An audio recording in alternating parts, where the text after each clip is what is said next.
Chapter 150 Simple Spaceport. After Baishuan confirmed the status of each spacecraft, he nodded to Hong Fan, who was standing aside. Hong Fan quickly adjusted the radio frequency band and said in a deep voice, "Call the ground command center. We have arrived at the predetermined location." Because the distance was not far, Lu Yongcheng's response came quickly. "TSK. Got it. All drivers, stop any operations. Repeat, stop doing anything. Next, Zero will take over all tasks." As soon as he finished speaking, the pilots in the 11 Zun-2s released their hands on the joystick and pressed the automatic cruise switch. In the live broadcast room, "What's going on? This has been stopped for more than 10 minutes. Is it stuck? Are you kidding me? Is this thing still stuck? So what is Cross Zun number 2 going to do? Is it just going to stop there? I just suddenly thought of a possibility. Do you think these 10 Zun number 2s will be spliced together into one large aircraft? Upstairs, have you watched too many cartoons?" While everyone was discussing frantically on the barrage, the originally static picture suddenly began to change. The flame at the tail of Zun 2, which was located at an altitude of 91,000 kilometers, suddenly became a bit larger. Under everyone's gaze, Cross Zun number 2 lined up in a straight line. "Damn it, you really didn't get what the person above said was true. Did you? Impossible. Absolutely impossible. How can this thing turn into a big plane? I'm kidding. If this thing could transform, I would eat the computer screen on the spot. Damn it!" In the picture, the cabin of Zun 2 slowly splits from the top, under the action of hinges and hydraulic systems. These steel plates gradually flatten out, just like the solar panels of a satellite are unfolded. The rectangular-shaped Zun 2 cabin is unfolded to form a flat platform. As for the cockpit and engine, they are completely separated on both sides of the platform. Next, the spread-out Zun number 2 was connected one after another to form a larger steel platform. At the moment when the splicing was completed, several modified small Hall thruster nozzles under the platform emitted light blue flames, and the tail flames of the engine nozzles located on one side of the platform also weakened a bit. Seeing this extremely sci-fi style scene, the live broadcast room completely exploded. "Holy shit! Shit! Shit! Where are those brothers who just cheated me out of food and drink? I'm waiting for you to start the live broadcast." More than 10 minutes later, 30 astronauts in silver-white spacesuits, with safety ropes tied around their waists and relying on electromagnetic boots, walked steadily on the CC edition, composed of the cross-shaped Zun 2 spaceport. On. Wu ran. Baishuan waved his hand in the distance and shouted loudly on the radio channel. The next moment, a hearty laugh came from the radio. "Team White. Long time no see. I heard that you went to Mars and were imprisoned for more than half a month." Most of the smile on Baishuan's face disappeared in an instant. "There's no need to talk about this matter anymore, right?" At this time, Wu Ren had already walked to Baishuan. Because he was in space, he didn't dare to use too much force, so he just patted Baishuan's shoulder lightly. "Don't be unaware of your blessings when you are in the midst of them. You ask these astronauts, which one has been to Mars? You don't know? After we became the pilots of Zun 2, we basically traveled long distances between the Earth and the Moon every day, either on the way to transport goods or loading and unloading goods. Tell me, what does it feel like to land on Mars?" Hearing Wu Ran's words, Baishuan suddenly showed a proud smile on his face, just as he was about to brag. The frustrating, drilling routine on Mars came to his mind. He waved his hands in a weird manner and changed the subject. "Okay, stop talking nonsense. Let's get down to business." As he spoke, he looked to the side. After the Zun 2 cabin was unfolded, all the internal machines were displayed on the platform. The equipment inside the 10 Zun number 2 cabins were arranged in order, forming a complete production line. "Baishuan, can you hear me?" While Baishuan was curiously observing the cable production line, Lu Yongcheng's voice came from the headphones. "Professor, you can hear me." Baishuan looked solemn and responded softly. "Next, you take the newbies and start up the entire production line. After confirming that the production line can work, Zero will take over the production task. After leaving the personnel on duty, you can come back on the spaceship transporting raw materials." Baishuan responded in a deep voice. "Yes, Professor." Zun 2's load-bearing capacity is limited, and they did not bring a robot or mechanical arm this time. Therefore, all transportation work needs to be completed manually by 30 astronauts. A few hours later, Baishuan stood on the platform built by the number 10 spacecraft. This is where the production device produces the cable. As for Wu Ran, he was standing on the platform built by Spaceship Number 1. That's where the raw materials are imported. Have all the inspections been completed? Baishuan asked in a deep voice. Hearing the inquiry coming from the radio, Wu Ran turned his head and glanced at the two astronauts beside him. Because it was his first time to participate in such an important mission, Wu Ran could see the anxiety on the faces of the two astronauts through the glass masks. The inspection of the number 2 cabin production line is completed. Hong Fan's voice came over the radio. When it comes to business matters, even Hong Fan seems much calmer. As the first report sounded, the two astronauts next to Wu Ran suddenly relaxed, and their expressions became much calmer. Inspection of the number 1 cabin production line is completed. Announcements rang on the team radio. Wu Ran, the production line can be opened. After listening to a round of broadcasts, Baishuan said in a deep voice. The next moment, a slight vibration came from the steel plate on the sole of the foot. The production line is started. Because there is no zero control, the production line production speed at this time is slower. Baishuan stared intently at the 5-meter diameter black discharge port in front of him, fearing that he would miss the scene where the cable appeared. A few minutes later, a braided cable with a diameter of 5 meters and a black surface suddenly appeared at the outlet of the production device. Then, under the guidance of the mechanical device, the cable continuously entered an opening at the bottom of the cabin and stretched straight towards the blue planet below. Baishuan stared blankly at the scene in front of him, with a hint of wonder in his eyes. To be honest, you can only know how shocking the 5-meter diameter cable is when you see it with your own eyes. Team White, how are you doing there? Has it been shipped? Wu Ran's voice came from the radio. Baishuan calmed down and responded quickly. The production line is running well. As he spoke, he turned and looked into the deep sky in the distance. Azuib number 2 was flying towards them, dragging a long line of faint blue flames. Everyone, we should go back. Chapter 151 Starship Driving Training Institution. After one day, Human Alliance Starship Driving Training Institution. In the office, everyone is immersed in sorting the documents in front of them. Old Song, are the background check results out? A male voice sounded in the quiet office. Upon hearing this question, a middle-aged man about 40 years old suddenly raised his head from the pile of documents in front of him and looked forward. Principal Zhang, the results are out. As he spoke, Song Xiangming picked up a document on his desk and handed it to the man standing in front of him. The man's name is Zhang Wang, and he is the principal of the People's Alliance Starship Driving Training Institution. It is affiliated with the Academy of Sciences and is fully responsible for the training of starship pilots. Zhang Wang reached out and took the document handed over by Song Xiangming and opened a page at random. Zhao Zijia. Ordinary families. In elementary school, get 3 top students every year. In junior high school, there was a bit of weirdness in Zhang Wang's expression. With such detailed background information, a guess suddenly appeared in his mind. He took a deep breath and sighed softly. Is this done by Zero? Song Xiangming nodded quickly. Yes. The Academy of Sciences attaches great importance to it, and specially allocated some resources to us. Zhang Wang nodded thoughtfully. Now that the background review has been completed, let's find a time to notify them to come over. By coincidence, my test questions have also been completed. Okay. Song Xiangming nodded vigorously. Magic City. After watching the live broadcast of the construction of the space elevator, Zhao Zijia was thinking about the application he submitted. I don't know when I will be notified. Thinking of the identity and background requirements on the registration page, Zhao Zijia's heart beat. Although he can guarantee that he and his parents have not committed any crime, another generation will do it. He really didn't know. He sat on the sofa, staring blankly out the window, recalling everything that had happened over the past year. From the abnormal global aurora to the birth of the Zuan series of spaceplanes. From the Panga fusion reactor to the birth of the space elevator. Every trivial matter was strung together into a complete event in his mind. Zhao Zijia looked at the blue sky outside the window and sighed deeply. I don't know how long such a peaceful life can last if the registration is not successful. His eyes were full of confusion. I really don't know how an ordinary person can protect himself in such an era. Just as he was about to get up and pick up the books on the table next to him to review some more, a familiar cell phone rang. Zhao Zijia was slightly startled. Who would call him at this time? He turned around and grabbed the cell phone on the sofa. A series of strange, unfamiliar numbers. He hesitated for a moment and pressed the answer button. Hello? Hello?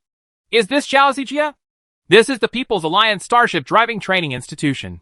Listening to the smooth female voice on the microphone, Zhao Zijia's heart began to beat violently.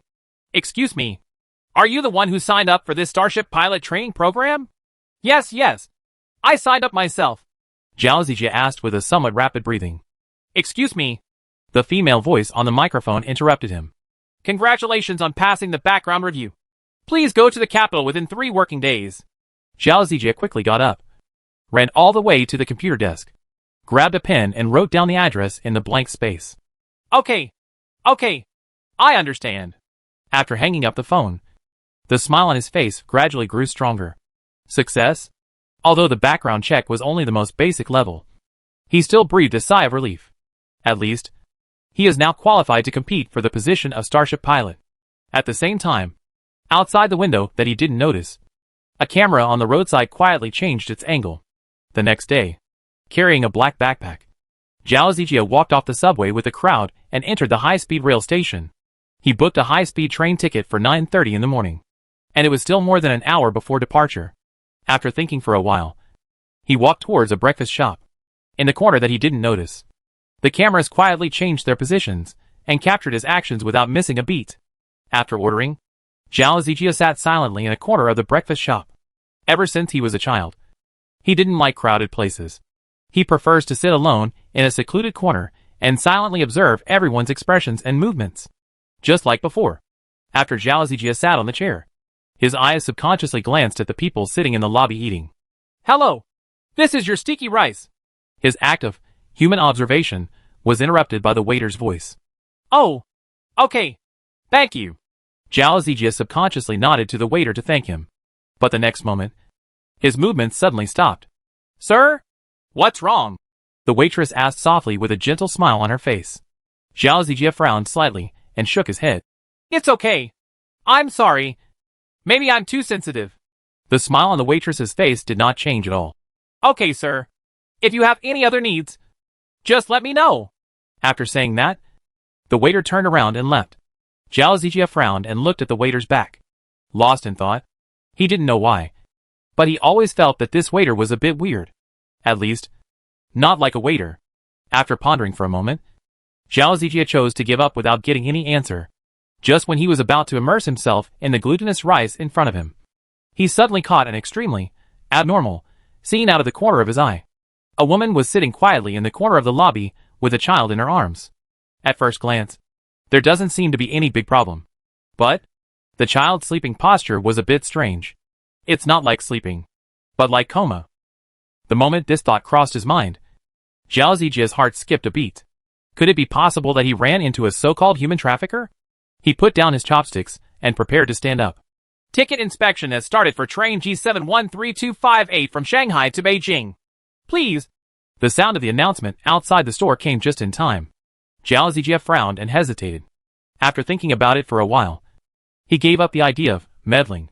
At this time, he couldn't tolerate any mistakes. If he missed this interview because he was nosy, he would probably regret it for the rest of his life.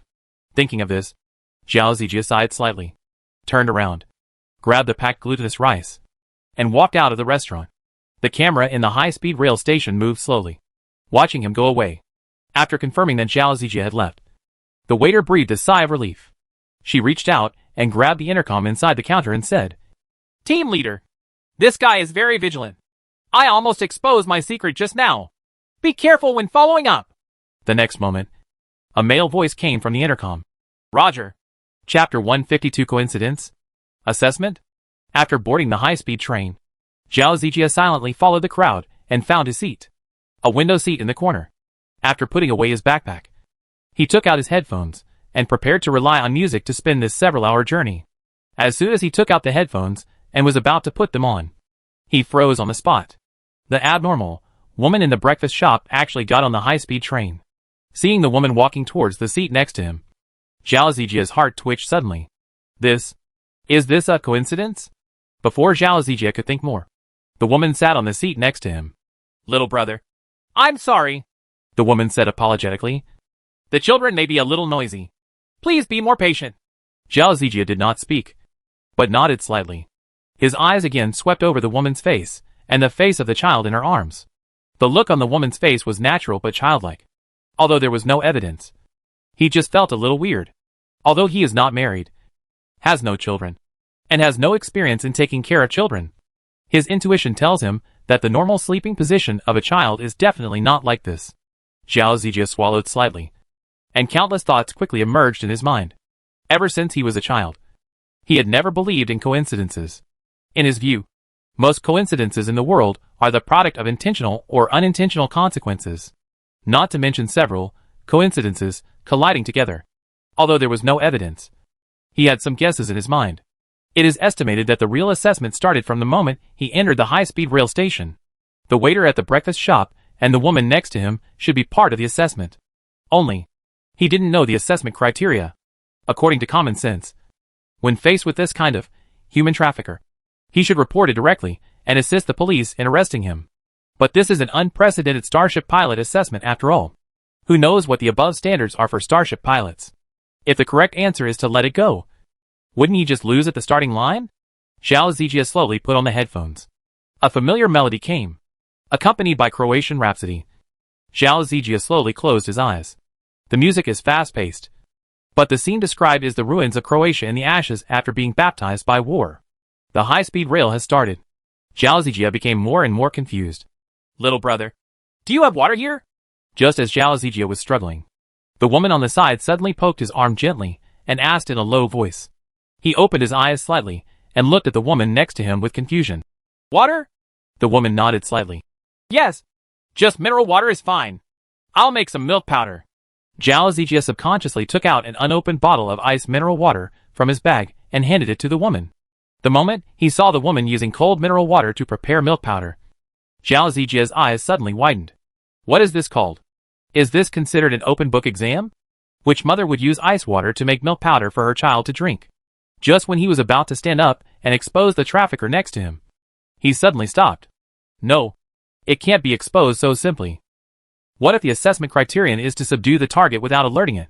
Zhao Zijia looked at the slightly jerky movements of the woman next to him in preparing milk powder, and said silently, Can you give me a moment? I need to go to the toilet. The woman was stunned for a moment, then stood up with her child in her arms and gave way to her seat. A few minutes later, Do you suspect that the passenger next to you is a human trafficker? Hearing Zhao Zijia's words, the expressions of several police officers instantly became serious. Are you sure? Zhao Zijia nodded quickly, and then told every abnormality he observed. The leading policeman frowned slightly. Listening to what you said, it does make some sense. Come on. Let's go with you and see what's going on. That's her. After returning to his compartment, Zhao Zijia reached out and pointed at the woman sitting on the chair, and said softly to the police officers on the side. The leading police officer nodded silently and walked towards the woman who was trying to feed her ice milk powder. You, what are you doing? Seeing several police officers surrounding her, the middle-aged woman's expression changed drastically, and she shouted loudly. This shout immediately attracted the attention of the surrounding passengers. Seeing this reaction, several policemen suddenly knew what was going on. Mom, don't get excited. Please come with us. There is something wrong with your ticket. In order not to disturb other passengers, the leading policeman found an excuse. The middle-aged woman breathed a sigh of relief, hugged her child, and left with a few police officers muttering. Zhao Zijia, who was watching this scene from a distance, had a bit of surprise in his eyes. Did not expect. The acting skills of this lady and the policeman are very good. He even thought it was true. He shook his head, sat back in his seat, and closed his eyes again to rest. Little brother. Little brother. In a daze, Zhao Zijia heard calls one after another. He slowly opened his eyes and looked to the side. It's the police officer who was the leader just now. Seemingly seeing the doubt in Zhao Zijia's eyes, the police officer smiled and explained. Little brother, after we confirmed, that woman is indeed a human trafficker. Zhao Zijia didn't speak, just nodded and looked at the police officer silently. That's it. Faced with Zhao Zijia's gaze, the policeman felt terrified, but he still quickly said, To thank you. We are going to. No. Zhao Zijia shook his head. This is just what I should do. Are you kidding me? How can he have time to do these thank you ceremonies now? Ding dong. We're arriving at the station ahead. The Beijing High-Speed Railway Station. Passengers getting off the train. Please get ready. Hearing the sound of the radio, Zhao Zijia quickly stood up and waved his hand to the policeman who was hesitant to speak. Beijing. After leaving the high-speed rail station, Zhao Zijia looked at the navigation on his mobile phone and quickly found his destination. People's Alliance Starship Driving Training Institution. Looking at the bright sign, Zhao Zijia swallowed slightly. This sign, wasn't it just hung up? Little brother, are you here for an interview? A cheerful voice came from the side. Come on! Come on! Fill out this form first. Zhao Zijia. Sure enough, there is a smiling gatekeeper at the door of every training institution. While grumbling in his mind, he quickly walked over and filled out the form. Hey, Captain Bai? There was a bit of surprise in the uncle's voice. Why are you guys here? You're a rare visitor. Zhao Zijia was slightly startled. Before he could react, a gentle male voice sounded behind Zhao Zijia. Hey! Stop talking. Uncle, times are advancing too fast. We have to go back and rebuild. Chapter 153. That is indeed a coincidence. Zhao Zijia stopped filling in the form and turned to look behind him. A young man in his 30s looked in the direction of Zhao Zijia with a wry smile. Behind the young man, there were two young men, a man and a woman. How? The uncle continued to smile and said, What new technology has Professor Lu come up with? Zhao Zijia's breath suddenly suffocated. Professor Lu? Is it Professor Lu Yongchang? He stared blankly at the young man known as Captain Bai, focusing all his attention on him. The young man waved his hand helplessly. This time it is not Professor Lu's achievement. It's a trick created by some sub-laboratories. I heard that quantum computers and weak artificial intelligence will be installed on the new generation of starships, and the original consoles will also be replaced with holographic images. No, we old pilots are now, they all have to learn again. Holographic image. Artificial intelligence? Zhao Zijia finally couldn't restrain his inner excitement and exclaimed. Is this true? Uncle? Who is this? The young man raised his eyebrows and asked the gatekeeper. Hey, the young people who signed up for Starship pilot training are here for the interview. The uncle waved his hand casually and said. A flash of interest flashed in the young man's eyes, and he looked at Zhao Zijia carefully. Kid, come on. If you pass the training, I'll treat you to hot pot. A slightly hoarse voice came from another young man. Zhao Zijia nodded blankly, not knowing what to say for a moment. Then, Uncle, let's go first. Captain Bai smiled and waved, turned and walked into the door. Zhao Zijia's eyes followed the footsteps of the three people from a distance. Boy, stop looking. The uncle's voice sounded again. Hurry up and fill out the form. He suddenly came back to his senses, turned to look at the gatekeeper, and asked cautiously, Master, who were those three just now? The uncle grinned, showing a bright and proud smile. They were the first pilots of the Zun space plane. Because there were too many people for interviews, Zhao Zijia could only wait in the waiting room. He subconsciously huddled in a corner and took deep breaths to relieve his nervousness. Next, Zhao Zijia, please come to the A2 office for an interview. His name rang out over the radio. Why did you sign up for this training? Or why do you want to become a starship pilot? As soon as he sat down on the chair, the chief umpire in front of him posed a problem of the century.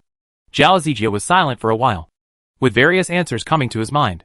But in the end, he chose to speak out his inner thoughts. As an ordinary person, I don't want to look at other people's faces when a crisis comes. I hope I can survive this crisis. Upon hearing Zhao Zijia's answer, the presiding judge frowned instantly. In the past few days, he had heard countless fancy answers.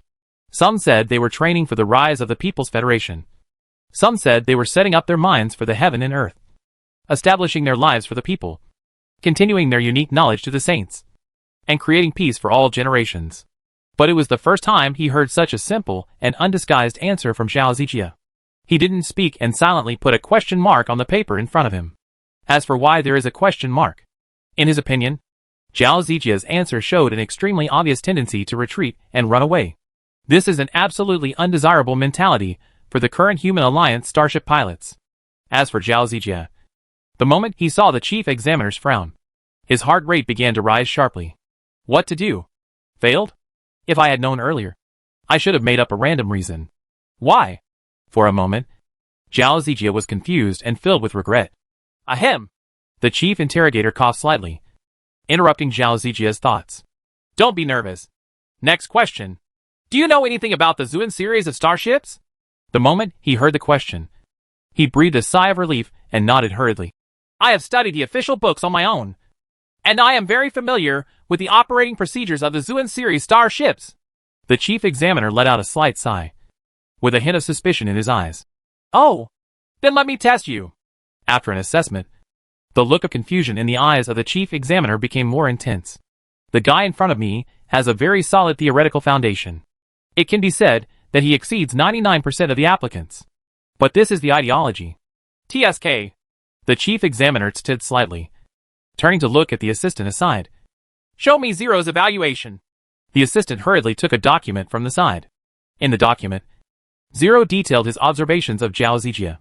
According to the evaluation, Zhao Zijia has a strong ability to observe details, correct values, and a sense of justice. He is worth cultivating. The chief examiner took another deep breath. After struggling for a while, he silently drew a tick on the paper in front of him. Congratulations. You passed this interview, the chief examiner said in a deep voice. Next, a staff member will take you to the classroom for the second round of written examination. A few minutes later, Zhao Zijia followed the chief examiner's assistant in a daze, walking down a corridor filled with cold light. Perhaps because he passed the interview, the joy overwhelmed his thoughts, and he subconsciously remembered the scene that happened on the high-speed train. Well, there's something I want to ask. What? The assistant to the presiding judge subconsciously slowed down. Is that child okay? Zhao Zijia said in a somewhat urgent tone. Such a young child cannot be sedated. The assistant to the presiding judge stopped abruptly. What are you talking about? The assistant slowly turned around and looked at Zhao Zijia with a puzzled face. What kid? Also, we never use sedatives indiscriminately. Zhao Zijia's pupil shrank suddenly. An incredible guess came to his mind. You, the waiters at the high-speed rail station, and the police officers, aren't you the ones who arranged the assessment? The assistant was stunned. Did you see it? Yes. Some of the waiters and passengers are indeed our people. The purpose is to observe your performance in daily life and make a simple analysis of your personality. Then, where is the human trafficker? Zhao Zijia suddenly became excited. Isn't that the actor you arranged? Upon hearing this, the assistant remembered the record he had just seen on Zero's analysis report. He chuckled and shook his head slowly. Of course not. That is indeed a coincidence. Chapter 154 by Yishuan. I'm waiting for you to carry out the mission with me. The words of the assistant to the presiding judge made Zhao Zijia freeze on the spot. What? Is it really a coincidence? Thinking of his brief hesitation on the high-speed rail, Zhao Zijia suddenly felt a huge feeling of guilt in his heart. If, at that time, I really let it go, then, let's go. The classroom is right in front. Just when Zhao Zijia was in a state of confusion, a word from the assistant presiding officer woke him up. He subconsciously stretched out his hand to wipe the cold sweat on his forehead, then took steps to follow his assistant. Arrive. Zhao Zijia looked in the direction of his assistant's finger. A lecture theater. The classroom is large, but there are not many people in it. That's normal. Background checks and interviews probably screen out most people. Go in. Find a seat and sit down, the assistant said calmly. Don't even think about cheating. This classroom is invigilated by artificial intelligence. Zhao Zijia nodded silently. After entering the classroom, he walked straight towards the back corner of the classroom. Not long after I sat down, a middle-aged man walked into the lecture theater, holding a thick stack of test papers in his hand. Zhao Zijia's breath suddenly suffocated when he saw this unusually familiar scene, as if it was engraved in his DNA. How long has it been since he graduated from this kind of scene? Everyone. Someone must have reminded you. The middle-aged man glanced around and said solemnly, I would like to remind you again. Never think about cheating. Don't try to challenge the capabilities of artificial intelligence. Once there is cheating, you will be directly disqualified. Have you understood? Zhao Zijia's eyes moved slightly. He noticed something. The moment the middle-aged man finished speaking, the cameras in the four corners of the lecture theater moved slightly. Looking at the dark camera, a chill filled his heart. The test paper is in hand. Zhao Zijia flipped through the contents casually. After seeing clearly the content of the exam, he breathed a sigh of relief. It's basically theoretical knowledge from books. He reached out and grabbed the ballpoint pen beside him, and wrote down a series of answers confidently. Time passed by minute. Zhao Zijia turned to the last page of the test paper. Looking at the questions on the test paper, his expression changed slightly. If humans encounter a civilization with a similar technological level after going out of the solar system, what do you think we should do? Why? Please consider each step and answer in detail. 50%. looking at the ridiculous amount of blank space and exaggerated score ratios on the test paper. He swallowed slightly. No way. Could it be said that humans have discovered extraterrestrial civilization? He frowned and stared at the test paper in front of him. After struggling for a long time, he wrote his answer with a serious look on his face. The exam is over. Zhao Zijia did not stop and planned to leave directly along the original road. By the way, how did you answer the last question? A slightly greasy male voice came from the side.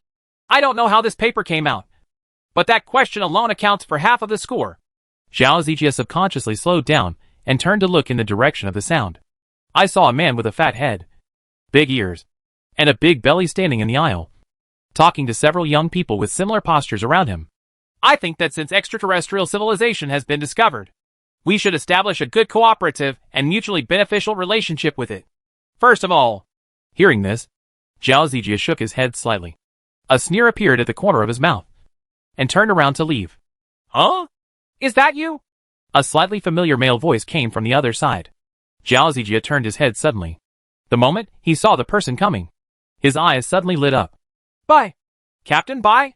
He called tentatively.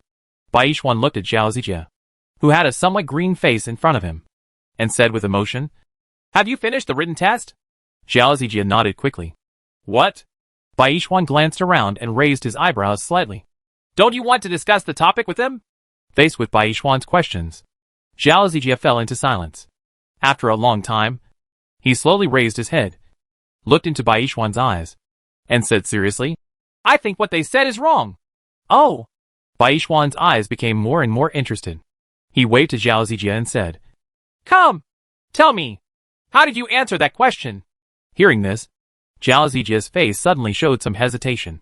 Bai Yishuan obviously noticed Zhao Zijia's hesitation, waved his hand nonchalantly and said, It's okay.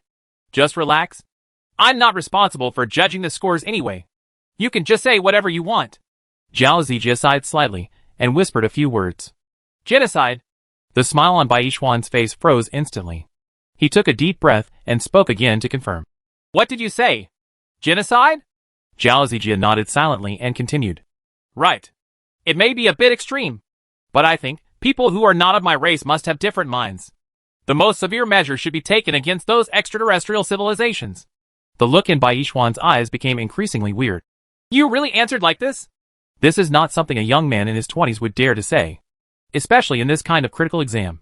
Normal people want to focus on stability, and basically no one dares to make such a radical answer. Seeing Zhao Zijia nodding in confirmation, Bai Yishuan patted his shoulder meaningfully. Young man, you have a bright future. Don't be afraid of hardship when training comes, and work hard. I'm waiting for you to go on a mission with me. After saying that, Bai Yishuan turned around and left, leaving Zhao Zijia standing there with a confused look on his face.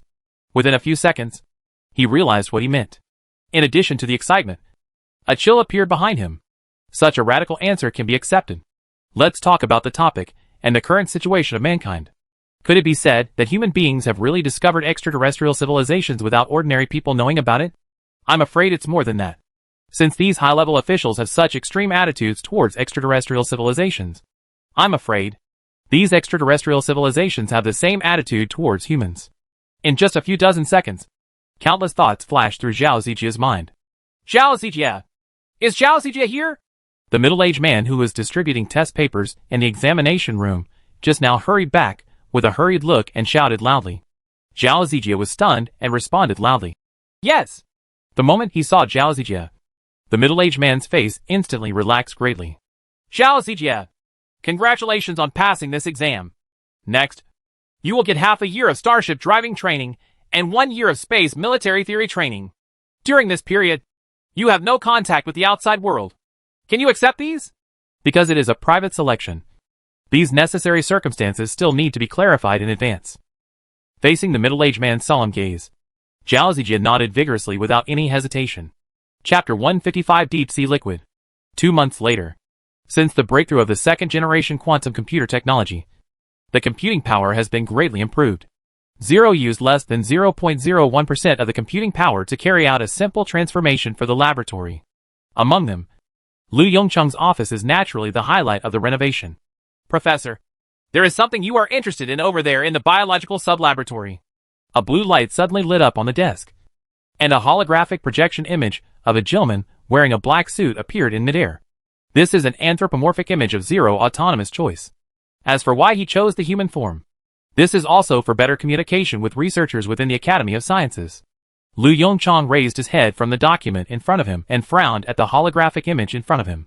What am I interested in? What? As Lu Yongchang finished speaking, the holographic projection interface quietly changed.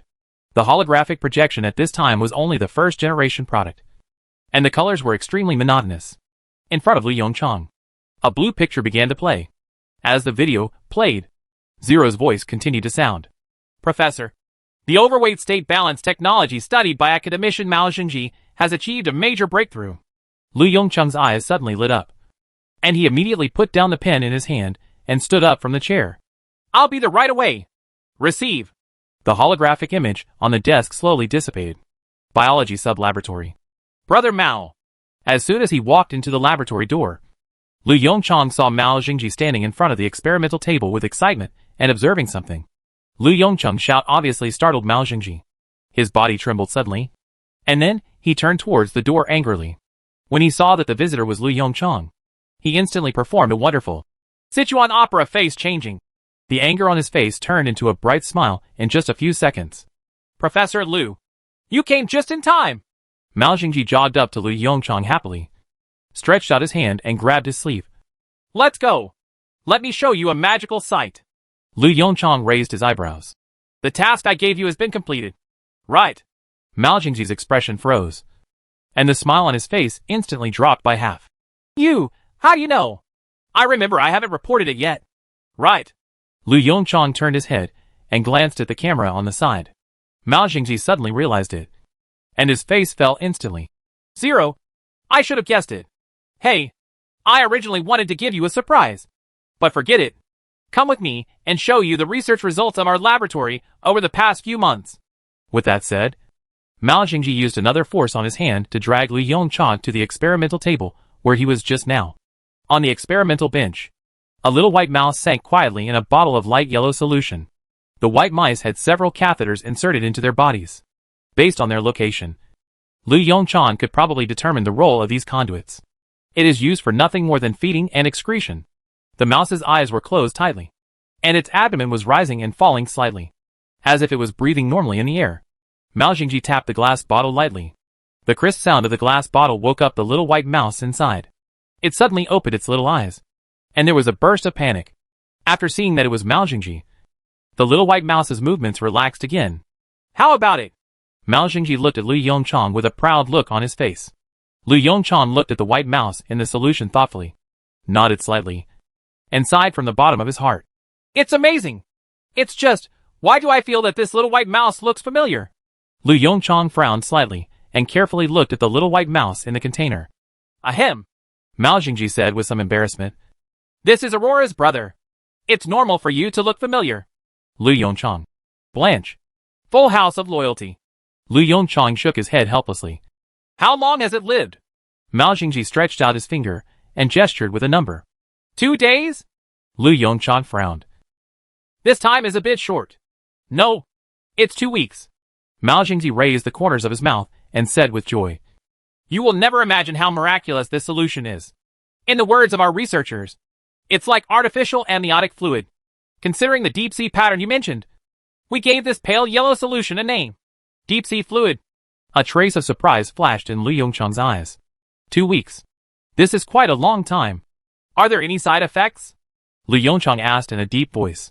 After all, the sequelae of such underwater breathing experiments are often serious. Although the underwater breathing experiments conducted by the United States achieved initial success, in the end all the experimenters died of lung infection. As for the reason, on the one hand, all the liquid inhaled into the lungs cannot be discharged. On the other hand, these liquids carry a large number of bacteria and microorganisms on the surface of the human body and cause infection after entering the lungs. When it comes to the core issue of sequelae, Mao Xingji's expression suddenly became much more serious. He turned to wink at the researcher next to him and said in a deep voice, So far, we have not seen any side effects. After thoroughly disinfecting the body surface of the mice, we also added a small amount of antibiotics into the deep-sea fluid. In addition, we have strengthened the filtration and purification equipment. As he spoke, Mao Jingji pointed to a machine nearby. Lu Yongchang curiously walked to the machine and looked at it carefully. What can this thing do?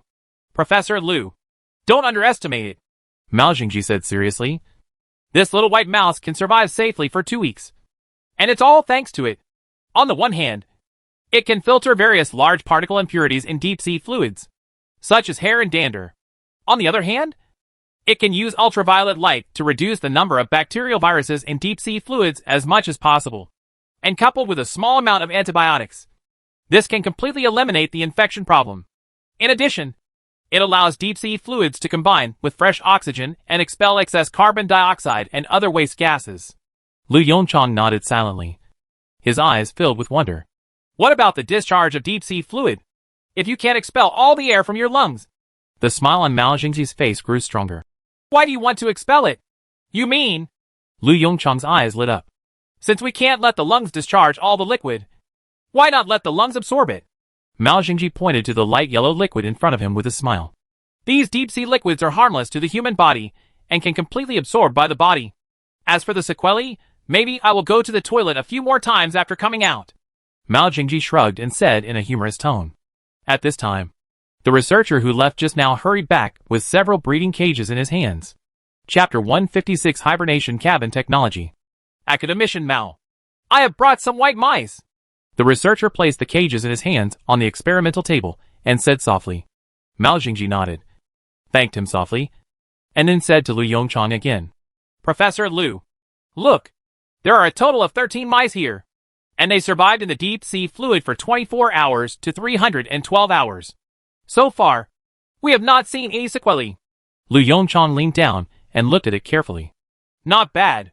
Lu Yongchang nodded with satisfaction. Has the gorilla experiment been done? Mao Jingji shook his head. There is not enough time. We are going to start experiments on gorillas next week. As for human experiments, we are planning to apply for the use of those extremely vicious death row inmates. Don't worry. Let me think about it. Lu Yongchang pondered for a moment and then said, I'll look at all the experimental data first. In Mao Jingji's office, the holographic projection clearly displays the information on deep-sea fluids and purification and filtering devices, relying on the brain that the system has continuously strengthened for a long time. Lu Yongchang completely mastered this knowledge in just a few hours. He slowly exhaled a breath and closed his eyes. His consciousness sank into the fluorescent green space again. As the white light point slowly lights up, the originally dim cursor begins to glow with bright white light. Overweight state balance technology, preliminary mastery. Then, the white light began to extend again. A slightly dim cursor appeared in front of him. Hibernating cabin technology. Based on the brightness of the cursor, he made a rough estimate. 80%. In other words, they have mastered 80% of the so-called hibernation cabin technology. He opened his eyes again and looked at Mao Jingji, who was sitting aside and waiting. How is it? Mao Jingji looked a little nervous, like a student waiting for the teacher to correct his homework. Are there any mistakes? Lu Yongchang smiled and shook his head. There is no problem. You did it perfectly. Mao Jingji breathed a sigh of relief, and a smile appeared on his face again. The gorilla experiment can be postponed, Lu Yongchang continued. Currently, what we should consider is to combine hibernation with deep-sea fluid. Mao Jingji was slightly startled. The reason is very simple. Lu Yongchang did not sell out and explained straightforwardly. Currently, our technology is not developed enough.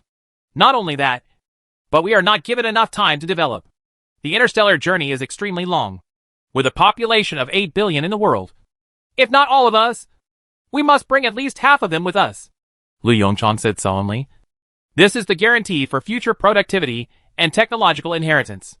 With a population of several billion and a consumption that can easily last hundreds of years, let alone 15 years. Even if we were given 50 years, we would not be able to build such an exaggerated spaceship. Therefore, we need a hibernation life-sustaining capsule that can provide nutrition, protection, and all necessary supplies. Except for the necessary security personnel. The vast majority of people enter the starship and immediately begin hibernating for hundreds of years. Mao Jingji nodded thoughtfully. I probably understand what you mean. This technology is not difficult. I can provide you with a solution now. In the laboratory, a white mouse was injected with a standard dose of hibernating hormone and then placed in a glass container. The purified hibernin is so powerful that in just a few seconds, The mice entered a state of suspended death. Subsequently, Mao Jingji injected the light yellow deep-sea liquid into it, and then opened the filtration and purification device connected to the container. The instrument is started, and the deep-sea fluid begins to circulate. Well, now we just need to add some nutrients to it to meet your requirements. As for the hibernation life support cabin you mentioned, we only need to modify the filtration and purification device and design it into a box-shaped container. There was a hint of suspicion in Lu Yongchang's eyes. Is it that simple? Is the 20% gap in the technology tree system just a problem of container design? Just wait and see, he said in a deep voice. My intuition tells me that it won't be that simple. Obviously, things are not as simple as Mao Jingji thought. At first, everything went smoothly. The white mouse lay quietly in the solution, just like a corpse soaked in formalin solution. But more than an hour later, something changed. Academician Mao. The face of a researcher responsible for monitoring the vital signs of the mice changed. The vital signs of the mice are declining rapidly. The heartbeat stopped too. Get it out quickly. Mao Jingji's expression changed drastically, and he quickly stood up from the seat beside him and ordered. After some tossing, Mao Jingji announced the result with an ugly expression. Professor Lu. Failed. The guinea pig is dead. Lu Yongchang sighed slightly. Sure enough, this thing is not that simple. Let's do an autopsy first to see what's going on. Professor, the autopsy results are out. Mao Jingji walked up to Lu Yongchang holding a report with a strange look on his face. The mice died from lack of oxygen. Hearing this, Lu Yongchang suddenly froze on the spot. Lack of oxygen? What happened to the deep-sea liquid? Or is there something wrong with the filtering and purification device? Mao Jingji shook his head. We have checked and there is no problem with both. The problem is with the white mouse.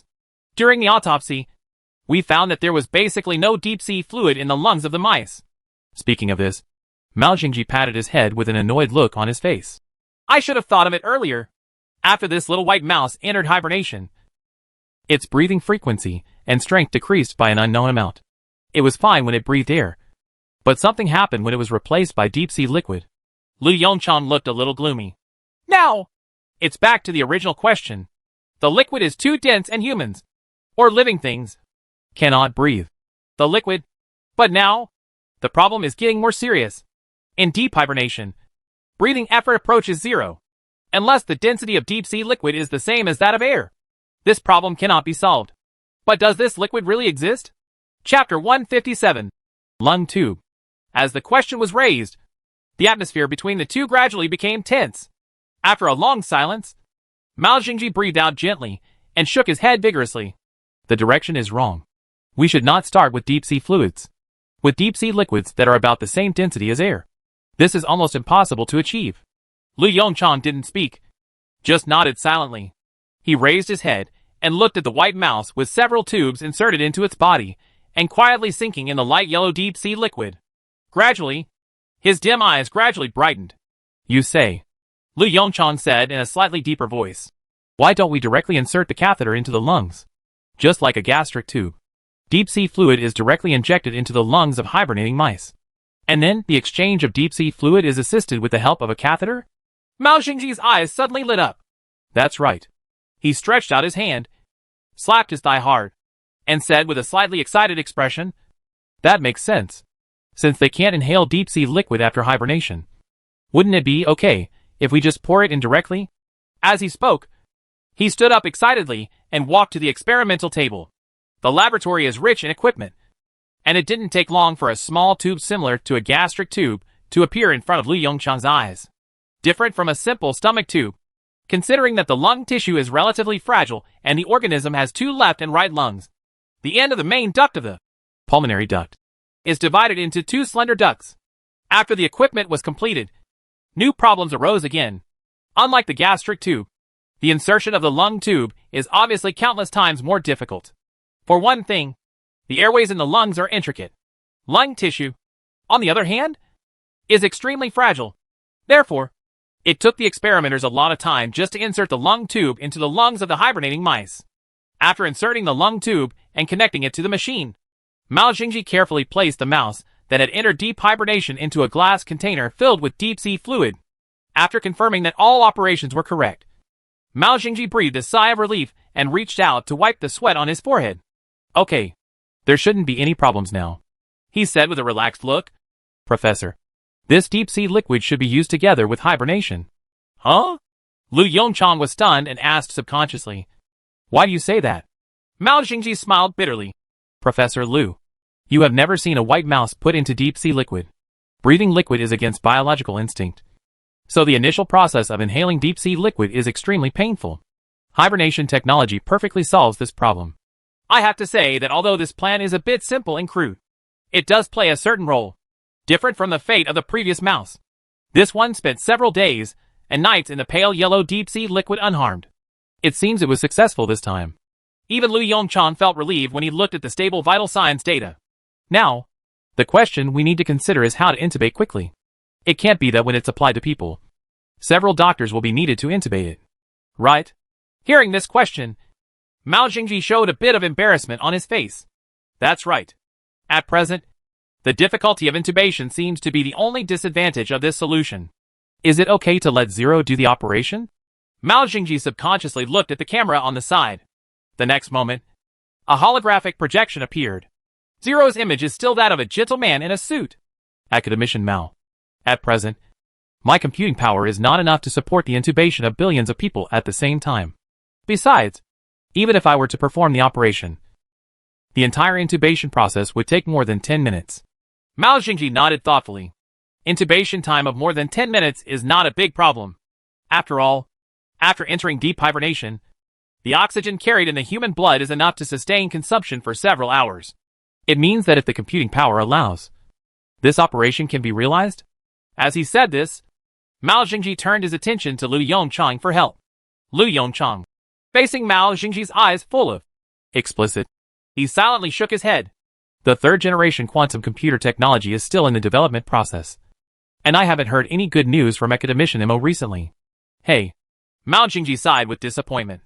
Just as Lu Yongchang and Mao Xingji were about to continue discussing the intubation plan, Zero's voice suddenly sounded. Professor, something happened to that little white mouse. When the two hurried back to the laboratory, the white mouse had already been placed on the dissecting table by the researchers. What happened? As soon as he entered the door, Mao Xingji asked hurriedly. Academician Mao. The mice still died of hypoxia. A researcher said with a heavy expression. Lack of oxygen?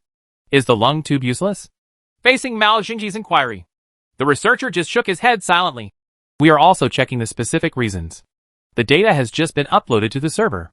It is estimated that it will take some time to get the analysis results. Perhaps because of another failure. The atmosphere in the laboratory seemed particularly heavy. Every researcher stood quietly, with his head lowered, waiting for Mao Xingji's order. Lu Yongchang, who sensed something was wrong in the atmosphere, said nothing. He just walked slowly to the disemboweled white mouse and looked at it carefully. Pulmonary subserosal and subepicardial punctate hemorrhage. Very typical characteristics of death by suffocation. Where is the approximate location of the lung tube? Lu Yongchang suddenly asked the researcher next to him. Faced with Lu Yongchang's sudden question, the researcher was stunned for a moment, and then quickly pointed out. It's probably in this area. Lu Yongchang frowned slightly. It's so short. Professor Lu. There is no other way. The lung tissue is too delicate. We can only lower the lung tube to this extent. Looking at some light yellow liquid remaining in the mouse's lungs, Lu Yongchang said solemnly. Take a sample of the remaining liquid in the lungs to see how the oxygen content is. Also, Zero. Modeling the lung structure of mice. Lu Yongchang's voice was like a shot in the arm of the already sluggish laboratory. In just a few minutes, all the researchers returned to their posts and began inspection work in accordance with his instructions. Chapter 158 Nanorobotics Technology. Professor, the modeling is complete. Zero's electronic synthesized sound sounded from the side. And at the same time, a blue holographic projection appeared in front of everyone. The lung structure of the mouse is clearly shown on the projection. Zero. Add the lung tube. The location is at these two places. As he spoke, Lu Yongchang stretched out his hand and made a virtual point in the air. The next moment, two lung tubes appeared in the lung model, simulating deep-sea fluid injection scenarios. In the holographic projection, deep-sea fluid passes through the lung ducts and is slowly injected into the mouse's lungs, gradually filling the entire lungs. Stop. The moment the mouse's lungs were filled with deep-sea fluid, Lu Yongchang suddenly said, Zero. Simulate the flow of deep-sea fluid near the alveoli in detail. The image in the holographic projection quietly enlarged, and the dense alveolar structure of the mouse's lungs appeared in front of him. Looking at the state of the deep-sea liquid in it, Lu Yongchang murmured to himself. Sure enough, Brother Mao. Look! Although the lung tubes are constantly injecting fresh deep-sea fluid, it can only replace the part of the fluid near the lung tubes. It cannot help circulate the deep-sea fluid in the alveoli. Mao Jingji walked quickly to Lu Yongchang and observed carefully. Professor Lu, the test results are out. The researcher's voice came from the side. The oxygen content of the deep-sea fluid near the alveoli is about 50% lower than the oxygen content of normal deep-sea fluid. The test results undoubtedly verified the zero simulation results. Mao Jingji's eyes dimmed for a moment. It's a pity. The lung tube is of no use. It's not useless. At least it's in the right direction.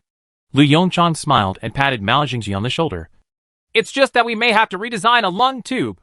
To be precise, we need to insert the lung tube deeper, preferably to reach the alveoli. Impossible. Mao Jingji shook his head repeatedly. The structure of the lungs is too complex. The average diameter of adult alveoli is only 0.2 millimeters, coupled with the complex terminal bronchioles.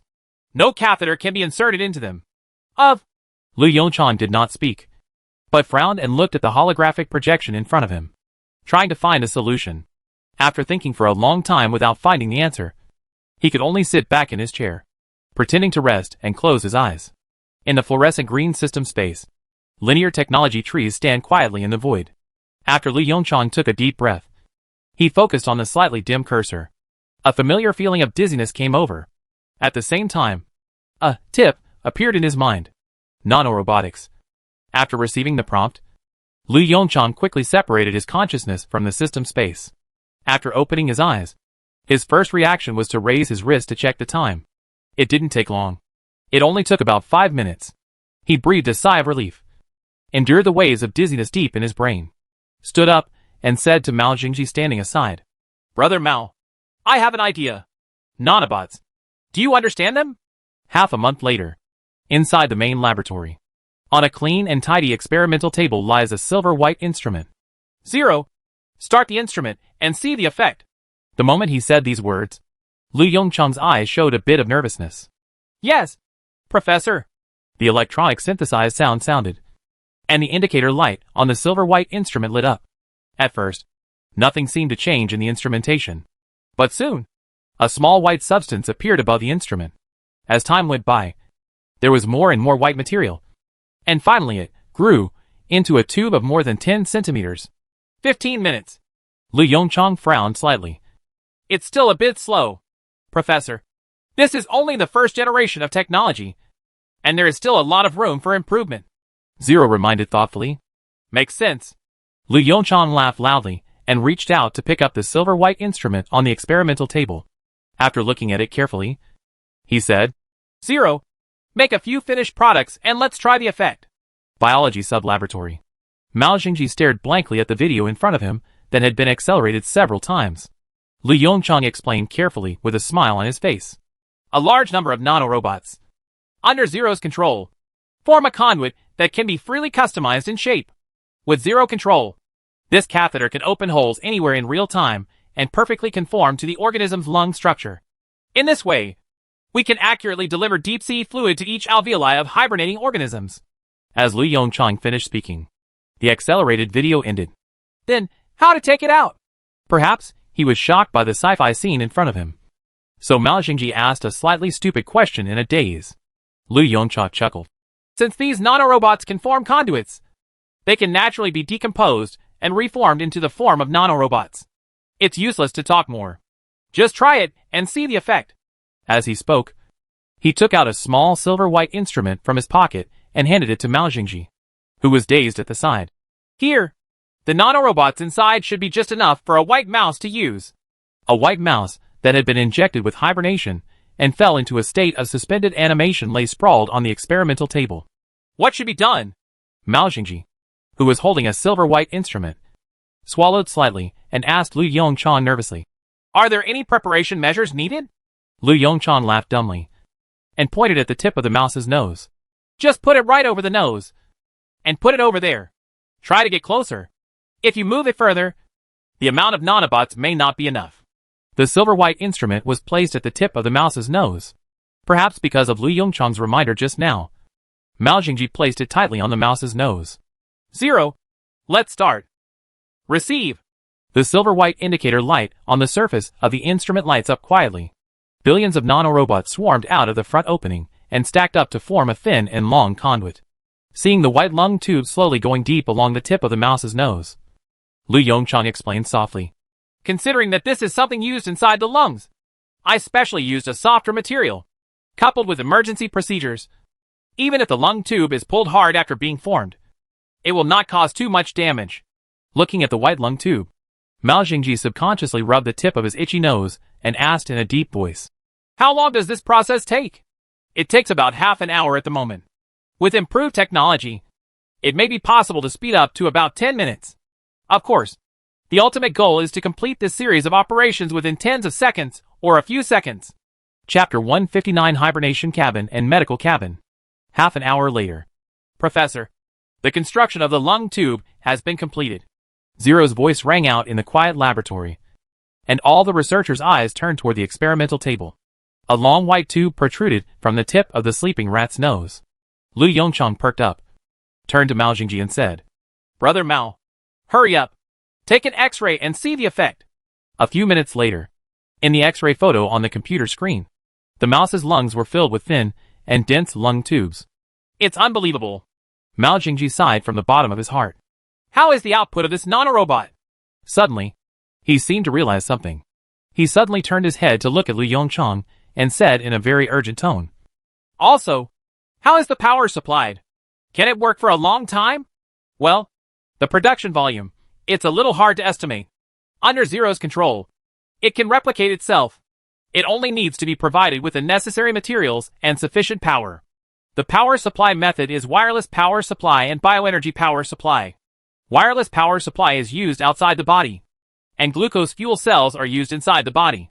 Mao Jingji took a sharp breath. Self-replication. This output is really difficult to estimate. 2 is born from 1. 4 is born from 2. 8 is born from 4. If you give it enough resources and time, this thing can easily exhaust the Earth's resources. "What are you going to do?"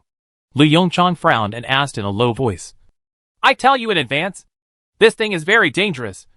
Don't use it casually. It's fine with Zero's control. But if something goes wrong, this thing will cause disaster. Besides, I plan to use it on the latest starship." Hearing this, Mao Jingji couldn't help but fell silent. Used on the latest starships. Then this nanorobot can indeed be called a top-secret technology. Only, thinking of the scene in his mind just now, Mao Jingji asked reluctantly, "If its performance is reduced, can it be used for civilian purposes? For example, removing the ability to self-replicate?" Lu Yongchang frowned. "First tell me what you are going to do." Mao Jingji pointed to the hibernation cabin design on the holographic projection beside him. "It's similar to the hibernation cabin, the medical cabin in science fiction movies, paired with nanorobots with specific functions. Many diseases can be treated with the help of medical cabins. Regular physical examination, removal of early cancerous tissue, targeted drugs for diseased tissue, and precise disinfecting of bacteria and viruses. There are so many scenarios where it can be applied. Once this technology matures, the average human lifespan can be increased to at least 90 years. Looking at the excited Mao Jingji in front of him, Lu Yongchang fell into silence. Since his rebirth, he has not paid much attention to this aspect. The sense of urgency of the solar crisis made him subconsciously promote necessary technologies, thus ignoring the application scenarios of these technologies. He took a deep breath, reached out, and patted Mao Jingji hard on the shoulder. "Leave the matter of the medical cabin to your laboratory. As for nanorobots, I will castrate and transform them to a certain extent." 2 weeks later, the hibernating white mouse soaked in deep-sea fluid is still in good health. This also symbolizes an official breakthrough in the basic technology of hibernation cabins. At the same time as the gorilla experiments began, the design work for the first human hibernation chamber also began. "Cough, cough, cough. Academician Lin, please rest for a while." In the quantum computer sub-laboratory, a researcher stood hunched over an old man with gray hair. While reaching out and patting the old man's back gently, he tried his best to persuade him. "Your body is like this. It's not too late to rest for a while before completing this architecture diagram." The old man coughed feebly twice again. An indistinct voice came from the oxygen mask. "No. I just sit down and rest. Please lie down for a while." The researcher looked at the increasingly dim light in the old man's eyes, and his heart seemed to be grabbed by a big hand. There is only the last bit left. Please lie down for a while before doing it. As he said that, the researcher pointed to the simple bed made aside.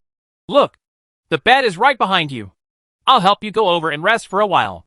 The old man waved his hands weakly again, with a faint smile on his lips, and said, I don't dare to lie down. I'm afraid that if I lie down, I'll never get up again. As he spoke, the old man reached out and tapped the keyboard gently again. How is Mr. Lin? Just when the researcher was extremely anxious and didn't know what to do, Mo Ziyang's voice came from the side. Academician Mo. The researcher seemed to have found a backbone and quickly ran to Mo Ziyang. Academician Mo. Mr. Lin still refuses to rest. Mo Ziyang walked quickly to Academician Lin Hongsheng. The moment he saw the old man's face, his heart trembled violently.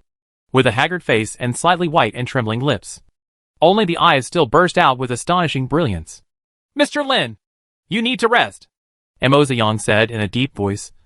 Your body will be overwhelmed if you act like this. Xiao Mo, you're here. Hearing Mo Ziyang's voice, the old man's lips trembled.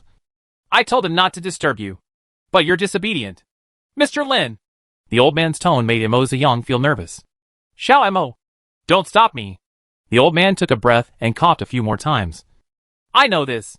The third generation quantum computer is very important to us. I only have the last bit of this part of the architecture. So just let me finish it. With that said, the old man started typing on the computer again. Professor, something happened with Academician Mo. Lu Yongchang, who was checking the design drawings, was startled by Zero's sudden voice. He frowned and raised his head to look at the holographic projection in front of him, and asked with a slightly dissatisfied tone. What's going on? Professor, Academician Lin Hongsheng seems to be... Zero's tone did not waver at all, and he quickly explained. At the same time, the video in the quantum computer sub-laboratory was played in front of him. Late-stage lung cancer. After seeing Zero's report, Lu Yongchang fell silent. He raised his hands to cover his eyes and sighed softly. Although he had experienced countless life, separation and death in his previous life, he still couldn't bear to see such a scene. No, it shouldn't be like this. He suddenly put down the hand covering his eyes and looked at the 90% check design in front of him. Bet. Zero. Go all out to build a hibernation cabin. I give you permission to stop any other manufacturing work. Within half an hour, I want to see it appear in the quantum computer sub-laboratory. Ling's calm voice then sounded. Professor, production has begun, and the current progress is 60%. Lu Yongchang was slightly startled and quickly stood up from the chair. Okay, you should know what to do next. I'm going to the quantum computer sub-laboratory now. Chapter 160 The Last Glory. Quantum Computer Sublab. Looking at Mr. Lin, who stretched out his fingers to tap the keyboard with difficulty, everyone's eyes showed a bit of unbearability. Mo Ziyang opened his lips slightly, but no words came out. By now, all the researchers present are aware of what happened. This is probably the last bit of glory Mr. Lin can exude. The sound of keyboard tapping echoed in the silent laboratory. Slowly but firmly, the keyboard typing suddenly stopped. Everyone was shocked and looked at the old man. A muffled sound came from the oxygen mask.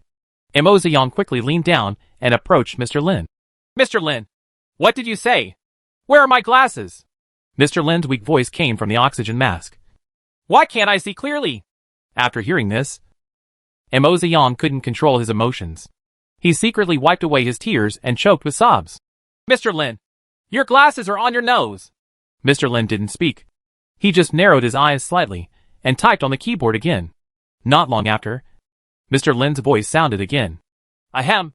The architecture diagram has been completed. After hearing this, Mo Ziyang's eyes suddenly became sore, and a line of hot tears flowed from them. Okay. Mo Ziyang stretched out his hand to wipe the hot tears on his face, and nodded while choking. Help me save it. Mr. Lin's voice became more and more vague. Mo Ziyang nodded, hurriedly squatted down, and manipulated the mouse to save the file in the computer. Seeing the prompt of successful saving, Mr. Lin slowly exhaled a breath, as if he had let go of his worries, and his whole body felt much more relaxed. He looked past the computer in front of him and looked into the void. His slightly cloudy eyes suddenly glowed with a bit of brilliance. What a pity. I can't see the time when the third generation of quantum computers will be completed. Bang! There was a loud noise as the door was pushed open. interrupting Imo Ziyang's original words of comfort to Mr. Lin. All the researchers turned their heads and looked in the direction of the sound. I saw two robotic arms holding a silver-white rectangular machine into the door. Immediately afterwards, a young figure appeared in front of everyone. Professor Liu? Imo Ziyang was stunned and exclaimed, Why are you here? Lu Yongchang glanced at academician Lin Hongsheng, who was sitting on a chair and wearing a breathing mask. Seeing the gray face and the moment his eyes were tightly closed, his heart trembled suddenly. Stop talking nonsense! Lu Yongchang shouted violently. Hurry and help Mr. Lin over here! As Lu Yongchang finished speaking, two robotic arms gently placed the hibernation capsule on the ground. As for Imo Ziyang, although he didn't know what Lu Yongchang was planning to do, he still subconsciously acted according to what he said. By the time Imo Ziyang brought over academician Lin Hongsheng, who had fallen into a coma, Lu Yongchang had already opened the lid of the hibernation cabin with the help of a robotic arm. Quickly! Put Mr. Lin in! Lu Yongchang ordered urgently. At this time, Imo Ziyang knew that the situation was urgent.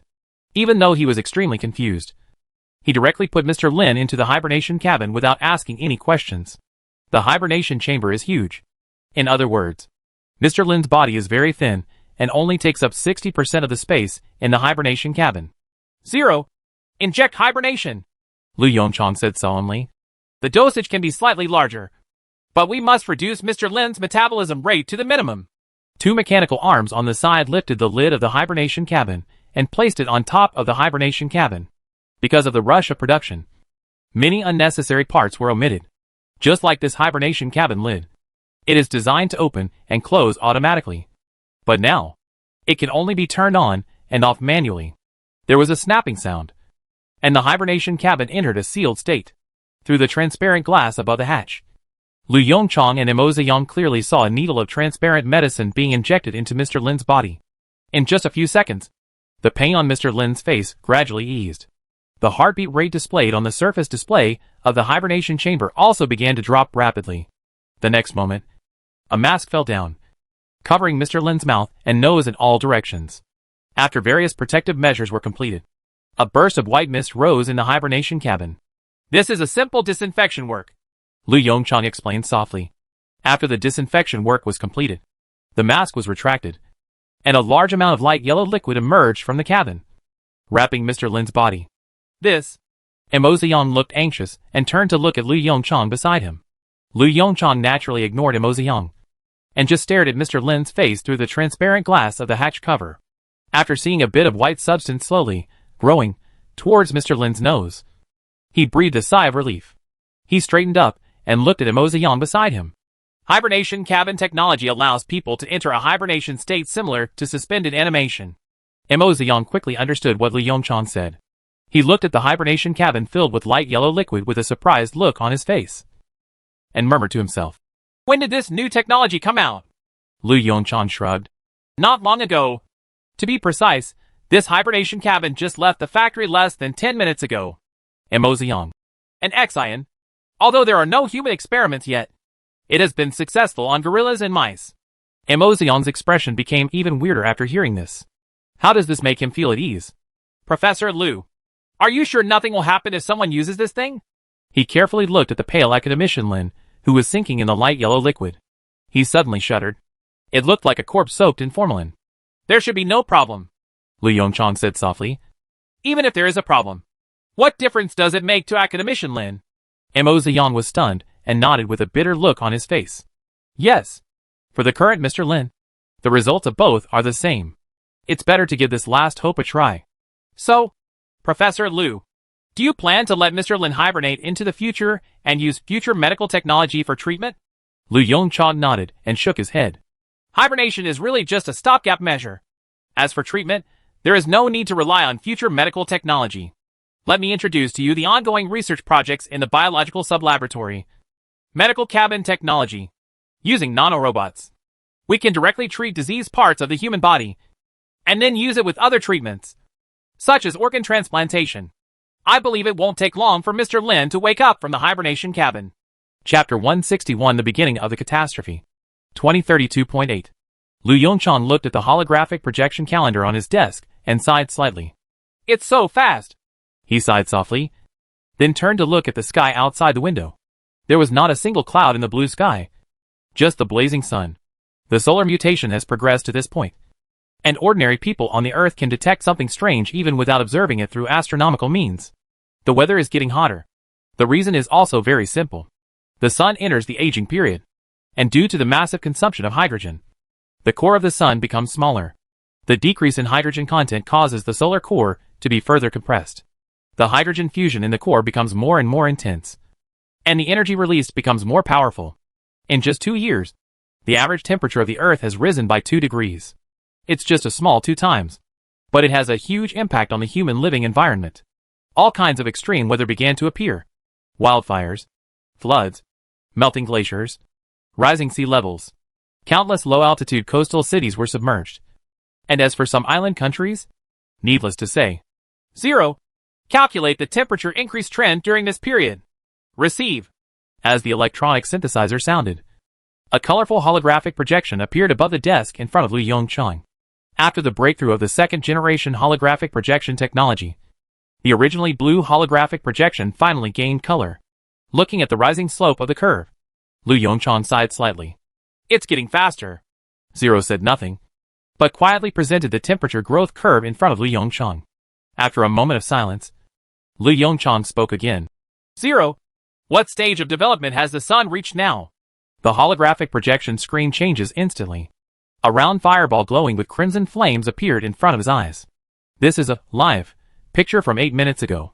Professor, it is completely consistent with your prediction model. The sun is currently aging at an unprecedented rate. Several curves appeared next to the fireball. According to your model predictions, the sun's aging rate will increase rapidly in the next 3 to 6 months, and it will officially enter the red giant stage in 2 years. Lu Yongchang's eyes moved slightly. 2 years later, that is, August 2034. 0. Calculate the change in the Earth's temperature in the next year. A steep curve appeared in front of him. Looking at the temperature displayed above, Lu Yongchang's expression darkened slightly. Really? The situation in the previous life happened after all. The global average temperature will rise by 20 degrees, and the temperature in some areas will rise to over 70 degrees. Such temperatures mean that most areas around the world are no longer suitable for habitation. In their last life, they chose to build underground cities to escape the high temperatures. This life. 0. Ask Fong Su to come to my office. Yongchang, are you looking for me? Just as Lu Yongchang was in a daze facing the holographic projection on his desk, the office door quietly opened, and Fong Su's voice came from the door. Yes. Lu Yongchang came back to his senses, reached out and grabbed it in the air, and then made a throwing motion towards Fong Su. Look, this is the simulation data for the next 3 to 6 months. The holographic projection originally on the desk instantly shrank, flied in front of Fong Su and expanded again. Fong Su was not surprised at all by such a sci-fi scene. He was minding his own business and said low to the robot on the side. 0. Make me a cup of tea. After finishing speaking, he sat on the chair and looked at the data. 20 degrees Celsius. Fong Su exclaimed. Are you sure there was no miscalculation of 0? Academician Fong, please believe in my ability. Before Lu Yongchang could speak, Ling's voice sounded from the robotic arm on the side. Afterwards, a cup of tea was delivered to Fong Su. Fong Su sneered, reached out to take the teacup, thanked him, and quickly asked Lu Yongchang. Yongchang, do you know what it means for the average temperature to rise by 20 degrees Celsius? Of course I know. Lu Yongchang reached out and pinched his eyebrows, and whispered, the sea level will rise about 60 meters. Not to mention other disasters. The living space alone will be compressed a lot. That's why I called you here. We need to determine a plan. Fong Su raised his eyebrows. Determine a plan? Do you think you have several other plans? Lu Yongchang nodded silently. The Tower of Babel should be built soon. Right. A proud smile suddenly appeared on Fong Su's face. Thanks to academician Mo, they successfully launched the 3rd generation quantum computer. The power of 2 million qubits is really exaggerated. It is estimated that the Tower of Babel will be officially completed in a few days. By the way, you haven't seen it live. Right. That scene, TSK. There will be opportunities in the future. Lu Yongchang breathed a long sigh of relief. This is the best news I heard today. Get ready to launch the spaceport plan. The Luanio series of starships should also be put on the agenda. Hearing this, Fong Su's eyes gradually became filled with doubts. Do you mean to start the heaven plan in advance? Our current technical reserves should not be enough to support interstellar navigation. Right. Lu Yongchang shook his head and said, Of course not. The main purpose of the Luanio starship is immigration. Immigration? Fong Su suddenly realized. You mean Mars? Good. Lu Yongchang waved in the air. Zero. Give me the map of the solar system. The colorful holographic projection instantly enlarged and filled the entire office. Then, a map of the solar system appears. Among them, the fiery red sun occupies most of the space in the holographic projection.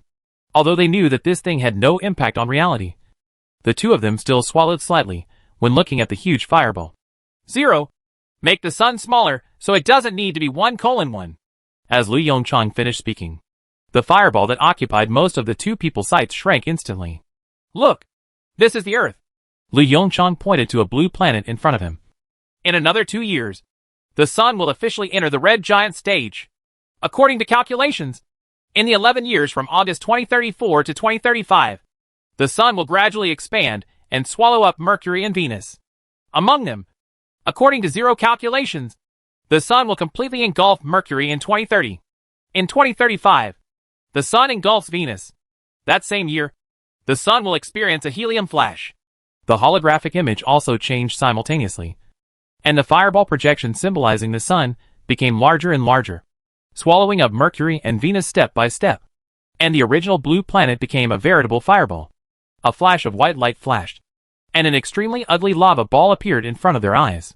Looking at this simulated scene, Fong Su subconsciously took a step back. Chapter 162. Take 5 billion first. Actually, there's no need to go that far. Lu Yongchang shrugged and waved his hand at the huge sun projection next to him, shrinking it to its original state. As long as 2034, the surface of the Earth will be uninhabitable for human survival. As for solutions, I can think of two at the moment. The first one is to quickly create a spaceport with the help of space elevators and zeros. Build giant starships on spaceports that could accommodate millions or tens of millions of people. Fong Su interrupted Lu Yongchang's words directly. This is impossible. A starship that allows millions or tens of millions of people to live is definitely not a technology we currently have. Listen to me first. Lu Yongchang said helplessly. When did I say that I would let these people live in it? You? Fong Su's breath suddenly suffocated. In just a few seconds, he reacted. You mean the hibernation cabin? Lu Yongchang smiled and nodded. I'll give you a simple calculation. The current standard hibernation cabin is 2.5 m in length, 1 m in width, and 1 m in height.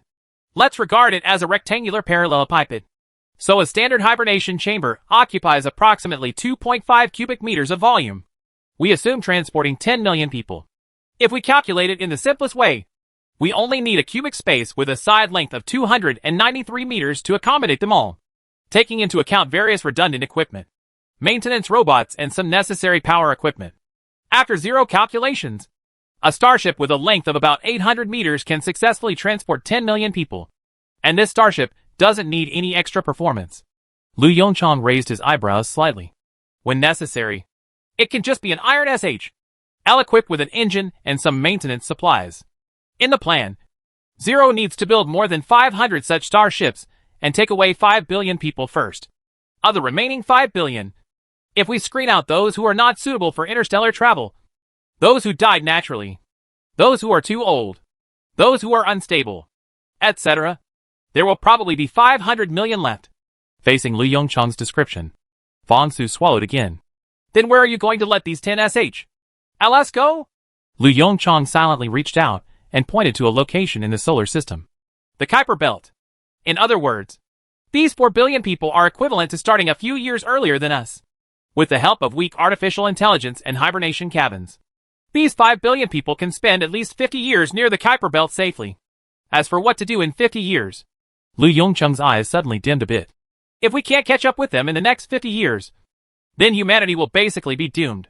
As for the remaining 500 million people, as necessary labor force and scientific researchers, I will arrange them in the spaceport. Wait until the technology matures and the spacecraft for interstellar navigation is completed. And then we can start escaping from the solar system. What about the second solution? Fong Su suddenly asked. Tell me about the second solution first. Mars immigration. Lu Yongchang said concisely and clearly. After the sun expands, we can use Mars as a springboard to gain more development time. After acquiring enough resources in the solar system, we can then proceed to interstellar navigation. After all, the power of a helium flash cannot affect the entire solar system. It's just, I'm not sure how much computing power Zero needs to complete this large-scale immigration plan. Moreover, the problem of material consumption is also a big problem. The office fell into silence again, leaving only a few holographic projections of planets slowly orbiting in the sky. Fong Su was silent for a moment, then slowly said, "Why not combine them?" The next day, a very remote mountain village. "Hey, the weather is getting hotter and hotter." A gray-haired old man, wearing a white sweatshirt as in previous years, sat under the shade of a tree in front of his home, shaking his bamboo fan and fanning himself. Useless. At a high temperature of 40 degrees Celsius, even the wind is scalding hot. "Uncle Chi, are you still enjoying the cool under the shade of the trees?" A girl dressed as a junior high school student opened the window, stuck her head out and shouted, "We can't enjoy the cool weather like this now. You can come and sit in my house. It has air conditioning." Following the girl's shout, a powerful shout rang out. "Old Chi, come on. I'm waiting for you to play chess with me." Facing the neighbor's invitation, Uncle Chi smiled and slapped his bamboo fan, stood up and walked towards the next door. As soon as I opened the door, a blast of cold air hit my face. After walking into the house, an old man with equally gray hair was sitting at the table with a chessboard in front of him. He waved to him. "Come on, Lao Chi. We haven't played chess for several days." Uncle Chi shuddered slightly. "Say, Lao Vong, your air conditioner is on all day long. Doesn't it use electricity?" When Uncle Zhang heard this, he was slightly startled, and then burst into laughter. "I told you, Lao Chi, to watch more news on weekdays, but you didn't listen. Since last year, this electricity has become worthless. Thanks to Professor Na Lu. After the fusion technology comes out, this electricity will be like free." Uncle Chi smiled bitterly and shook his head. "I'm old and can't keep up with the times.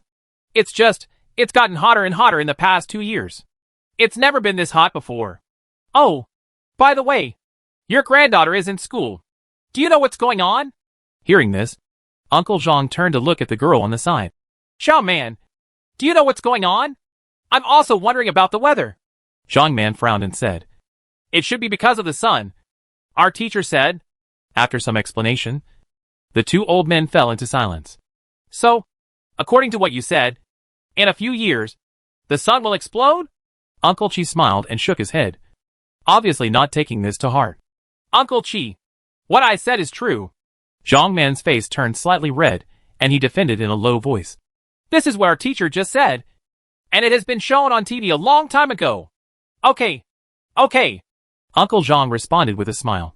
"By the way, Xiao Man, go turn on the TV. Speaking of which, I haven't watched the news for a while." A few minutes later, according to the latest observation data from the People's Federation's first laboratory, the speed of solar variability has accelerated again. Currently, the global average temperature has risen by 2 degrees Celsius, and it is expected that in the next 3 to 6 months, the global average temperature will rise again by 20 degrees Celsius. By then, the Earth will be unsuitable for human survival. The frolicking in the living room stopped for a moment. Chapter 163 Fallen leaves must return to their roots. The sound from the TV continued. According to the suggestions of Li Yongchang, the chief scientist of the People's Federation, the People's Federation will start the construction of the second large-scale space elevator. Project codename Jianmu. Considering the large population of Eurasia, the construction site of the second space elevator Jianmu is located at the roof of the world in the former Xia Kingdom. At the same time, the People's Federation will simultaneously carry out the escape plan. As the plan requires, the living room was extremely quiet. Apart from the solemn voice of the host on the TV, the only sound left was the whirring of the air conditioner. For a long time, Uncle Chi, who was wearing a white sweatshirt, tremblingly picked up the glass on the table and took a sip of the tea inside. As if he was awakened by his actions, Uncle Zhang across the table suddenly raised his head and asked him, "Lao Chi, what are you going to do?" "What? What should I do?" Uncle Chi's hand holding the teacup trembled slightly, and the hot tea spilled on his lap. But he didn't seem to feel anything. He just put the teacup down silently, picked up the napkin on the side and wiped it. "Lao Chi, the news said that citizens under the age of 65 can apply for the escape plan. How about you? Uncle Chi shook his head and turned to look out the window, looking at the familiar scene. A bit of sadness flashed in his eyes. Forget it. He sighed deeply. Now that I'm old enough, I won't compete with young people. I am a rough man with no education. I have lived in this village since I was a child. According to the saying of the older generation, after this person dies, he will return to his roots. What about you? Lao's song? I remember you are 65 years old this year. Right. When Zhang Man, who was sitting nearby, heard this, he immediately pricked up his ears and looked at his grandfather. Uncle Zhang chuckled and reached out to move a chess piece on the chessboard in front of him. I'm definitely staying here. How could you, an old man like you, be lonely without me? Grandpa! A hint of urgency flashed in Zhang Man's eyes. Although she was not very old, she could vaguely understand the conversation between the two. Xiao Man is good. Uncle Zhang patted Zhang Man's head lovingly, chuckled and said, When your parents come back tonight, you can go to the city to sign up. Grandpa is old and can't walk anymore. Looking at the free and easy smiles on the faces of the two old men in front of him, Zhang Man's eyes suddenly became blurry. Night. After the sun went down, the temperature dropped a lot, but the air in the small mountain village is still a bit hot. In the living room, Zhang Man sat silently on the sofa without saying a word. As for Uncle Zhang, he sat next to Zhang Man with a wry smile on his face, trying to comfort his granddaughter. The sound of the security door opening came. Dad? A female voice said. What's wrong with Xiao Man? Hearing the woman's voice, Zhang Man, who was sitting silently on the sofa, jumped up suddenly, ran quickly to the door, and hugged the woman who was carrying a bit of heat. Mom! Zhang Man stretched out his hand to wipe the remaining tears on his face, and said with a hint of tears, Mom, Grandpa refuses to leave. Upon hearing her daughter's words, the woman stiffened suddenly. Dad? A man's voice rang out. You're so good. Why don't you want to leave? It's been said on TV that in a few months, the average temperature of the Earth will rise by 20 degrees. By then, no one will be able to live here at all. Facing the persuasion of his son and daughter-in-law, Uncle Zhang sighed slightly and said to the man, Bojun, you don't need to persuade me. I have already made up my mind. At my age, I don't need to bother anymore. Besides, I have Lao Chi next door with me, so it doesn't matter to me. Tomorrow, take Xiao Man to the city to register. But, faced with his father's request to seek death, Zhang Bojun was obviously not very willing. He opened his mouth and was ready to continue persuading. Okay. The old man was a little annoyed. Stop trying to persuade me. Although I don't have much education, I know a little bit about it. Our technology has not developed to this point yet.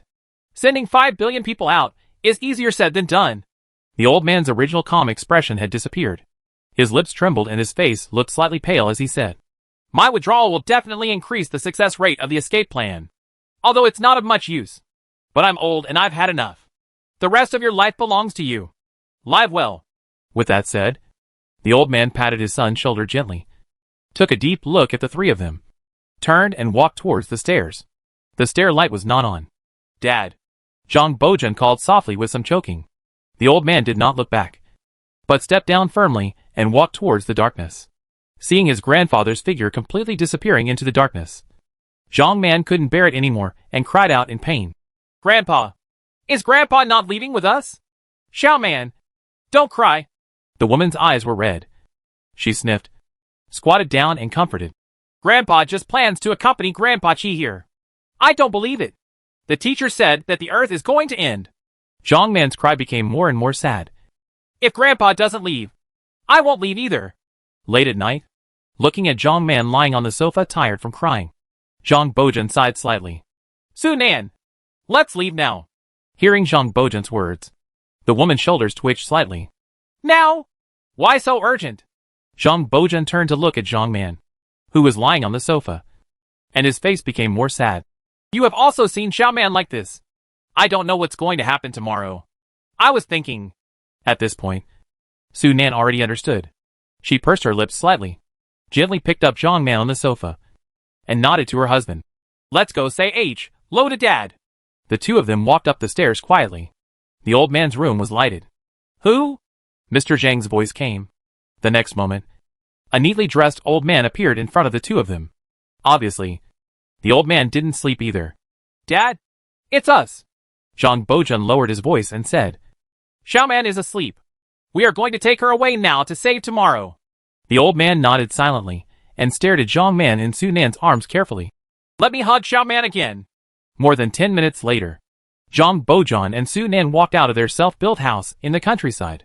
As for Zhang Man, he lay in Zhang Bojun's arms and rested his head on his shoulder. There was the sound of a window being opened behind him. Zhang Bojun and Su Nan trembled slightly. Their eyes were slightly red, but they did not look back and walked straight forward. Zhang Man, who was originally asleep, quietly opened his slightly red and swollen eyes, looking at the familiar figure at the window. A line of hot tears slowly slid down her cheeks. Chapter 164 Escape Plan Priority. When it was dawn, the three of them had already arrived at the nearest county seat. Although it was very early, there was a dense crowd outside the escape plan registration point. Quiet! Everyone be quiet! Come one by one! Everyone can sign up! Hundreds of soldiers in military uniforms were holding guns and shouting to maintain order at the scene. Looking at the huge crowd of people in front of him, Zhang Man subconsciously took a step back. Growing up in the countryside, she had never seen such a chaotic scene. Faced with such a crowded crowd, Zhang Bojun and Su Nan hurriedly stretched out their hands to surround Zhang Man to prevent any accidents. Hey! Stop crowding! Su Nan, who was pushed by the person next to her, shouted loudly. Didn't I say that everyone can sign up? Su Nan's voice was quickly drowned in the chaotic crowd. The next second, the crowd came again. Naturally, the strength of Su Nan and Zhang Bojun could not compete with the crowd. Seeing that the couple were forced to separate and that her daughter was about to be swallowed up by the crowd, Su Nan's eyes were splitting and she shouted heartbreakingly, Be careful! Be careful! Child! Boom! There was a loud gunshot. Then, the crowd suddenly stopped, and a burst of piercing screams came from everywhere. Bang! Bang! Bang! 3 gunshots were fired in succession, like a cock being grabbed by the throat. The scream stopped instantly. Quiet! A deep voice sounded.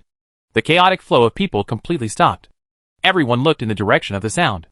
A tall and strong man put away the gun in his hand, walked up to Su Nan, and asked in a deep voice, Where is the child? Mom! Mom! Zhang Man's voice came from the crowd.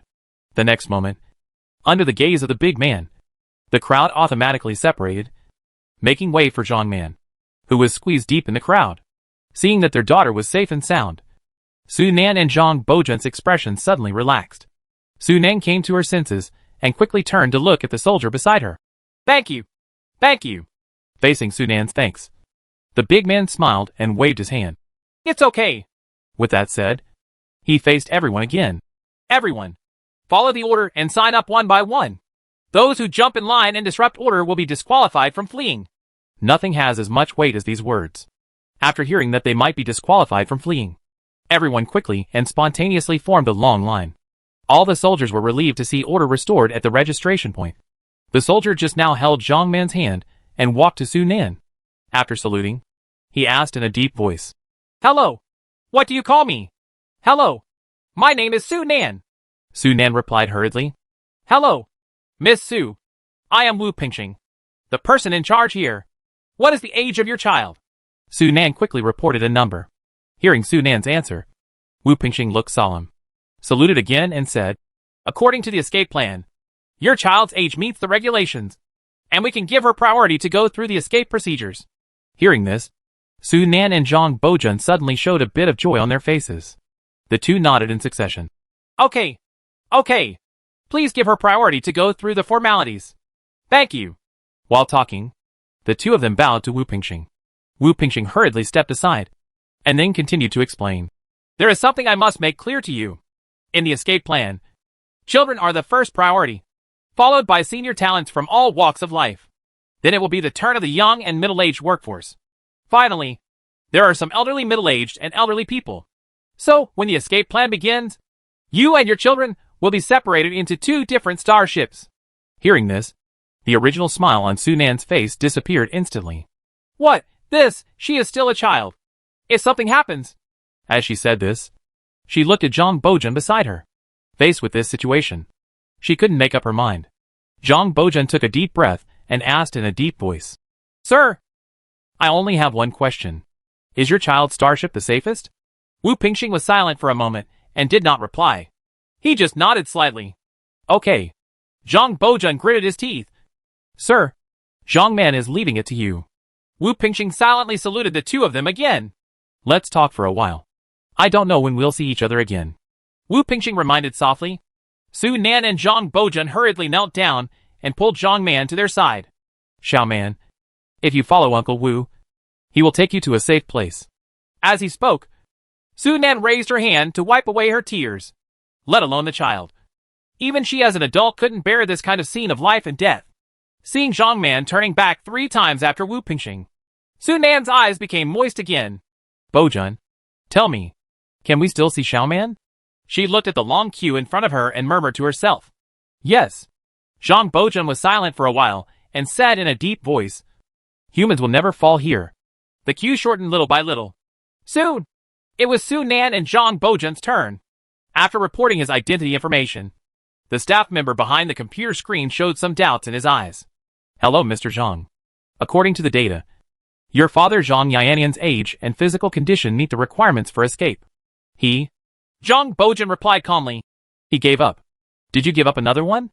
The staff member showed some respect in his eyes and nodded to Zhang Boujun. Thank you for your father's efforts. Humanity will remember him. As he spoke, the staff member quickly checked an option on the computer in front of him. What do you mean? Zhang Boujun asked with a puzzled look on his face. Are many people giving up fleeing? The staff stopped what they were doing and sighed softly. Yes. According to current statistics, more than 80% of 60 to 65-year-olds have given up the opportunity to escape. And the rate of giving up among 55 to 60-year-olds has also reached 60%. They voluntarily stay on Earth, reducing the burden of escape plans and leaving the hope of survival to young people. Zhang Boujun and his wife Su Nan looked at each other. Both of them saw the shock in the other's eyes. No wonder I didn't see a few elderly people when I was queuing up. Hello. This is your escape number. Please keep it safe. The staff member's words brought the two of them back to reality. Next, please carry the sign in your hand to the designated place for a physical examination. Zhang Boujun quickly took the sign handed over by the staff and walked forward with Su Nan. The front is full of unknowns. Chapter 165 Hibernation begins. Zhang Man followed Wu Pingxing silently. She walked through the crowd and entered a metal passage. Xiao Man. Your name is Xiao Man, right? Wu Pingxing's voice sounded. The passage was empty, and there was even some echo. Yes. Zhang Man nodded slightly and responded in a low voice. Silence fell between the two again. Gradually, the passage came to an end. Looking at Zun number 2 on the tarmac in front of him, Zhang Man's eyes widened suddenly, and he froze on the spot. Zun number 2 is obviously a bit too shocking for a child of her age. Wu, Uncle Wu. Where are we going? Zhang Man swallowed slightly, his slightly childish voice full of panic. Wu Pingxing chuckled. Enough waiting. Let's go to Africa. Africa. Tower of Babel, the bottom of the space elevator. A large city built around the Tower of Babel. Due to geographical factors, at this moment, the local temperature has exceeded 50 degrees Celsius. Under such high temperatures, almost all plants and animals face a life and death crisis. There are no pedestrians on the city streets. There were only speeding trucks and trains running along the tracks. In the sky over the city, Zun 2 starships were shuttled back and forth in order to increase the efficiency of material transportation. Except for some managers, there are basically no real residents in the entire city. Just lots of robots and robotic arms. Under Zero's remote control, countless robots and mechanical arms transported materials to the huge space elevator. Subsequently, the electricity provided by the helium fusion reactor drove the space elevator, transporting countless materials into space. Unlike before, the sky above the city of Babel seemed extremely busy at this time. Ships of Zun 2 came from all directions. Under Zero's control, these starships entered the corresponding apron in an orderly manner. Is this the Tower of Babel? Zhang Man looked through the porthole and stared blankly at the scene outside the window. Between heaven and earth, a thin rope connecting the two ends suddenly appeared. How is it? Is it spectacular? Wu Pingxing chuckled and said. When I saw this thing for the first time, my reaction was much greater than yours. As he spoke, he made a funny expression. Zhang Man looked at Wu Pingxing's exaggerated expression beside him and couldn't help laughing. Tower of Babel, how long is it? She moved to the porthole, raised her head, and looked overhead. The straight thin line went all the way up until it disappeared into the thick clouds. If I remember correctly, it should be 91,000 kilometers. Wow! At this moment, Zhang Man finally showed her expected performance at her age. My home is about 50 kilometers away from the county seat? She frowned, trying to figure out the quantitative relationship. Ha ha ha! Wu Pingxing smiled and reached out to touch Zhang Man's head. I really want to go up and have a look. Zhang Man murmured to himself. Hearing this, Wu Pingxing's eyes showed a bit of regret. He shook his head. It's a pity that you won't have such luck this time. In order to speed up transportation efficiency, the current acceleration of the Tower of Babel is unbearable for humans, Wu Pingxing added, except under the protection of the hibernation cabin. Perhaps you will have this opportunity in the future. Zhang Man nodded silently and withdrew his gaze. Captain Wu, we are almost there. A reminder sounded from the side. Wu Pingxing quickly straightened his expression, turned to Zhang Man beside him and said, Xiao Man, sit tight. We are about to land. I was entrusted by your parents to send you safely to the hibernation cabin. Hearing this, Zhang Man's eyes dimmed slightly. Wu Pingxing's mouth twitched, resisting the urge to slap himself in the mouth. With such a broken mouth, why can't he open the pot and pick up the pot? A Zun 2 starship flew slowly towards the B-45 apron under the strong sunlight. Under Zero's control, its flight trajectory was unusually smooth. Slow down, hover, land. A series of operations are completed in one go, in order to avoid being burned by the high temperature outside the starship. After Zun 2 landed, a hemispherical light shielding curtain was automatically raised on the surrounding ground. The refrigeration system was started, and after the surrounding temperature dropped to normal levels, Zun 2's hatch slowly opened. Zhang Man followed Wu Pingxing and walked out of Zun number 2 first. Looking at the slightly narrow space around him, Zhang Man cast a puzzled expression on Wu Pingxing.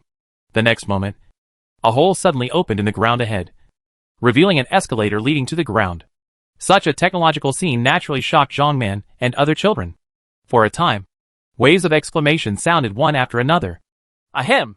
Wu Pingxing coughed hard. Everyone, please be quiet. Now! We are going to the underground base of the Tower of Babel. After the physical examination, you will enter the hibernation chamber to begin the 50-year hibernation process. The content of the physical examination is simple, but also important. Resistance to hibernation. To put it simply, it is to test whether the human body will autonomously produce antibodies to hibernating hormone. Although the probability is very low, in the face of the absolute base, there are actually not many such people. These people are collectively called hibernating insulators. As the name suggests, they are insulated from hibernation and will never be able to enter hibernation unless new technology emerges. In a sense, this is extremely cruel. Facing their companions, family members entered hibernation one after another. However, these hibernating insulators could not enter hibernation and could only die silently in the starship. A hibernator wakes up only to find that his former friends or family members have turned into a pile of ashes. Hibernating insulators rush to death alone in endless loneliness and loneliness. This kind of thing would be a huge blow to both parties. Fortunately, among the group of children brought by Wu Pingxing, there were no so-called hibernating insulators. After the physical examination, everyone entered their hibernation cabins one by one. Different from the hibernation cabin for adults, the hibernation cabin for children is one model smaller, which also means that the same size spacecraft can transport more people. 5 o'clock. 4:59. Zhang Man lay quietly in the hibernation cabin, waiting for the countdown in front of him to end. At this moment, her grandfather, who was thousands of miles away, suddenly sounded in her mind. Bits and pieces of the past come to mind, when she thought that when she opened her eyes again, everything would look different. A teardrop appeared in the corner of Zhang Man's eyes again. Midnight. The countdown is cleared. My arm hurt slightly. After a few seconds, her consciousness began to blur. Crystal tears slowly slid down her cheeks, and the hibernation cabin indicator light turned green. Hibernation successful. Chapter 166 addressing all humanity. Half a month later. Inside the People's Federation's first laboratory. Professor, the escape plan has completed its statistical work. Zero's holographic projection appeared next to Lu Yongchang. Lu Yongchang paused with a pen in his hand and asked in a deep voice, How is it? Has the population exceeded 5 billion? While asking, there was a hint of deep worry in his eyes. Letting 5 billion people escape first is already the limit of what Zero can do. Once exceeded, some people are bound to be left behind. And these people who are left behind will cause unnecessary riots. Professor, only 4 billion people have applied for the escape plan. 4 billion? Lu Yongchang was suddenly startled, and quickly raised his head to look at the holographic projection on the side. What happened? Why only 4 billion? The holographic projection screen changed quietly, and a detailed statistical chart appeared in front of him. According to statistics, the vast majority of elderly people who meet the screening criteria have given up their qualifications. Lu Yongchang stared blankly at the statistical chart suspended in the air and muttered to himself. Why? They thought it would increase the success rate of some escape plans. Zero replied quickly. After hearing this answer, Lu Yongchang couldn't help but fell into silence. That's right. It stands to reason that the smaller the number of people, the higher the success rate of the escape plan. He put down the pen in his hand, raised his hand to cover his eyes, and sighed softly. After a long time, he put down his hands, revealing some red eyes. Zero, start your escape plan. How much time will it take for Jianmu to be completed? About a month. Professor. Zero replied immediately without any hesitation. The Babita spaceport manufacturing progress has reached 80%. And the One Bird project can be launched at any time. There was some contemplation in Lu Yongchang's eyes. The living environment on the Earth's surface continues to deteriorate. And the biggest crisis facing mankind is the sudden change of the sun, not the invasion of extraterrestrial civilizations. So the Luenio project has also made some changes. Of course, judging from the current technical level, as long as there is an extraterrestrial civilization that has the ability to invade the solar system, humans basically have no ability to fight back. The modified Luenio Type 1 is larger than the original. After removing all weapon systems and unnecessary functions, it has become a truly large-scale population and material transportation starship. Zero, speed up the production of hibernation cabins and allow 4 billion people to enter hibernation one after another.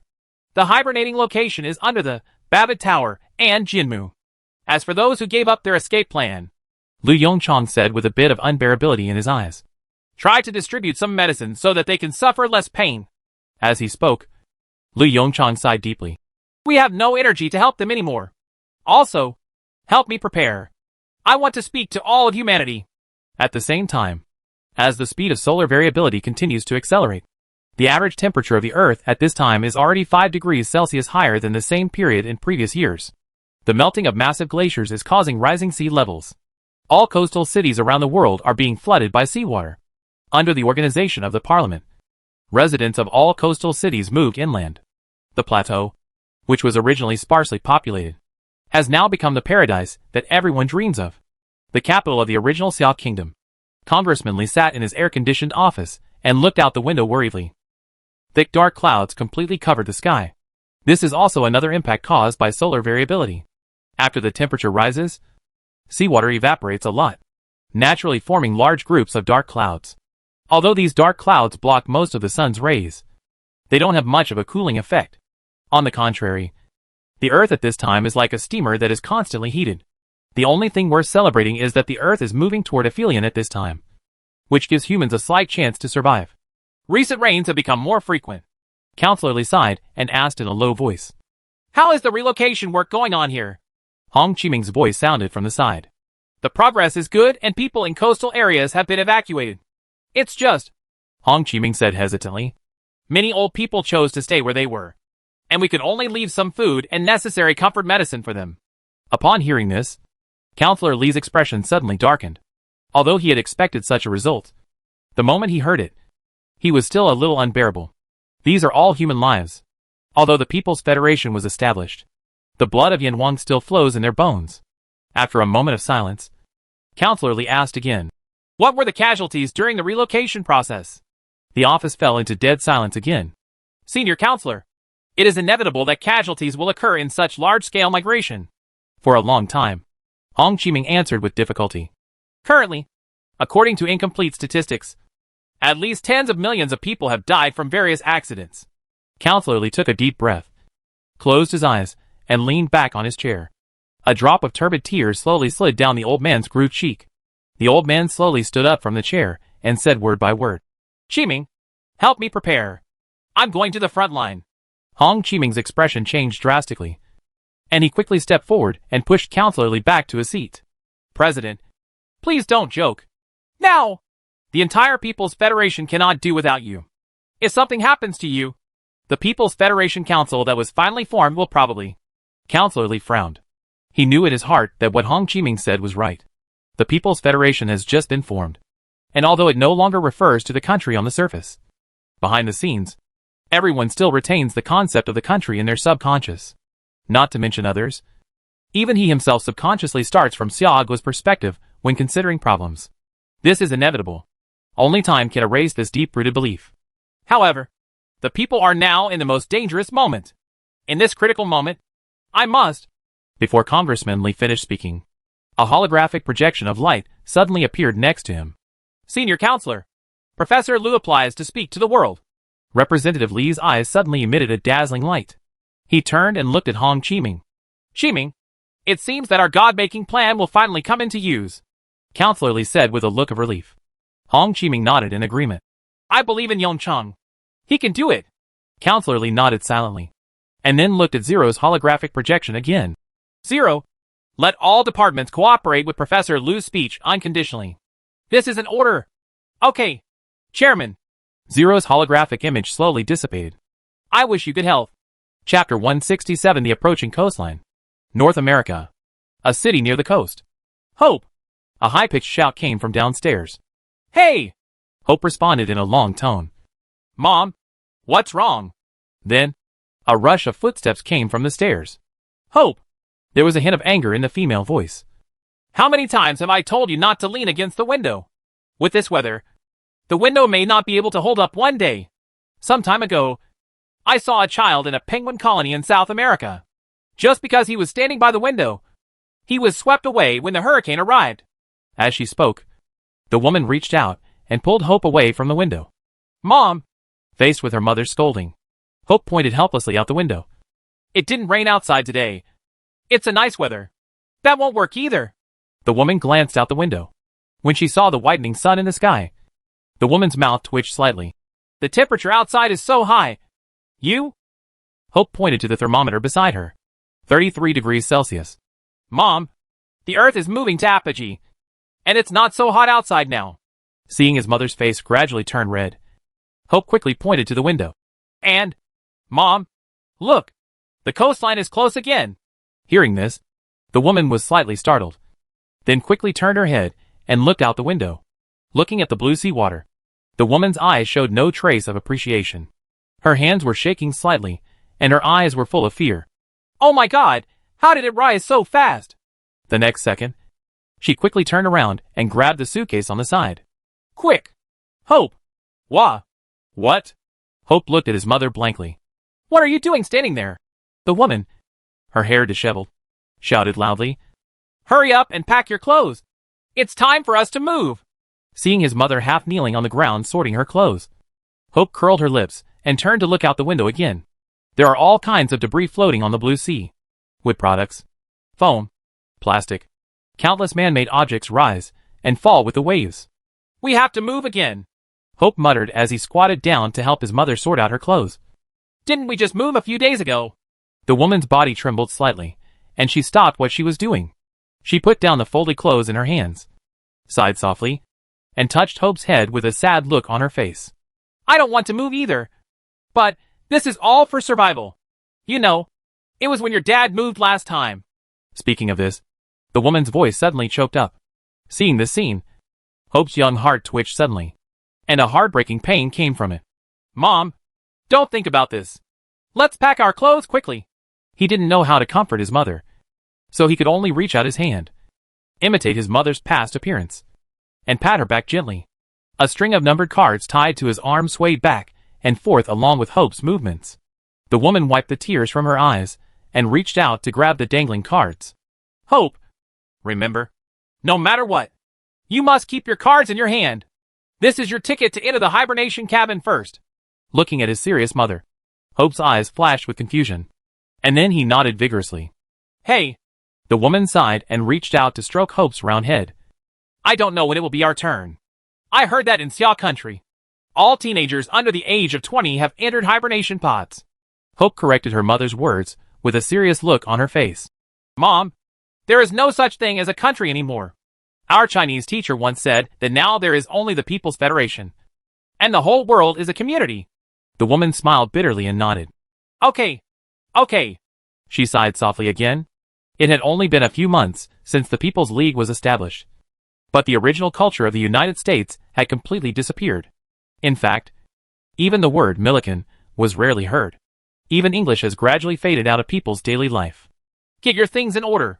The woman did not continue to think about these things. She knew that this kind of thing was not something that an ordinary person like her should consider. At dusk. Come on, Hope. It's time for us to go. Outside the small villa, a car parked at the entrance of the courtyard, and the woman struggled to move some necessary items into the trunk. Hearing her mother's urging, Hope turned her head and looked behind her again. There were waves of tiny waves coming from the sea. Hey! The young man sighed for the first time in his life. A few minutes later, the fully charged car started. There was a slight buzzing sound, and the car drove the two of them forward along the highway, seeing a few car lights turning on the roadside from time to time. The look on the woman's face became increasingly gloomy. Everyone is running away, Hope whispered. The woman nodded. Yes, everyone wants to survive. So, where are we going now? Hope turned to look at her mother, her big eyes reflecting a little crystal light in the darkness. I don't know either. The woman shook her head in confusion. Anyway, let's drive inland. Let's see where everyone goes and where we will go. Looking at the cars whizzing by around them, the atmosphere in the car gradually became depressing. The woman pondered for a moment, then reached out and turned on the radio in the car. The following will tell you the latest progress of the escape plan. At present, the first batch of hibernation projects in Asia has been completed, and the second and third batches of hibernating personnel are entering hibernation in an orderly manner. The American region will launch the first batch of hibernation projects in the near future. At that time, all those who are qualified to escape are asked to go to the gathering point in the nearest city. As the radio sounded, there was a loud bang in the sky. Mom! It's Xian Nu number 2. Hope lowered the window, stuck his head out and glanced at the sky, then shouted to his mother excitedly. It's true what the radio said. The first batch of hibernation has begun. There was a bit of excitement in the woman's eyes. She whistled lightly as she asked Hope to close the car window. We have to speed up. When we get to the next city, I will take you to the meeting point. By the time. Speaking of this, the woman's voice suddenly stopped. She suddenly thought that at that time, it would be the time to say goodbye to her child. Just for a moment, the car fell into silence again. Mom, otherwise, I won't hibernate for now. What are you talking about? The woman glared at the boy next to her with some annoyance and scolded softly. Don't talk such nonsense. And then hibernate. Hope didn't reply, just sat in his seat silently. Chapter 168. Me. You can call me Zero. Time passes bit by bit. The sound of the waves of the sea is getting weaker and weaker. Looking at Hope, who had already fallen asleep in his seat, a doting smile appeared on the corner of the woman's mouth. She parked her car at a charging station on the side of the road. After charging the car, she returned to the car. After locking the car door, the woman slowly closed her eyes. The fatigue accumulated from driving for a long time made her fall asleep quickly. She was awakened by the rapid sound of rain. Looking at the huge raindrops on the windshield in front of her, her face suddenly turned pale. It's over. Her last escape experience taught her a profound lesson. Never travel on a rainy day. As global temperatures rise, extreme weather becomes more common. You never know if the rain in front of you will turn into a hurricane. Damn it! The woman cursed lightly and quickly fastened her seat belt. Hope! Wake up! We should go! Hope, who was in the passenger seat, opened his eyes drowsily. Hope suddenly sobered up when she saw raindrops on the windshield. There was a flash of fear deep in his eyes. The scene that happened not long ago appeared in his mind again. During the heavy rain, a man was hit by a telegraph pole blown down by strong winds. He then fell into more than 10 centimeters of water and never responded to the calls of his family. Hope! Fasten your seatbelt! A high-pitched shout came from the side. The wind is not strong now. We have to go to the next city quickly. After coming back to his senses, Hope looked solemn and quickly fastened his seatbelt. Charging pile. Hope pointed out the window and reminded loudly. The woman gritted her teeth, took a deep breath, turned around, opened the car door and rushed out. A gust of wind brought heavy raindrops into the car. Bang! The car door is closed. Hope's heart also lifted. After dozens of seconds, the car door opened again. The moment he saw his mother, Hope breathed a sigh of relief. The wind is getting stronger. The woman became more and more anxious. She quickly sat back in her chair and started the car in a hurry. There is no shelter from the rain nearby. We have to find a house quickly. With that said, the woman stepped on the accelerator hard. Squeak! There was a harsh sound of tire friction. Immediately afterwards, a powerful recoil force pressed Hope hard onto the chair. Half an hour later, on the empty road, a car with orange-yellow double-jumping lights was parked quietly on the side of the road. The road is broken.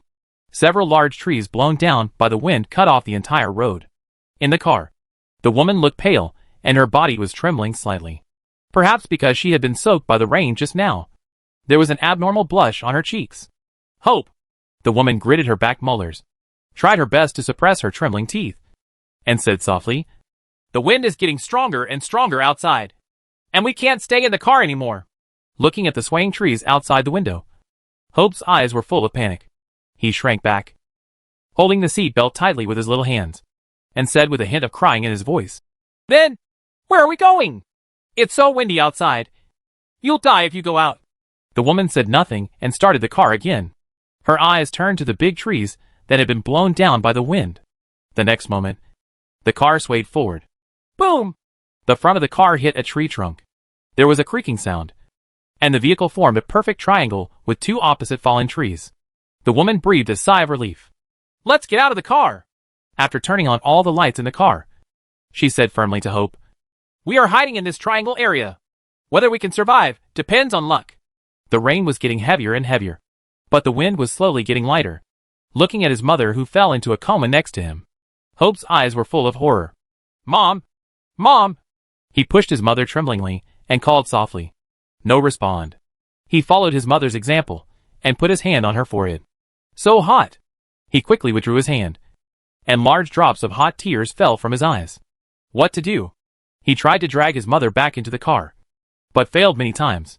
He was still a child after all, and he was so exhausted that he couldn't even stand firmly, let alone pick up an adult from the ground and carry him back to the car. Seeing the blood on his mother's face getting lighter and lighter, Hope's heart gradually sank into the endless abyss. Just when he was about to give up hope, an engine roar came from the side. Hope suddenly raised her head and looked to the side. Several faint blue flames came into view. Above the flames is a huge creature with signal lights flashing all over it. Zuend number 2? Zuend number 2. He stood up suddenly from the ground and shouted loudly. The hatch opens. A silver-white robot walked out of it and walked steadily to the big tree. Signs of life detected. Rescue initiated. An electronic synthesized sound sounded. The next second, the huge tree trunk was slowly moved away, revealing an opening for people to pass through. Inside Zuend number 2. As soon as he entered Zuend number 2, Hope was stunned. Silver-white robot stood quietly on the spot. No. No one. He asked timidly. No. This Zuend 2 transports all robots. After placing the unconscious woman on the simple hospital bed, the robot turned around and spoke in an electronically synthesized voice. Then, who are you? Where is the driver? Me? You can call me Zero. I am an artificial intelligence. As the electronic synthesized sound sounded, a holographic projection appeared in the air. This Zuend number 2 is controlled remotely by me. Next, I will send you to the nearest city, where you will be properly accommodated. Hope's eyes were full of confusion, and he nodded in understanding. The next moment, he seemed to remember something and suddenly bowed to the robot. Thank you. If it weren't for you, maybe we would all. Ling in the holographic image shook his head and silently disappeared his own image, replaced by Liu Yongcheng's appearance. No need to thank me. You should thank my creator. Your creator. Hope looked at the familiar face in front of him, and his eyes suddenly widened. I recognize him. He is Professor Liu Yongcheng. Zero reminded softly. Yes. Hope tapped his head lightly, his eyes flashing as he looked at the holographic projection. I want to be like Professor Liu in the future. Okay. After hibernation is over, you can choose your life. Zero said softly. In 10 minutes, Professor Liu will speak to all humans on the Earth. Do you want to listen? Hope nodded vigorously. Chapter 169 Humanity. Eternal Glory. As Hope's voice fell, the holographic projection inside Zuend 2 changed rapidly. A countdown appeared in the sky. 9:45. 9:44. Young Hope looked at the numbers jumping in the air. with a flash of excitement and anticipation in his eyes. I wonder what Professor Lu will say later. Within a certain meeting point, it was crowded. The bright lights couldn't hide the gloomy atmosphere in the air. Everyone's expression seems to be carved out of the same mold. Silent, negative, face ashen. Slight sobs came from all corners, mixing together to form a noisy background. The depressing environment created a negative feedback, making everyone feel a little heavier again. The person in charge frowned as he looked at the scene in front of him. He sighed softly, turned to the staff around him and said, "This can't go on like this.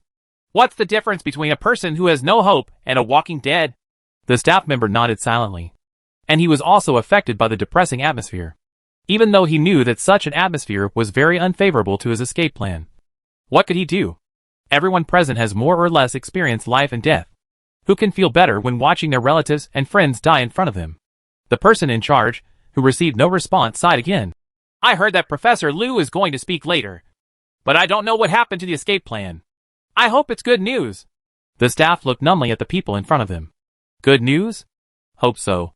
The bright lights at the assembly point dimmed quietly. The sudden change caused everyone to stop moving, and many people even had a bit of panic in their eyes. The next moment, the lights on the large holographic projection equipment installed around the assembly point a few days ago came on. The light of the holographic projection lit up over the assembly point, and a countdown followed. There was a commotion in the crowd. The person in charge's eyes moved slightly, and he quickly picked up the phone and explained. Upon hearing that Professor Lu was speaking, the original commotion gradually subsided, and many people had a look of anticipation in their eyes. Inside Zuin number 2, time passes minute by minute. When the countdown turned to midnight, Hope held her breath. Like Hope, at this moment, countless people around the world are holding their breath. Everyone's eyes are turned to the screen or holographic projection in front of them. "Hello, fellow humans." A calm, gentle male voice sounded. "I am the chief scientist of the People's Federation, Lu Yongchang." As the sound sounded, the picture in the holographic projection gradually became clearer. Lu Yongchang, wearing a Chinese tunic suit, sat quietly behind a desk covered with draft paper. Hope opened her eyes wide and looked at the desk. The draft paper was densely filled with complex symbols and calculations. After just one glance, Hope looked away dizzily and looked at Lu Yongchang sitting behind the desk again. The dark circles around his eyes and flaky lips all showed the tremendous pressure on him. "Ever since the sun began to accelerate its changes, humankind's living environment has continued to deteriorate." Lu Yongchang's voice continued to sound, and as he spoke, the scene quietly changed, and the disasters that had occurred in the past few months began to play back bit by bit. Forest fires, tsunamis, hurricanes.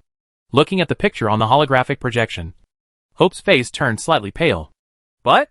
Lu Yongchang changed the subject and raised his voice a little higher. "Humanity has not surrendered. During this period, in order to survive, we completed countless projects that were unimaginable before." The holographic projection screen changes again. Zun 2 took off one after another from the ground, carrying a large amount of supplies to an altitude of 91,000 kilometers.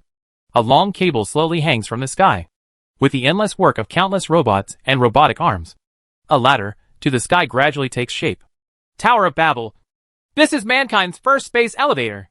Jianmu, as of now, has completed most of the construction work, and it is expected to be officially put into use in half a month. The camera cuts again. In space, a huge silver-white disc appeared at the end of the space elevator. On the disc, there are also billions of robots and mechanical arms. As you can see, the spaceport has begun to take shape. Next, the Luenio project will also be launched simultaneously. Thanks to these projects, we can send some of humanity off Earth. Meeting point. Everyone silently looked up at the holographic image in the sky. The spectacular and grand construction scenes in the picture brought some changes to these numb faces. At this moment, we are suffering unimaginable difficulties and setbacks. In the past few months, according to incomplete statistics, the global death toll has reached more than 1 billion. Among them, there are old people who voluntarily quit their escape plans, and there are children who bear the hope of mankind. But I still have a dream. I dream that we can escape from this disaster. I dream that we can find a planet suitable for survival. I dream that humans in the future will no longer be constrained by external things. Lu Yongchang stood up excitedly, waved his right hand, and shouted loudly. Cheer up, fellow compatriots. Human civilization will never surrender. Lu Yongchang's voice echoed in various places around the world. Imagine that when hibernation ends, we have arrived at a planet suitable for survival. Over there. We can. A bit of life gradually appeared on the originally numb face. There was a bit of hope in everyone's eyes again. Good. I don't know where. But suddenly there was a shout of applause. Then, a series of shouts rang out, gradually converging into an extremely loud voice. At last, the moment Lu Yongchang's voice sounded again, the originally noisy gathering point quickly became quiet. Everyone looked eagerly at the holographic image in the sky. Lu Yongchang's eyes showed a bit of exhaustion in the picture, and he slowly raised his hand and saluted the camera. May the glory of mankind last forever. At this moment, everyone has let go of their obsession with the country. Everyone was murmuring the same words in a low voice. Humanity, glory will last forever. Humanity, glory will last forever. Inside Zun number 2, Hope said to herself with a little sparkle in her eyes. An extremely strong emotion suddenly arose in his young heart. Hope, we're here. Zero's voice came. Hope was stunned and turned to look. I don't know when. Zun 2 landed quietly in the nearest city. The cabin door has been opened, and outside the door are several excited soldiers, and the tarmac is bright as day. Chapter 170 Phase Progress of Biosphere 2. The next day, Lu Yongchang frowned and looked at the information on the desk in front of him. The sound of the office door opening came. He raised his head and glanced at the visitor, then lowered his head again and started looking through the documents. Brother Su? Lu Yongchang asked softly. What's the matter? Fong Su naturally didn't care about Lu Yongchang's attitude. He walked to the desk with a smile on his face. There are two good news. Which one do you want to hear? There was a look of doubt in Lu Yongchang's eyes. He looked away from the documents in front of him and raised his head to look at Fong Su. Two? Fong Su nodded. The first one is related to your speech yesterday. Global speaking has made a big difference. Currently, feedback has come from all over the world. It is said that people are much more motivated to flee. There are even some people who will take the initiative to help the staff and assist in the implementation of the escape plan. Lu Yongchang nodded with satisfaction. This is indeed good news. Increasing the enthusiasm for escape can greatly increase the survival rate of escapees. In interstellar navigation, within the load range, the larger the effective population, the better. As for what is the effective population, it's simple and cruel. They are people who are already productive and will be productive in the future. In other words, young adults and children. After all, you never know what surprises may happen in the universe. Forget about the universe. Just on Earth, a chain disaster caused by rising global average temperatures killed more than 1 billion people in just a few months. Although most of these 1 billion people are elderly people with limited mobility. The few young adults and children who died in natural disasters also indirectly weaken the development potential of human civilization. Thinking of this, Lu Yongchang's eyes dimmed a bit. He sighed softly, shook his head and said, What a pity. When the hibernation plan is implemented, we don't know how many people will survive. Fong Su's face also became a lot heavier. Professor, based on the data accumulated in the early stage, it will take about 3 months for the hibernation plan to be fully implemented. Considering that extreme weather will become more and more frequent, it is estimated that the number of escapees will decrease to about 3.8 billion. Zero answered sternly, and even listed a large amount of data to prove his inference. 3.8 billion. A total of 200 million less.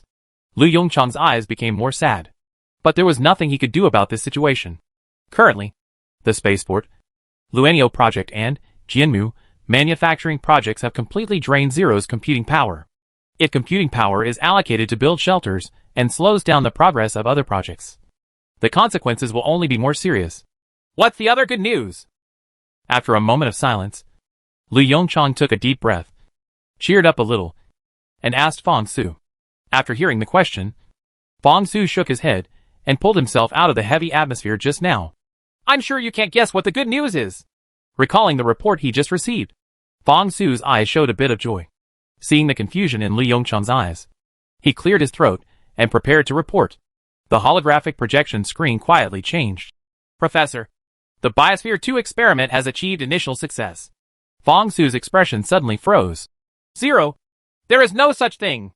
As for Lu Yongchang, he naturally ignored Fong Su's protest and stood up with excitement on his face, looking at the holographic image in front of him. Zero. Arrange a Zuid number 2 for me. I want to go to the ecological sphere number 2. Taklamakan Desert. As the sun changes faster, the desert has become a real forbidden zone for life. Under the scorching sun, the surface temperature of the Taklamakan Desert reaches over 90 degrees Celsius. In the center of the Taklamakan Desert, a huge hemispherical glass building stands in this restricted area of life, as if challenging the power of nature. Zund number 2, which was completely black, drew a graceful curve and slowly landed on the tarmac next to the glass building. The powerful thrust of the Hall thruster kicked up countless yellow sand. You can see through the portholes that the world around Zund 2 has become a hazy world. Professor, we are here. Zero's voice came. I have informed Professor Shinshinwen, and he is already waiting for you at the door of the isolation cabin. Lu Yongchang nodded, then looked at the thermometer aside. The moment he saw the numbers, he stood up decisively and took out the spacesuit from the cabinet on the side. Are you kidding me? With the temperature outside right now, he would probably be able to smell the smell of barbecue within a few minutes of going out. The hatch slowly opened, and Lu Yongchang, wearing a silver-white spacesuit, slowly walked out of Zund 2. Through the mask, he could clearly see several camels turned into mummies on the sand. He sighed silently and walked towards the hatch of Biosphere 2 in the distance. To ensure a tight seal, the Biosphere 2 project's hatch structure mimics the design of a spacecraft, a circular hatch that can be drilled through by a single person. He reached out and grabbed the handle of the circular hatch and twisted it open with force. After several turns, the hatch slowly opened. He knelt down and got inside. Professor Lu. H. Lo. H. Lo. As soon as he took off his spacesuit and walked out of the isolation cabin, Lu Yongchang heard an excited shout. He raised his head and looked in the direction of the sound. It looks familiar. Professor Shen? He called tentatively. Yes. Yes. I'm Shinshinwen. The visitor walked up to Lu Yongchang cheerfully, holding his right hand with both hands. Welcome to Biosphere 2. I also watched yesterday's global speech. You gave it so well. Lu Yongchang didn't exchange too many pleasantries. He nodded and said straight to the point. Okay. Time is urgent, so I won't say any nonsense. Please tell me about the current situation of Biosphere 2. This is related to the future plans of the People's Federation. When Shinshinwen heard this, his expression suddenly became serious. Professor Lu, come with me. With that said, Shinshinwen turned around and walked inside. The biosphere is different from other research projects. There are some things that cannot be concluded by just looking at the data. It is better for me to take you to see it with your own eyes. Lu Yongchang nodded. This was also his idea. Otherwise, he could just sit in the office and ask Zero directly about the progress of the project. As soon as he walked a short distance, he was keenly aware of something unusual. He raised his head and looked towards the glass dome of Biosphere 2, and saw countless silver-white sequins attached to it. Professor Shen, this is... Shinshinwen turned his head and saw Lu Yongchang looking up, and quickly explained. This was recently renovated. After the sun changed, the internal cooling system couldn't keep up. So we asked Zero to make these reflective sequins to reflect most of the sunlight away, leaving only suitable light. Chapter 171, Hundreds of Millions of Misunderstandings. Professor, this is a simulated ocean area. With the help of wave-making systems, we can simulate wave and tidal phenomena in real time. Hearing this, Lu Yongchang turned his head and looked in the direction of Shinshinwen's finger. A medium-sized pool. This is called the ocean. He knelt down and took a closer look. The water quality looks good. Shinshinwen smiled bitterly and shook his head. Professor, this is the result of the second experiment. Huh? Lu Yongchang raised his eyebrows slightly. What do you mean? The first experiment failed? Hey! Shinshinwen sighed softly.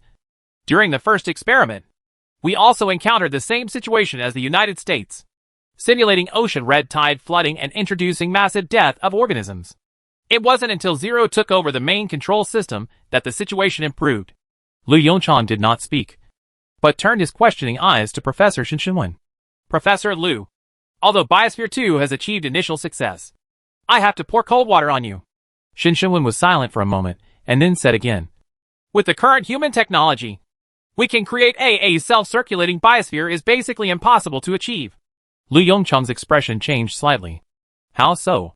According to the system, artificial biosphere technology is obviously a prerequisite for starship manufacturing. Is there incorrect information in the system? Thinking of this, Lu Yongchang's face instantly turned ugly. Professor Shen, please explain in detail. Shinshinwen sighed softly. With Zero's help, we conducted countless simulations, Ultimately, we found a mix that was just about balanced. Even so, this biosphere still needs to be monitored in real time and fine-tuned in various ways.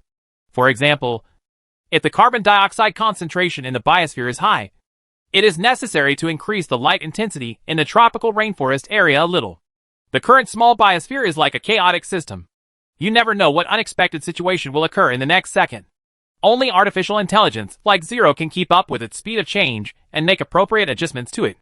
Besides, the crops produced by this biosphere are basically only enough for a few of our scientific researchers. Once the number of crops is increased, other problems will inevitably arise.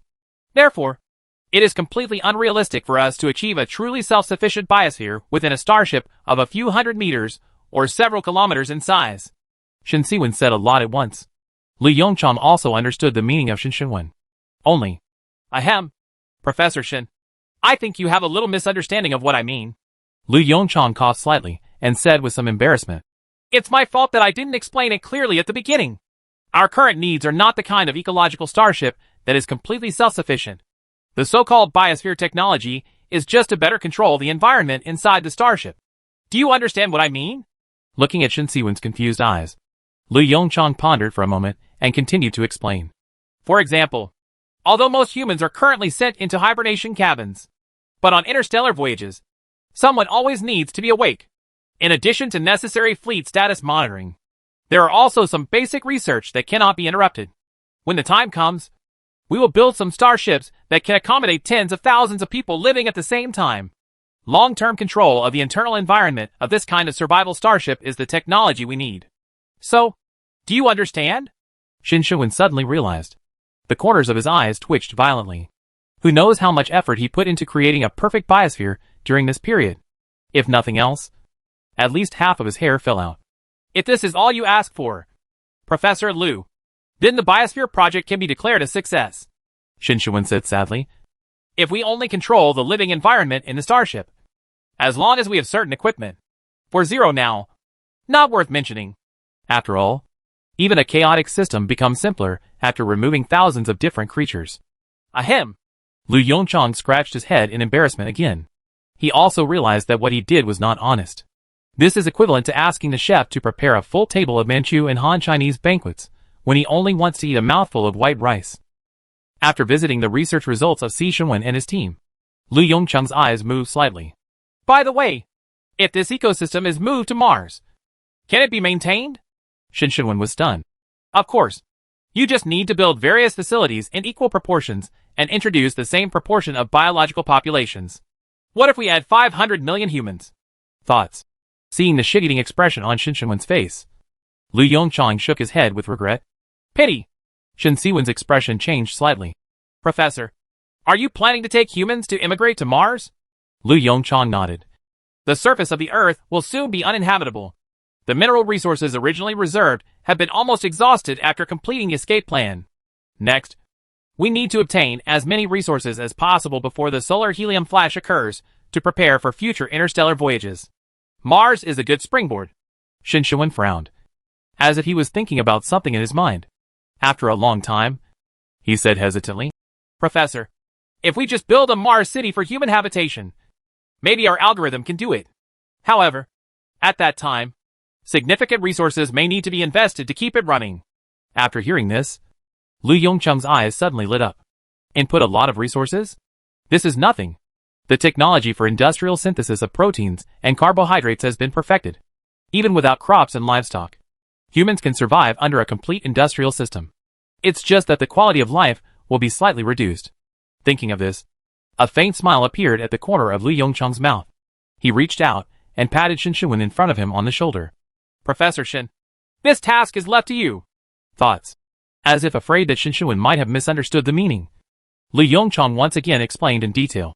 I need you to design a Mars city that can accommodate 500 million people. Resource consumption is not a problem. The key is to ensure the stability of the internal environment. I will arrange other scientific researchers to assist you. Within 3 months, I will see the complete design plan.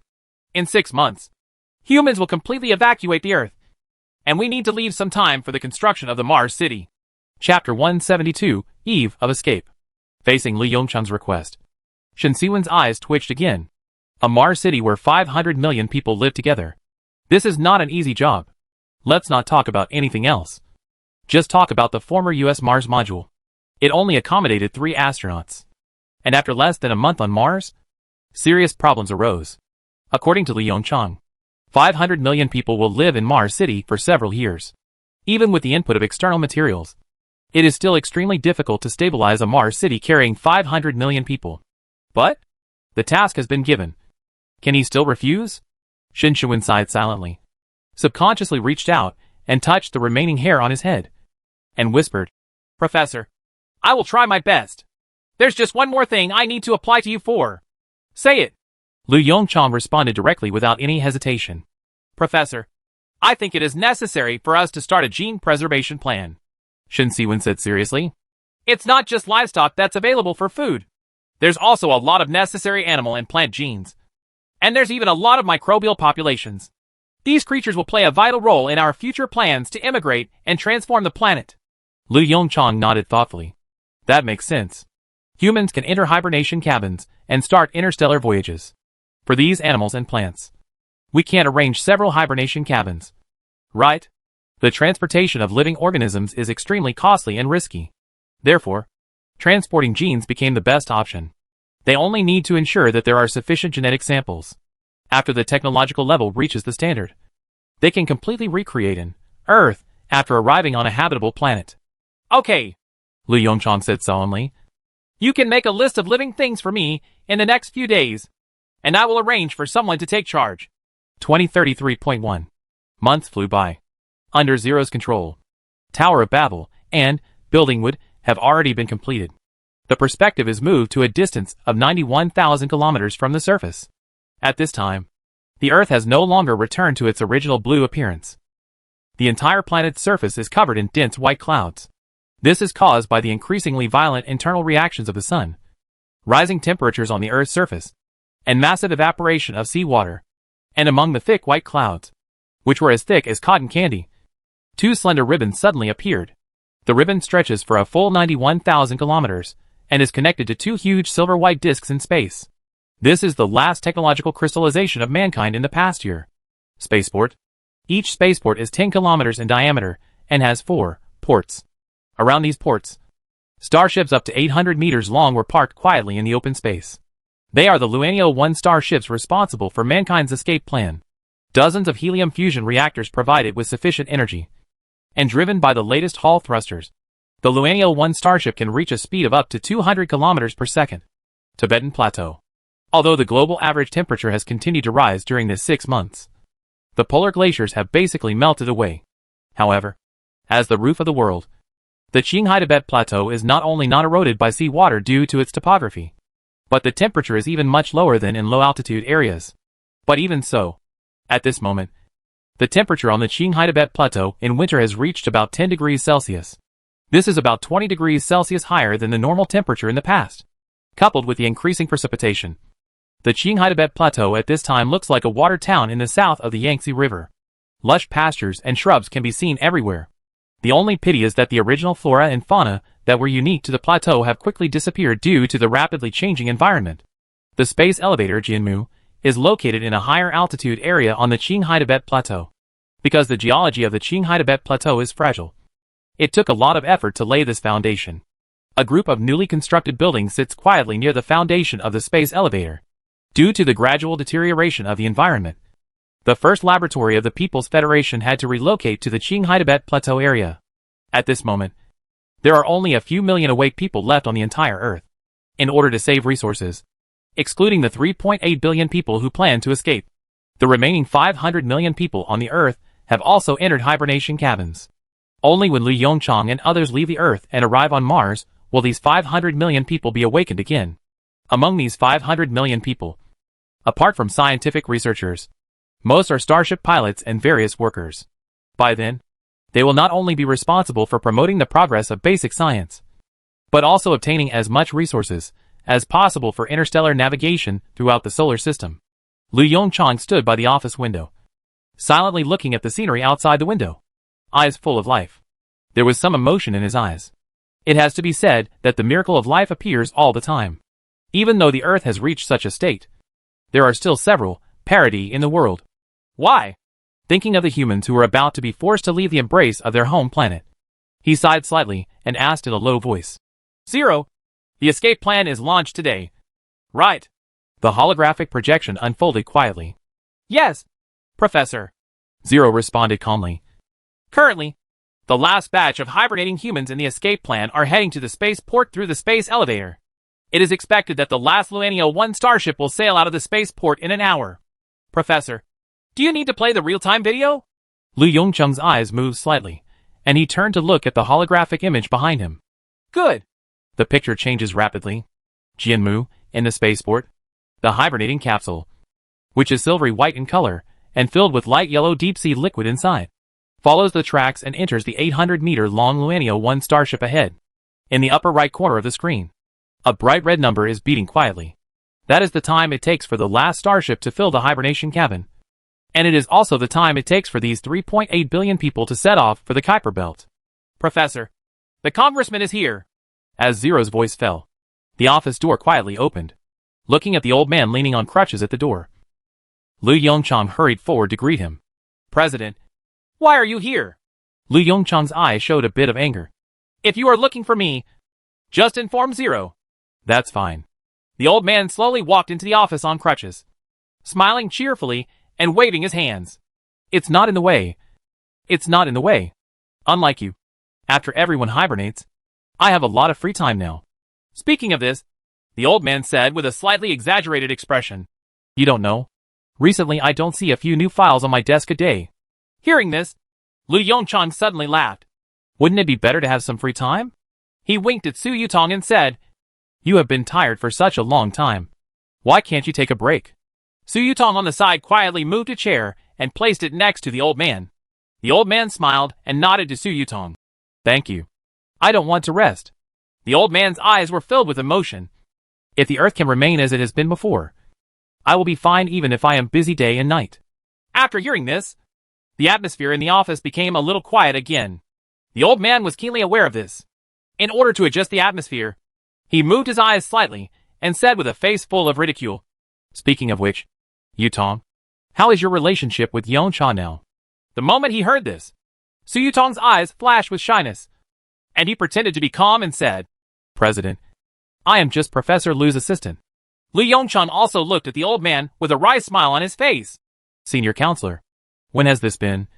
Do you still have the intention to make a joke? Looking at the two young people in front of him, the old man sat on his chair and laughed. Okay. I, an old man like me, will not get involved in your young people's affairs. Chapter 173 380 Points of Light. Facing the old man's teasing, Lu Yongcheng could only look at Su Yutong next to him helplessly.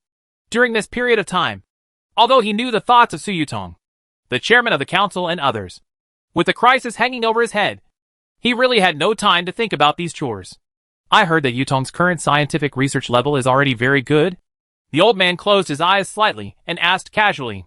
Lu Yongcheng was stunned for a moment, then nodded quickly and said, Over the past year or so, we have indeed made great progress. But compared to the older generation of scientific researchers, she still has a big gap. The old man opened his eyes again, glanced at Su Yutong with a pleased expression, nodded slowly and said, Not bad. Not bad. We are old. After you leave the solar system, you are the future of the People's Federation. Work hard and try to drive this guy Lu Yongcheng away. Speaking of this, the old man couldn't help but chuckle. Obviously, he also knew that this was almost impossible to happen.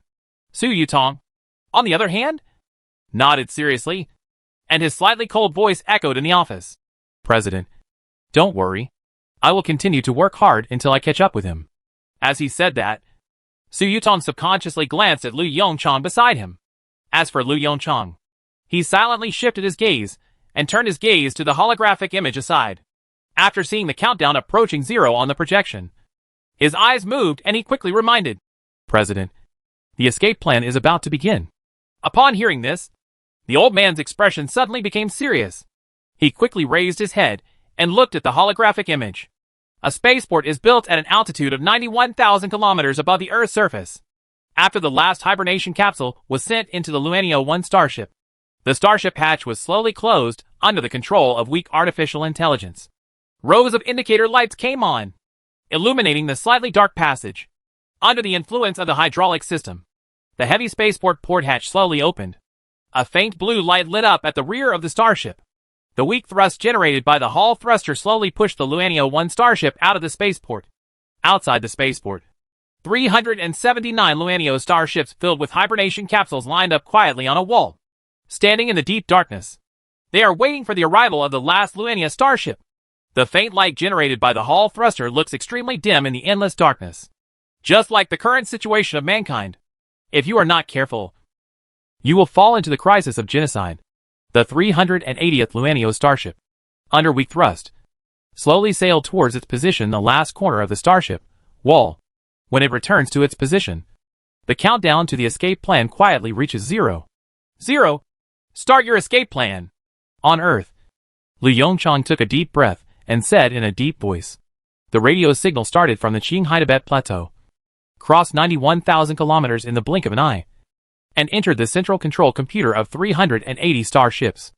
0.1 milliseconds later, 380 weak artificial intelligence programs responded to Zero's command at the same time. The tails of the 380 Luanio 1 starships lit up with dazzling blue lights. That's a Hall thruster running at full power. Qinghai Tibet Plateau, People's Federation First Laboratory, Quantum Computer Sub-Laboratory. Has the escape plan begun? Mo Ziyang looked at the architecture diagram on the screen carefully and asked softly to the researcher beside him. Academician Mo. It has already begun. The researcher glanced at the time and responded quickly. Mo Ziyang's fingers suddenly stopped typing on the keyboard.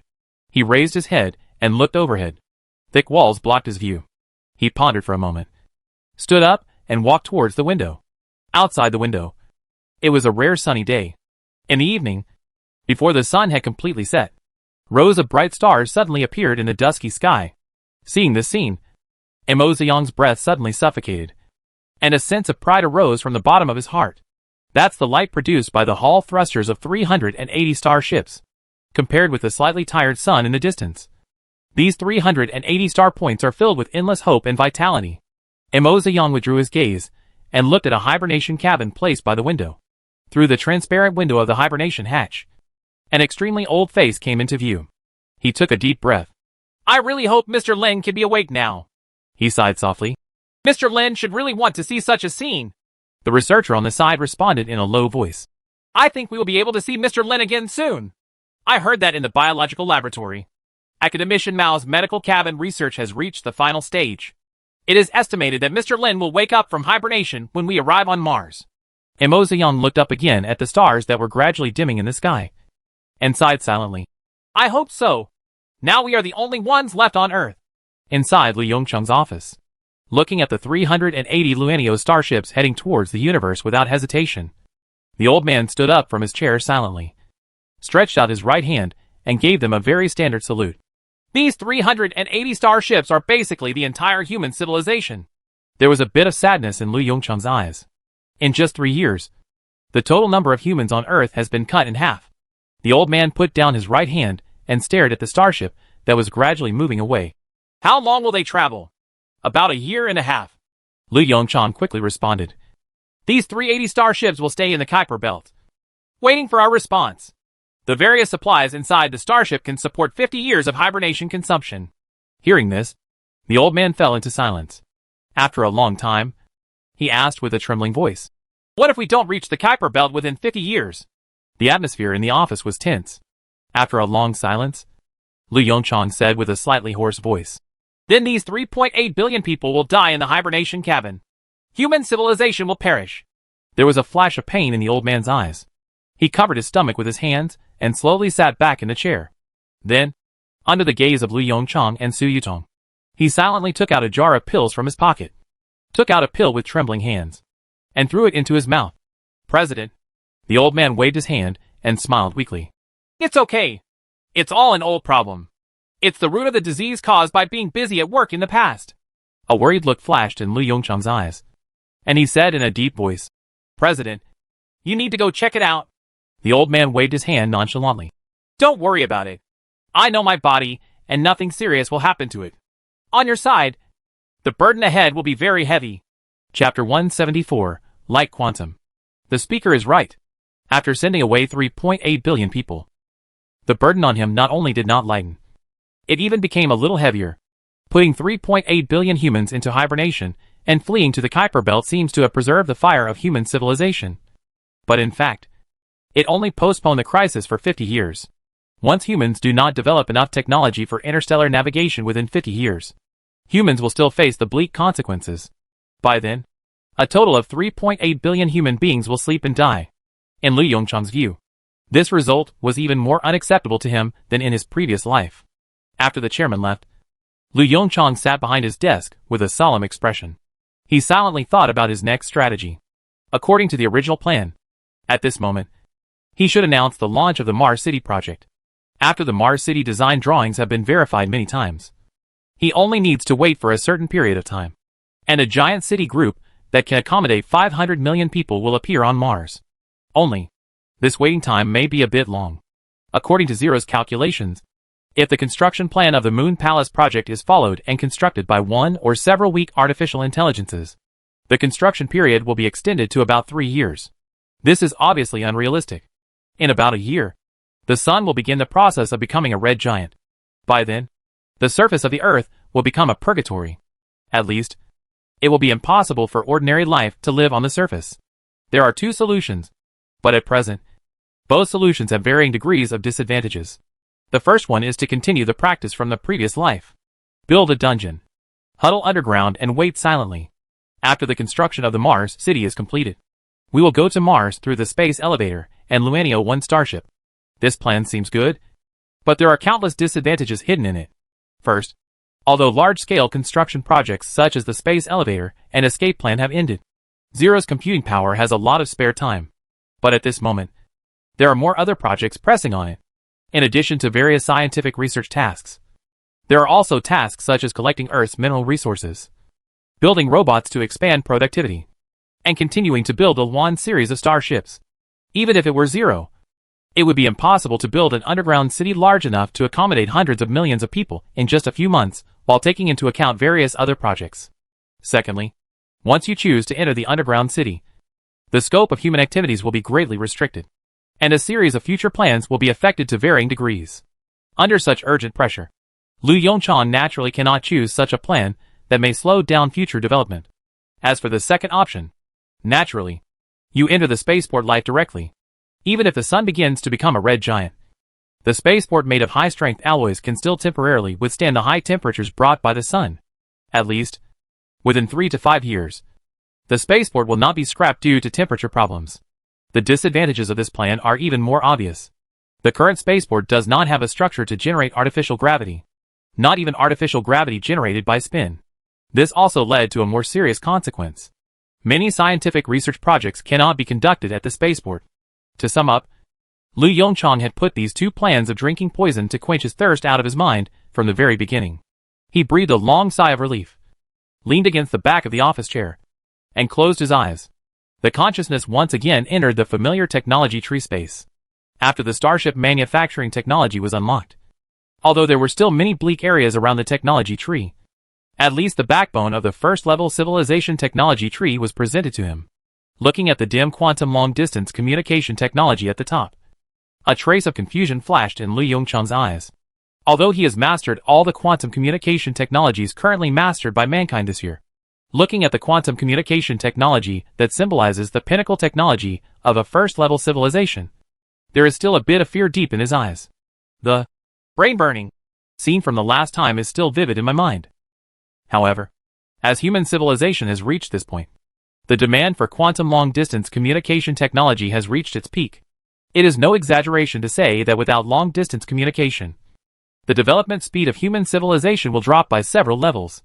After struggling for a few minutes, determination flashed in his eyes. Fight. He didn't believe that the result this time would be the same as last time. If it doesn't work, just lie in bed for a few days, and it will be over. After thinking clearly, he quickly focused on the extremely bleak icon at the top of the technology tree. After a short wait, the familiar dizziness and burning sensation came to my brain. The dizziness is getting stronger and stronger. The familiar dark scene came again. Blanche. Lu Yongchang couldn't help but smile bitterly in his heart. About to faint again. Is this terrible quantum long-distance communication so difficult? Thinking of Su Yutong in the office, Lu Yongchang sighed silently in his heart. I guess this time, I'm going to scare her again. In just a short moment, countless thoughts flashed through Lu Yongchang's mind. But at the moment when the dizziness reached its peak, a touch of ecstasy arose in his heart. A long-lost reminder finally appeared in his consciousness. Like quantum. Feeling the countless inspirations bursting out of his mind, Lu Yongchang fell into a coma with a somewhat satisfied smile on his lips. Bip! Blop! Blop! The familiar sound of the buzzer and the familiar smell of disinfectant. Lu Yongchang struggled to open his eyes. Looking at the surrounding arrangements, a wry smile appeared on his lips again. The sound of the door opening came. Professor Lu, this is the second time you have fallen into a coma. Looking at the somewhat familiar face, Lu Yongchang frowned slightly. Are you Dr. Wen?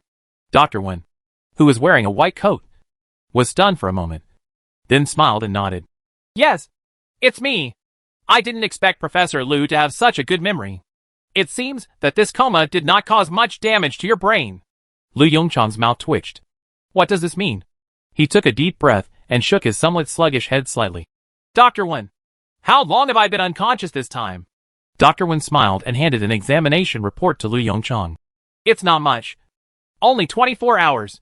Compared with the last time, there is a lot of progress. Lu Yongchang. It always felt like Dr. Wen was targeting him, but he couldn't find enough evidence. Take a look. Here is your inspection report. Lu Yongchang's eyes moved and he lowered his head to look at the documents in front of him. According to the examination, your brain activity is higher than last time, Dr. Wen said calmly. Although I don't know how you did it. This is undoubtedly a good thing for you and mankind. Chapter 175 Quantum Communication and Long-Distance Communication. Lu Yongchang looked at the documents in front of him silently, and his guess about the function of the system was verified again.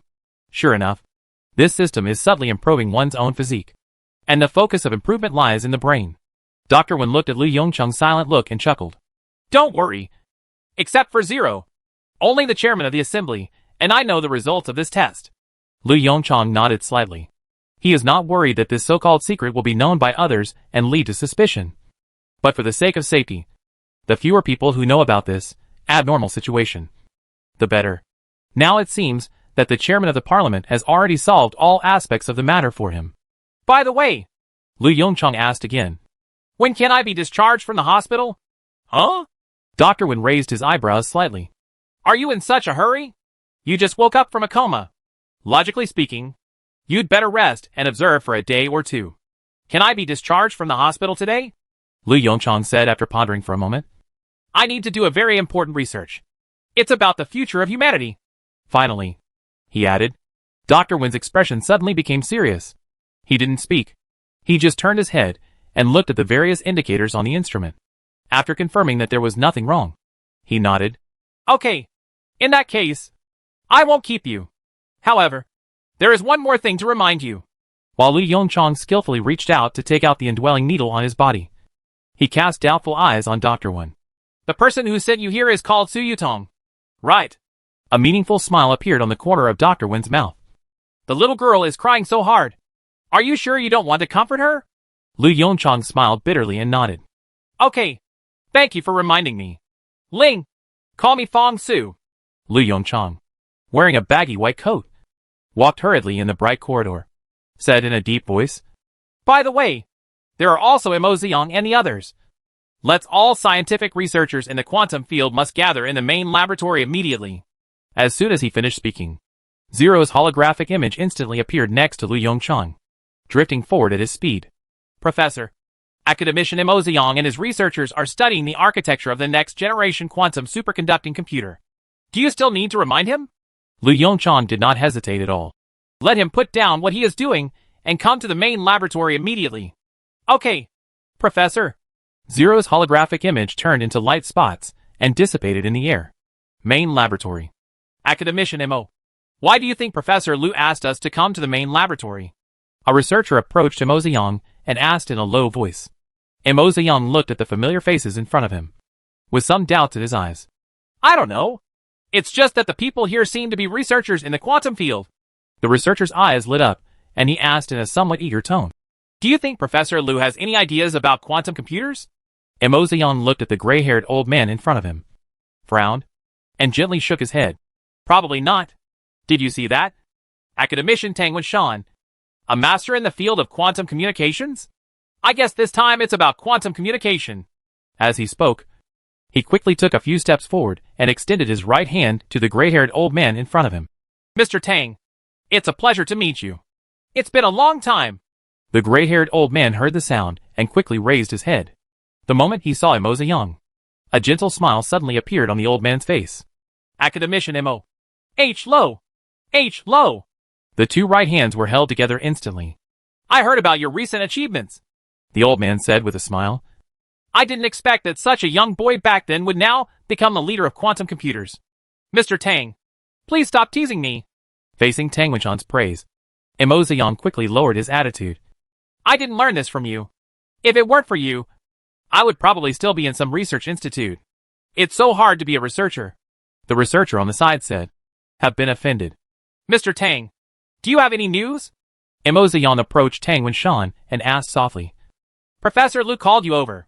Are you planning to take action in the field of quantum communication? Tang Wenshan frowned and shook his head slightly. I don't know that either. I just received a notification from Zero. I estimate that everyone present should have just received a notification from Zero.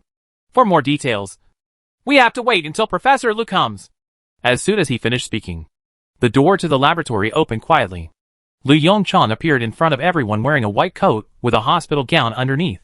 For a moment, the entire scientific research staff in the main laboratory looked strange. Cough! Yongchan, what are you? As his deputy, Fong Su naturally took the lead to remind him. Seeing Fong Su gesticulating towards him, a trace of doubt flashed in Lu Yongchang's eyes. When he looked in the direction of Fong Su's finger, his face suddenly became embarrassed. I came out in such a hurry that I forgot to change my clothes. Ahem. Lu Yongchang coughed hard twice, relieved the awkward atmosphere and said, Everyone, I called you here to solve a major problem. This is related to the future development and destiny of mankind. Hearing this, everyone present's eyes became solemn. After seeing that everyone's attention was diverted from his hospital gown, Lu Yongchan calmly buttoned up the buttons of his white coat, covering the hospital gown underneath. As Lu Yongchang's deputy, Fong Su naturally discovered his little tricks. Fong Su. Lu Yongchan naturally noticed Fong Su's extremely strange expression. He silently glared at Fong Su, gave him a warning look, and continued talking as if nothing had happened. Extra-distance communication technology. I believe you have all heard of this name. Currently, huge communication delays have become a huge obstacle restricting the further development of mankind. If humans want to escape the solar system and become a true interstellar civilization, long-distance communication is an unavoidable threshold. The moment he heard this term, academician Tang Wenshan frowned instantly. Professor Lu, are you planning to use quantum communication technology to achieve long-distance communication? The moment he saw the questioner, Lu Yongchan raised his eyebrows slightly. Yes, Mr. Tang. You are a master in the field of quantum communication. What do you think of this? Tang Wenshan frowned and fell into silence. After a long time, he hesitated and said, I think it may be difficult to achieve ultra-distance communication with the help of quantum communication. Chapter 176 Photon Control. Seeing that Li Yongchang had no intention of interrupting his words, academician Tang Wenshan continued. You must be aware of the current quantum communication technology. There is no so-called entanglement effect at a distance. It just uses quantum entanglement distribution and teleportation to strictly encrypt information. Currently, we do not have a theory that can use the quantum entanglement effect at a distance to transmit messages. P.S.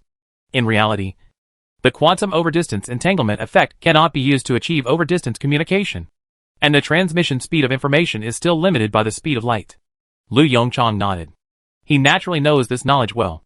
Only, academician Tang, in my opinion, the key difficulty currently limiting quantum communication technology is our inability to precisely control individual photons. Tang Wenshan suddenly fell into silence. That's right, that's true, Tang Wenshan said with some entanglement. If we can precisely control a single photon, then we only need to carry another entangled photon, so that we can naturally achieve long-distance communication. Lu Yongchang shrugged. Isn't this good? Our mission now is simple. Precise manipulation of individual photons. 3 months later, inside the main laboratory, a huge precision instrument sits in the center of the laboratory. This is the scientific research result of everyone in the past 3 months. A single photon control device. Lu Yongchang and Tang Wenshan stood in front of the control device with anxious expressions and looked at each other silently. Mr. Tang, let's start the experiment.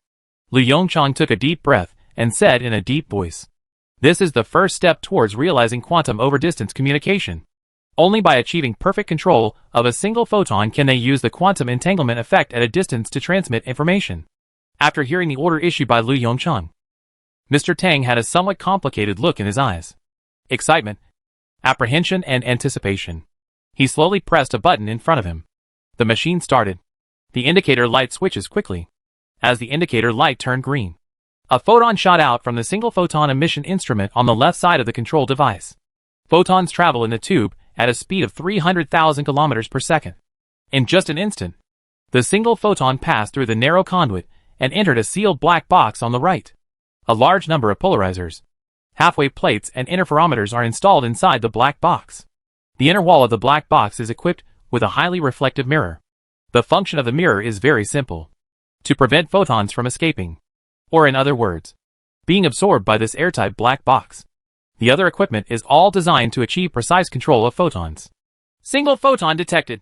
After seeing some data appearing on the display screen in front of him, Lu Yongcheng's eyes suddenly became excited. 0. Try to see if you can accurately control the state of this photon. Photons run too fast, and their states are too complex. Therefore, if you want to control them, you can only use 0. A strong artificial intelligence. Yes, Professor. Accompanying 0's voice was the slight hum of the machine running. Looking at the complex data flashing on the screen, Lu Yongchang lightly clenched his fists. Professor, it worked. 0's plain voice echoed in the main laboratory. The instrument successfully changed the motion state and spin state of this photon. After a brief silence, loud applause broke out in the main laboratory. Professor Lu, we succeeded? Tang Wenshan stepped forward and rushed to Lu Yongchang's side. He stretched out his hands and held Lu Yongchang's hand tightly. The excitement in his eyes seemed to overflow. Yes! Lu Yongchang breathed a sigh of relief. We succeeded? Although there was a system guarantee, it was not until this moment that the boulder hanging in his heart completely fell to the ground. Mr. Tang, next, we should prepare to study a pair of entangled photons. Of course. Before that, Lu Yongchang gave a group of scientific researchers a short holiday. After all, not everyone can sustain 3 months of intense scientific research work. After returning to the office, Lu Yongchang sat on the office chair and closed his eyes again. From the moment the experiment was successful, a bold idea came to his mind. Now that they have mastered the precise control of a single photon, can the originally abandoned optical quantum computer be put to use again? After all, the reason why optical quantum computers were abandoned in the first place was that they could not be programmed and could only solve specific problems. The fundamental reason why programming cannot be done is that humans cannot accurately control photons. After thinking of this, Lu Yongchang had a vaguely bolder idea in his mind. With excitement, his consciousness entered the technology tree space. As expected, the technology tree has quietly changed. The brightness of the cursor of quantum ultra-distance communication technology has reached 50%. And that's not the biggest change. The biggest change is that a bright white solid line extends next to the cursor. Photon control. Achieve precise control of individual photons. The cursor is bright. In Lu Yongchang's opinion, this cursor seems to be a bit brighter than other cursors. When Lu Yongchang focused on the photon control cursor, a dim dotted line extended from it. The direction of extension is the ceiling, that symbolizes the first-level civilization. He subconsciously held his breath and silently watched the dotted line slowly extend in the fluorescent green space. Breakthrough. The moment the dotted line broke through the ceiling of the first-level civilization, he felt a boom in his mind. His face turned red, and he looked toward the top of the technology tree system with rapid breathing, trying to look up at the so-called second-level civilization technology. The technology tree interface slowly moves up. Several icons that were so dim that they were almost invisible appeared in front of him. Initial mastery of energy weapons. Photonic computer technology. The moment he saw those dim cursors, his heart rate increased rapidly. Really? He guessed right. The emergence of photon control technology means a breakthrough in the basic technology of photon computers. But the photon computer, which originally seemed to have no effect, has become the basic technology of the second-level civilization. Professor? Professor? A faint call came. Lu Yongchang's eyes moved slightly, and he quickly controlled his consciousness to exit from the technology tree system. The moment his consciousness returned to his body, a slight pushing sensation came from his shoulders. He slowly opened his eyes. Su Yutong pushed his shoulders with anxiety on his face. Professor Lu? Seeing Lu Yongchang open his eyes, Su Yutong breathed a sigh of relief. You are finally awake. Just now I thought. Having said this, Su Yutong quickly stopped talking and looked at him with worried eyes. Professor, are you okay? How about going to Dr. Wen's place again? Chapter 177 Signal Source, Proxima Centauri. After hearing Su Yutong's question, Lu Yongchang hurriedly shook his head. Are you kidding me? Go to Dr. Wen again? Even if he, Lu Yongchang, faints again, he will not go to Dr. Wen for a physical checkup. Then you just... The worry in Su Yutong's eyes became more intense. Your reaction was just like last time. Lu Yongchang was stunned for a moment, and then realized the meaning of Su Yutong's words. It was probably at the moment when the technology tree broke through the limits of the first-level civilization that his brain's load exceeded the limit again. He waved his hand casually. It's okay. No need to waste time checking. This time is different from last time. I know it well. Speaking, Lu Yongchang was suddenly stunned. What Dr. Wen said to him more than 3 months ago flashed through his mind. In the past 3 months, he basically stayed in the main laboratory and forgot about this matter for a while. Seem, Dr. Wen said at the time. Su Yutong sent her there crying? Thinking of this, Lu Yongchang frowned slightly, and a complex emotion arose in his heart. He sighed softly and made a decision. Yutong, there's something I need to tell you. Without giving Su Yutong time to react, Lu Yongchang continued directly. I have seen your efforts for such a long time. I also know what you are thinking. It's just that human civilization is still in an extremely dangerous situation. If you are not careful, the entire civilization will fall into the abyss and never recover. So, I know. Su Yutong interrupted him directly, staring directly into Lu Yongchang's eyes with a pair of beautiful eyes. I will keep waiting. Wait until the moment when human civilization is truly out of crisis. Lu Yongchang's eyes were slightly absent-minded, and he subconsciously avoided Su Yutong's fiery gaze. Thanks, he said softly. Then, he lowered his head again and threw himself into the pile of documents in front of him. As the familiar rustle of the pen sounded, the atmosphere in the office gradually returned to its original appearance. After the breakthrough in single photon control technology, the experiment entered another level. They now need to simultaneously manipulate 2 photons in a quantum entangled state to verify the possibility of long-distance communication. Then, while waiting for the second single photon control device to be manufactured, all relevant researchers are filled with anxiety. A few days later, Lu Yongchang walked into the main laboratory door for routine inspection as usual, looking at another single photon control device that was more than half built. There was a bit of fire in his eyes. As long as it is confirmed that 2 photons in a quantum entangled state can be manipulated and observed, the foundation for 2A long-distance communication will be completely laid. Professor Lu! A slightly older shout came from the side. Mr. Tang? Looking at the old man walking slowly towards him, Lu Yongchang hurriedly greeted him. Why are you here in the laboratory? Did I remember that today is not a day off? Faced with Lu Yongchang's inquiry, Mr. Tang suddenly showed a bitter smile on his face. Rest? Professor, I'm not telling you. Do you think any researcher would be willing to take a rest with this thing in the laboratory? As he spoke, Mr. Tang pointed to the half-made single photon control device in the center of the main laboratory. Now! All researchers are waiting for the second experiment. Lu Yongchang looked at the gray-haired old man in front of him dumbfounded. Mr. Tang, I am more anxious than you. It's just that this thing is a high-precision device after all. Even if it is 0, it will take a certain amount of time to manufacture. Huh? Just as the two of them stood there and stared at each other, the door of the laboratory opened again, and a slightly familiar voice came. Professor Lu? Mr. Tang? Are you all here? Lu Yongchang silently looked in the direction of the laboratory door. Okay, here comes another one. Seeing Emozion walking quickly with a smile on his face, Lu Yongchang sighed silently. All of them don't even need a vacation. More than 10 minutes later, because the experimental device has not been completed yet, all work has come to a standstill. So, the 3 of them could only sit quietly on the chairs and stare. Professor, are there really no other research projects? Emozion twisted his body and asked with an awkward look on his face. So, the architecture of the new quantum computer you were originally responsible for is completed? Lu Yongchang asked softly. Not yet. Facing Lu Yongchang's question, Mo Ziyang answered honestly. Currently, superconducting circuit quantum computers have encountered a bottleneck. It should be impossible to simply increase the number of qubits in a short time. We're looking for new solutions. But the way things are right now, it's a little difficult. Upon hearing this answer, Lu Yongchang's eyes moved slightly. The images he saw a few days ago appeared in his mind. Well, let's talk about it. There is indeed a new research project. A faint smile appeared on the corner of Lu Yongchang's mouth.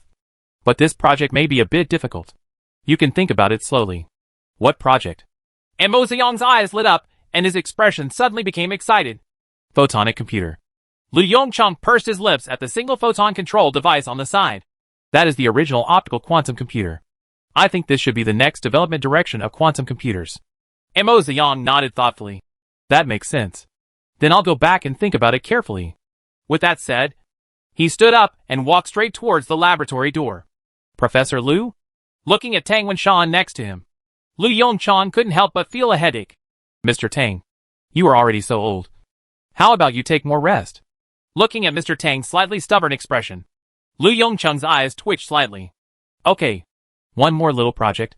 If the next experiment is successful, we will have to establish a new algorithm to adapt to quantum long-distance communication. Hearing this, Mr. Tang suddenly showed a smile on his face.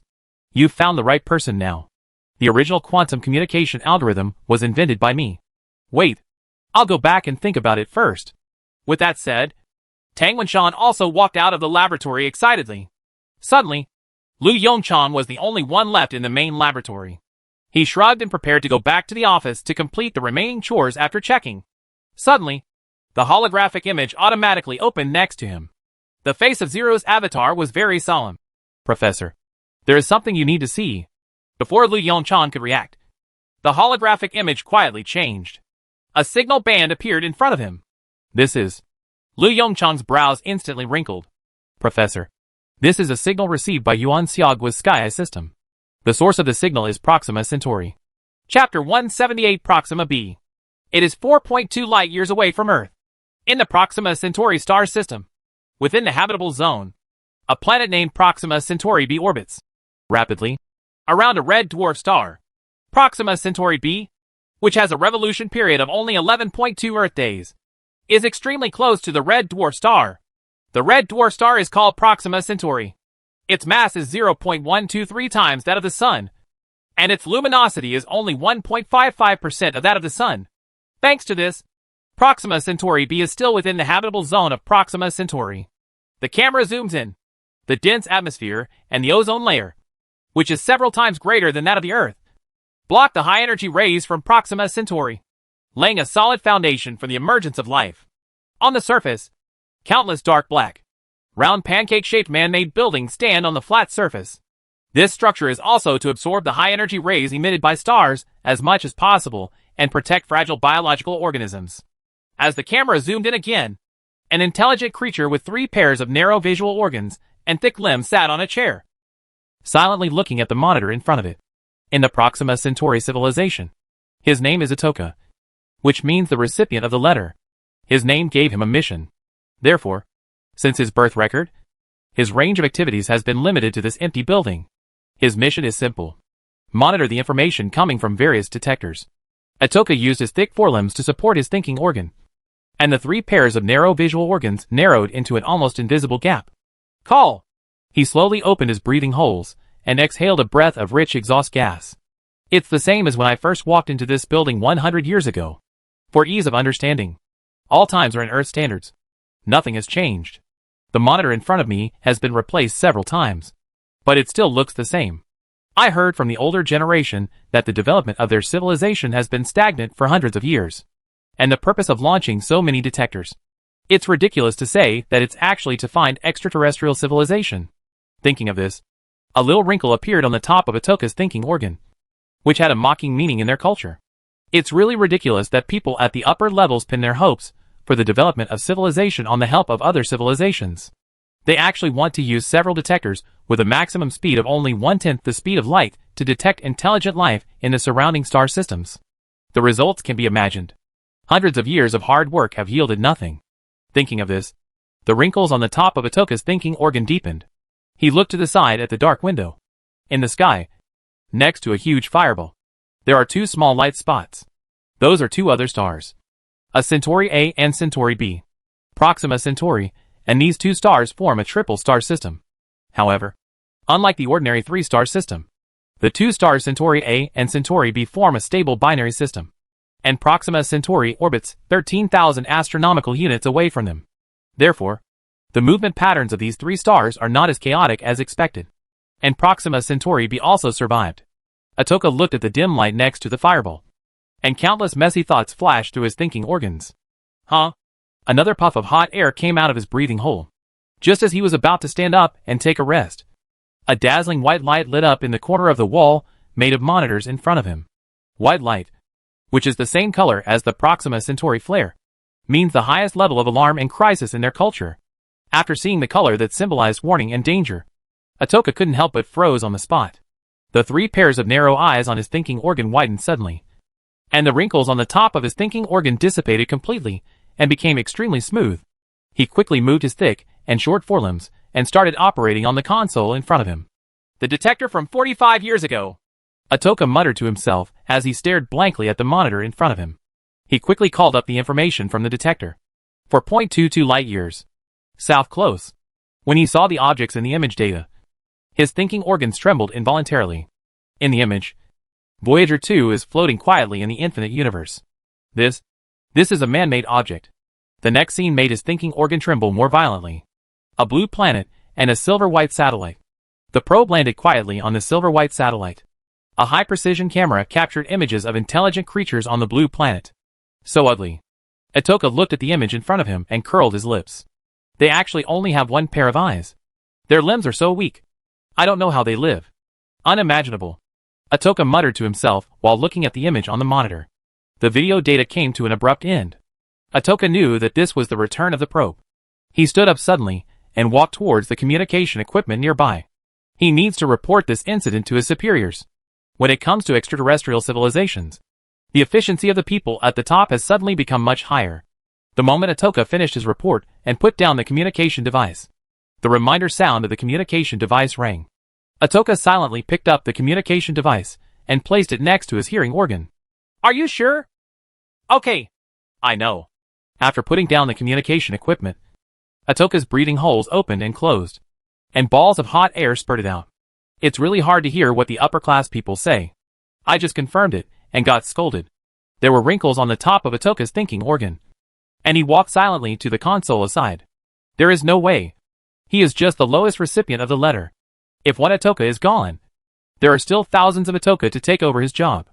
Thinking of this, the wrinkles on the top of Atoka's thinking organ became much less numerous.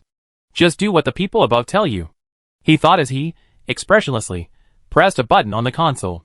The electromagnetic wave signal passed through the dense atmosphere and reached a man-made device outside the atmosphere.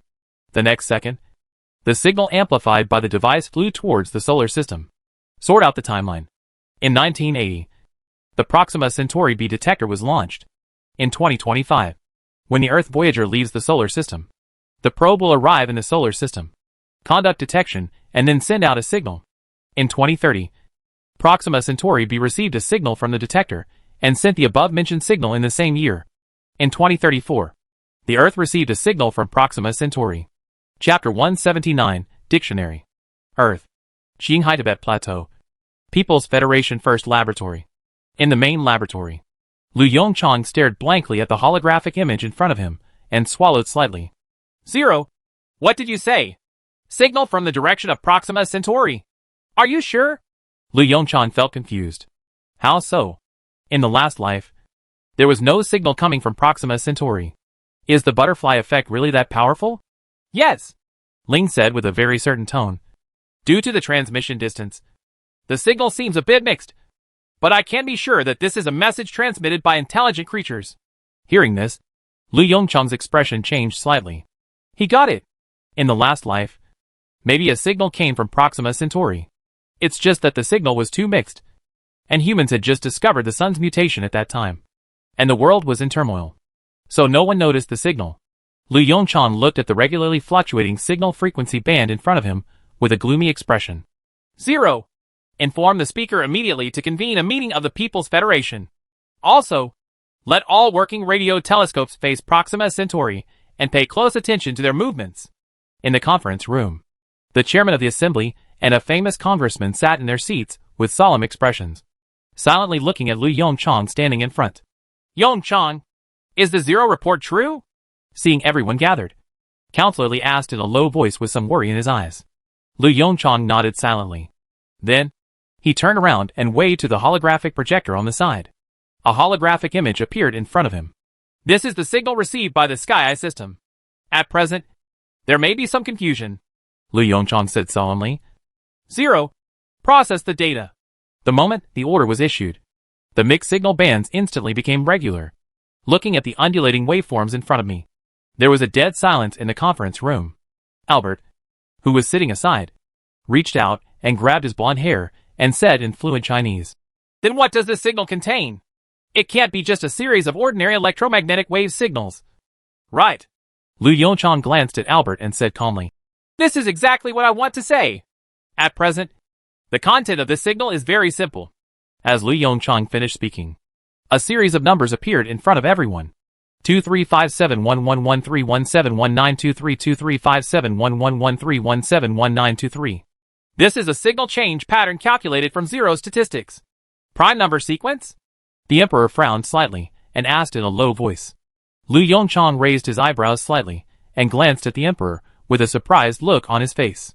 Yes, it is indeed a prime number sequence, cycling from 2 to 23. So far, this sequence has been cycled 30 times, each cycle taking 1 minute. I don't understand. Albert pulled his golden hair hard, his eyes full of doubts. Why would Proxima Centauri put such a boring string of data? Like Abbott, many congressmen also had some doubts in their eyes. I think this should be screening the audience, Lu Yongchang replied softly. Or, in other words, selecting the audience. How two civilizations should communicate is a very romantic question.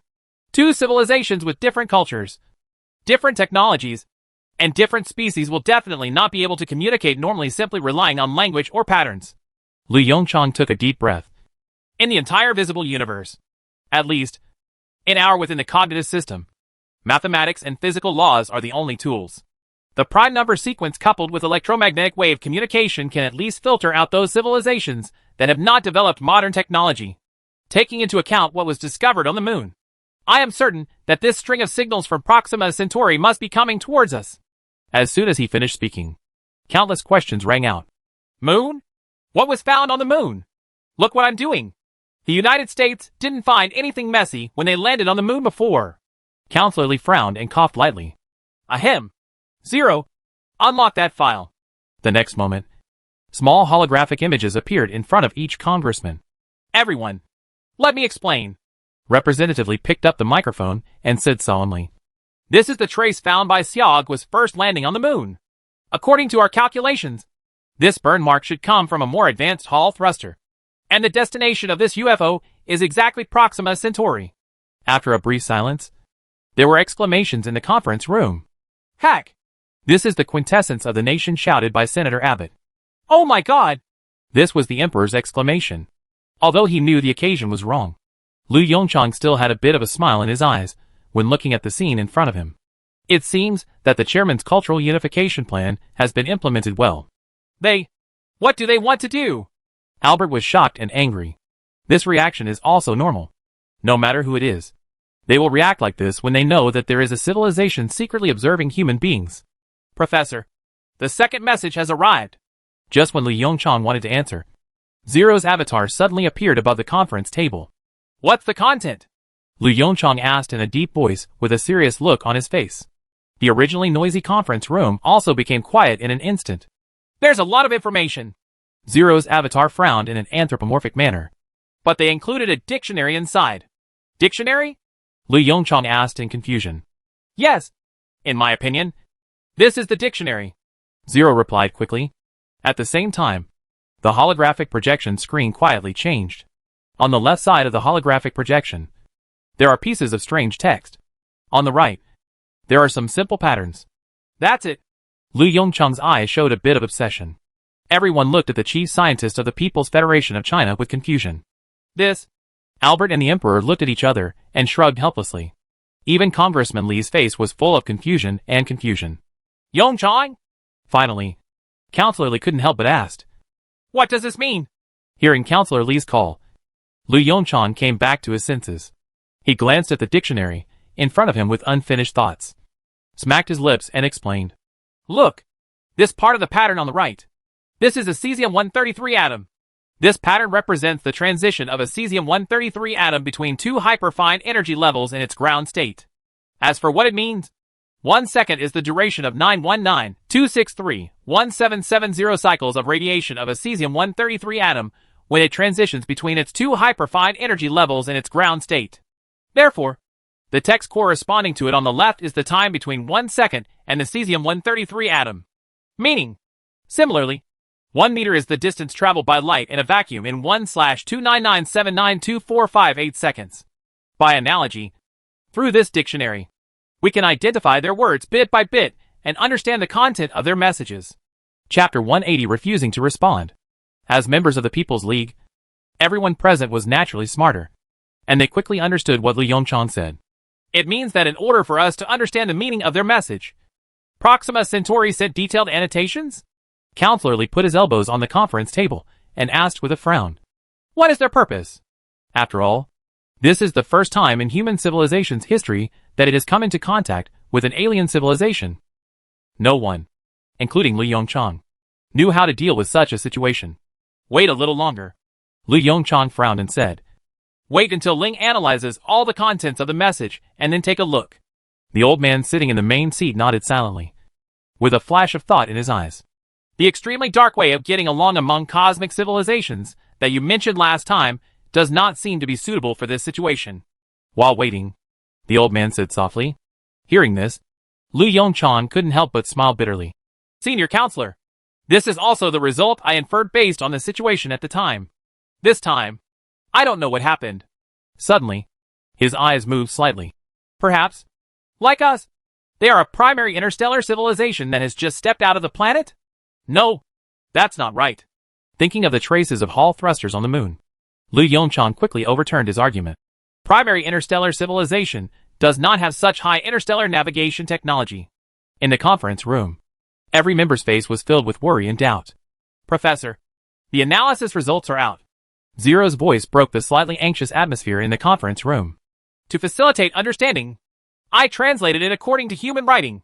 As he spoke, a translation appeared in front of everyone present. To the unknown advanced civilization, we are the Proxima Centauri civilization 4.22 light-years away from you.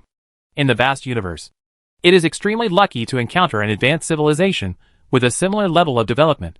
Unknown advanced civilization. I wonder if you have encountered a technological bottleneck. Regardless of whether we have encountered it or not, we hope to establish a cooperative relationship with you and jointly analyze the endless mysteries in the universe, so as to achieve the rapid development of civilization. At the end of the translation, the relative coordinates of Proxima Centauri and the solar system are also attached. The moment he saw the relative coordinates, Lu Yongchang's eyes lit up slightly. Like us, do we use multiple pulsars for positioning? Lu Yongchang murmured to himself. There are also technological bottlenecks. What does this mean? Professor, this is a brand new vocabulary. Zero quickly explained. I chose the most appropriate translation based on the context and the dictionary. The general meaning is very simple. When a civilization develops to a certain level, it will encounter a so-called development bottleneck, and technological development will stagnate. The time it takes to encounter a technological bottleneck depends on the development potential of civilization. In their minds, there are many factors that influence the development potential of civilization. The population size, the proportion of scientists, the emphasis on scientific and technological development, and even belief and willpower all have varying degrees of impact on it. Lu Yongchang's face changed slightly. The stagnation of scientific and technological development is tantamount to slow death for a civilization, especially the primary interstellar civilization that has just stepped out of the planet. Watching the resources around you being depleted, you are unable to go further to find new resources. Thinking of this scene, Lu Yongchang shuddered slightly. Fortunately, mankind has not yet encountered the so-called technological bottleneck. Of course, this also has a lot to do with the technology tree system in his mind. Yongchang? Perhaps seeing Lu Yongchang's uncertain expression, Counselor Lee asked softly. Is there any important content hidden in this message? Lu Yongchang came back to his senses and stared directly at the 4 Chinese characters for technological bottleneck. Suddenly, his eyes lit up. One clue after another formed a complete closed loop in his mind. President, I know what's going on. Lu Yongchang's face was full of excitement, and he said without any hesitation. If their technological development has stalled, then their behavior makes sense. Seeing the puzzled expression on the old man's face, Lu Yongchang hurriedly explained. Senior Counselor, you should still remember the basic conditions of the Dark Forest Law I mentioned last time. Right. The old man was stunned for a moment, and then suddenly said, The Law of the Dark Forest. This is a pretty good name. I remember the basic conditions you mentioned. There seems to be some chain of suspicion and technological explosion. Right. Lu Yongchang nodded, with a strange light shining in his eyes. Now, they no longer have the prerequisite for technological explosion. So, this is why they choose to communicate with us. The old man frowned. How can they ensure that we are well-intentioned? Hearing this question, Lu Yongchang's smile grew stronger. That's right to the point. I am certain that the civilization over there on Proxima Centauri, like us, is the first time we have come into contact with an alien civilization. On the scale of the universe, everyone is a newcomer just out of the novice village. Now, what are we going to do? Albert's voice sounded from the side. Respond to them? The moment Albert's words fell, the conference room fell into silence. Need a response? What are the consequences of responding? How to ensure that the Proxima Centauri civilization did not deceive them? If the Proxima civilization is malicious, what will be the consequences if they respond rashly? Counselor Lee's expression changed slightly. For the first time, he personally felt the endless chain of suspicion. Unlike on Earth, the infinite lengthening of the distance between the two makes the chain of suspicion infinitely stronger. The conference room was extremely quiet, and the sound of the wall clock constantly swinging reached everyone's ears, exacerbating the irritability in people's hearts. Lu Yongchang silently felt the atmosphere in the conference room. After a long while, he breathed a long sigh of relief and said softly, I choose not to respond to them. The muscles on Albert's face trembled slightly, and he understood the meaning of Lu Yongchang's words. You mean, prepare for war? Lu Yongchang nodded silently, confirming Albert's question. Why did you choose war? A low-status congressman interrupted the exchange between the two with dissatisfaction. Isn't the Proxima Centauri civilization now at a higher technological level than ours? Even they have encountered technological bottlenecks. Just in case there is no such thing as a contingency. Lu Yongchang's voice suddenly became louder. Even if we encounter technological bottlenecks, that is the business of human civilization itself. The top priority now is that we need to find a planet in the habitable zone to house those billions of humans. Do you think the Proxima Centauri will obediently give up their home planet to us? The congressman did not answer, but lowered his head silently.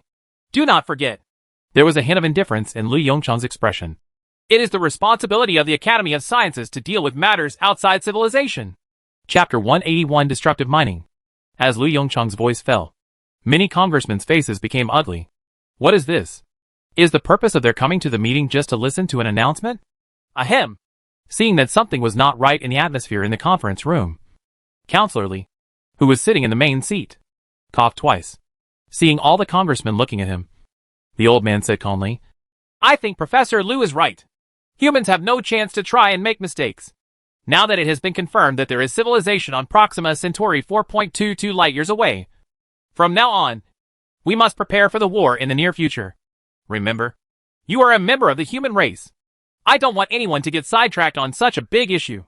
Faced with Congressman Lee's severe rebuke, the expressions of those members who originally advocated cooperation with Proxima civilization changed drastically. Sitting with my butt crooked.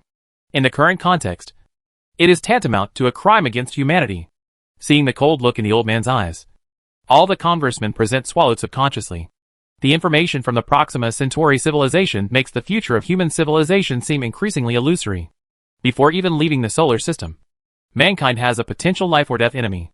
No. To be precise, there should be two. There is also a civilization that caused the sun to mutate. But no clues have been revealed until now.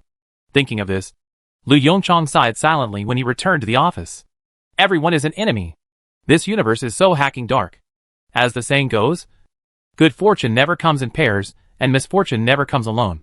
Just when Lu Yongchang was troubled, Ling's voice once again added a little haze to his mood. Professor, I have some bad news. What's wrong? He took a deep breath, sat up straight from his office chair, and solemnly asked the holographic projection in front of him. Professor, according to the current construction progress, our resources will be completely exhausted in 2 weeks. How could it be? Lu Yongchang suddenly frowned. Aren't there many robots mining? Professor, the ore veins that are easy to mine on the surface have basically been mined. Zero controlled the holographic projection to show scenes one after another. Most of the remaining veins are deep and difficult to mine. Looking at the huge sinkholes in the image, Lu Yongchang fell into silence. Although the Lunar Palace project has been implemented, the entire moon is covered with large and small automatic mining factories. But the Earth is still the mainstream source of minerals for mankind. If you want to easily obtain a large amount of ore, perhaps you can only find a way from the sky. Lu Yongchang looked through the window toward the endless sky. In the solar system, there is a huge asteroid belt between the orbits of Mars and Jupiter.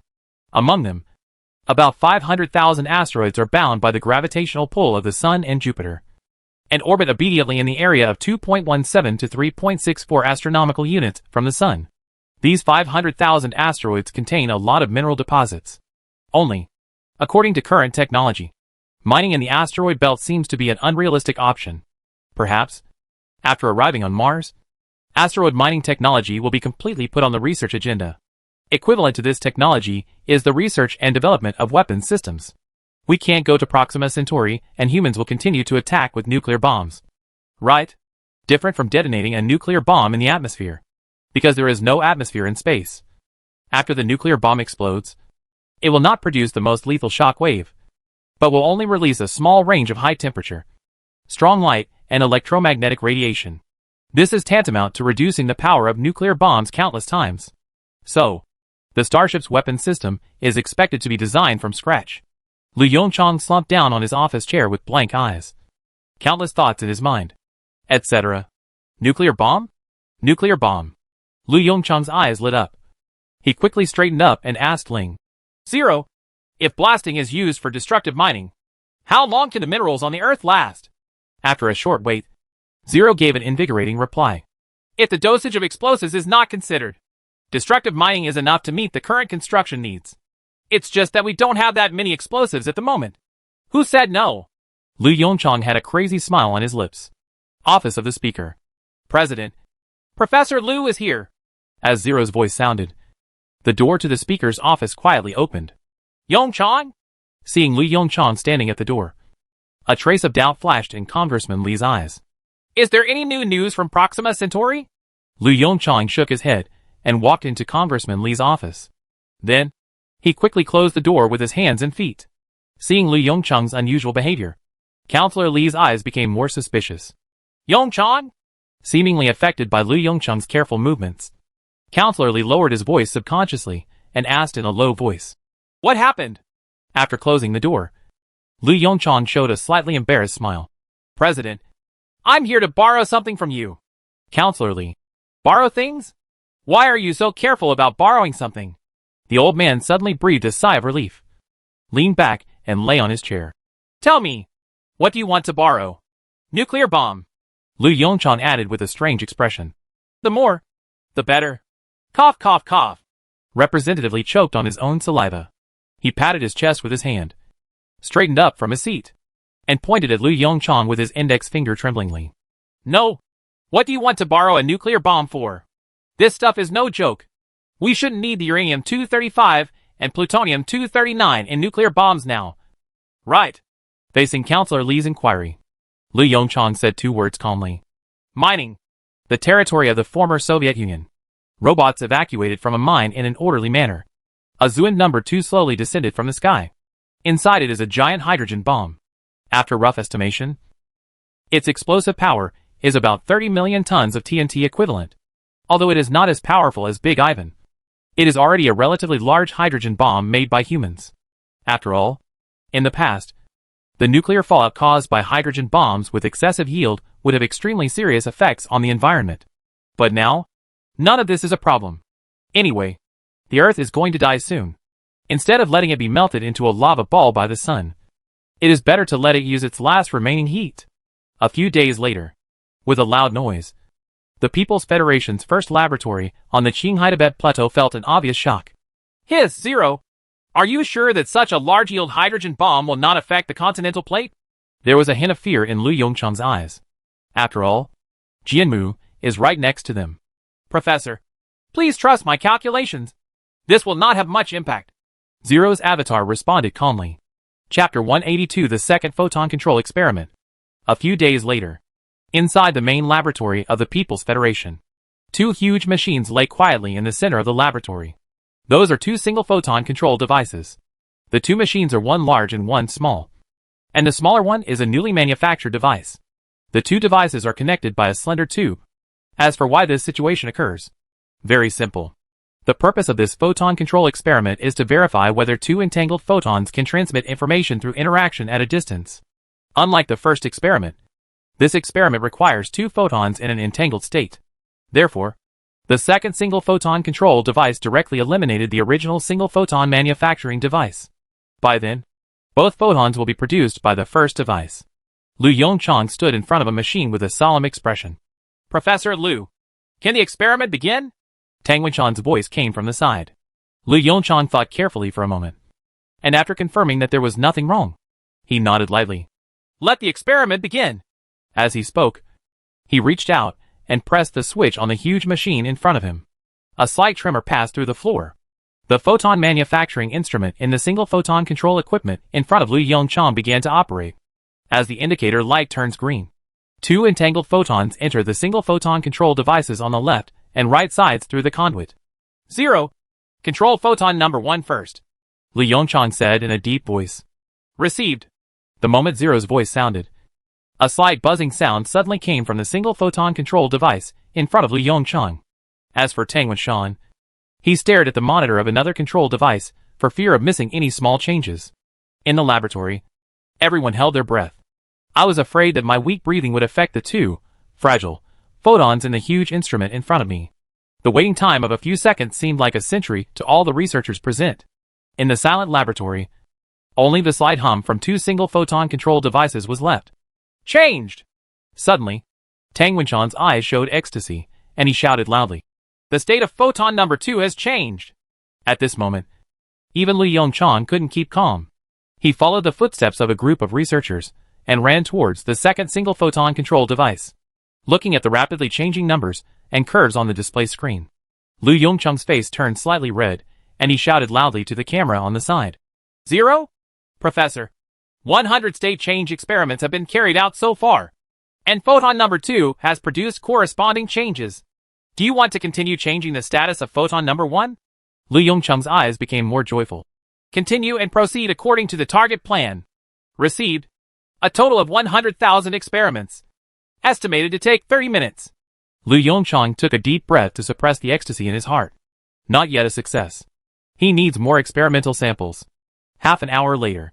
Professor, the photon number 1 experiment has been completed. A total of 100,000 state change experiments have been performed, and corresponding changes have been observed in photon number 2. Zero's voice sounded in the quiet laboratory. The next second, a burst of warm applause broke out. Every researcher has an excited smile on his face. Zero, start the experiment on photon number 2. While excited, Lu Yongchang did not forget to give Ling a second order. The second photon control experiment was a complete success, and most of the technology accumulation in quantum overdistance communication technology has been completed. Now, the last difficulty in realizing quantum overdistance communication falls on Tang Wenshan. Algorithm. He needs to redesign a set of algorithms for long-distance communication. To put it simply, he needs to establish a system for the various state changes of photons. Just like Morse code. Only in this way can humans transmit real-time data by changing the state of one or several photons. Mr. Tang, I leave this difficult task to you.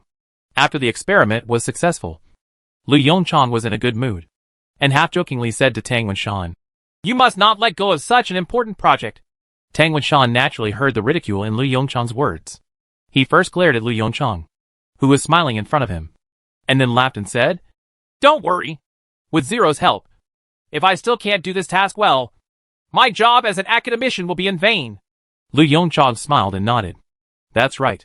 With the existence of strong artificial intelligence like Zero, algorithm problems have become the easiest point to break through in all scientific research projects. He turned to look at the two huge pieces of equipment. The smile on his face gradually faded, and there was a hint of dissatisfaction in his eyes. And he murmured to himself, What a pity. What a pity. Tang Wenshan was stunned, and quickly reached out to pick out his ears, fearing that he heard wrongly. What's a pity? Didn't the experiment go smoothly? Lu Yongchang slowly shook his head. These two things are too big. With the addition of other functional components, the volume is estimated to increase several times. This severely limits its application scenarios. Lu Yongchang frowned and estimated. Currently only Luanio series starships can carry this kind of long-distance communication equipment. This may have a relatively large impact on future interstellar wars. Next, I may need to reduce this device. But this work will be more difficult. Faced with Lu Yongchang's troubles, Tang Wenshan waved his hands nonchalantly and said, These are all small problems. With the current scale of human civilization, it is enough to carry ultra-distance communication equipment on the Luanio starship. As for lower-level starships, we can completely use the Luanio platform to transmit information. Millisecond-level delays are not a big problem for today's humans. What's more, we can minimize the delay problem by increasing the number of Luanio series starships. Tang Wenshan's casual words made Lu Yongchang's eyes light up. Makes sense. As expected of a big boss in communications. He solved his problem in just a few words. At that time, just using the Luanio starship and Zuan starship together will be enough to solve this difficulty. He would like to call it the step tank synergy of the interstellar era. There is another question. Lu Yongchang's eyes moved slightly, and he continued. After these few days of experiments, I discovered a problem. Strictly speaking, quantum ultra-distance communication technology is not a real ultra-distance communication technology. Chapter 183 New Combat Team. What's the meaning? Tang Wenshan frowned tightly. Isn't this super-distance communication? Quantum action at a distance has been experimentally verified. Lu Yongchang shook his head meaningfully and interrupted Tang Wenshan's words. No, this kind of long-distance communication is just a trick. Mr. Tang, haven't you noticed that with our long-distance communication, each device can only communicate with the corresponding device? A pair of entangled photons can only create a pair of machines for over-distance communication. And these two machines can only accept messages from the other party. Normal communication equipment can never be said to be one-to-one. Tang Wenshan's expression changed slightly, under the impact of joy brought by the success of the experiment. He subconsciously ignored such an important point. Moreover, we must first send the corresponding terminal to the destination before we can conduct long-distance communication with the target location. Lu Yongchang continued. This means that if we want to communicate with other civilizations, we can still only use electromagnetic waves or an extremely slow means of communication, unless we send a quantum communication terminal there first. Tang Wenshan's frown deepened. He pondered for a moment and whispered. But this is the drawback of quantum long-distance communication, and we have no way to avoid it. Lu Yongchang didn't speak, just nodded silently. Is there really no way to avoid it? Thinking that according to the classification of the technology tree system, they were still at the lowest level of first-level civilization. There was a hint of imperceptible bitterness in Lu Yongchang's eyes. Perhaps it's just because human beings' technological level is too low. Half a month later, Qinghai Tibet Plateau, People's Alliance Starship Base. Andrew? Hong Fan's iconic voice sounded in the base. Why are you here? Seeing his former savior, a bright smile suddenly appeared on Andrew's face. He laughed and walked quickly to Hong Fan, reached out and patted Hong Fan on the shoulder, and said low to Hong Fan in fluent Chinese.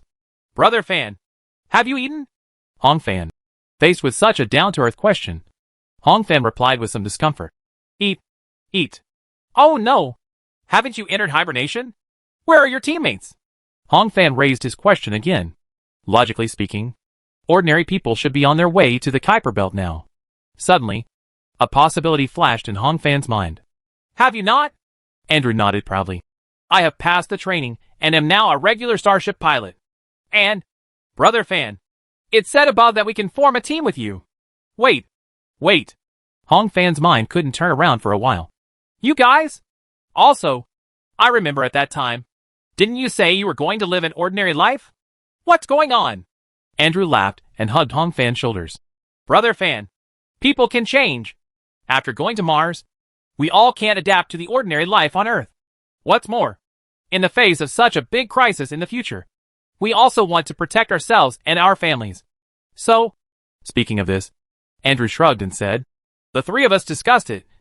Hit it off, and applied for the Starship Pilot Training Course of the People's Federation. If you don't tell me, I almost forgot. Hong Fan's eyes moved and he quickly asked. Such a thing happened on Mars. Is your family okay? The smile on Andrew's face grew stronger. He waved his hand gently and said, It's okay. After the People's Federation was established, we took them over as soon as possible. Now, I guess they should be near Mars. Right. In a few years, I will prepare to wake them up myself. Hong Fan breathed a sigh of relief, with a bit of a smile on his face. This ending is really good. Just as Hong Fan was about to continue asking about what Andrew said about forming a new team, a familiar shout came from the side.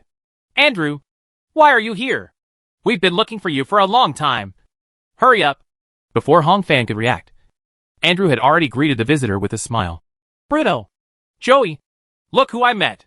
Hong Fan? Hack. Brother Fan. Two standard Chinese sounds followed. Looking at the two people flying towards him, Hong Fan's mouth twitched slightly. After all, they have finally understood the culture of the Xia Kingdom. After some pleasantries, Hong Fan suppressed the smile on his face and asked softly, Andrew, what did you mean by joining our group just now? Andrew shrugged, a look of confusion on his face. I'm not very sure. That's the notification we received. According to the notice, we should still have tasks to perform by then. Didn't you get the notice? Hong Fan's eyes showed some confusion, and he slowly shook his head. Never mind. He shook his head nonchalantly. I guess it's not too late yet. Let's go. Let's take you to our team's dormitory. I'm telling you, you're lucky to join our team. After all, we are a veteran team, and the environment in this dormitory is beyond praise. I won't brag to you. This is definitely the best dormitory in the base. White team. Wani, look who's here. Hong Fan pushed open the dormitory door and shouted loudly. But when he saw the middle-aged man standing in the middle of the dormitory, his voice suddenly shrank several times. Sir Chi, you are here too. Seeing his two teammates standing aside immediately, Hong Fan looked bitter and walked into the dormitory dejectedly. As for the three people behind them, they were standing at the door stupidly, not knowing what to do. Okay, don't pretend to be aggrieved. Looking at Hong Fan with his head hanging down, Chief Chi said angrily, I don't know what you, Hong Fan, look like. And the three people outside. Come in.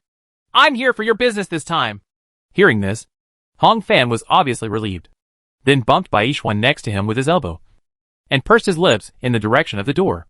Baishuan and Xiaowani were obviously stunned when they saw the three Andrews walking into the door. You should be considered old friends, so I won't introduce you further.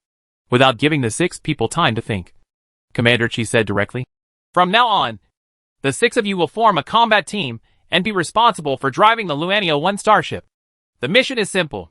You need to cooperate with Professor Liu to complete an experiment. The specific experimental content will be explained to you by Professor Liu.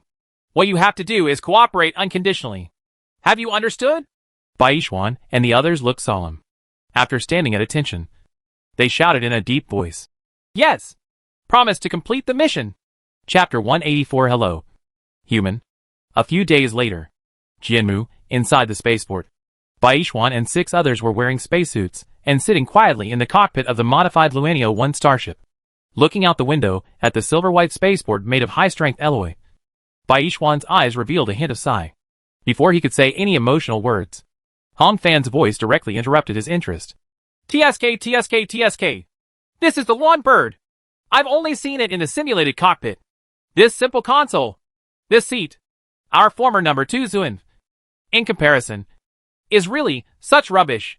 Baishuan's mouth twitched, and he glanced at Hong Fan, who was sitting on his left, and turned on the radio. Command Center. Preparations have been completed and ready to go at any time. Lu Yongcheng's response came quickly. Receive. Permission to depart. Jianmu, spaceport number 1 hatch will open in 1 minute. Please pay attention. Radio communication was down. Baishuan took a deep breath and said on the team's radio channel, Everyone, cheer up. This is our new team's first mission, and I don't want any surprises. Hearing the responses from 5 teammates in the earphones, Baishuan gently pressed the button on the console in front of him. A holographic image appeared in front of him instantly. In the center of the holographic image is the overall modeling diagram of the Lawn Bird 1. Around the image are strips of detailed data on each part of the starship at this time. Captain Baishuan, the Luanio 1 starship Hall thruster will start in 1 minute. A slightly mechanical sound sounded in the cabin. It was a weak artificial intelligence clone made by Zero. For the sake of convenience and trouble, the entire People's Federation and all weak artificial intelligence are called one. 1. The target location has been input into the onboard computer to calculate the optimal flight method. Baishuan leaned back, lying on the generous captain's seat, and said with a contented look on his face. Receive. Destination, Moon. Calculating the optimal flight route. Flight path calculation successful. There was almost no waiting, and the holographic projection screen in front of him quietly changed. A star map of the Earth and Moon system appeared in front of everyone. In the star map, a semicircular arc white dotted line connects the Jianmu spaceport and the Moon on the other side of the Earth. In the dotted line, the acceleration and deceleration points are even marked, as well as the real-time speed of every minute and every second. Captain Baishuan, are you flying this route? Then a voice of inquiry rang out. Okay, get ready to take off. Seeing the closed hatch in front of the Luanio starship slowly crack open, Baishuan sat up straight and spoke directly to confirm. Receive. As Yi's voice fell, a slight vibration and recoil was transmitted to everyone, because it has not yet left the spaceport. The Luanio starship is flying extremely slowly at this time, and the light of the Hall propulsion device at the end is also particularly dim. Through a dark passage full of signal lights, the boundless picture of the universe once again appeared before everyone's eyes. The distance between the Earth and the Moon is not very far, so Luanio Type 1 did not use the highest propulsion power, but slowly flew towards the Moon at an acceleration that everyone could tolerate, under Yi's control. The entire journey seemed particularly leisurely.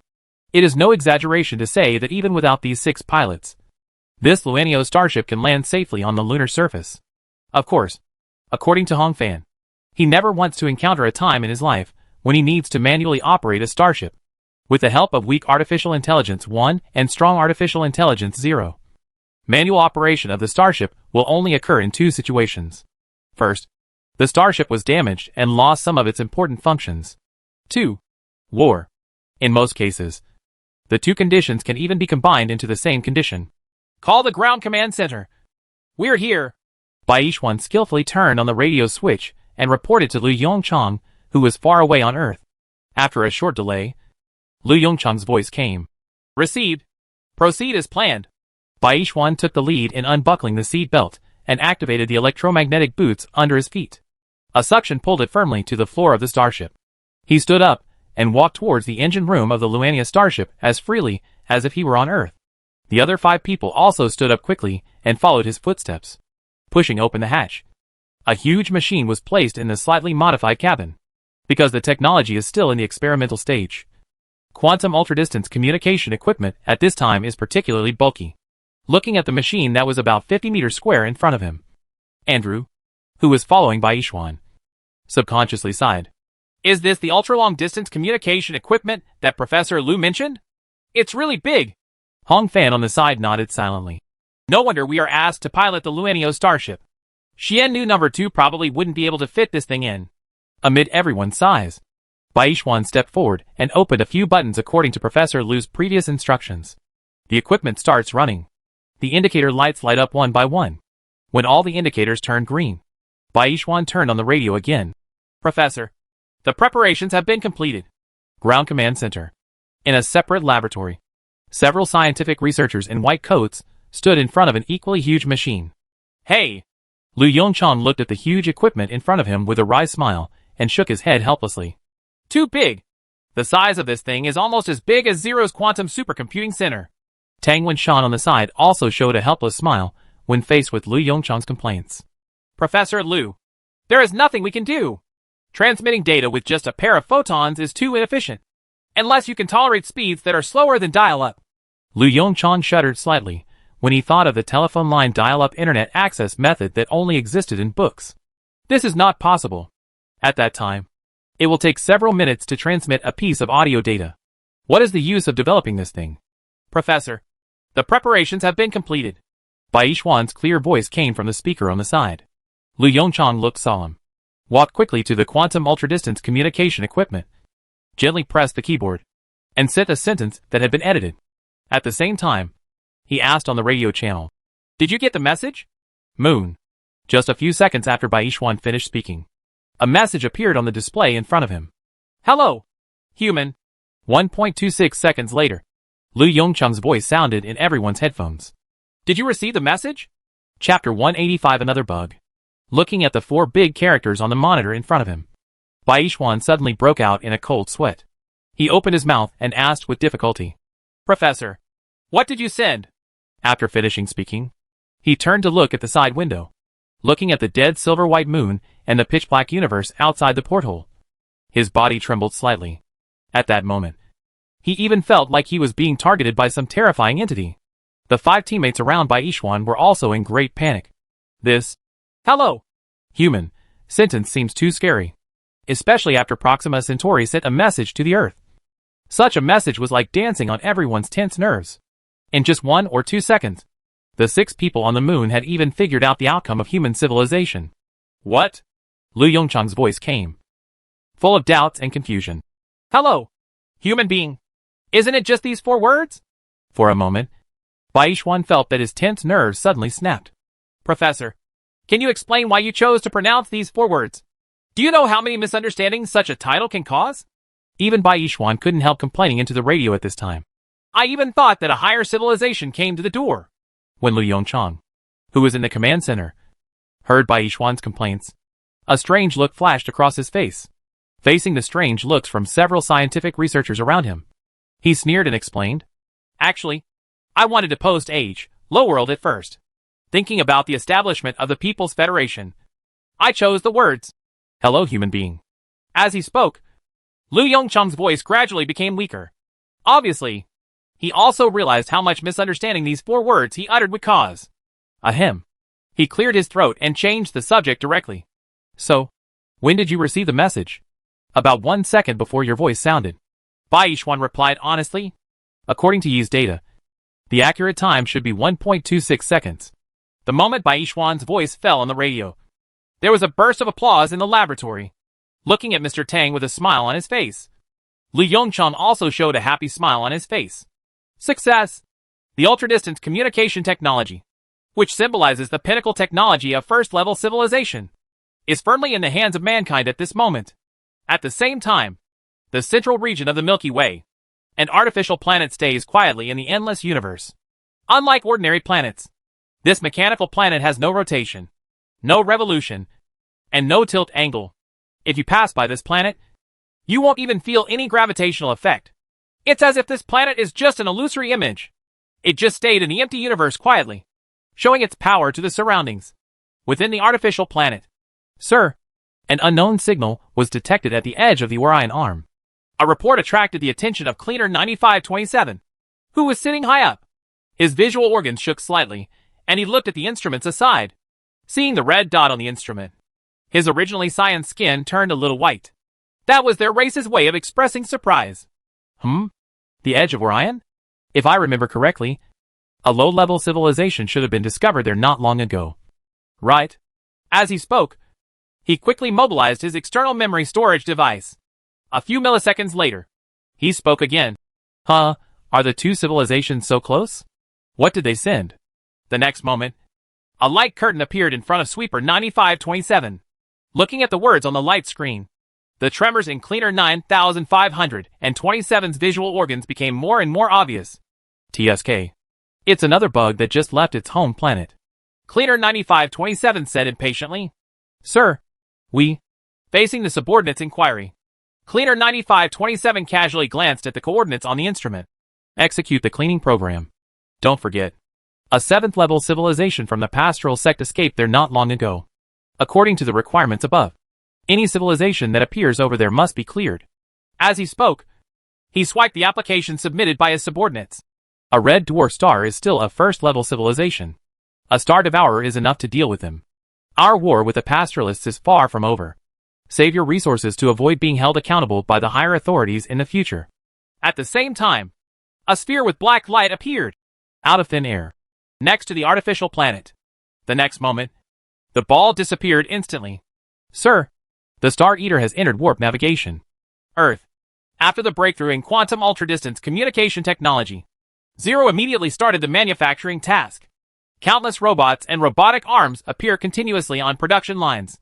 A large amount of smelted resources were transported up to an altitude of 91,000 kilometers through Jianmu and Tower of Babel.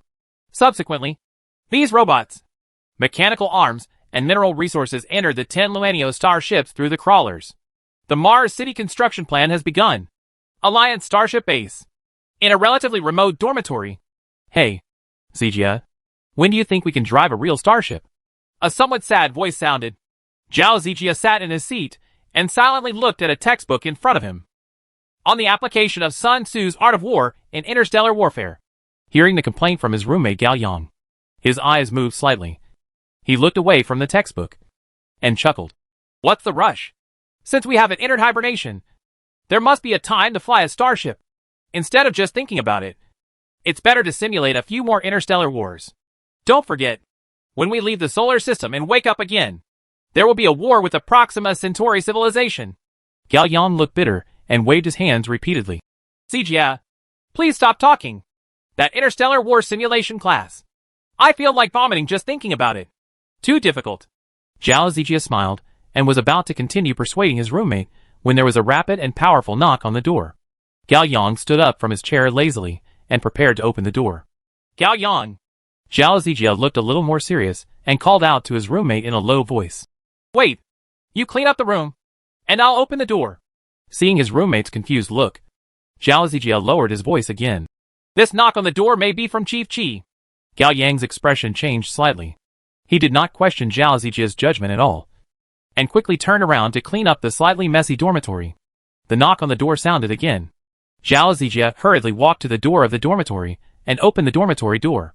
Sir Chi. Looking at the resolute-faced middle-aged man in front of him, Zhao Zijia shouted softly. Chapter 186. 1 Bird Type 1. Advance 4-inch.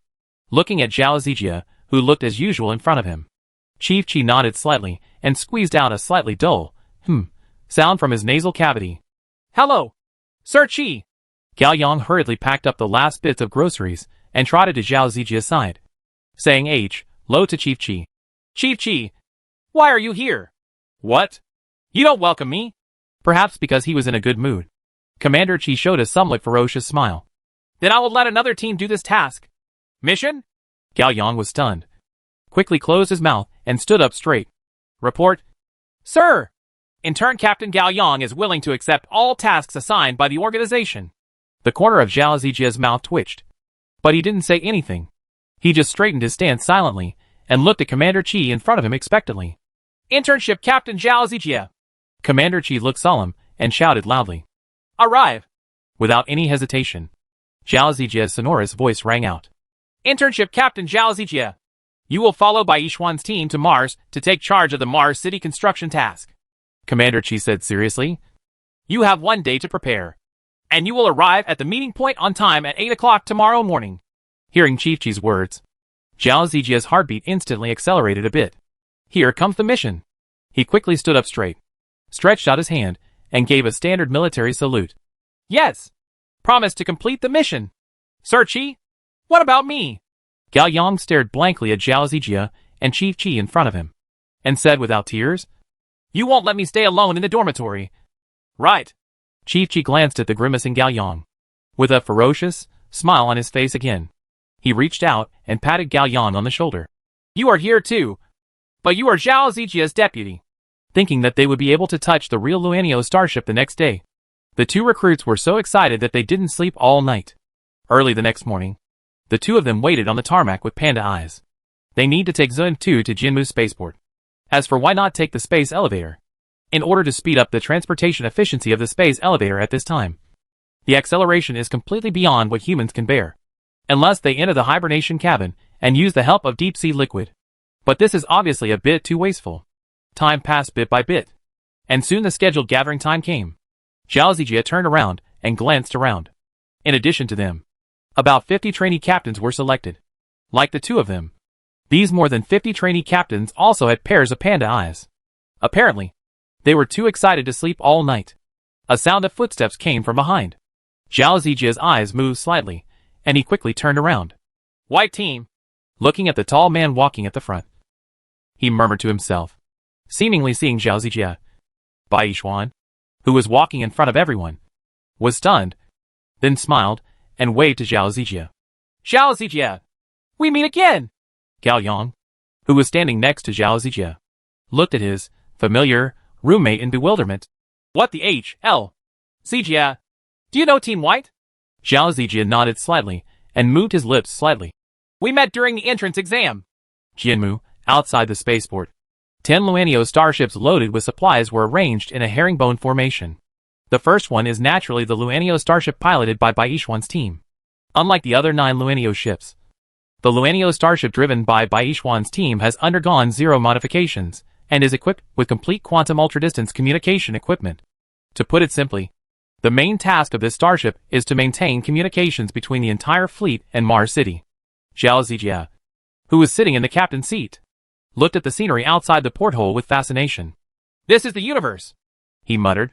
The next moment, Bai Yishuan's voice came from the radio, interrupting his thoughts. Attention everyone. The fleet is about to enter the forward 4 state. Go into deep sea mode now. Repeat. Go into deep sea mode now. As the radio sounded, the holographic image on the console also turned a warning yellow. Warning, the starship will enter the forward 4 state in 10 minutes. Crews are requested to enter the deep sea state immediately. Zhao Zijie looked a little more serious, quickly stood up from his seat, and followed the other pilots to the end wall of the cockpit. 6 streamlined deep sea cabins are embedded inside the wall, although the structure is similar to the hibernation cabin. As the driver's second seat, it has many additional functions based on the hibernation cabin. First of all, this deep sea cabin allows personnel to start in a non-hibernating state. In addition, the deep sea cabin has one most important function: human-computer interaction. By reading the driver's brain waves when he is awake, the driver can maintain control of the starship at all times. This is the most unique function of the deep sea cabin. Face recognition completed. H. Low. Trainee Captain Zhao Zijie. As a mechanical electronic sound sounded, the deep sea hatch in the center of the wall quietly opened. Zhao Zijie took a deep breath and stepped into it. The hatch closed, and a harmless disinfectant was sprayed on the surface of his tight-fitting spacesuit. Then, he reached for something that looked like a breathing mask and covered his face. A crisp and itchy feeling came from the nasal cavity. That's nanobots building lung tubes. Although the human body in an awake state can breathe deep-sea liquid on its own, it is still necessary to construct a lung tube in order to reduce the body's rejection reaction to inhaled liquid. A few minutes later, a holographic image appeared on the inner wall of the hatch in front of him. Lung tube construction completed. Brainwave reading in progress. As this line of text appeared, a helmet slowly fell from the top of the deep-sea cabin and was placed on Zhao Zijie's head. Brainwave reading is successful. Now start injecting deep-sea fluid. The text on the hologram changed again. A chill came from the soles of my feet and my lungs at the same time. According to past experience, Zhao Zijie held his breath at this moment. As for the reason, although deep-sea fluid can be breathed, it feels like it is mixed with air and then inhaled into the lungs. He got the hang of it after trying it once. When the deep-sea liquid completely covered his head, he took a deep breath. There is no sense of anything unusual. All crew members entering deep-sea mode detected. Luanio Type 1. Advance 4. As the words in the holographic image changed, an extremely powerful blue light shot out from the tail of 10 Luanio starships. Target, Mars. Chapter 187. A black light. Proxima Centauri star system. A planet with a mass about 1.3 times that of the Earth quickly passed by at a distance of 5 cents from Proxima Centauri. That is Proxima Centauri b, the home star of the Proxima Centauri civilization. The semi-major axis of its orbit is only 5 cents, which is only about 5% of the semi-major axis of the Earth's orbit. Compared with it, even the first planet in the solar system, Mercury, has a semi-major axis of 39 cents. Unlike the solar system, as the main star of the Proxima Centauri galaxy, Proxima Centauri has only 1/8 the mass of the Sun.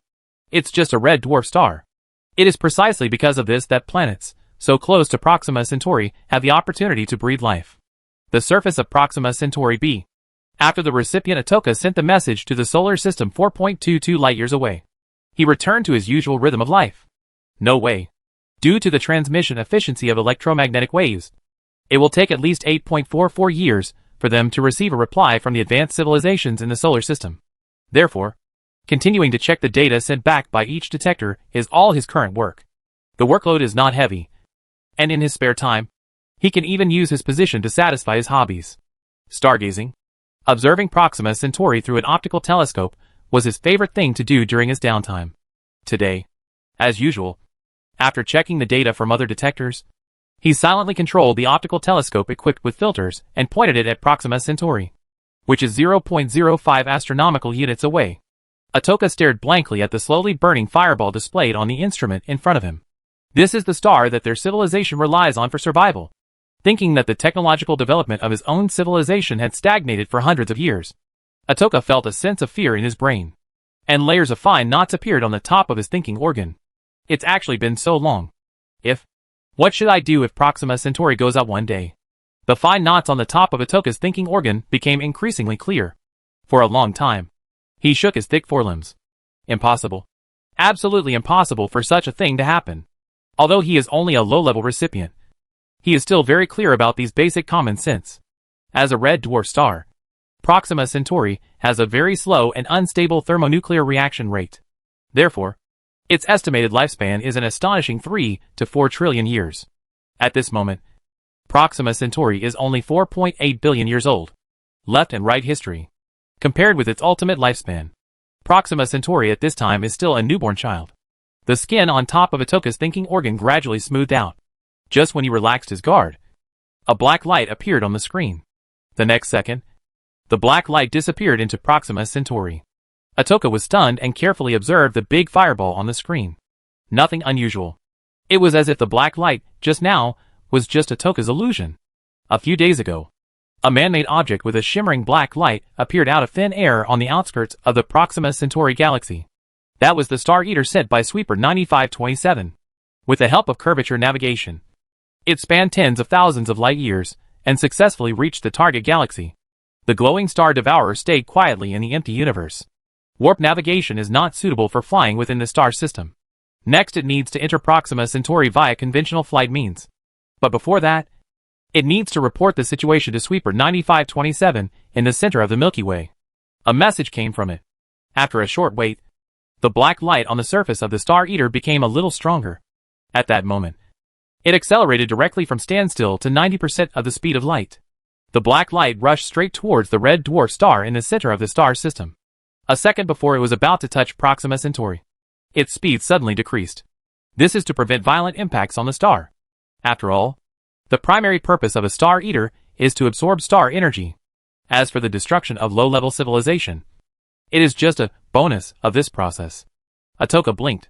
There was a bit of doubt and confusion in his 3 pairs of long and narrow visual organs. Illusion? No way.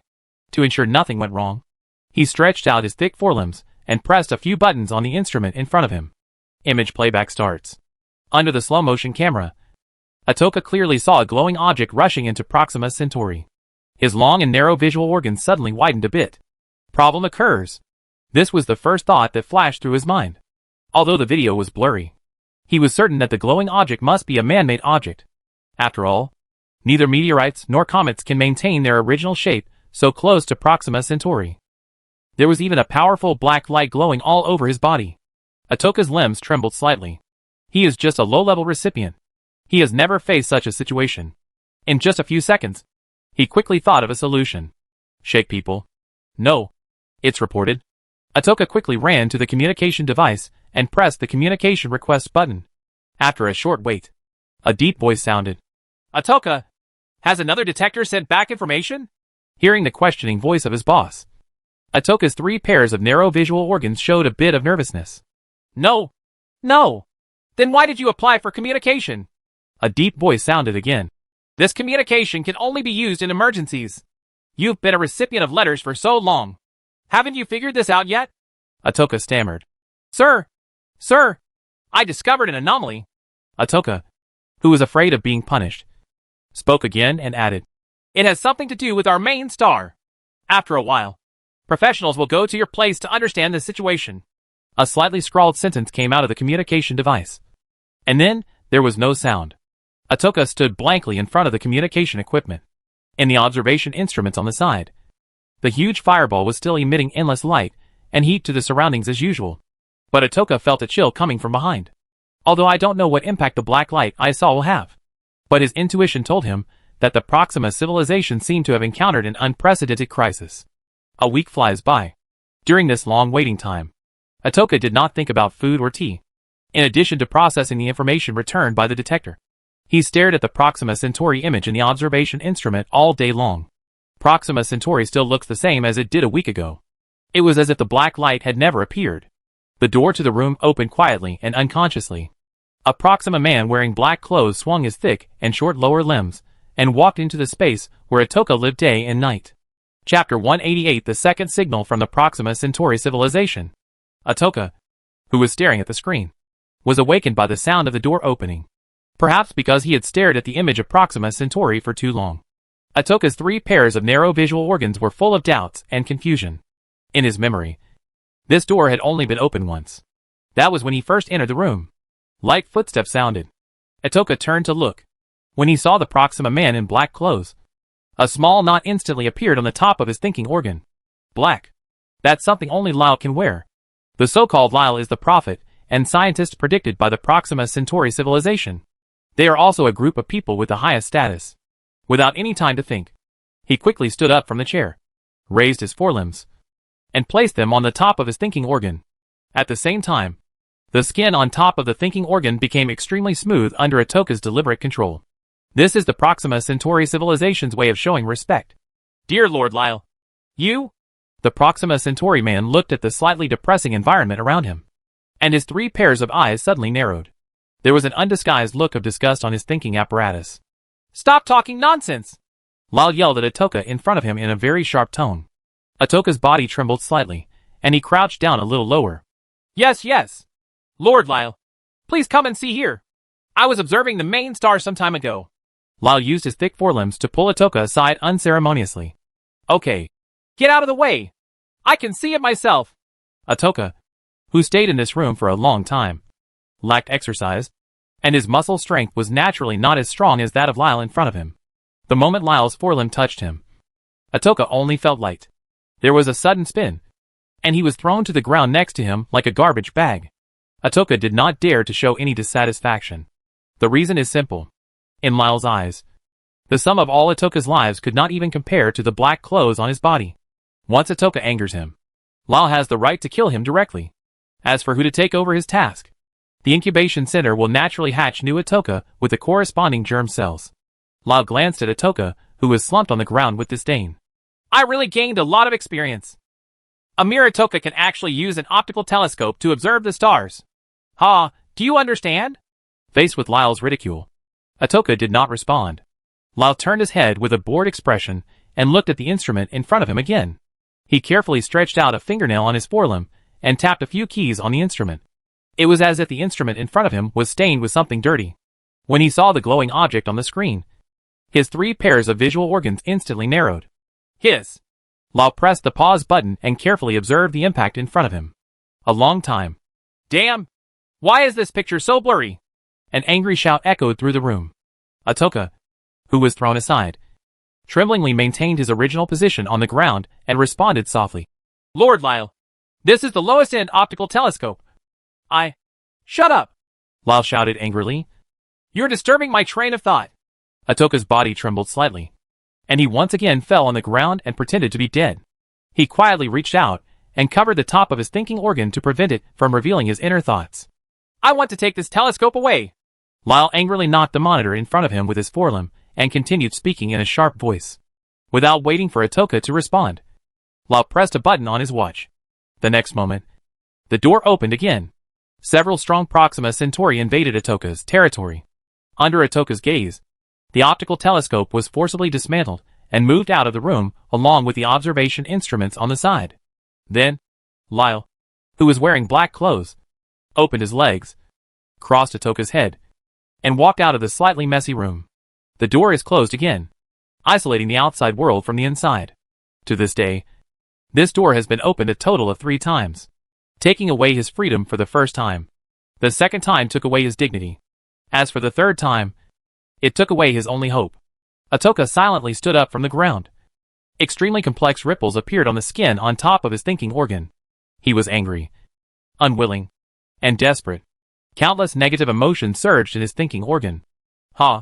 Proxima Centauri civilization. The total population is only 100 million. The class differentiation is extremely obvious, and the ideology is solidified. According to the theory of civilization potential that was popular a long time ago, the Proxima Centauri civilization at this time should be the lowest interstellar civilization. Atoka silently looked at the scar left on the ground after the optical telescope was removed, and a crazy idea gradually emerged in his thinking organ. He looked at the instruments in front of him that had not changed in style for hundreds of years, and layers of wrinkles appeared on the skin on top of the thinking organ. A few days later, Atoka looked at the instrument buttons in front of him and fell into deep thought. This was the key that last sent a message to the solar system. Although he did not know how these instruments worked, this did not prevent him from making changes to the contents of the files he sent.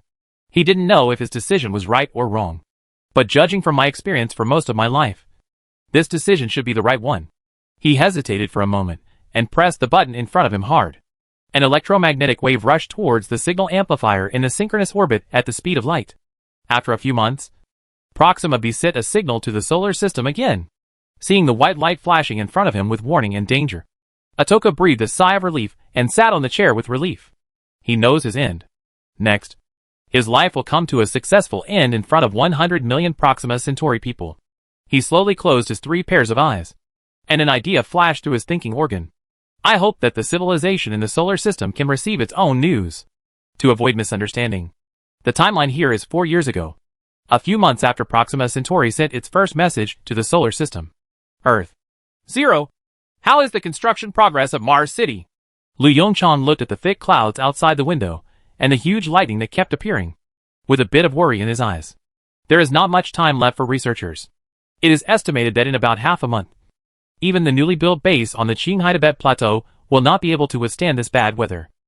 Professor, Mars City has entered the final stage of construction and is expected to be completed in about a month, including the time it takes to get to Mars. We are ready to go. Chapter 189 Genetic Data. The moment Ling finished speaking, a holographic image quietly appeared in front of Lu Yongchang. In the image, the positional relationship between the Sun, the Earth, and the Moon was clearly presented in front of him. Professor, it is expected that the Sun is about to enter the red giant stage. According to current observational data, within 2 months, the average temperature of the Earth will rise again by 30 degrees Celsius. By then, the maximum surface temperature in some areas will reach over 100 degrees Celsius. As Zero spoke, the relative position of Mars also appeared in the holographic image. Professor, Mars is currently moving towards perigee. So, all things considered, this is the best time for us to go to Mars. Lu Yongchang did not respond to Zero's words, but silently turned his head to look at the calendar aside. May 15, 2034. Time has indeed almost reached its limit. Lu Yongchang sighed deeply again. Zero, tell everyone. In 3 days, the evacuation will begin. The moment he said these words, Lu Yongchang seemed to feel an empty space in his heart. 3 days later, the Earth will no longer be the home of mankind, and mankind will be one step closer to wandering civilization. Receive. Zero's plain voice sounded in the office. The holographic image in front of him quietly disappeared, and Lu Yongchang slowly closed his eyes, preparing to lie on the chair and rest for a while. The next second, the gradually dimming holographic image in the air lit up again. Professor, there is another signal coming from the direction of Proxima Centauri. 4 years ago, the Proxima Centauri star system. The door to Atoka's room opened for the 4th time. He didn't turn his head, just sat quietly on the chair. He knew that when the door opened this time, what would be taken away would be his life. Sure enough, the next moment, several strong Proxima people pulled him up from the chair. Atoka didn't make any resistance, just looked at the Proxima Centauri in front of him quietly. That was his commander, Garp, who was responsible for managing Atoka and the entire Proxima civilization. Garp's thinking apparatus was filled with panic and anger. He waved his thick forelimbs hard and hit Atoka's thinking organ hard. Atoka, tell me, what message did you send privately to the solar system? The questioning was accompanied by a series of curses. The content of the curse is nothing more than an attack on Atoka's birth method and social status. There were layers of extremely obvious wrinkles on the skin on top of Atoka's thinking organ. He slowly shook his thinking organ. Clearly, he was not prepared to say what he was delivering.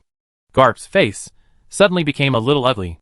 He increased his strength, slapped Atoka in front of him several times, and then walked towards the console. No need to look for it. Atoka's hoarse voice revealed a bit of madness. I have deleted all the data. Garp paused slightly, and turned to look at Atoka with disdain. He didn't speak, but silently pressed a few buttons on the console in front of him. A scanning beam appeared. After confirming the identity, rows of data suddenly appeared on the screen. Looking at the familiar data, Atoka suddenly widened his narrow visual organs. No! I deleted it. I clearly deleted the data. Stupid. Atoka is Atoka.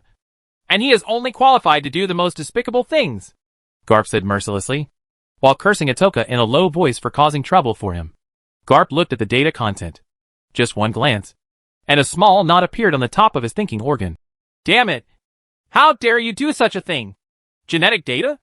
Lu Yongchang stood up suddenly, and looked at the holographic image in front of him in disbelief. Zero, are you sure it's genetic data? Lu Yongchang's eyes were full of surprise and suspicion. That's genetic data. This is almost a civilized trump card. It is no exaggeration to say that if this genetic data is correct, then when humans face the Proxima Centauri civilization in the future, they will be able to attack it genetically. This is like cheating. Lu Yongchang couldn't help but curse in his heart. In the holographic image in front of him, countless dense data flashed past. Zero's voice sounded again. Professor, if there is nothing wrong with the dictionary they handed over, this is indeed the genetic data of Proxima Centauri people. In addition to the genetic data, there are a few sentences. Lu Yongchang swallowed slightly and asked softly, "What are you talking about?" A line of Chinese characters appeared in the holographic image in front of him. Dear Solar System Civilization, let me introduce myself first. I am Atoka in the Proxima Centauri civilization. Lu Yongchang quickly read the text in front of him. Then, he turned to look at the genetic data in the holographic image with a complicated expression. Even he was a little unprepared to face such a situation. Zero, do you think this genetic data is credible? Lu Yongchang seemed particularly cautious when it came to issues between two civilizations. Zero responded quickly. Professor, according to the situation described in those sentences, that Atoka did have the motive to do such a behavior.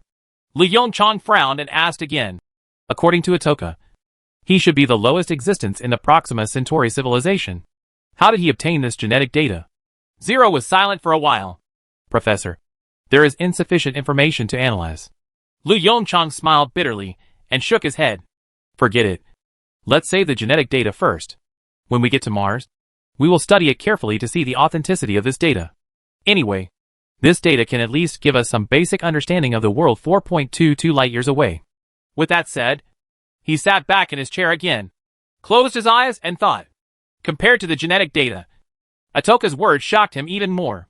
The population continues to decline. Class differentiation is obvious, and ideas are solidified. It seems that these are the reasons why Proxima Centauri civilization encounters technological bottlenecks. But if you think about it the other way around, a civilization that encounters technological bottlenecks and is unable to continue to develop and can only continue to consume surrounding resources will inevitably have this kind of problem within the civilization. This is inevitable. It is equivalent to a growing whirlpool that will eventually swallow up an interstellar civilization. Professor, do I need to tell Congressman Lee about this? Zero's questioning voice sounded again. Lu Yongchang thought for a moment and nodded slightly. More than 10 minutes later, a series of hurried footsteps and the sound of the office door opening reached Lu Yongchang's ears. Yongchang. Representative Lee's slightly urgent voice sounded. Lu Yongchang quickly opened his eyes, stood up from his seat, and greeted him. Chapter 190: The Death of Atoka. Yongchang. Representative Lee's eyes revealed a hint of imperceptible confusion. What does this Proxima Centauri civilization mean? Lu Yongchang reached out and helped the old man to the sofa beside him. To be honest, I was also a little dizzy from Proxima Centauri's tricks. Faced with the old man's doubts, Lu Yongchang couldn't help but smile bitterly. However, with this information, we can at least be sure of one thing. When the old man heard this, his eyes became even more confused. We don't have to worry about the so-called chain of suspicion anymore. And we don't have to think about Proxima Centauri's attitude towards us. Lu Yongchang shrugged helplessly. There will definitely be a war between us and them. Inside a disk building on Proxima B, Atoka's limbs were firmly tied to a frame made of steel. This was his execution platform. Not long ago, he was convicted of crimes against civilization and will be sentenced to the highest level of punishment in civilization, including other Atoka. All Proxima people can see the complete process of his death with the help of broadcast equipment. The door of the circular building slowly opened. The outside world is filled with powerful light. It was noon. and the surface temperature of Proxima Centauri be reached in astonishing 30 degrees Celsius. This is an extremely high temperature for Proxima Centauri people. However, compared to the temperature, the light from the host star is the greatest danger. Light contains extremely strong radiation from stars. Even if there is a dense atmosphere and ozone layer as a barrier, the radiation at noon is enough to cause a certain degree of damage to the body of a normal Proxima Centauri person. It is precisely for this reason that on Proxima Centauri, black, which can greatly absorb the star's light and radiation, has become the most noble color. Atoka narrowed his 3 pairs of eyes and looked at the strong light outside the door.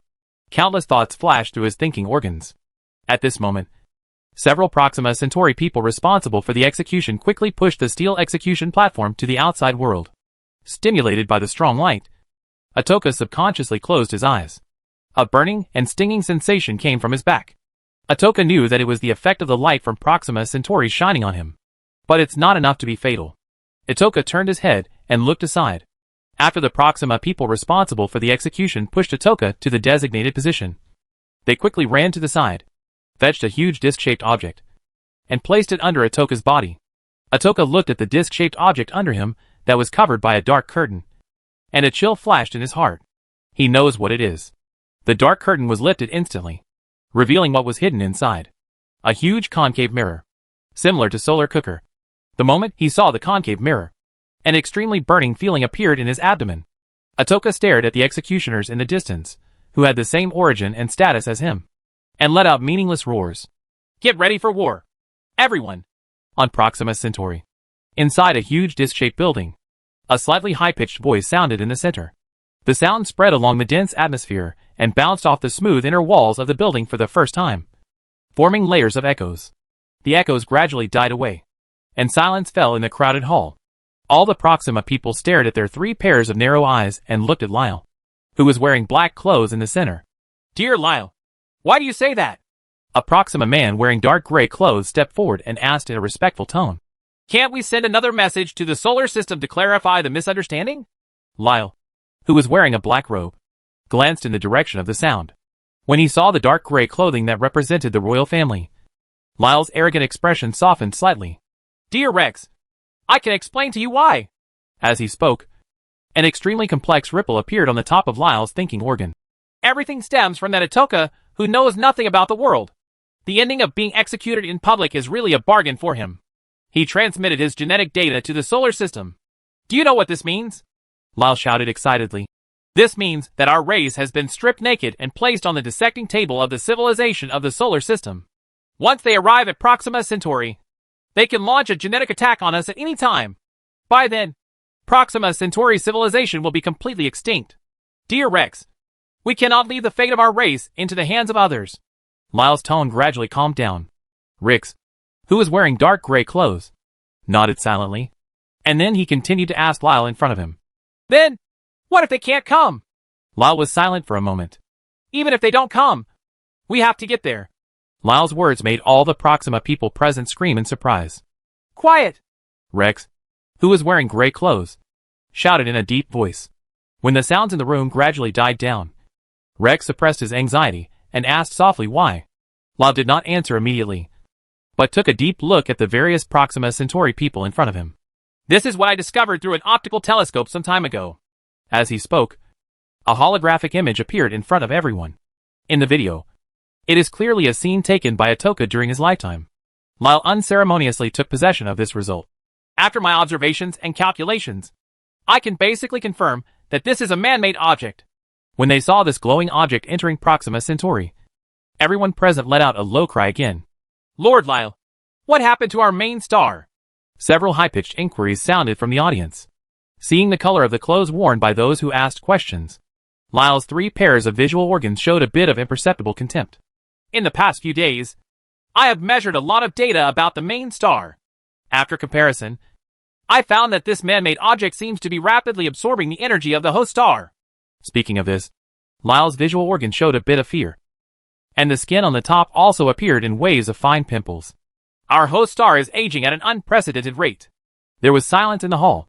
Every Proxima Centauri person had more or less fear on their face. The best of misfortunes. Our host star is a red dwarf. It will not undergo red giant expansion. Nor will it produce horrific disasters such as helium flashes. It will only slowly extinguish and turn into a black dwarf star that will no longer shine and heat. This process originally took trillions of years to achieve, but now it only takes about 100 to 200 years. The hall, which had been filled with some slight discussion, fell into silence again. 100 to 200 years. You know, the average lifespan of a normal Proxima person is about 500 years.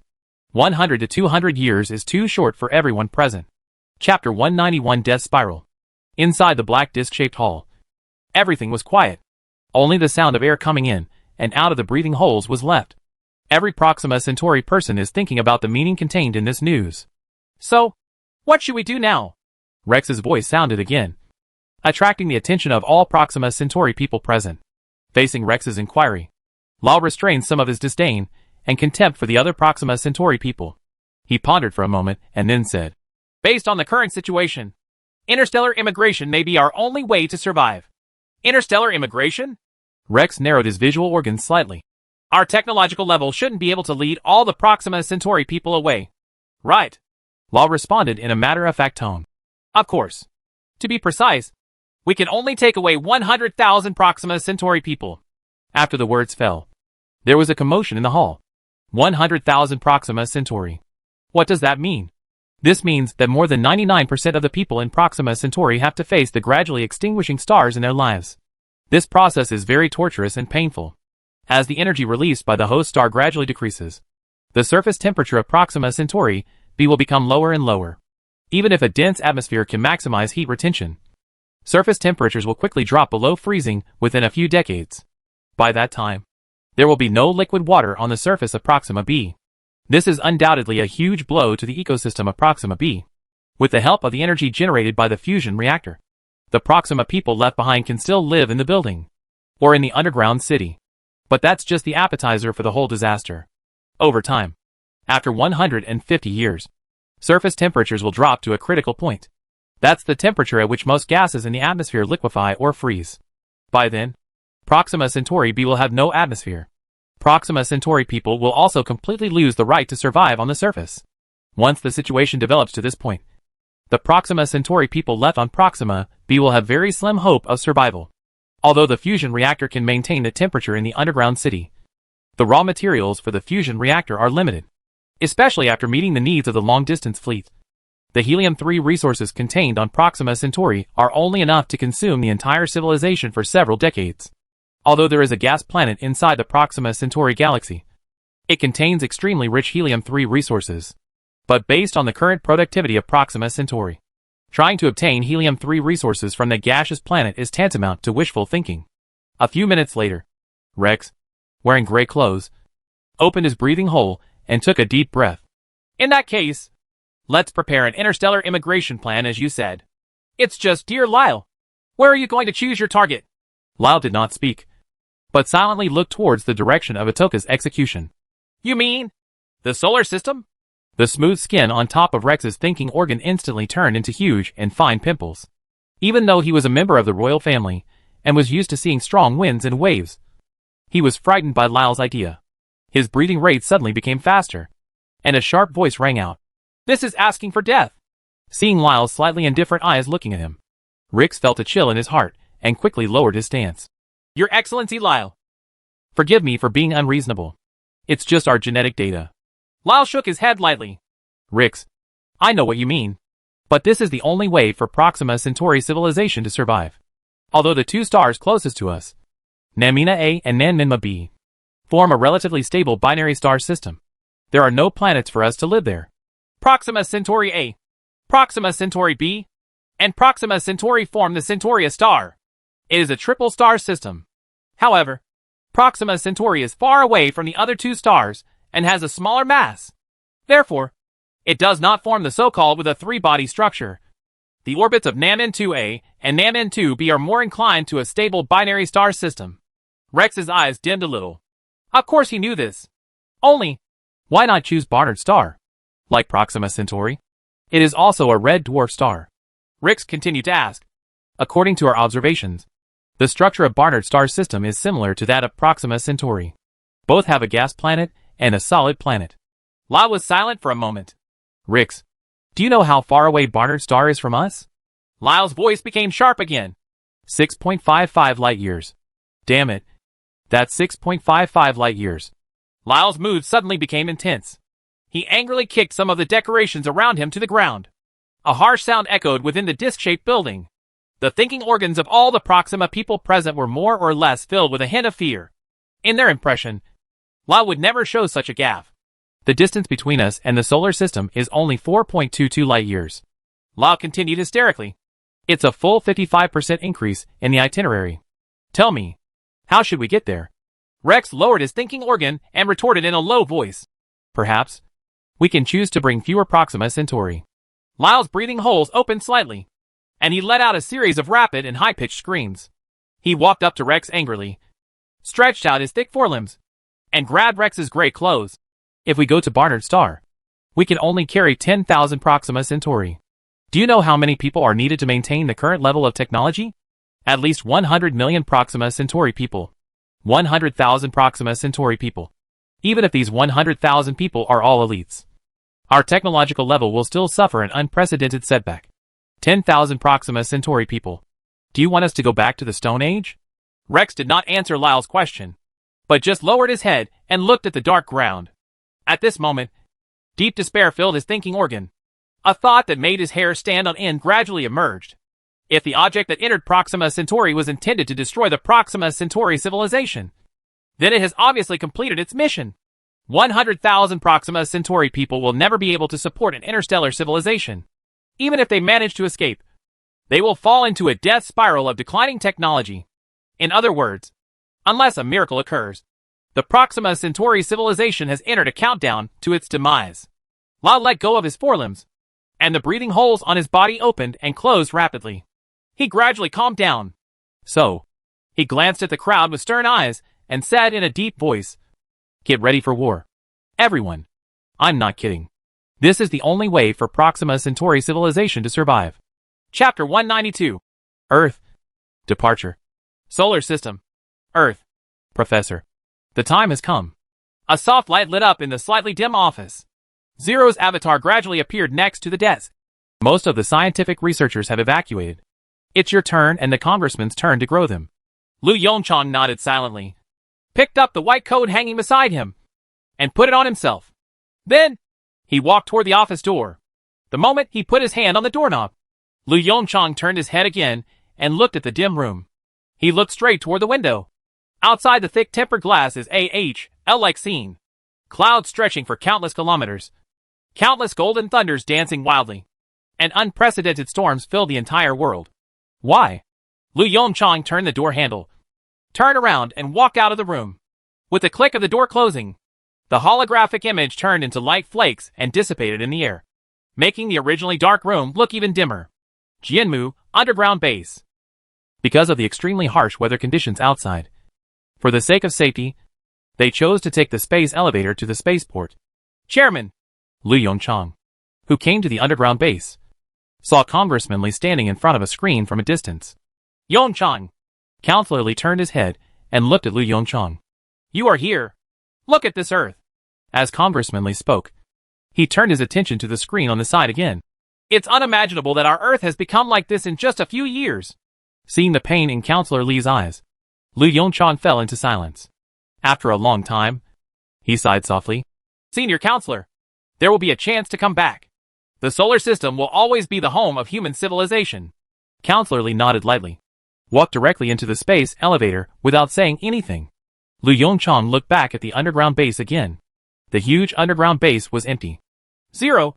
Start transmitting data, Lu Yongchong said solemnly. This is the penultimate step for human civilization to evacuate the Earth. Zero needs to package and transfer his main program to the Earth Starship host located in the Jianmu spaceport. The transmission method is naturally quantum long-distance communication. Yes, Professor.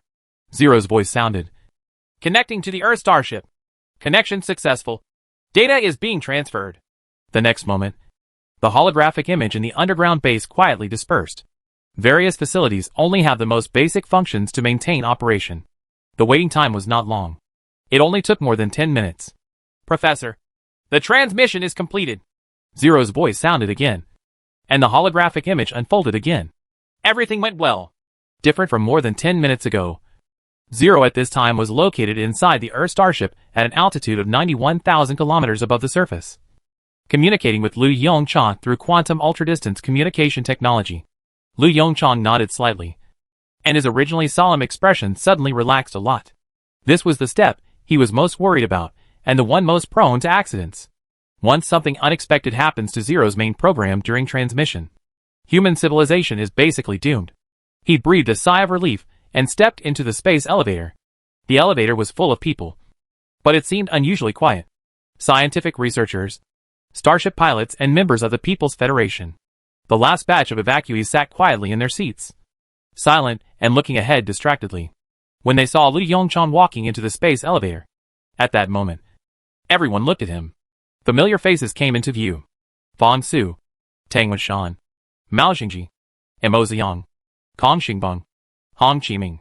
Facing everyone's expectant and somewhat confused eyes, Lu Yongchang couldn't help but feel his heart sinking. It was as if a huge boulder was pressing on his heart, making him unable to breathe. Everyone! Lu Yongchang opened his mouth, but didn't know what to say. He silently looked at the eyes of all the scientific researchers. For a long time, he exhaled deeply. May the glory of mankind last forever. A slight clap sounded from the corner. Lu Yongchang turned his head and looked in the direction of the sound. Counselor Li sat quietly on a chair by the window of the space elevator, looking at him from a distance with a smile on his face. The light reflected the wrinkles on the old man's face. It was at this moment that he suddenly discovered that the old man had aged a lot in just a few years. As Congressman Li's applause rang out one after another in the space elevator. Professor Liu, we are waiting for you to take us out of the solar system. Yes. Break out of the solar system and colonize the galaxy. Professor, we agreed to take us back to the solar system to see when the time comes. Several young researchers had smiles on their faces, applauding and shouting loudly. The originally dull atmosphere in the space elevator was swept away. Lu Yongchang looked at the familiar faces smiling at him, and a smile appeared at the corner of his mouth. He walked towards the chairman of the parliament, sat down on the seat next to the old man, and said in a deep voice, Zero, let's start. A slight vibration and buzzing sound came from the soles of my feet. Jianmu started, taking into account the generally low physical fitness of everyone present. The space elevator adopted the gentlest operating mode. Even so, in just a few minutes, the space elevator reached an altitude of thousands of meters.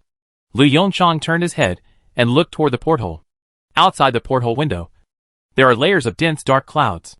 It is formed by massive evaporation of seawater. They envelop the entire planet like a sauna. Between heaven and earth, a lot of rain poured out. But most of this rainwater evaporated again due to high temperatures and returned to the air before it fell. As the height continued to climb, Lu Yongchang's eyes turned to infinity. That's the direction of the equator. Massive clouds blocked his view. Lu Yongchang sighed slightly, with a bit of regret in his eyes. The next moment, a holographic image appeared in front of everyone. Astonishingly, it was a real-time video shot by a robot. A long, thin, straight ribbon connects heaven and earth. That is the Tower of Babel in Africa. Camera switch. A large number of white objects were left on the beach. That is the salt deposited after a large amount of seawater evaporates. The screen jumps again and again through the camera on the robot. The current appearance of the earth is clearly presented to everyone. This is the last face of humanity and the earth. Lu Yongchang sighed softly and closed his eyes. The journey is still long. He can rest for a while. When Lu Yongchang opened his eyes again, they had arrived at the end of the journey. Jianmu, spaceport. Inside and outside the spaceport, 50 Luanio 1 starships were parked quietly. In these starships, there are stored 500 million scientific researchers and starship pilots who have entered hibernation early. As long as Lu Yongchang gives an order, these starships will go straight to Mars. There, these 500 million people will contribute their final light and heat to human civilization, making human civilization a true interstellar civilization in one fell swoop. Lu Yongchang stood up from his seat silently and walked towards the Earth starship under Zero's guidance. That's the starship they're going to be on. The prototype is the Luanio 1 Earth starship. As the flagship of human civilization, it is even larger in size. The length reaches an astonishing 1,200 meters, which is 1.5 times that of the Luanio 1 starship. As for why such a large body is designed, there is naturally a unique reason. On the one hand, it is to install a zero supercomputing center. And on the other hand, it is to install a large number of quantum ultra-distance communication terminals. As the flagship of human civilization at this time, Earth will naturally play the role of giving orders.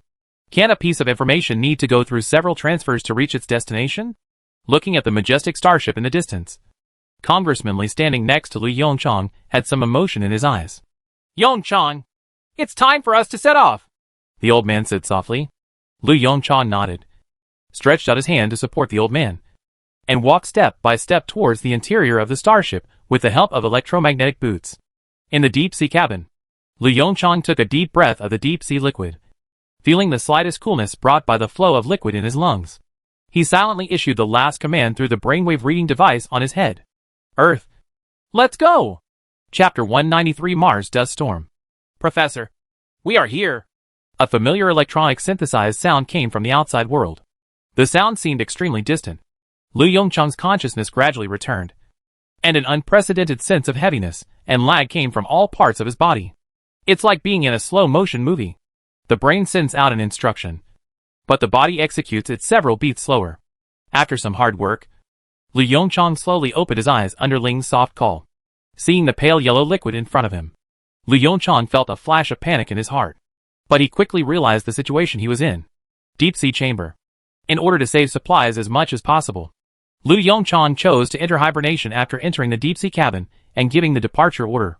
Lu Yongchang's eyes moved slightly, and he quickly issued an order in his mind. The brainwave reading device obtained the information. The next moment, the pale yellow deep-sea liquid in front of me began to fall. An extremely slight gasping sensation came from the lungs. It was a lung tube made of nanorobots that sucked the deep-sea fluid that filled the lungs. After a few minutes of waiting, several lines of holographic text appeared on the deep-sea cabin door in front of him. Deep-sea liquid recovery completed. Lung tube recovery completed. Professor Lu, welcome to Mars. The hatch is about to open. The sound of the hydraulic device operating reached Lu Yongchang's ears. Looking at the hatch that slowly opened, Lu Yongchang's eyes showed a bit of excitement. Mars. He will soon be able to set foot on a planet beyond the Earth. For Lu Yongchang, this scene was like a scene in a dream. With his hand shaking slightly, he unhooked the brainwave reading device on his head, and then took off the mask covering his mouth and nose. Cough, cough, cough. He took a deep breath subconsciously. The deep-sea fluid remaining in his lungs gave him an extremely bad experience. Lu Yongchang staggered out of the deep-sea cabin, while wiping the overflowing deep-sea fluid near his mouth and nose. Under Zero's guidance, Lu Yongchang quickly came to the bathroom. At this time, the Earth starship is still in Mars' synchronous orbit. Therefore, the bathroom in a zero-gravity environment caused him a lot of trouble. After a lot of trouble, he finished cleaning his body with difficulty, and put on a clean tight-fitting spacesuit. The command hall of the USS Earth. Yongchang, we're here. As soon as he entered the command hall, Lu Yongchang saw the chairman of the assembly standing quietly by the porthole, looking at the scenery outside the window. Lu Yongchang walked quickly towards the chairman of the parliament. Through the circular porthole, a red planet came into view. Yes, we are finally here. Lu Yongchang's eyes were filled with emotion. This will be our home for the next 5 years. What about the rest? Representatively withdrew his gaze and looked in one direction of the Earth starship. Most of them are still hibernating.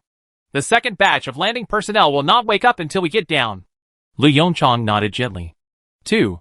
Letting 500 million people land on Mars at once is obviously an unrealistic idea. Zero's holographic image quietly appeared next to him. Senior Counselor, Professor Lu, the Earth starship is about to enter the Mars port. Please return to your seat immediately. Lu Yongchang turned to look at the porthole on the right.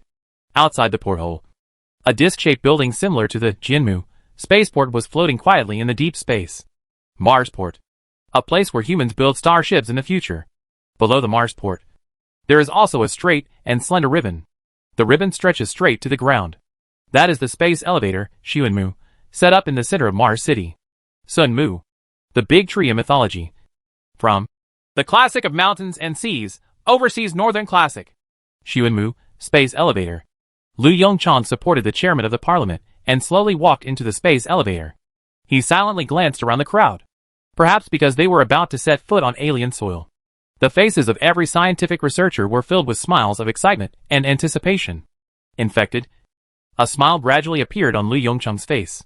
The haze of being forced to flee the Earth also dissipated for the most part at this moment.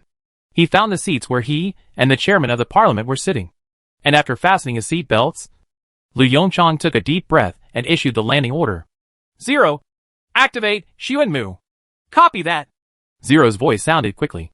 At the same time, there was a slight buzzing sound. Unlike building wood and Tower of Babel, Xuanmu is built on Mars. Thanks to the smaller mass and gravity of Mars, the length of Xuanmu is less than half of the previous 35,000 kilometers. Therefore, this journey to Mars is much shorter. After the space elevator started, a holographic projection slowly unfolded in front of everyone. A brief introduction video of Mars City starts playing above. Mars City is composed of 5 parts and can accommodate a total of 500 million people living at the same time. As Zero's electronic synthesized sound sounded, a high-altitude video appeared in front of everyone. 5 huge white hemispherical buildings. The arrangement is similar to a zigzag. Such a split structure is also to better distinguish functional modules. The entire Mars City is functionally divided into 4 parts. The first and second cities are mainly responsible for scientific research. The third city is the so-called living area. And the fourth city is divided into storage areas. As for city number 5 in the center, it is an important functional area connected to the space elevator and responsible for material transportation. In order to facilitate construction, the main structure of Mars City is a steel frame and skin structure. Zero's voice sounded again. Although it is a skin structure, everyone can fully believe in the solidity of Mars City. As soon as he finished speaking, a slight shaking sensation came from the soles of his feet. Immediately afterwards, there was a clear sense of deceleration. The space elevator automatically triggered the emergency mechanism, and its speed began to slow down rapidly. A slight commotion came from everywhere in the cabin. Lu Yongchang turned his head and glanced out the window beside him. All red, the boundless Martian dust covered the entire sky, swallowing up the space elevator between heaven and earth. A continuous slight tremor came from the soles of my feet. Yongchang? The council leader on the side asked softly, with a bit of worry in his eyes. What's going on? Lu Yongchang withdrew his gaze, shrugged, and said helplessly, President, we don't seem to be very lucky. What's the meaning?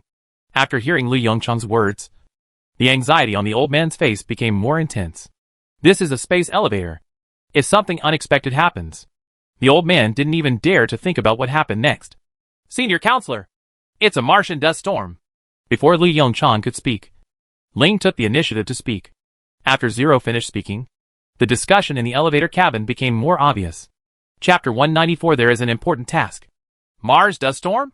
The old man frowned. A trace of worry flashed across his face. Sandstorm? Lu Yongchang saw the worry on Counselor Li's face and quickly took over the conversation with a smile.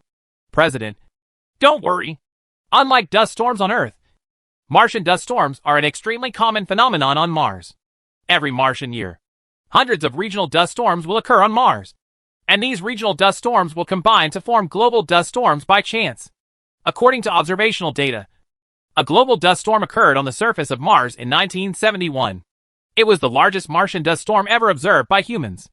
A conservative estimate is that the wind speed on the surface of Mars reached 270 kilometers per hour at that time, and the entire dust storm lasted for several months. Counselor Li looked at Lu Yongchang blankly. Obviously frightened by the string of numbers, he said. Then, Zero, what's the wind speed outside now? Lu Yongchang asked Ling with a smile. Professor, the current wind speed is not high. The surface wind speed is 124 kilometers/hour. Hearing Zero's words, the old man's eyes straightened a bit. Yongchang, do you think this wind speed is high? The old man tried hard to search through his memory. I remember that the wind speed was considered a Category 12 typhoon. Right. Lu Yongchang smiled and stretched out his hand to gently pat the old man's bony shoulder. President, don't worry. This is Mars, not Earth.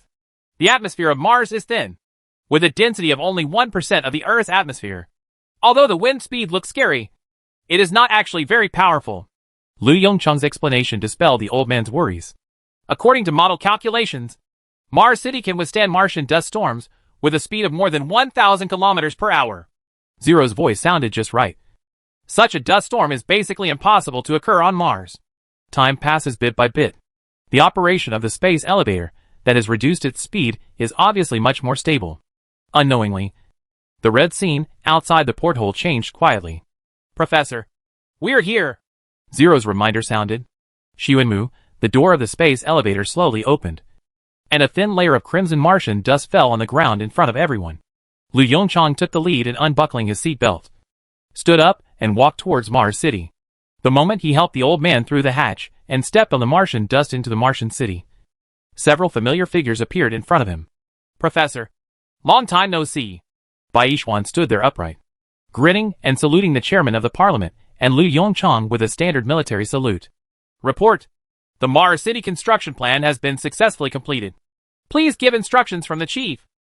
As Bai Yishuan finished speaking, dozens of starship pilots behind Bai Yishuan raised their right hands and saluted the scientific researchers who walked down the elevator, looking at the slightly thin bodies of everyone in front of him. The congressman's eyes were slightly red.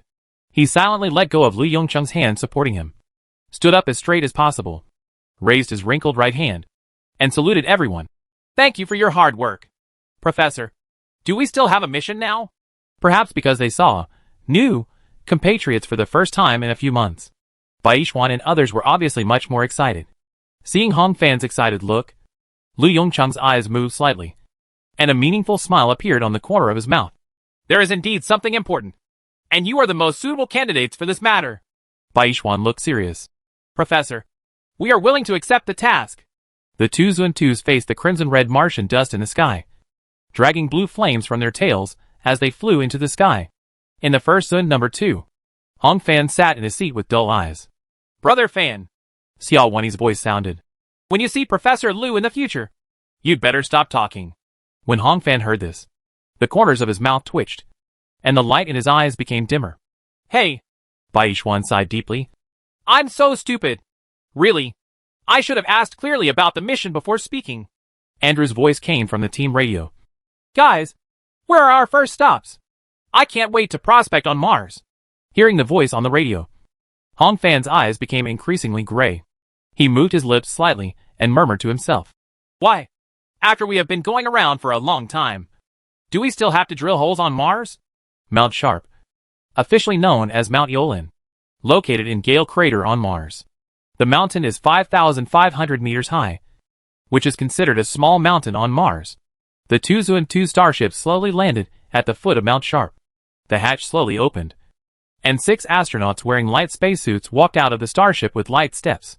Captain Bai, why did you choose this small mound? Andrew's inquiry came through the radio. There are many mountains taller than this in the target location. Bai Yishuan raised his head and looked at this small mound lying on the surface of Mars, and responded softly. Because Curiosity has explored this place before. Curiosity? Andrew and the other 3 exclaimed over the radio. Captain Bai, are you talking about the Curiosity Mars probe launched by NASA more than 20 years ago? Bai Yishuan nodded and explained while driving the Mars rover out of the cargo hold of Zun-2. In Gale Crater, NASA discovered sediments rich in mineral salts, which shows that the location we are in may have been a saltwater lake in the past. This provides certain conditions for the formation of mineral veins. After finishing his words, Bai Yishuan reached out and greeted his 5 teammates. Come on, everyone. Let's go to the top of the mountain first. At the same time, Proxima Centauri. For years have passed since Atoka was executed. Due to the information blockade, the Proxima Centauri civilization at this time still looks quiet and peaceful. However, unknown to most Proxima people, the incubation center has been busy for 4 years. One by one, Lower Proxima Centauri were created by the incubation center. Subsequently, rapid ripening is carried out in huge glass containers. Dear Lord Lyle, are these low-level creatures that ripen quickly really useful? In the incubation center, a man in gray clothes, Rix, asked Lyle in black clothes in a respectful tone. Lyle looked carefully at the data on the monitor beside him. After seeing all the normal values on it, his thinking organ showed a somewhat happy look. Of course it works. Although they don't have any knowledge, their bodies are the best labor force for building starships. The main star is about to burn out, and we can only escape through a large number of starships. You should know this. Right. Rex hurriedly leaned down slightly. Although he is a member of the royal family, his status is the lowest among the royal family. Of course. Lord Lyle. A complicated pattern appeared on the top of Rick's thinking organ. It's just that I haven't obtained the qualification to escape yet. Laugh. A strong sound of air flow came from Lyle's breathing hole. You're the worst Rex I've ever seen. However, I am in a good mood today, Lyle said arrogantly. If you take care of the incubation center, maybe I can give you a place. Rex quickly raised his forelimbs and placed them on top of his thinking organ, expressing his surrender and respect to Lyle in front of him.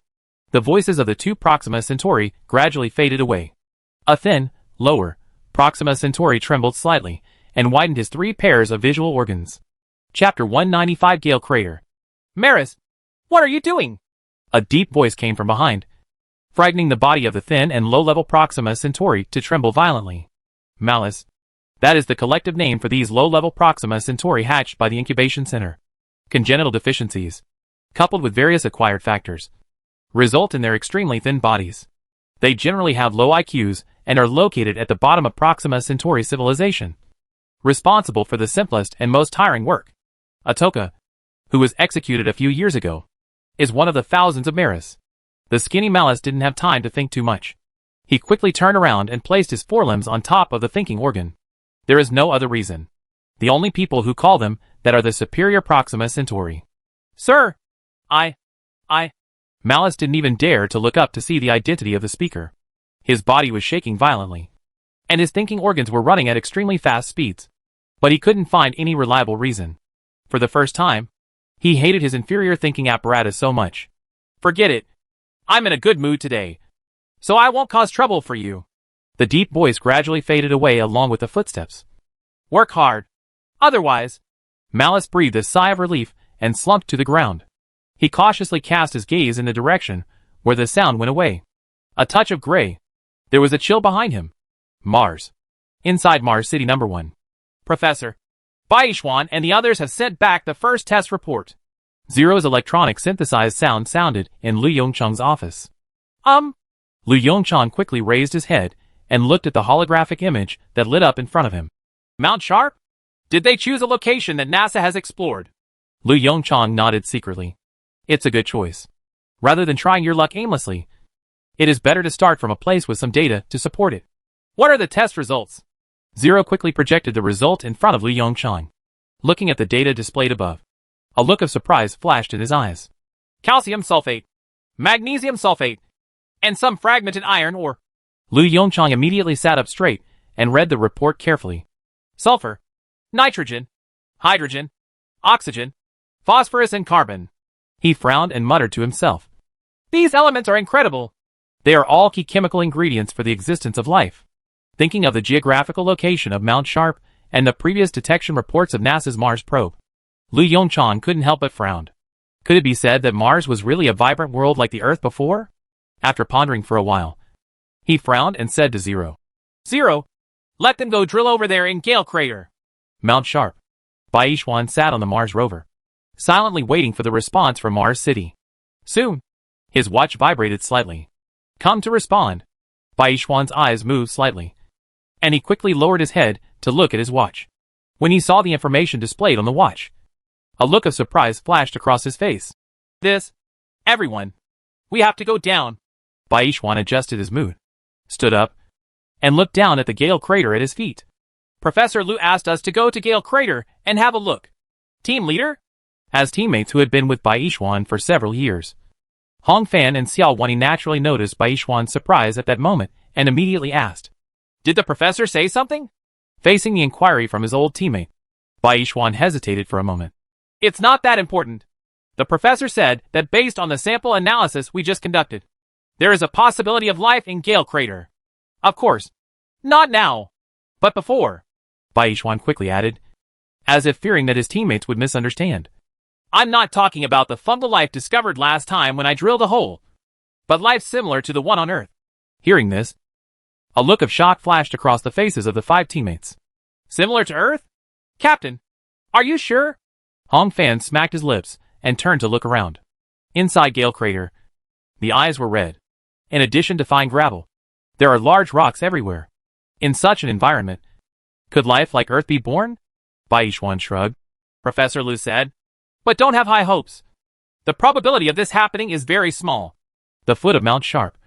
Inside Gale Crater, Andrew and Bruno squatted down and used tools to gently brush away the red Martian sand on the surface, revealing the ground with some lines inside. Is this sedimentary rock? Bruno's eyes lit up, and he quickly stood up and waved to his teammates. When everyone got closer, Bruno pointed to the ground and said excitedly, Everyone, look at what this is. Typical sedimentary rock. This kind of pattern is usually only formed by the transportation and sedimentation of water flow in glaciers. Through the glass mask, Bruno saw the surprised looks on everyone's faces. He stretched out his hand and tapped the rock in front of him. Professor Liu is right. Anyway, this place may have been a lake in the past, and there was indeed the possibility of life. Baishuan knelt down and reached out to gently brush the rocks in front of him. Through his gloves, he could clearly feel the texture of the rock surface. At this moment, he held his breath slightly. It was as if what he was touching was not a rock, but the pulse of Mars that had lasted billions of years. After a long while, he exhaled a long breath, stood up and said, Just this way. Hong Fan, bring the drilling equipment and let us see what the underground is like. With the joint efforts of 6 people, the drilling equipment was quickly set up again. Under the combined action of the motor and the drill bit, red stone chips quickly flew out. Due to gravity, some fine dust floated in the air and did not fall to the ground. The air around the drilling hole quickly became turbid. Baishuan, who was responsible for controlling the drilling equipment, glanced at the monitor beside him through the turbid air. Looking at the various data displayed above, Baishuan shook his head helplessly. This place is really difficult to drill. I guess it's all sedimentary rock underneath. Right. As soon as he finished speaking, the drill bit sank instantly, as if there was no obstacle. Hack! Seeing the rapidly descending drill bit, Baishuan didn't have time to think too much and pressed the emergency stop button with muscle memory. Team leader? This momentary movement obviously frightened several teammates nearby. What's going on? Why the drill? Hong Fan squatted down with fear on his face and observed the drill. Baishuan swallowed slightly, stood up slowly, and pressed the switch to reverse the motor with trembling hands. I don't know. It doesn't seem like a rock formation below. Chapter 196 Mars Simulation Results. After the sampling work is completed, with the reverse rotation of the motor, the long drilling rod is quickly withdrawn from the surface. There was nothing unusual about the first 5 meters. The surface of the drill rod is covered with red rock debris. But the next scene is a little different. A deep red. Seeing this obvious color difference, Baishuan's eyes showed a bit of uneasiness. Being on an alien planet and facing this unknown situation, feeling uneasy and worried are extremely common psychological phenomena. Not only Baishuan, but also the other 5 teammates had a bit of worry on their faces. Captain, this... Xiao Wani's voice came from the radio. Calm down. Baishuan took a deep breath and said softly, We'll see what happens after all the drilling rods come out. There was silence on the team's radio channel. Everyone's eyes were fixed on the drilling rod in front of them. The motor stopped. As the 2 people closest to the drilling rod, Baishuan and Hong Fan discovered the problem immediately. What? Hong Fan stared blankly at the drilling rod in front of him. Baishuan subconsciously reached out and touched the drilling rod lightly, and then gently twisted it with his fingers. No. To be precise, it should be damp. Mars City number 1. 5 meters underground is wet soil. Lu Yongchang looked at the holographic image in front of him in bewilderment. Professor, it should be the moist Martian dust that holds them together. Ling corrected Lu Yongchang's slip of the tongue meticulously. It does not matter. Lu Yongchang waved his hand casually and frowned. The point is, how could it be wet? How could it be wet? Zero. What is the surface temperature of Mars now? Zero quickly responded to his question. It is currently noon in Gale Crater, and the surface temperature is 10 degrees Celsius. Due to the influence of the sun, the temperature is about 20 degrees Celsius higher than the same period in previous years. Lu Yongchang frowned. At 10 degrees Celsius, there is indeed the possibility of the existence of liquid water. What's the temperature at night? Last night, the surface temperature of Gale Crater was minus 25 degrees Celsius, which was about 15 degrees Celsius higher than the same period in previous years. Lu Yongchang shook his head solemnly. No, this is wrong. Such a temperature is definitely not enough to melt the ice 5 meters underground. Could it be the effect of underground magma? Just as Lu Yongchang was struggling, a familiar voice came from the door. Lu Yongchang trembled slightly, obviously startled by the sudden sound. He quickly raised his head and looked towards the door. Brother Su? Why are you here? Seeing the visitor, Lu Yongchang's eyes showed a bit of surprise. No. When did you come? Fong Su skillfully pulled up the chair in front of his desk and said H, low to the robotic arm on the side. Zero. Make me a cup of tea. After seeing the robotic arm moving, he turned to look at Lu Yongchang. Not long after arriving, It was probably when you were struggling with the surface temperature of Mars. A cup of hot tea was handed to Fong Su. He reached out to take the teacup, nodded to the mechanical arm and thanked him. Then continued, I'm here for the medical bay. Medical cabin? Lu Yongchang's frown deepened. What happened to the medical cabin? Fong Su shrugged. Academician Mao said that the basic functions of the medical cabin have been studied almost, and it is estimated that it will not be long before it can be truly realized. Hearing this, Lu Yongchang's frown suddenly relaxed a lot. This should be the first good news after arriving on Mars. Breakthroughs in medical cabin technology will greatly extend the average lifespan of humans. Although this lifespan of more than 100 years is not enough for interstellar civilization. No matter what, it is always a good thing to have a breakthrough. So, what did you just say about the underground magma activity? Lu Yongchang brought the topic back. There is no large-scale magma activity on Mars. You should know this. You also said that there is no large-scale magma activity. Fong Su said while drinking tea. I am just giving you a guess. Maybe there is some magma activity underground in Gale Crater. Lu Yongchang nodded silently. Perhaps this is the only reason that can explain the existence of liquid water. Professor, the complete report on the drilling samples has been released. As Zero's voice sounded, a report appeared in front of Lu Yongchang. Sedimentary rocks? There are obvious traces of water erosion and sedimentation? Looking at the data in front of him, Lu Yongchang's eyes shone with excitement. Sure enough, Mars was really a habitable planet in the past. Fong Su also put down the teacup in his hand at this time and looked at the test data provided by Zero with a surprised look on his face. This is a game-changing discovery. If there is water flow, then there may be more types of minerals on Mars than we imagined? Fong Su asked softly. That's right. Lu Yongchang nodded quickly. It's just that it's still not as good as Earth. Of the more than 4,400 minerals currently known on the Earth, more than 2,900 are related to biological activities. It's obviously impossible to have these minerals on Mars. With that said, Lu Yongchang turned his head and gave orders to Ling. Zero, let Baishuan and the others fly Zub-2 to conduct a complete survey and mapping of Gale Crater. A few days later, Professor, the surveying data is out. The holographic projection quickly unfolded, and a thumbnail of the entire Gale Crater appeared in Lu Yongchang's office. Zero, make a simulation of the structure and texture inside the crater. Look where the water is coming from. A few minutes later, Professor, the simulation results are out. Arrows and water flows began to appear on the holographic projection. According to the simulation results, part of the water comes from the surroundings, which is the so-called rain. The other part is from Mount Sharp. Rain? Mount Sharp? Lu Yongchang's brows suddenly wrinkled. These two sources.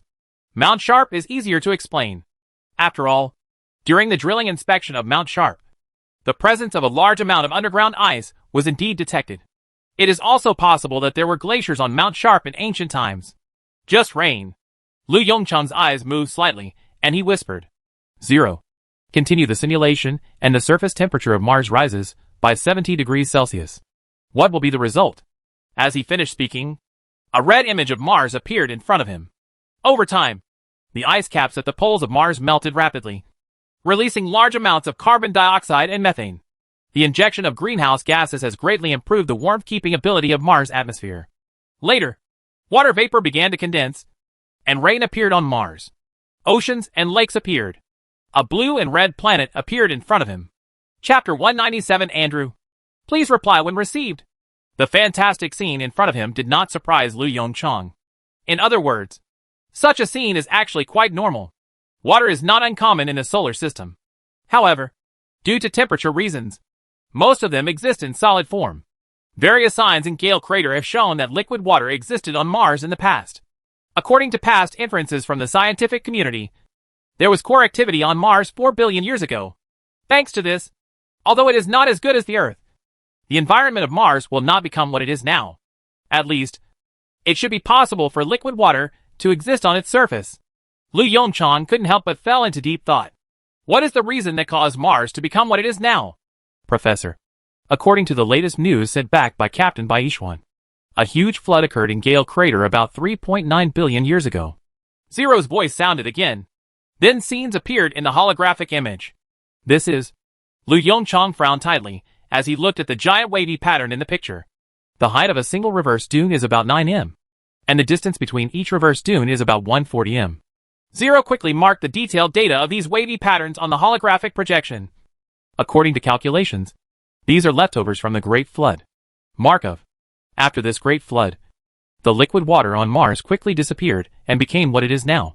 Looking at the simulated images in front of him, Lu Yongchang nodded thoughtfully.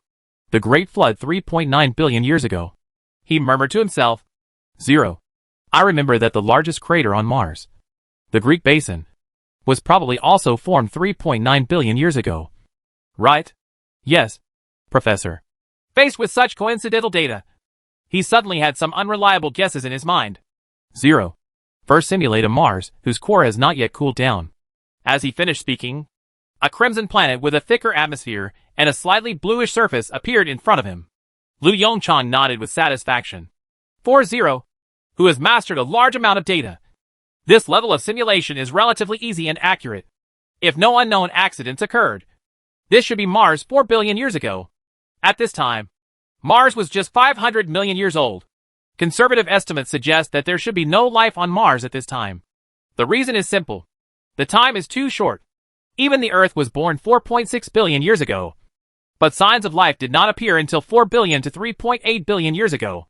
Continue to simulate the impact of the meteorite that formed the Greek Basin. As the words fell, a huge meteorite packed with extremely powerful kinetic energy slammed hard into the Greek Basin on Mars. Everything is turned upside down. In just a moment, Mars experienced extremely obvious changes in Zero's simulation screen. A large amount of magma overflowed from the interior of the Earth's core, and some of the magma even escaped the gravity of Mars and was thrown into space. Time passes quickly. A large amount of magma was thrown out, gathered in space, solidified, and formed two satellites, Phobos and Deimos. As for Mars, after losing so much magma, the core cooling process accelerated rapidly. But as the core cooled and the magnetic field disappeared, another big thing happened. The heat brought by the meteorite impact completely melted the polar ice caps of Mars. Subsequently, greenhouse gases and water vapor worked together to briefly turn Mars into a warm and humid planet. Under the heavy rain that spread all over the world, the blue and red planet appeared in front of Lu Yongchang again. Good times don't last long. This suitable living environment quickly dissipated as the Earth's core cooled and the magnetic field disappeared. The powerful solar wind blew away the Martian atmosphere, and the original oceans gradually dried up. Gradually, Mars became what it is now. Call! Lu Yongchang took a deep breath. The scenes before him just now were like an epic disaster movie, deeply shocking his heart. After a moment of silence, he asked again, Zero, how long did Mars last in its final stage? Professor, according to simulations, the ocean formed by flood should have lasted for about 200 to 300 million years. Zero said quickly. There is insufficient information about the liquid water in the remaining small areas, and it is impossible to judge. That's enough. Lu Yongchang's eyes narrowed and he whispered, This little time is enough to evolve some basic life forms. Zero, tell Baishuan to be careful when bringing back samples. There may be residual microorganisms in them. Mars. Gale Crater. The several-day drilling, sampling and mapping mission exhausted the energy of the 6 astronauts. The 2 Zhuan No. 2 ships were parked quietly on the vast red land. Inside the No. 2 cabin of the first Zhuan No. 2 ship, Hong Fan, wearing protective clothing, carefully took 3 spacesuits stained with moist Martian dust to the cleaning room. In order to prevent microbial contamination, these spacesuits need to undergo comprehensive disinfection and cleaning before they can continue to be used. The improved spacesuit is not heavy. Even if there are 3 pieces put together, Hong Fan can still walk easily holding 3 spacesuits thanks to the smaller gravity of Mars. Thinking of the recently updated mission, the corner of Hong Fan's mouth rose a little. They need to return the drilled samples to Mars City. This means that they can have a good night's rest in Mars City. This is undoubtedly a huge temptation for them. Recalling the soft bed in Mars City, Hong Fan's steps suddenly became a little lighter. The spacesuit in his hand flipped up and down a little more. Suddenly, a small drop of crimson moist Martian sand fell on the deck of Zhuan 2. The next moment, Hong Fan's electromagnetic boots stepped on it. After a slight friction, this small drop of wet Martian sand spread evenly on his electromagnetic boots and the deck of Zhuan No. 2. The traces became blurry. Brother Fan? Have the spacesuits been cleaned and disinfected? When Hong Fan returned to the cockpit, Xiao Wanni's questioning voice came. Of course. Hong Fan sat on the chair and reached out to fasten his seat belt. Captain, Can we go back? Baishuan, who was sitting in the main seat, turned to glance at Hong Fan, shrugged lightly and said, We can set off when Andrew and the others are ready. With that said, Baishuan pressed the team's radio switch. Andrew, are you ready? No respond. After waiting for a few seconds, Baishuan raised his eyebrows slightly and pressed the communication button again. Andrew, please answer if you receive it. Still no response. Chapter 198 Call Mars City. We are polluted. Andrew, please reply if you receive it. Baishuan, who had not received a response for a long time, looked a little strange. 1. Retrieve the camera footage from Starship number 2. Baishuan said in a deep voice. As the captain of the six-man team, he naturally has the authority to check the status of Andrew's starship. The holographic image on the console changes quietly. The scene in the cockpit of Starship number 2 appeared in front of everyone. Empty. When seeing this scene, the expressions of Baishuan and the other three people changed. At this moment, what Professor Liu said on the radio came to their minds. According to Zero's simulation results, the environment of Gale Crater in ancient times was very suitable, and primitive life was very likely to appear. Be careful of microbial infection when transporting samples. The impatient Hong Fan had already unbuckled his seat belt and stood up. Something must have happened. I'm going to help them right now.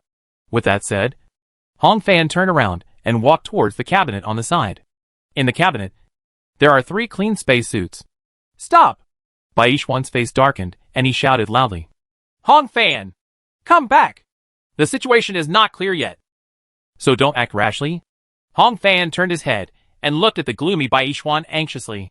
Captain! But, return. Baishuan's voice was not loud, but it was extremely firm. Looking at Baishuan, who was completely different from usual, Hong Fan took a deep breath and turned back to his seat. First, retrieve the vital signs data of Andrew, Brito and Joey. Baishuan ordered in an orderly manner. Search the cameras on the entire ship and find their locations for me. The hologram split into 2. On the left, there is a constantly flashing picture of the interior of Starship number 2. On the right are the vital signs data of the 3 astronauts. When they saw the pulse and body temperature data of the 3 people, the expressions of Baishuan and the others turned a little worse again. Problem occurs. The body temperatures of the 3 astronauts are above 40 degrees. Hong Fan opened his mouth and took a deep breath. Captain Bai. Halfway through his words, a sudden feeling of dizziness came over him. He swayed, his vision went dark, and he fell down in his seat. Hong Fan. This scene made Baishuan, who was originally calm, a little unable to hold back. He quickly turned his head and glanced at Hong Fan's watch. Body temperature, 38 degrees Celsius. Hack! Baishuan cursed with an ugly look on his face. Although he has been on Mars for several months, this is the first time he has encountered such a scene. Team leader. Xiao Wani's panicked voice came from the other side. Ask for help. A very slight feeling of dizziness came. At this time, this slight feeling of dizziness suddenly set off alarm bells in his heart. His expression changed drastically, and in just a moment, he thought of the problem. Quick! Hold your breath and find the oxygen mask. The air inside the spacecraft is polluted. Xiao Wani didn't have time to think too much. Following Baishuan's instructions, she stood up and walked towards the oxygen mask after holding her breath. 1 step, 2 steps, 3 steps. As soon as I walked to the cabinet, I felt a severe dizziness. Xiao Wani had no time to say anything and fell softly to the ground. Hearing the thumping sound from behind, Baishuan's face became even more ugly. I don't know whether it was due to the influence of unknown microorganisms or due to holding my breath for a long time, but the dizziness increased rapidly. While he pressed the communication button in front of him, he glanced at his watch. 37.8 degrees Celsius. The next second, it was 37.9 degrees Celsius. Call Mars City. We are contaminated. Repeat. We are contaminated. Baishuan yelled into the microphone in a hoarse voice. The initial disinfection measures when entering the starship are ineffective. The pollution method is initially determined to be airborne. Help! Help! The moment he finished speaking, he fainted in his seat. The holographic image in front of the console is still switching. Suddenly, the surveillance screen in Starship number 2 stopped. In the picture, Andrew and the 3 of them fell on the deck at the door of the cleaning room. On the ground in front of the 3 of them, there was a drop of moist Martian sand that turned dark red. After a few seconds, The cameras inside the two starships began to rotate. Zero's hologram appears inside the starship. After seeing the drop of wet Martian sand on the deck of Starship 2, Zero's holographic image quickly dissipated. At the same time, the hatches of the two Zuin No. 2 ships slowly closed, and several faint blue flames appeared at the nozzles of the hull thrusters. The Zuin 2 starship drew a curve in the air and flew towards Mars City. Meanwhile, Mars City. Professor. Something happened. Scenes of holographic images lined up in front of Lu Yongchang. Among them, the starship's internal screen monitoring and driver's vital sign data occupy most of the screen. All 6 of Baishuan's people were contaminated by unknown microorganisms. At present, the physical condition of the 6 people is unknown, and the type of microorganism is unknown. The source of infection is initially determined to be materials drilled underground in Gale Crater. The mode of transmission is initially determined to be airborne. It is extremely contagious. Before Lu Yongchang could speak, Ling had already finished describing the general situation. I have controlled the two Zuin No. 2 ships to fly back. After just a few milliseconds of reaction time, Lu Yongchang's expression suddenly changed. Subconsciously, he continued his habit on Earth and pushed the table with his hand, trying to stand up with the help of the reaction force. Bang! Because of the weak gravity of Mars, he jumped directly from his office chair. The office chair was also pushed to the ground by this huge force. His! Lu Yongchang's mouth twitched. There was a throbbing pain from where it collided with the office chair. Obviously, Lu Yongchang had no time to care about these trivial matters at this time. Zero, open port number 10 of Mars City and quickly evacuate the remaining personnel there. Lu Yongchang ordered urgently. Sound the first level warning of Mars City. All disinfection work is performed by robots. Cut off the air circulation equipment in port 10 and never allow it to spread. Let all researchers from the biological laboratory gather outside port 10. Roger that, Professor. The moment Zero's voice fell, all the lights in Mars City switched to dangerous red, and a piercing siren sounded from the loudspeakers in the city. At the same time, whether it was the scientific researchers in the laboratory or the pilots preparing to land on the starship, wherever there was a holographic projection generator, they all saw a bright red holographic image. After seeing the microbial invasion and pollution incident described in the holographic image, the expressions of every Mars City resident changed. Chapter 199: The Necessary Test of Human Civilization. Mars City Port 10. The port, which was originally connected in all directions, was cut off by numerous airtight sealed doors at this moment. As the air circulation equipment stopped working, Port 10 at this time became a unit independent of Mars City. All personnel inside had evacuated under Zero's warning. Inside port number 10, there were only countless, ready robots left. Outside the port, the functional area originally responsible for material transportation was temporarily transformed into a simple biological laboratory. Like port 10, this biological laboratory was also completely blocked by Zero. Lu Yongchang was wearing protective clothing and standing in front of the sealed gate of port number 10 with a serious expression. Professor, communication from the speaker. A robotic arm carrying a camera and a holographic image generator slowly drove to Lu Yongchang's side. The light lit up, and the image of the speaker appeared in front of Lu Yongchang. Yongchang! The old man's face was full of worry, and he obviously saw the bright red level 1 warning message. Is the situation serious? Facing the speaker's inquiry, Lu Yongchang looked slightly solemn. Xiannu number 2 hasn't come back yet, and I don't know the status of Baishuan and the others. However, this emergency situation is a necessary test for our human civilization to enter the interstellar era. Lu Yongchang stopped talking. He put the remaining half of his sentence in his stomach. This is not only a necessary test for human civilization, but also a life and death crisis that human civilization needs to constantly experience. A few years after his rebirth, he completely changed his original ideas.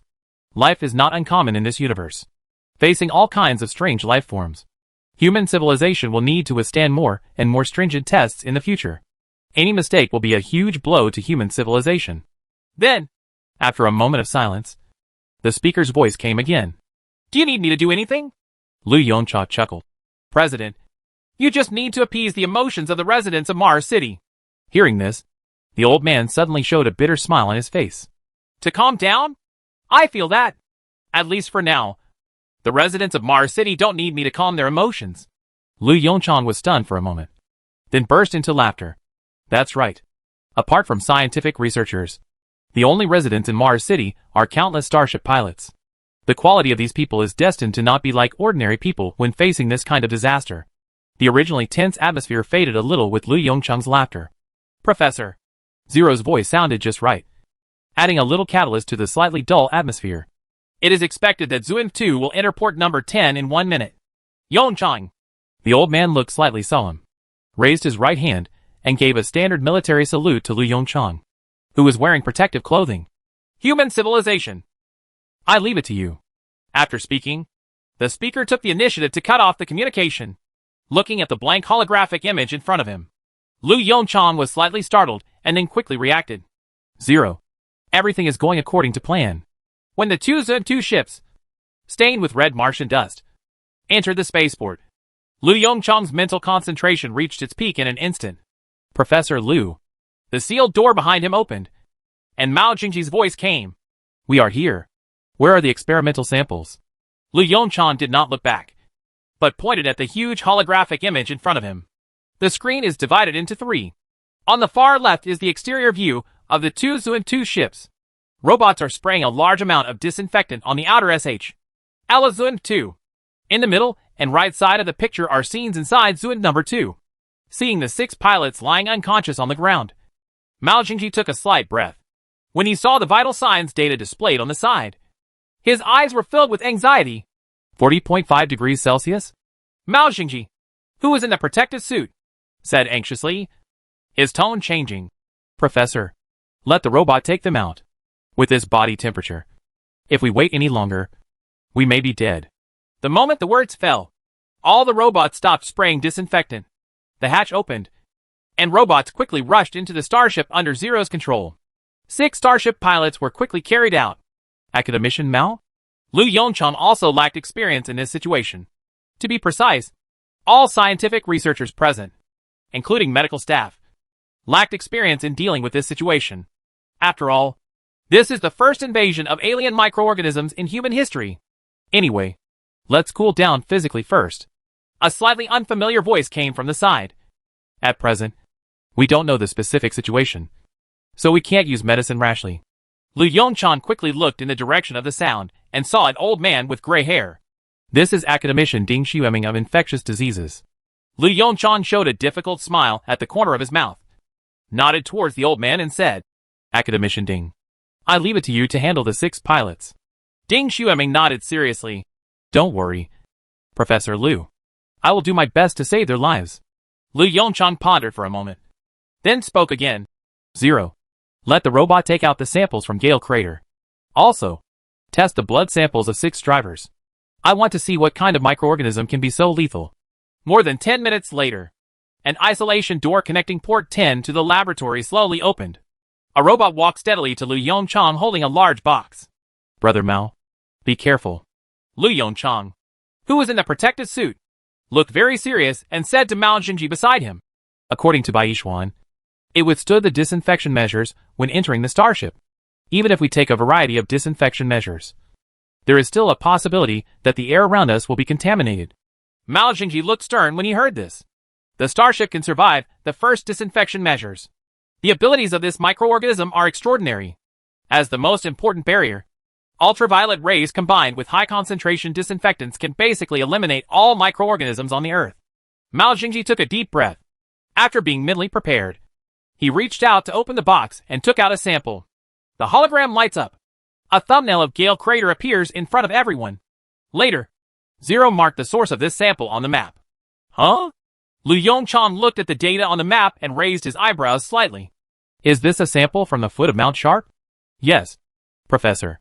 Zero responded in a steady tone. There are a total of 12 samples near Mount Sharp, and they have all been listed for you. Chapter 200 Stubborn Bacteria. Mars City. Outside Port 10. Temporary Laboratory. Academician Ding Xueming looked at the indicators in front of him worriedly and sighed deeply. It's difficult. Even though various physical cooling measures were taken, the body temperatures of the 6 starship pilots still remained above 38 degrees. This is undoubtedly extremely harmful to the human body. While Ding Xueming was worried, a researcher quickly walked up to Ding Xueming holding a document. Mr. Ding, the blood sample test results are out. Upon hearing this, Ding Xueming quickly turned around and took the document handed over by the researcher. The moment he saw the data, Ding Xueming's brows instantly wrinkled. The percentage of white blood cells and neutrophils increased. C-reactive protein increased. And the erythrocyte sedimentation rate increased. He murmured softly. This is a typical inflammation caused by bacterial infection. At this moment, he breathed a sigh of relief. Bacteria are fine, as long as they are not viruses. Bacterial infections, based on past experience, are relatively easy to resolve. Have the pathogen been found? Ding Xueming turned to the researcher and asked. Where is the lesion? There was some hesitation in the researcher's eyes. Old Ding. Huh? Seeing the researcher's appearance, Ding Xueming couldn't help but feel a little bit in his heart. Tell me, what's going on? The pathogen has been found. But we found this bacteria all over the patient's body. The researcher said with a bitter look. Now the 6 patients have varying degrees of inflammation all over their bodies, which is also the reason why the high fever does not go away. Ding Xueming's face instantly turned ugly. Has the drug-resistant screening experiment been done? Are our antibiotics working? The researcher slowly shook his head. Mr. Ding, so far, this bacteria has shown extremely strong drug resistance. The most effective antibiotic is only marginally effective. Although he had expected this result, the moment he heard the researcher's answer, Ding Xueming felt a chill rising from his back. He swallowed slightly and asked the last question dryly. What about the speed of transmission and reproduction speed? The researcher's face became increasingly ugly. We've determined that it can spread through the air at a rate that exceeds any bacteria we've discovered so far. The reproduction rate is the same. The moment he heard the result, Ding Xueming felt his eyes go dark. It spreads quickly, has a strong reproductive capacity, and there is no cure. With a background in infectious diseases, he had never seen this kind of bacteria before. Humanity. Finished? In the biology laboratory, Lu Yongchang and Mao Jingji carefully observed samples from Gale Crater through microscopes. Huh? Lu Yongchang's eyes lit up. This structure is quite similar to the Martian fungus we discovered before. Mao Jingji nodded quickly in agreement. Yes. The extraordinarily thick cell walls and cell membranes. This should be the reason why they survived the starship's disinfection measures. Lu Yongchang shook his head. It should be more than that. As he spoke, he reached out and put a drop of disinfectant on it. The stimulation of the disinfectant made these bacteria act more intensely. The next moment, an incredible scene appeared in front of everyone. Bacteria began to clump together spontaneously.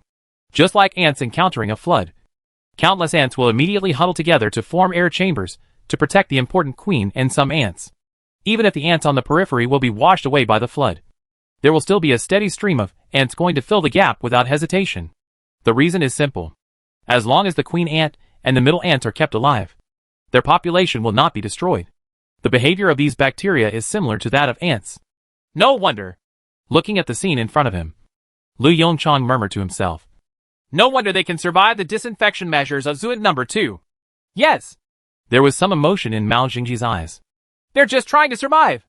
It's just that if they survive, it's not good for us. Lu Yongchang nodded slightly. Continue testing and count the number of bacteria in each sample. 0. Sort out the data. Lu Yongchang raised his hand and gently rubbed his shoulders through the protective clothing. The huge holographic image quietly unfolded, wrapping everyone present in it. That is a complete 3D modeling drawing of Gale Crater. The next second, red dots of different colors appeared in the 3D image. The depth of the color indicates the number of unknown bacteria in the sample. The darker the color, the more bacteria there are. Because of the difference in sampling depth, the position of the red dot also changes in depth. Through this holographic projection, the researchers clearly discovered the rules. The lightest red spot is located on the outermost surface of Gale Crater. The foot of Mount Sharp, located in the center of Gale Crater, is a series of dense red to black dots. Lu Yongchang took a deep breath and murmured to himself. Maybe Fong Su really got it right. What? Mao Jingji on the side was stunned. What did Academician Fong say? He said that there might be magma activity under Gale Crater, which also explains the phenomenon of moist water vapor underground. As Lu Yongchang spoke, he reached out and tapped the red dot in the holographic image. You see? In the same area. As the depth increases, the color depth of the red dot also increases. The closer you get to the center, the deeper you go into the ground, the higher the number of bacteria. This also shows that the environment there is more suitable for the survival of bacteria. Lu Yongchang turned his attention to Mount Sharp in the center. Perhaps There is really residual magma activity under this mountain. Mao Jingji shrugged. Whether there is magma or not, our first priority now is to understand this bacteria. Mr. Ding has just sent the inspection information. Lu Yongchang's eyes moved and he quickly asked. How is it? How are Bai Yishuan and the others doing? Mao Jingji reached out and dragged a holographic projection screen in front of Lu Yongchang. See for yourself? The situation is not optimistic. With the help of large doses of antibiotics, the 6 drivers were out of danger. But at present, we are unable to eradicate these stubborn bacteria. As long as there is a little relaxation, even if there are only a few remaining bacteria left, they will quickly multiply to the original scale. Moreover, the extensive use of antibiotics can easily lead to bacterial resistance. In other words, these 6 drivers are now in a state of slow death. Looking at the various test data sent by academician Ding Xueming, Lu Yongchang fell into silence. After a long time, he turned around, looked at the equipment aside, and said in a slightly hoarse voice, Go on. I believe we can find a solution. Chapter 201 Medical nanorobots have been activated. 2 days later. Mr. Ding, the physical conditions of the 6 patients have deteriorated. The moment he heard these words, Ding Xueming, who was resting on the table, trembled, opened his eyes suddenly, and stood up from the chair. What happened?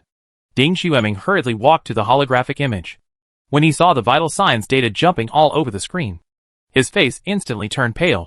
Drug resistance? The researcher on the side nodded and said in a hoarse voice, I'm afraid so. This antibiotic is about to lose its effectiveness. Ding Xueming was silent for a moment, then raised his hand and rubbed his stiff face. How could this happen? How long has it taken? How fast can this bacteria adapt? The researcher looked bitter. Mr. Ding, this should be related to their reproduction speed. Although it only lasts 2 days, these bacteria have already reproduced for countless generations. Hey, Ding Xueming sighed again. Let's change to another antibiotic. He naturally knew that this method could only have a short-term delaying effect. Once all the available antibiotics are used up, the only way to face these 6 starship pilots is death. He silently turned his head and glanced at the closed temporary laboratory door beside him. Now, we can only place our hopes on Professor Liu and the others. In the laboratory, Lu Yongchang sat on the chair with dull eyes, staring blankly at the countless experimental data on the holographic image in front of him. In the past 2 days, they tried countless methods, but without exception, facing this kind of bacteria with extremely strong desire to survive, they all failed. With innate advantages and acquired hard work, he swore that he had never seen such outrageous bacteria. He gave a slight wry smile. God seems to have great ill intentions towards mankind. A civilization that has just begun to take steps. What is this? Walking out of novice village with high ambitions, only to be taught a lesson by a slime on the roadside? It would be great if human immune cells could reproduce infinitely like this bacteria. Mao Jingji's muttering came from the side. Lu Yongchang shook his head angrily. Are you kidding? It proliferates indefinitely. Isn't this cancer? His voice grew fainter. A flash of inspiration flashed in his mind. He tried to catch this flash of inspiration, but no matter how hard he tried, he was always separated by a layer of window paper. This feeling of remoteness made him feel a little painful. Professor? Mao Jingji on the side noticed something strange about Lu Yongchang and asked softly. TSK. Lu Yongchang clicked his tongue impatiently. Brother Mao, did you just say infinite proliferation? Mao Jingji was taken aback by Lu Yongchang's reaction. In his impression, it seemed that he had never seen Lu Yongchang like this before. Maybe it's because there's too much pressure. After all, this bacterial problem is related to the future of Mars City. Thinking of this, he sighed slightly and tried to comfort Lu Yongchang. Yongchang, you don't have to be too anxious. Biological matters are... No, that's not right. Lu Yongchang obviously did not listen to Mao Jingji's words. Infinite proliferation, immune cells, he muttered. Suddenly, the gloomy look on his face disappeared. Brother Mao, I know the solution. As he spoke, Lu Yongchang reached out and grabbed Mao Jingji's shoulders, shook him vigorously and said, Nano-robots. Medical cabin technology. The moment he heard the words from Lu Yongchang's mouth, Mao Jingji couldn't help but froze on the spot. He ignored the tight grip on his shoulders, and his dim eyes gradually became brighter. Yes, as long as we inject enough nanorobots to pull out these bacteria one by one, won't we solve the problem? Simple, crude, but very effective solution. Lu Yongchang took a few deep breaths and calmed down the excitement in his heart.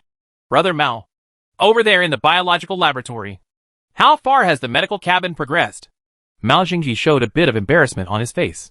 Professor, the medical cabin technology is not mature yet, and we have not conducted any experiments yet. Lu Yongchang nodded thoughtfully. Have you not conducted any experiments yet? That means the basic functions have been implemented? The corners of Mao Xingji's mouth twitched. Is this still understandable? Professor, after all, this is something injected into the human body. If something goes wrong, it will be a big deal. Once it gets out of control, it disperses inside the human body. Mao Xingji wanted to persuade Lu Yongchang. This seemingly perfect technology hides great risks. Professor, there is information from academician Ding Xueming.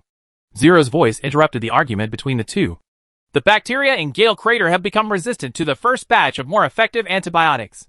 Because the second batch of antibiotics is not effective against Gaelic bacteria, the current physical condition of the 6 Starship pilots is not optimistic. Zero's words directly brought an end to the argument between the two. Zero, get all the medical nanorobots from the biological laboratory, Mao Xingji said with a wry smile. By the way, open the production line. We may need a lot of medical nanorobots. Seeing the strange look Lu Yongchang cast at him, Mao Xingji shrugged helplessly. Is there anything else to argue about? There are almost no people left. So let's be a living horse doctor. Lu Yongchang was stunned for a moment, then smiled and reached out to pat Mao Xingji gently on the shoulder. Brother Mao, don't say that. Think about it. If this time is successful, how much can the research and development progress of the medical cabin be accelerated? That's a huge achievement. Mao Xingji just smiled bitterly and looked in the direction of the biological laboratory in Mars City. I hope so. Zero is very efficient. In just over 10 minutes, the medical nanorobot was transported to port number 10. Outside port number 10, everyone stood in the laboratory, looking at the holographic image in front of them with fear. A thick syringe was filled with silver-white liquid with a strong metallic smell. That's trillions of medical nanorobots. Professor? Mao Xingji glanced at Lu Yongchang subconsciously. Zero, start injecting. Lu Yongchang opened his mouth and took on this responsibility. As he finished speaking, the tube of silver-white medical nanorobot was injected into Bai Xuan's body. This is also his obligation as captain. He needs to test the role of medical nanobots for 5 teammates. A few minutes later, Professor, the medical nanorobots have been activated. Zero's voice sounded in the quiet laboratory. Chapter 202 The War Within the Body. Zero's electronic synthesized sound announced the beginning of the war. This war took place inside Bai Xuan's body. This is an invisible war. Countless fully armed medical nanorobots, under the command of Zero, dispersed through the aorta to various major and small blood vessels, and then reached all parts of the body through capillaries. Finally, they accurately launched an attack on Gaelic bacteria. At this moment, there was a slight buzzing sound in the quantum supercomputing center of the Earth starship located in Mars' synchronous orbit. This was the first actual combat of medical nanorobots.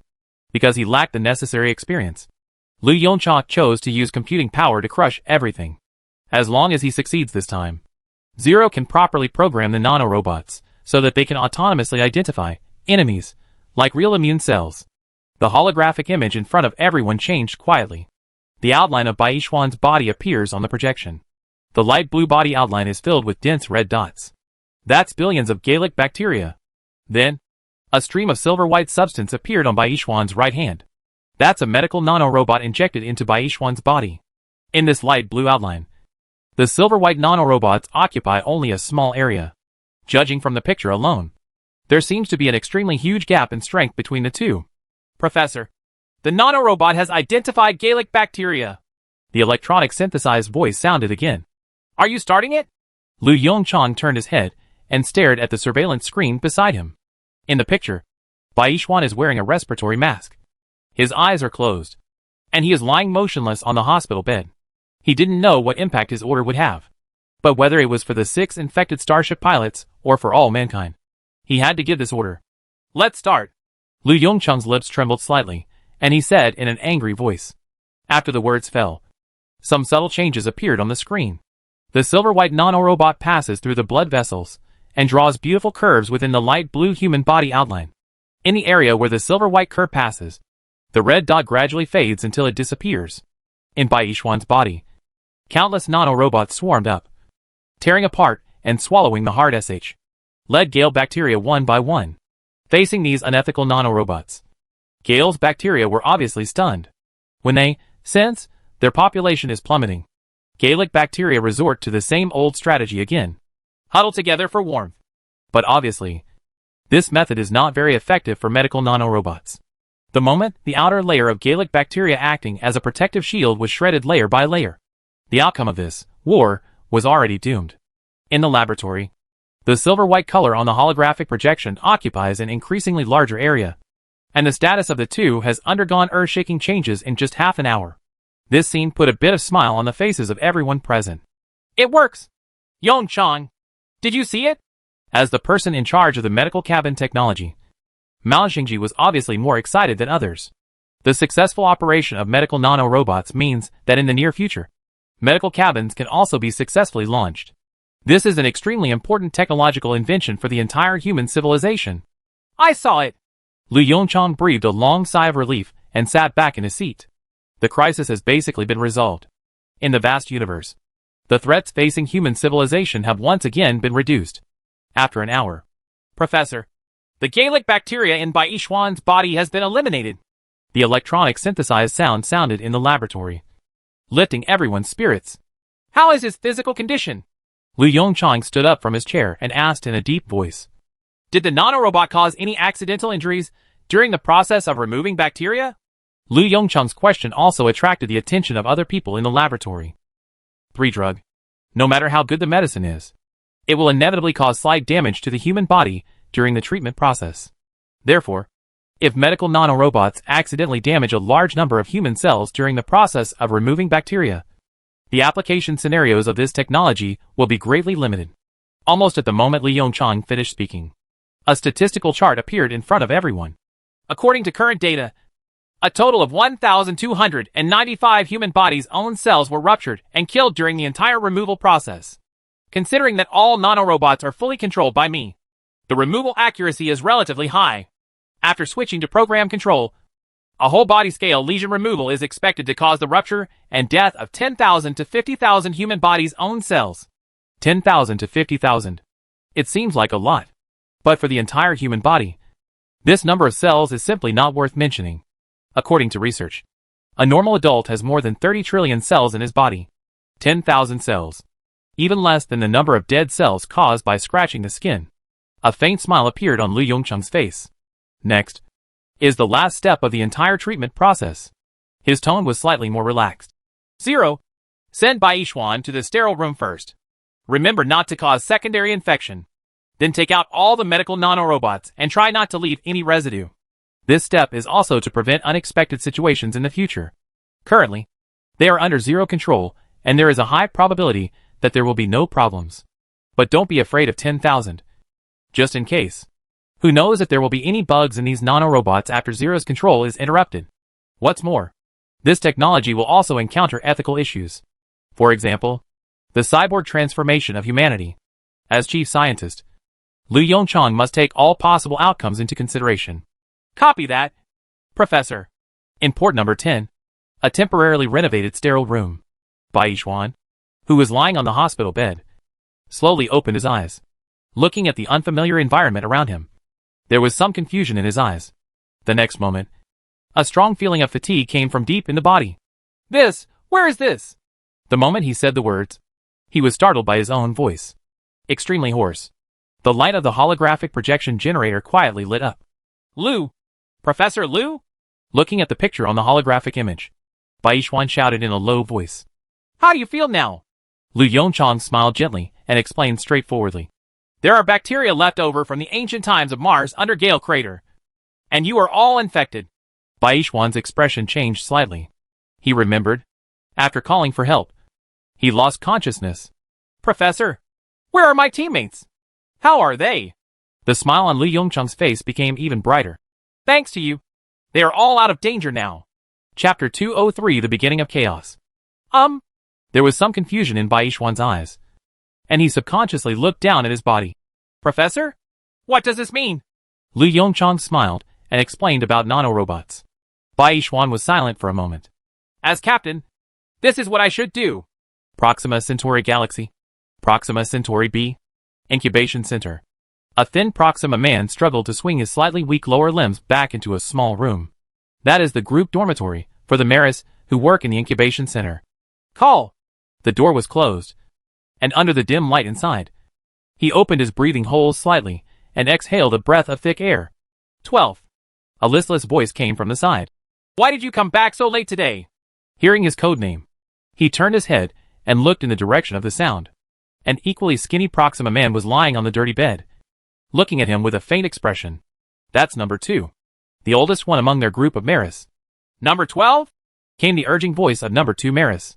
I have a lot of tasks today. So, he explained softly. Upon hearing this, layers of fine wrinkles suddenly appeared on the top of Maris number 2's thinking organ. The task is getting heavier again? Huh? A heavy exhalation came from the other side. Yes. The tasks in the incubation center are getting heavier day by day recently. And I don't know why. He turned and glanced. That's number 7.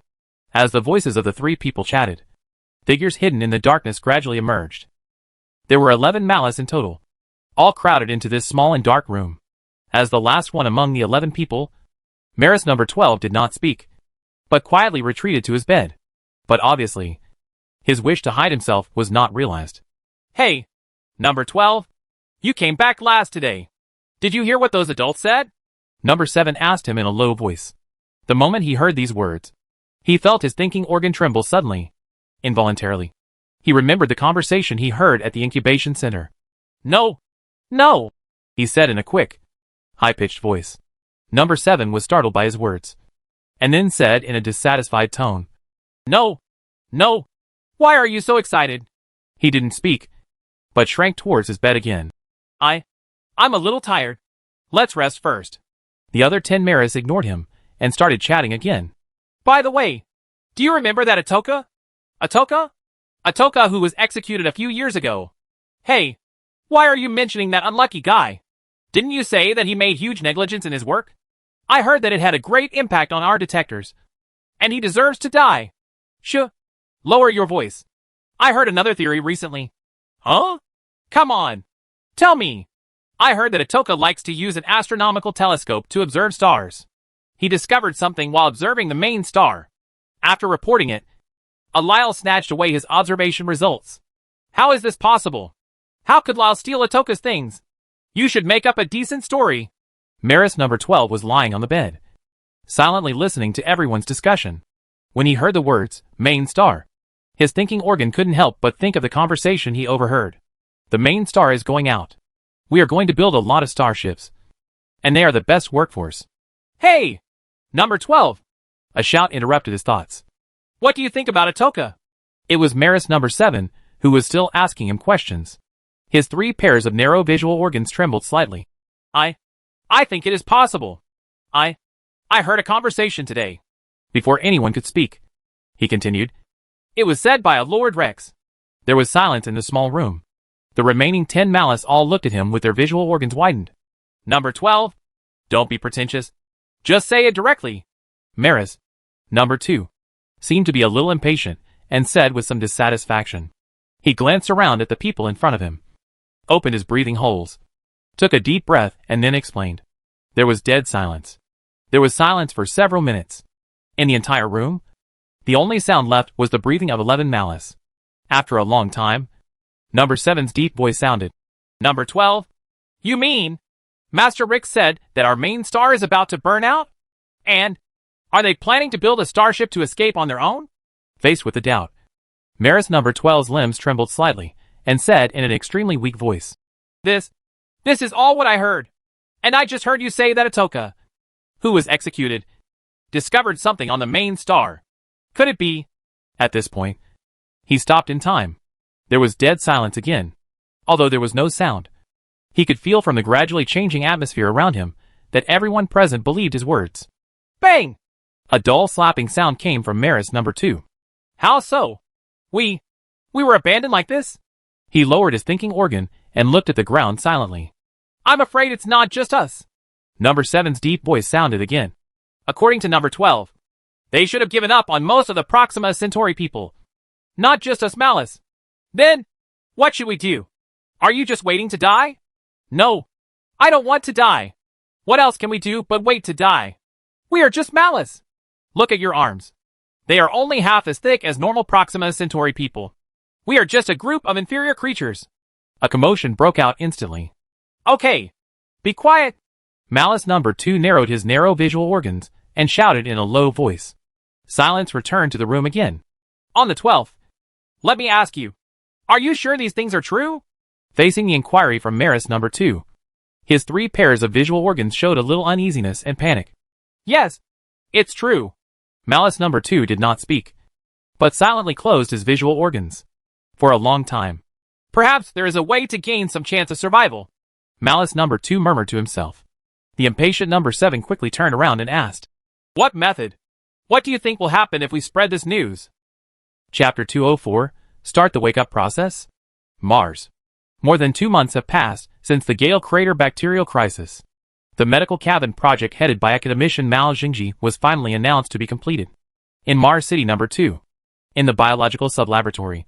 Mao Xingji waved his hands excitedly towards Lu Yongchang in front of him. Professor, after our tests, this medical cabin can solve more than 90% of human diseases. In addition to those diseases caused by specific genetic defects, it can effectively solve almost all bacterial and viral infections, as well as organ lesions and cancers. According to estimates, after the large-scale promotion of medical cabins, the average lifespan of human beings will achieve a qualitative leap. Lu Yongchang turned to look at the streamlined medical cabin aside, with a bit of surprise and satisfaction in his eyes. How many years is the average life expectancy? A conservative estimate is 90 years old. Mao Xingji said firmly.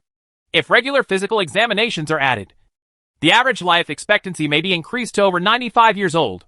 Lu Yongchang's expression was slightly stern. This is the average lifespan. Don't underestimate the 20-year gap. 20 years is the time it takes for most humans to master basic scientific knowledge.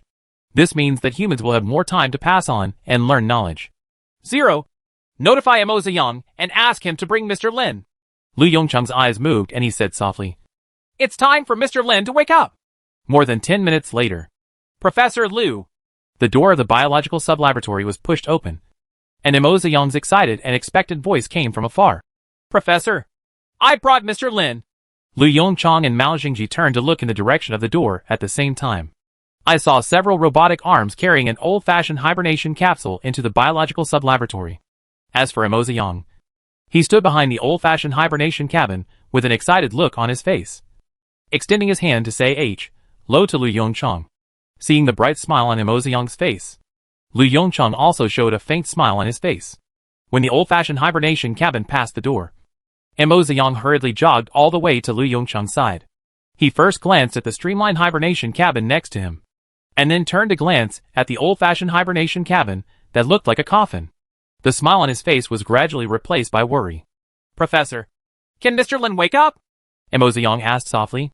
Facing Mo Ziyang's question, Lu Yongchang slowly shook his head. I am not sure. Currently, medical nanorobots can only remove lesions inside the human body. If Lu Yongchang stopped talking and did not continue. Mo Ziyang couldn't help but fell into silence. He understood the meaning of Lu Yongchang's words. It's very simple. If Mr. Lin's body has reached the point of exhaustion, even if all the cancer cells in his body are removed through nanorobots, Mr. Lin still won't be able to survive for long. The scenes before Mr. Lin's hibernation kept flashing in his mind. Mo Ziyang's eyes were slightly red. He took a deep breath and said softly, Professor, let's give it a try first. Lu Yongchang naturally noticed Mo Ziyang's mood. He raised his hand, patted his shoulder gently, pondered for a moment, and then spoke again. Don't worry. We will try our best to wake Mr. Lin up. We, or rather humans, will never let down such a hero. With that said, Lu Yongchang winked at Mao Xingji on the side. Brother Mao, let's start. After all the deep-sea fluid was drained out, the door of the old-fashioned hibernation cabin slowly opened, revealing a pale-faced Lin Hongsheng. The body that has been eroded by lung cancer for a long time looks extremely thin, because there was no anti-hibernation injection. Lin Hongsheng was still in hibernation at this time. Mao Xingji sighed deeply, stretched out his hands to roll up his sleeves, and without disgust picked up Lin Hongsheng, who was covered in light yellow deep-sea fluid. The moment he picked up the old man, Mao Xingji's heart skipped a beat. Light. So light. In his feeling, Mr. Lin seemed to have only a skeleton left. His eyes turned red, and he quickly turned around and put the old man into the open medical cabin. Zero, you control the nanorobot. Lu Yongcheng's voice sounded. Mr. Lin is too weak now. Try to minimize unnecessary damage. Zero's holographic image appeared around everyone. He nodded slightly. Copy that, Professor. The medical bay door slowly closed. Under Zero's control, a needle was slowly but firmly inserted into the vein of the old man's arm. Then, the silver-white nanorobot swarmed into the old man's body through the needle tube. A picture of a weak and thin human body structure appeared in the holographic image above the medical cabin. Silver-white medical nanorobots gradually dispersed into every corner of the human body through blood vessels. There was silence in the laboratory. Everyone looked at the picture silently. More than 10 minutes later. Professor, the full body examination has been completed. Zero's voice sounded, breaking the silence of the laboratory. How is it? Before Lu Yongchang could speak, Mo Ziyang on the side asked impatiently. Zero's simulated image glanced at Mo Ziyang and slowly shook his head. Academician Mo. The situation is not optimistic. Mo Ziyang's expression was dull. His mouth opened slightly, but he couldn't say a word. What's going on? Lu Yongchang's gentle voice sounded, asking for Mo Ziyang. What is the probability of successful treatment? Professor, Academician Lin's lung cancer has reached an advanced stage, and the cancer cells have spread throughout the body. Zero explained softly. Medical nanorobots can accurately remove these cancer cells. But Mr. Lin's physical condition is very poor. I can't guarantee that he will wake up from hibernation after the cancer cells are removed. Lu Yongchang and everyone present fell into silence. After a long time, Lu Yongchang said in a dry tone. Zero, let's remove the cancer cells first. Receive. The removal process is lengthy and is expected to take 4 to 5 hours. Why? In the biology sub-laboratory, Mo Ziyang's continuous sighs could be heard. Don't worry too much. Lu Yongchang patted Mo Ziyang on the shoulder unbearably. It's not over yet. Maybe Mr. Lin has strong willpower and can survive it? Mo Ziyang smiled bitterly, shook his head and said nothing. If others don't know, how can he still not know about Mr. Lin's condition? In that last bit of time, Mr. Lin basically exhausted all his vitality. In this case, unless a miracle happens, that is. Professor, all cancer cells have been eliminated. Do you want to start the awakening process? A holographic image appeared in front of the two of them, and Zero's voice sounded. Lu Yongchang turned to look at Mo Ziyang and sighed slightly. Why don't we wake him up now, and wait until we have better technology later? Chapter 205 Awakening. Mo Ziyang's eyes showed some emotion. Professor, are there any risks in doing this? As a scientific researcher, he immediately thought of the risks hidden behind it. Lu Yongchang hesitated for a while, and nodded silently. Yes, and the risk is not small. You also know the situation when Mr. Lin enters hibernation. The longer the time goes on, the lower the probability of waking up. Unless our medical technology advances fast enough. Mo Ziyang fell into silence again. After thinking for a few minutes, there was a bit of ruthlessness in his eyes. That's it, Professor. Perform the wake-up procedure. Rather than let Mr. Lin die in hibernation, let's give him the last hope. A dose of anti-hibernation hormone was slowly injected into Mr. Lin's body. Time passes bit by bit. The vital sign data displayed on the medical cabin gradually picked up. But Mr. Lin's eyes did not open for a long time. The laboratory was enveloped by a burst of low pressure, and all the researchers' faces were filled with dark clouds. Why? Half an hour later, Lu Yongchang looked at the stable vital sign data with a hint of weakness, and sighed. Academician Mo. Maybe there is no miracle. Mo Ziyang stared at the old man in the medical cabin, and said with red eyes, Professor, can you help me open the hatch of the medical cabin? Lu Yongchang looked at Mo Ziyang in front of him and sighed again. Zero, open the hatch cover. Zero said nothing. The hatch of the medical cabin slowly opened. Mo Ziyang slowly stepped forward, looked at old Lin's face which had regained some of its color. His lips trembled a few times, and he spoke softly. Academician Lin, there is something wrong with the third-generation quantum computer architecture you designed. The moment the words fell, old Lin twitched his fingers slightly. Then, under the gaze of everyone, Mr. Lin's lips trembled slightly. Wah! What's the problem? An extremely faint sound of breath sounded. Succeeded? Lu Yongchang stared blankly at the scene in front of him. Immediately, he reacted quickly. Where are the medical staff? Get the medical staff over quickly. There was chaos in the biology laboratory. As for Mo Ziyang, he cried with joy. stretched out his hand to hold Mr. Lin's withered and thin right hand, and said repeatedly, Mr. Lin, there is no problem. There is no problem. Where is this? Mr. Lin opened his eyes slightly, glanced at the surrounding environment, and asked in an extremely weak voice, This is Mars. Lu Yongchang hurriedly stepped forward, bent down and said softly, Mr. Lin, the Earth is no longer suitable for habitation. We are now on Mars. The architectural method you designed has no problems after practice. Mr. Lin exhaled a long, thick breath. Mars? It seems like I didn't get much sleep. With that said, he closed his eyes again. And Mo Ziyang suddenly became anxious when he saw the scene. Mr. Lin! Mr. Lin! Hold on! The medical staff will be here soon. Boy, Mo! It's so noisy! Old Lin's lips moved again, and he said in an angry voice, Let me rest for a while. Old man. The moment they heard this, Mo Ziyang and Lu Yongchang were slightly stunned. Immediately, a faint smile appeared on their faces. 1 month after Lin Hongsheng woke up, Lu Yongchang sat in the office, silently looking at the holographic image in front of him. In front of his eyes was a flashing red light. That is the news that some or resource reserves have reached the warring line. Prospecting and mining missions to Mars are ongoing. But unlike Earth, Mars lacks many important minerals. As for the reason, it still has to be attributed to the huge meteorite that hit Mars 4 billion years ago. The impact of the meteorite accelerated the cooling rate of the Martian core by an unknown number of times. Mars, which has lost its large-scale active magma and magnetic field, naturally has no liquid water or life on its surface. The lack of water flow and biological effects has resulted in a significant reduction in the types of minerals on Mars. Although there are still many robots on the Earth faithfully carrying out destructive mining tasks and constantly transporting them to Mars through space elevators and spaceships, this cannot meet the growing needs of human civilization. Zero, help me inform Fong Su. After pondering for a long time, Lu Yongchang stood up from his chair and walked towards the office door. Get ready to hold a meeting. Conference on Space Mining Technology. Proxima B. Maris number 12 swung his weak limbs and walked on the road in fear. Looking around, there are basically tall and strong Proxima Centauri people on both sides of the road. There are only a few like him. The frail Malice, walking silently in the middle of the road. At noon, the huge main star spreads endless heat to Proxima Centauri B. Under the light and rays of the main star, Malice number 12 felt a tingling sensation coming from his carapace-shaped back. He wanted to go to the dark places on both sides of the road. But this is not allowed. Only normal Proxima Centauri people can walk in the darkness on both sides of the road. Malice hatched by the incubation center like them are not worthy of walking on it.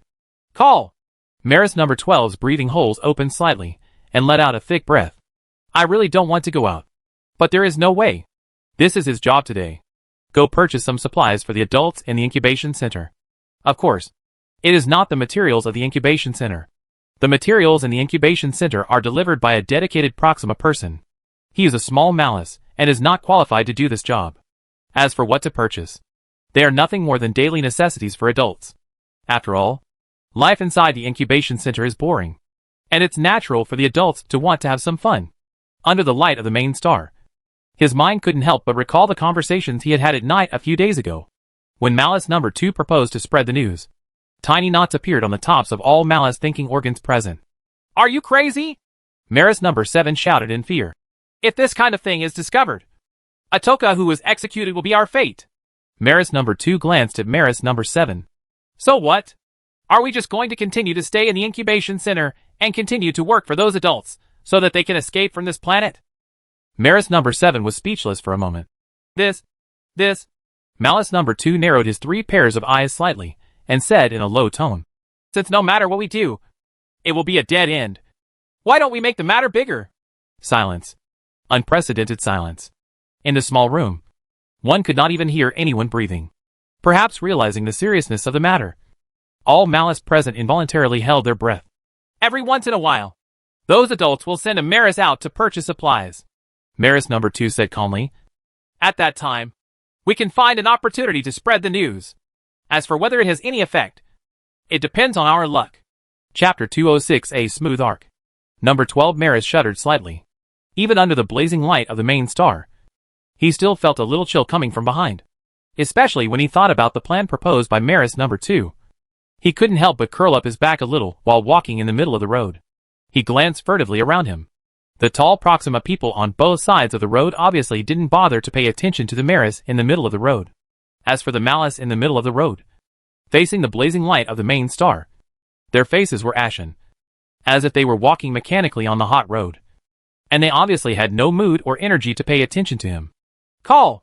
The breathing hole of Maris number 12 opened slightly, and he took a deep breath of hot breath. Then, he quickened his pace a little, and followed the route prompted on his watch. He doesn't have much time. If he could not purchase the so-called daily necessities in the evening, he would probably be executed directly in front of all the Maris, like the previous Maris number 1. Time passed by minute by minute.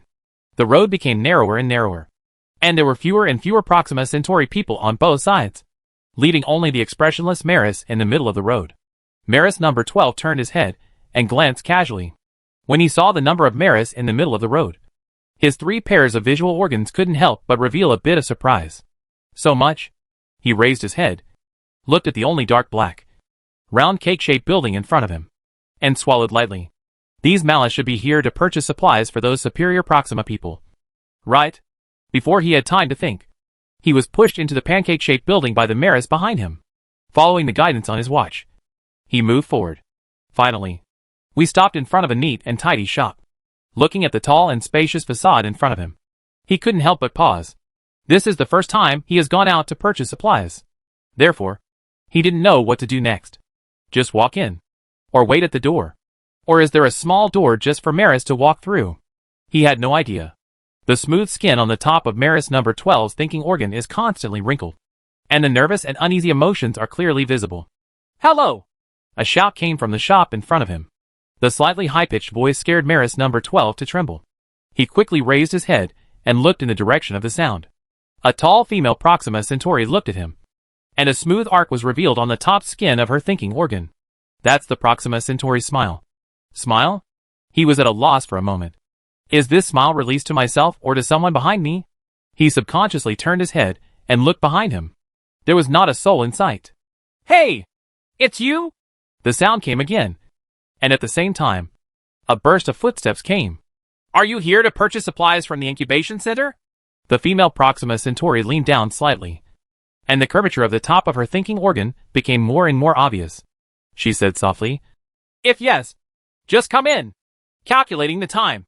The adults should also send someone here. Grown-ups? Malice number 12 was sensitively aware of the title in the female Proxima Centauri's words. He quickly raised his head and glanced at her clothes. The quality of clothes is not good.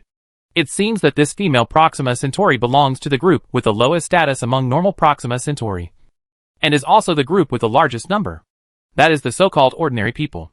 Even so, her status and his status seem to be separated by a natural chasm. It is no exaggeration to say that these are 2 very different classes. No, in more rigorous terms, it's equivalent to 2 species. After all, Malice has no gender and cannot reproduce. Therefore, there was some doubt in his 3 pairs of long and narrow visual organs. He had never seen a Proxima who would smile at Maris. Are you from the incubation center? It seems that because Maris number 12 is not spoken, the curvature on the top of the female Proxima Centauri's thinking organ gradually faded, and instead, there were a few subtle wrinkles on the skin on the top of her thinking organ. Ah, yes, I'm here to purchase supplies for the incubation center. Malice number 12 gave up thinking and responded quickly. As he spoke, he swung his weak and short forelimbs and placed them on top of his thinking organ to show respect for the Proxima Centauri man in front of him. Come in. The female Proxima turned around and said softly, There is no need to give me such a big gift. I am just an ordinary Proxima. Maris number 12 was a little surprised. Then he put down his forelimbs and carefully stepped into this slightly upscale store. What supplies do the adults in the incubation center need this time? Came the voice of a female Proxima Centauri. Upon hearing the question, he quickly responded with a respectful voice. I will pass the list to you right now. As he spoke, he stretched out one forelimb and started operating his watch. After a few seconds, the female Proxima Centauri turned her head and glanced at the monitor next to her. Okay, I received it. There are a lot of things. Please sit down and wait for a while. After saying that, the female Proxima Centauri turned around and walked towards the warehouse behind the store. In the huge shop, he was the only one left. The skinny Malice. He looked at the clean chair next to him and gave up the idea of sitting on it. He didn't dare. After all, there are some things that Malice are not worthy of touching.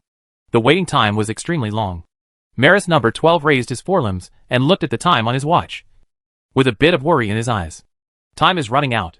Suddenly, a burst of conversation came from the warehouse behind the store. Maris from the incubation center is here to purchase supplies again? Yes. I'm waiting outside now. You left him alone outside? That's Maris. What's wrong with Maris? Aren't they all from Proxima Centauri? You? How many times have I told you? Malice is the lowest. They don't even deserve to be called Proxima Centauri. Okay. You don't have to fight with me. Go out and take a good look at that Malice. Hey. Okay. The conversation stopped abruptly. Then, there was a series of footsteps getting closer and closer. Maris number 12 opened his breathing hole slightly and exhaled a breath of turbid air. You should be here to drive yourself away. Right? Now it's right. As Maris, how could he be treated like this? As he thought about it, layers of fine wrinkles appeared on the top of his thinking organ. Sorry. The slightly weak voice of the female Proxima Centauri came. You don't need to take my father's words to heart. If there was any offense, I apologize on his behalf. Chapter 207 Akitas. Maris number 12 stood there stunned. What did you just say? Apologize? Sorry? Is this what a female Proxima Centauri said to herself? Malice number 12 raised his head slightly and stared blankly at the female Proxima Centauri, who was much taller than him. He moved his lips. But for a moment, he didn't know what to say. Akitas, everything is ready. A thick voice came. Okay. Here we come. The female Proxima Centauri in front of her shouted. A smooth arc appeared again at the top of her thinking organ. Then she turned around again and walked towards the warehouse. Maris number 12 stared at her back blankly. Akitas. This should be her name. Right? Unlike Malice, true Proximas generally have their own names. As he thought, he walked silently towards the door of the store. Her father should be coming out soon, and he doesn't want to cause trouble for her. Just smile at those two. He hoped she could survive future disasters. A few minutes later, two tall Proxima people walked out of the warehouse. When she saw Maris number 12 standing consciously in front of the store, the female Proxima Centauri named Akitas couldn't help but froze on the spot. Akitas? A rough voice sounded from the taller male Proxima Centauri. That's the Maris at the door of the store. Right. Akitas nodded slightly, followed the male Proxima Centauri, and slowly walked towards the door of the store. Here you go. The male Proxima Centauri threw two big bags in front of Maris angrily. Everything is here. You can go. Maris number 12 once again placed his forelimbs on top of his thinking organ to express his respect.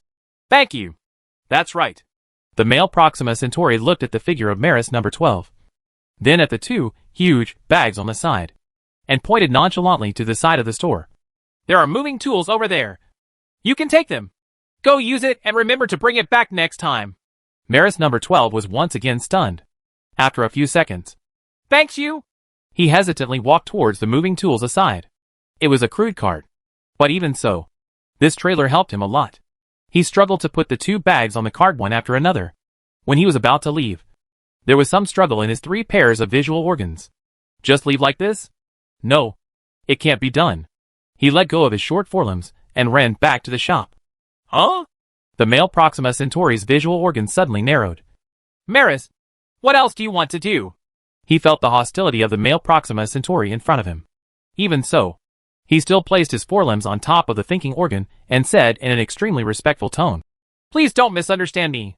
To express my gratitude, I want to tell you something. This is what I heard in the incubation center. Malice number 12 gave a rough explanation of the whole thing, and then added, It was what Master X said. He turned to look at Akitas and said again, If something like this really happens in the future, I hope you can survive. After saying that, he turned around and walked towards the cart beside him. With this cart, he suddenly had plenty of time. He had enough time to deliver this message to every Maris. Etc. A thick shout came from behind. That, Maris. Wait. Maris number 12 stopped and turned his head to look in surprise. Dear sir, you, put your things aside for now and come in and talk. The male Proxima Centauri said in a deep voice. What's your name? Facing the male Proxima Centauri's question, he fell into a brief silence. I don't have a name. You can call me number 12. Number 12. The male Proxima Centauri nodded thoughtfully. Why do you want to tell us this? While questioning, the male Proxima star stared at Malice number 12, trying to find traces of lying in his expression. Obviously, failed. Number 12 Maris's expression was extremely natural, without the slightest hint of panic. He said in a respectful and natural tone. Actually, according to our plan, this news will only spread among Maris. But your attitude towards me makes me feel that I should tell you about this. I don't know what it feels like, but I've never felt anything like this since the moment I could remember being born. Thank you all. Akitas and his father looked at each other. The male Proxima Centauri sighed deeply. Are you sure this is true? Is there any evidence? There was a bit of confusion in his visual organs. Evidence? He doesn't know what evidence is or what qualifies as evidence. When he consciously remembered those conversations, he had surpassed most Malice. I can guarantee that this is the conversation I heard. Hearing this, Akitas glanced at his father beside him with some concern. The male Proxima Centauri didn't speak. He just sat quietly on the chair thinking about something. Time passed by minute by minute. After a long time, the male Proxima Centauri opened his breathing holes and blew out a breath of hot breath. On the 12th, I can tell you clearly. If you just tell all of Maris this news, it won't do anything. Maris number 12 looked blankly at the two Proxima Centauri people in front of him. His mind was a little confused. Seeing such a scene, the male Proxima Centauri sighed slightly. You probably didn't come up with this plan. Right. Seeing that number 12 confirmed his statement, the male Proxima Centauri nodded slightly. It is not easy for you Malice to come up with such a plan. You can go back and tell your companions. Next, I will spread the news to all Proxima Centauri people. Only by combining the efforts of everyone can we have a chance of survival. You have no idea about the power in the hands of those adults. As he said that, the male Proxima Centauri's eyes became dim. Maris number 12 nodded in understanding. He didn't know whether it was right or wrong for things to turn out this way. But since these two Proxima people who were kind to him said so, as a Maris, he naturally had no choice but to believe them. All right. It's almost time. You should go back and hand in the task. Akitas on the side said softly. Hearing this, Maris number 12 was startled and quickly looked down at his watch. The moment he saw the time, a hint of panic suddenly appeared in his visual organs. Don't worry, the male Proxima Centauri said softly. Akitas, please send number 12 back. Remember, don't send it to the entrance of the incubation center. Try to stay as far away as possible. Chapter 208 Mining Problems. Mars. Inside the Mars City conference room, a white-haired academician and professor sat upright around the conference table. Directly in front of the conference table, a huge holographic image unfolded. On it, there are several large Chinese characters. Space mining technology. Lu Yongchang was sitting at the head of the table, his eyes slowly sweeping over the people in front of him. And a hint of emotion flashed in his eyes. Different from previous projects, this space mining project involves many disciplines, so there are many new faces in the conference room. Professor Lu? A voice with a somewhat strange pronunciation sounded. Lu Yongchang turned his head and looked in the direction of the sound. An old man with white hair and typical Western features sat on a chair and looked at him quietly. That was Professor Leonard from the original United States. If you remember correctly, Professor Leonard should specialize in space mining projects. Professor Leonard? Lu Yongchang smiled friendly and asked softly. Do you have anything to say? Professor Leonard nodded seriously, picked up the microphone on the side, and coughed lightly. The originally noisy conference room became quiet. Everyone's eyes turned to Professor Leonard. Professor Lu, according to my previous research, there are many difficulties in space mining projects. Leonard said word by word in less standard Mandarin. After speaking, he looked at Lu Yongchang with some anxiety. This is his first time working with Professor Lu. Leonard was a little worried that if he said this, he would offend the chief scientist of the People's Federation. Lu Yongchang chuckled, nodded and said, Go on. Seeing Lu Yongchang's reaction, the look on Leonard's face suddenly relaxed a lot. Professor, although we have experience in lunar mining, there is a huge difference between the two. Professor Leonard said seriously. The three largest asteroids in the asteroid belt between the orbits of Mars and Jupiter are over 400 kilometers in diameter. In comparison, the diameter of the Moon is 3,476 kilometers. Everyone, this is the largest asteroid. Most of the other asteroids are within 100 kilometers in diameter. There are even many asteroids that are only hundreds of meters or several meters in diameter. And this has caused a more serious problem. Its gravity is extremely weak, and our mining ship must have a reliable enough fixation method to mine on it. Speaking of this, Leonard shrugged. Otherwise, our drill bit will the top of the mining ship flew off. Lu Yongchang frowned slightly. After thinking for a moment, he turned to look at academician Kong Xingbong, who was responsible for developing lunar mining equipment. Mr. Kong, this shouldn't be difficult for us now. Right. The white-haired Kong Xingbong frowned and thought for a while before nodding. Professor, this technology is not difficult to solve. Okay. Leonard spread his hands and said again. Then, the most important question. Professor Liu, what method do you want to use to mine asteroids? Drill mining? Or explosive mining? With drills, the mining efficiency is extremely low, and explosives are difficult to control. Those micrometeorites in space are no joke. Hearing this, Lu Yongchang frowned immediately. Well said. This is also a problem that has troubled Lu Yongchang for a long time. There is a huge gap between each asteroid. For Pallas, Juno and Vesta, the three largest asteroids in the asteroid belt, mining is not very difficult. Even now, Zhuan-2 and mining robots can be directly dispatched to carry out mining missions on these three asteroids, with a diameter of more than 400 kilometers. But for smaller asteroids, it is undoubtedly a huge problem to carry out efficient large-scale mining, mined using traditional drilling methods. These asteroids are too small for even Zhuan-2 to stay on their surface. As for blasting with explosives, it's even more idiotic. The impact generated by the explosive is enough to send those tiny rock fragments to extremely high speeds. By then, let alone mining. It is estimated that it will be difficult for mining ships to operate in the asteroid belt filled with a large number of hidden weapons. Thinking of this, Lu Yongchang frowned deeply. This is not just a drawback of explosive mining. Even when mining through traditional drilling methods, the debris problem is difficult to solve. 500,000 asteroids are scattered in an area of 2.17 to 3.64 astronomical units from the Sun. It seems like a lot, but in fact, the entire asteroid belt is very empty. However, once the above two methods are used for mining, countless micrometeorites will inevitably be formed. For a starship flying at high speed, a large number of micrometeorites are tantamount to a deadly blade. This is undoubtedly extremely bad news. Can't these asteroids be dragged to the orbit of Mars for mining? Fang Su's voice sounded from the side. If you are lucky, these rock fragments may be able to form a Mars ring dot. Lu Yongcheng's eyes lit up slightly, but then he shook his head. I'm afraid it's difficult to do. Lu Yongchang sighed slightly. The resources consumed by dragging those asteroids are completely out of proportion to the benefits. Such a waste. For a moment, there was a sigh in the conference room. Professor Liu, I have a proposal. A somewhat familiar voice came from the corner of the conference room. Lu Yongchang quickly raised his head and looked towards the corner of the conference room. The moment he saw the speaker, Lu Yongchang couldn't help but be stunned. Tao Yuda? Lu Yongchang's eyes moved slightly, and the plan of the spherical starship designed by him emerged in his mind. Perhaps, at this time, an unusual mining method is needed. Thinking of this, he nodded quickly and looked at Tao Yuda with expectant eyes. Say! The professors instantly turned their heads and looked towards the corner of the conference room. Obviously, Tao Yuda couldn't stand the scrutiny of the big guys. He opened his mouth. A hint of embarrassment flashed in his eyes. Professor, why don't you forget it? I think this plan has some merit. Yuda! Chao Liangkai interrupted him softly. Be bold and say it. Believe in yourself. Hearing his mentor's voice, Tao Yuda swallowed slightly, and the look in his eyes became a little firmer. Professor, now that we have medical nanorobot technology, why not develop a nanorobot for mining? Tao Yuda said anxiously.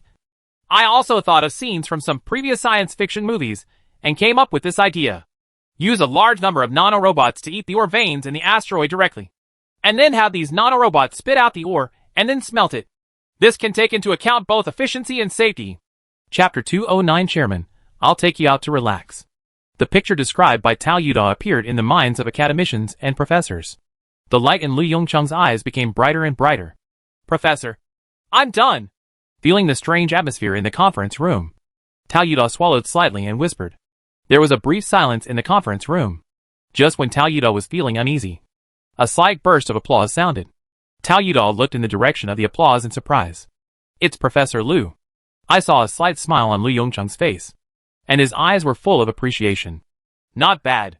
It is indeed a completely new direction. Although I don't know if it is feasible, I am encouraged to have this idea. As Lu Yongchang finished speaking, the other solemn-looking academicians and professors in the conference room also cast friendly glances at him. The nervous look in Tao Yuda's eyes gradually relaxed. And there was also a little excitement in his eyes. Lu Yongchang turned around and scanned the crowd. After pondering for a moment, he said again, I will verify the direction of nanorobot mining. As for you, continue to try the traditional method. Of course, try to overcome the difficulties mentioned above as much as possible. February 14, 2037. Happy New Year's Eve, Professor. In Mars City No. 1. In Lu Yongchang's office. The holographic image lit up. And Zero's virtual image appeared in front of him. After hearing Ling's question, Lu Yongchang raised his head from the pile of documents in front of him and blinked his slightly confused eyes. Lunar New Year's Eve. After reacting, a bit of loneliness and anxiety flashed in his eyes. Has another year passed so quickly? Lu Yongchang murmured to himself. There are only less than 9 years left for mankind. 9 years. This is still an optimistic statement. In real terms, there are only about 6 years left that humans can use. The reason is simple. According to model calculations, the sun will erupt in a helium flash in 2045. At the moment when a helium flash occurs, humans must flee far enough to escape the disaster. According to calculations, the Kuiper Belt, located outside the orbit of Neptune, is a safe area. Therefore, the destination of the 380 Luan Bird 1 starships carrying 3.8 billion humans is the cold Kuiper Belt.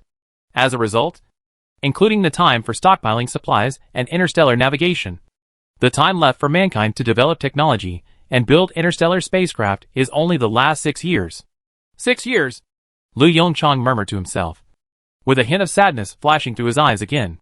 Professor, there is good news. Ling seemed to be aware of Lu Yongchang's bad mood and quickly said, There is news from the escape fleet. None of the 380 Luanio 1 starships malfunctioned, and all personnel arrived in the Kuiper Belt. Now, these 380 starships have entered standby mode and can be awakened again at any time. Lu Yongchang couldn't help but feel refreshed. Good. This is the best news he has heard since coming to Mars. Zero, tell the chairman of the assembly this news. The new year is here, so that he can be happy too. Lu Yongchang's face showed a bit of joy. As soon as he finished speaking, he raised his hand to interrupt Zero's movements. Wait! Forget it. I'll go to the council chairman myself. The door of the speaker's office. Lu Yongchang was about to raise his hand to knock on the door, but saw the door quietly opened. In the office, the old man looked at him with a smile and nodded gently. Yongchang, come in, Zero said. Do you have good news to tell me? Lu Yongchang was stunned for a moment, then lightly glared at the holographic image on the side. Ha ha ha! Seemingly seeing Lu Yongchang's little movements, the old man clapped his hands and laughed. Yongchang, is there a breakthrough in mining nanorobot technology? Hearing this question, the corners of Lu Yongchang's mouth twitched, and the look on his face suddenly dimmed. Seeing Lu Yongchang's expression change instantly, the old man sighed slightly. Not successful yet? He asked softly. Hey! Lu Yongchang sighed deeply and shook his head slowly, with a bit of confusion in his eyes. There is a difficulty that I can't break through. It feels like I'm stuck in a dead end. The old man was silent for a while. Then, he stretched out his hand on the desk in front of him and said, Let's go! Go? Lu Yongchang looked at the old man blankly. Where are you going? Go outside. The old man's eyes became softer. Since arriving on Mars, I haven't seen you leave the laboratory or office. Scientific research is not done behind closed doors. You have to go out to change your mood occasionally. Right. As he spoke, the old man stretched out his dry but extremely warm palm, grabbed Lu Yongchang's arm, and pulled him towards the door without any explanation. Faced with the stubborn actions of the chairman of the assembly, Lu Yongchang had no choice but to smile bitterly, relax, and walk slowly behind the old man. Mars City Port 1. Lu Yongchang couldn't help but froze in place as he looked at the congressman who expertly put on his space suit. President, you? The old man's face was full of smiles. What? Surprised? Although this Mars City is big, compared with the Earth, you can't see the sky and it's too depressing. The old man's eyes showed a bit of nostalgia. Therefore, in more than a year, these researchers came up with the idea a way to relieve stress and relax. As he said that, the old man pointed to the hatch. Although Mars is not as good as the Earth, you can still see the scenery, especially in recent times. There was some confusion in Lu Yongchang's eyes. Landscape? Recently? What beautiful scenery can there be on Mars? The old man ignored Lu Yongchang's words and just pointed at the spacesuit beside him. Here, put it on first. Seeing the persistent expression on the chairman's face, Lu Yongchang had no choice but to swallow the words of resistance in his mouth, and reluctantly reached out and grabbed the spacesuit beside him.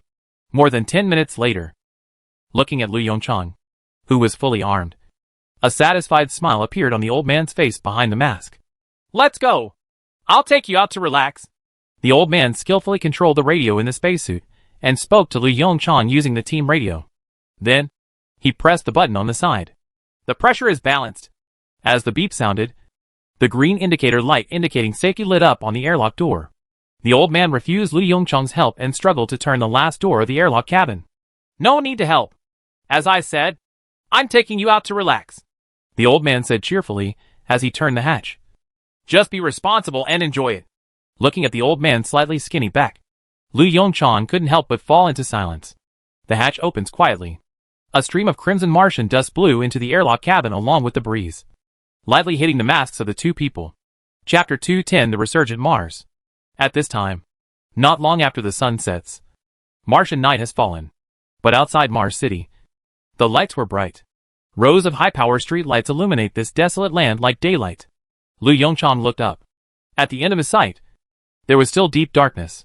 Lu Yongchang couldn't help but hold his breath when he saw the combination of street lights and red sand. How is it? The old voice of the congressman came from the radio. I didn't lie to you, did I? This place has long been recognized as a relaxation area. I guess only you, the chief scientist, don't know. Lu Yongchang turned his head and glanced around, and slowly exhaled a breath. Perhaps because he stayed in Mars City for too long. Lu Yongchang felt his whole body suddenly relax when he suddenly saw this vast world. The heaviness that originally weighed on my heart also became much lighter. He felt that his stiff brain began to slowly move. That's enough. Is it time to go back? He turned his head and looked at the old man wrapped in the spacesuit, his lips moving slightly. Before he could speak, the speaker had already reached out and grabbed his arm tightly. Follow me. What I want you to see is not just this wild scene. After saying that, the old man dragged Lu Yongchang towards the hill nearby. It was a small crater. Walking on the sloping slope, Lu Yongchang had some doubts in his eyes. President? Lu Yongchang asked tentatively in a low voice. No respond. There was only some slight breathing and electricity on the radio. Obviously, the speaker was not prepared to explain anything to him at this time. Lu Yongchang, who was following the old man, had a wry smile on his face, and he didn't know what the chairman was going to take him to see.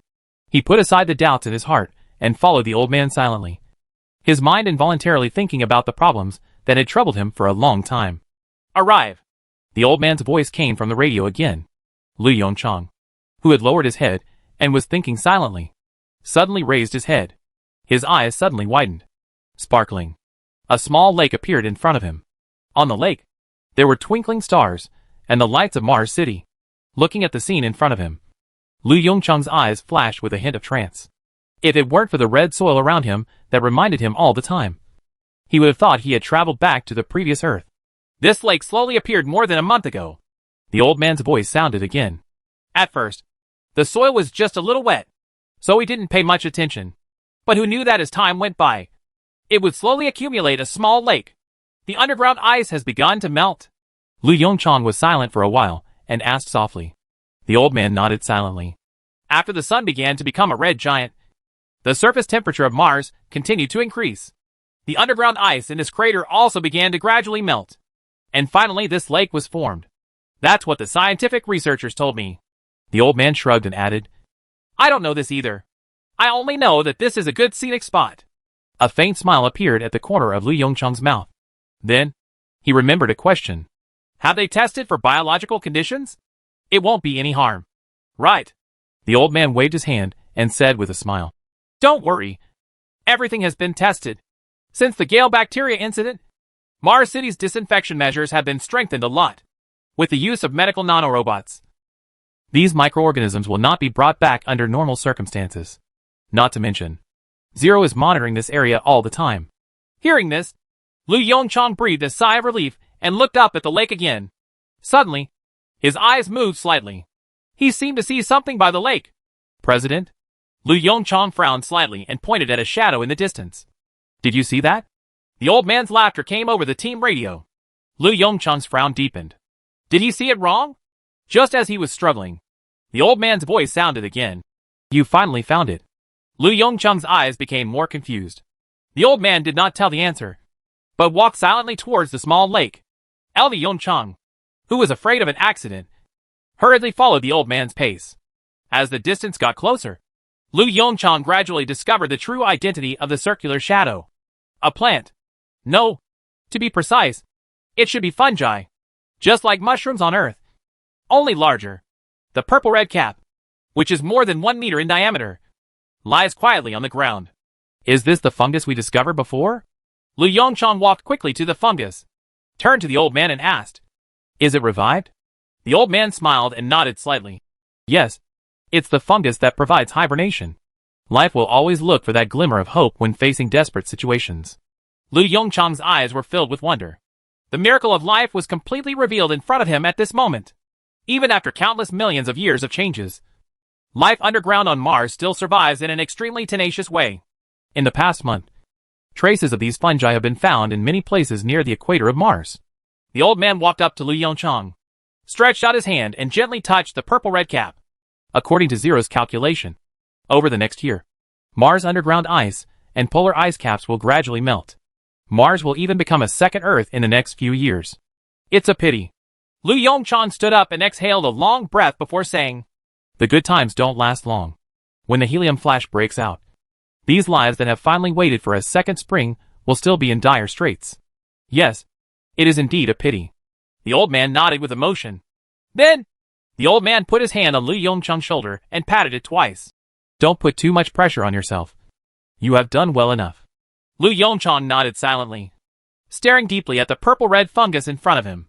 At this moment, his thoughts that had been silent for a long time gradually became active. At the same time, the expression on his face gradually became lively. What? Got an idea? There was a hint of laughter in the old man's voice.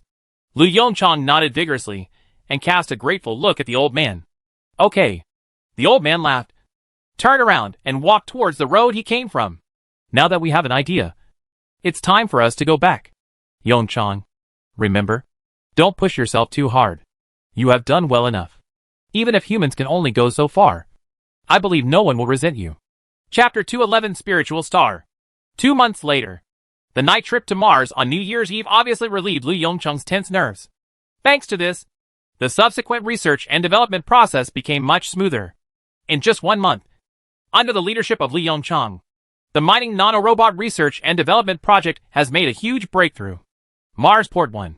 3 strange-looking starships were parked quietly in the port. The starship cockpit is very small, only about 1/3 the size of the Zhuan 1 cockpit. Therefore, each starship has only one pilot, but it has an extremely round belly. In addition to the warehouse loaded with ore, the belly is filled with trillions of mining nanorobots. On the SHL of the starship, there are 2 bright large characters printed on it. Hummingbird. This is the name of this starship. The total length of the Hummingbird starship is only 100 meters. Compared with the Longbird one, its size is ridiculously small, but it is equipped with the same Hall thruster and fusion reactor as the Luanio 1 starship. It was also designed to meet the needs of its job, mining and transporting minerals. In the Hummingbird starship number 1, a blond man wearing a spacesuit sat quietly in the slightly narrow driver's seat. Bart, please answer when you receive it. The sound of teammates shouting came over the radio. The man quickly pressed the radio button and responded seriously. Roger. Please speak. The voices of the 2 teammates came one after another. Captain, when can we set off? Yes, Captain. I can't wait to go mining in the asteroid belt. Which man can resist the temptation of a space excavator? Listening to the substandard Mandarin on the radio, Bart had a wry smile in his eyes. The serious look on his face suddenly relaxed. He connected the radio again and yelled angrily. Huggins! What nonsense are you talking about? What a space excavator! This is a Hummingbird starship. A burst of laughter suddenly came from the radio. Okay. After Bart laughed for a while, he reminded again. It's almost the scheduled time. Please be quiet. After the words fell, Bart suppressed some of his smile and stared ahead through the window. There was also full of expectation deep in his eyes. That's right. What man can resist the charm of space mining? Although there are no explosives, it is mining on an asteroid after all. Call Hummingbird number 1. Please answer when you receive it. A clear and familiar voice came from the radio. Bart was stunned for a moment, then quickly responded. Hummingbird number 1 received. Professor Chris, please speak. The flight time is extremely boring. Looking at the unchanging deep scenery outside the porthole, Bart opened his mouth and let out a big yawn. He glanced at the screen. The goal is still half an hour away. 3 Hummingbird starships have the same destination. An asteroid with a diameter of approximately 200 kilometers. Spiritual star. As early as 1852. This asteroid was discovered by Italian astronomers.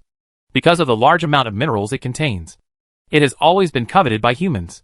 According to observations and calculations, the main components of Psyche are iron and nickel. These are not the most important. Most importantly, it contains a lot of heavy metals.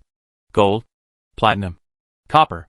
As a walking core of the Earth, the resources contained in the Spirit Star are undoubtedly a help in times of need for the current human beings. Hodgins, Jason. Bart turned on the radio and sent a message to the other 2 Hummingbird starships. Cheer up. We are almost there. A few seconds later, clear responses came from the 2 people on the radio. Roger. As time passed bit by bit, the outline of the Spirit God star gradually appeared in front of everyone. An asteroid with a bumpy surface but shimmering with metallic luster. Everyone, we are coming. Huggins' excited voice came over the radio. Looking at the mission target ahead, Bart's heart could not help but beat violently. In the deep dark space, the 3 Hummingbird starships slowly slowed down and gradually approached the lonely Spirit Star. Attention! We are preparing to land. As the captain, Bart took a deep breath to calm down and said in a deep voice. After he finished speaking, he took the lead in pressing a few buttons on the console in front of him. Under Yi's control, the speed of the 3 Hummingbird starships continued to decrease, and they gradually moved towards the uneven surface of the Spirit Star. The entire landing process took about 10 minutes. A slight vibration came from the soles of my feet. Bart knew that this was a sign of a successful landing. The next moment, several hooks stretched out from the bottom of the Hummingbird starship, firmly hanging the entire starship on the surface of the Spirit God. After his teammates' 2 Hummingbird starships came to a stop, Bart said with some anticipation. 1. Start mining. The holographic image on the console changed quietly. Models of the Psyche star and the Hummingbird starship appeared in front of him. The voice of weak artificial intelligence one then sounded. The fuselage is fixed. The nanorobot delivery device is being deployed. Directly below the cockpit, in front of the round belly of the Hummingbird starship, a hard drill bit protruded. The drill bit gradually extended, reaching towards the metallic surface of the Spirit Star. At the moment of contact, a strong vibration came. This is an asteroid made of iron and nickel after all. Under countless flying sparks and strong vibrations, the extremely hard drill bit gradually penetrated deep into the Earth's surface. Through the porthole, Bart looked at the sparks flying from the bottom of the other 2 Hummingbird starships. While excited, there was a strange look in his eyes. At this moment, he suddenly discovered the reason why this starship was named Hummingbird. A round belly and a long drilling rod. I have to say, from a distance, it does look a bit like a hummingbird looking for food. Drilling completed. A voice sounded again. Start releasing mining nanorobots. As soon as he finished speaking, the holographic projection screen in front of him changed again. Countless silver-white substances passed through the drill rod and rushed crazily into the borehole. In just a few seconds, lines of Chinese characters flashed across the holographic projection. Metallic iron detected. Metal nickel detected. Metallic gold detected. Inside the Spirit Star, countless silver-white nanorobots were frantically devouring the identified minerals in front of them. The size of the drilling hole is expanding at a speed visible to the naked eye. After devouring enough minerals, the nanobots begin to return along the drilling rod's original path. Their next stop is the Hummingbird Starship warehouse. In the warehouse, they spit out all the minerals they have swallowed. Then, they will embark on the journey of devouring minerals again and start the next reincarnation. Under the wireless power supply module equipped with the Hummingbird Starship, these nanorobots tirelessly mine the abundant resources within the Spirit Star. Chapter 212: The Increasingly Full Technology Tree. Through the footage transmitted by the camera, Bart clearly saw that in the Starship warehouse, with the efforts of countless mining nanorobots, a pile of objects with a silvery white metallic luster were slowly taking shape. The surface of the silver-white object is still shining with golden light. These are pure heavy metals from within the Spirit God Star. Bart looked at the scene in front of him with excitement. Suddenly, Professor Chris's clear voice came from the starship radio. Call Hummingbird number 1. Call Hummingbird number 1. Please answer when you receive it. Bart instantly woke up from the mining scene in front of him. A somewhat embarrassed smile appeared on his face. Too bad. I was so engrossed in watching it that I forgot to report my work for a while. He quickly pressed the radio switch and responded quickly. Hummingbird number 1 received. Professor Chris, the mining nanorobot is operating normally. Mars City number 2. Command Center. Professor Chris stood on the podium anxiously, reaching out to wipe the sweat from his forehead.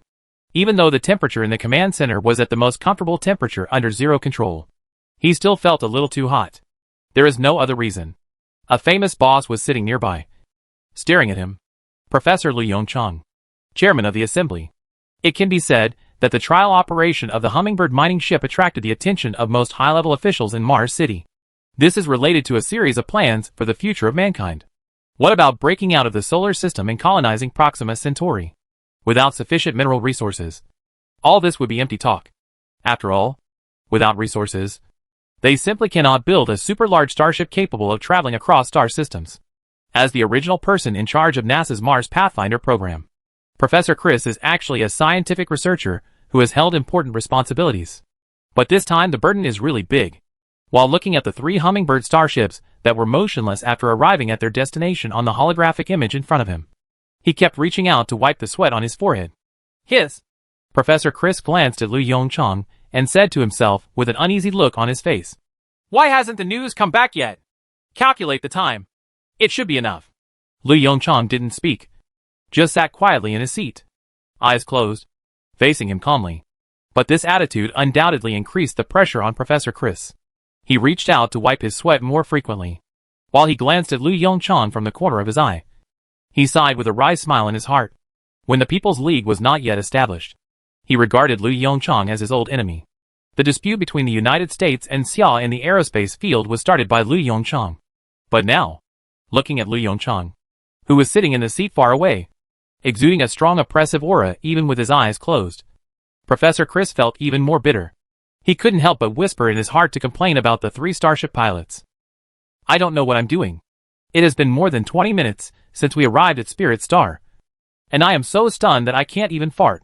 As for proactively asking about mining progress, Professor Chris glanced at Lu Yongchang and gave up the idea. He didn't want to be labeled as an impatient person.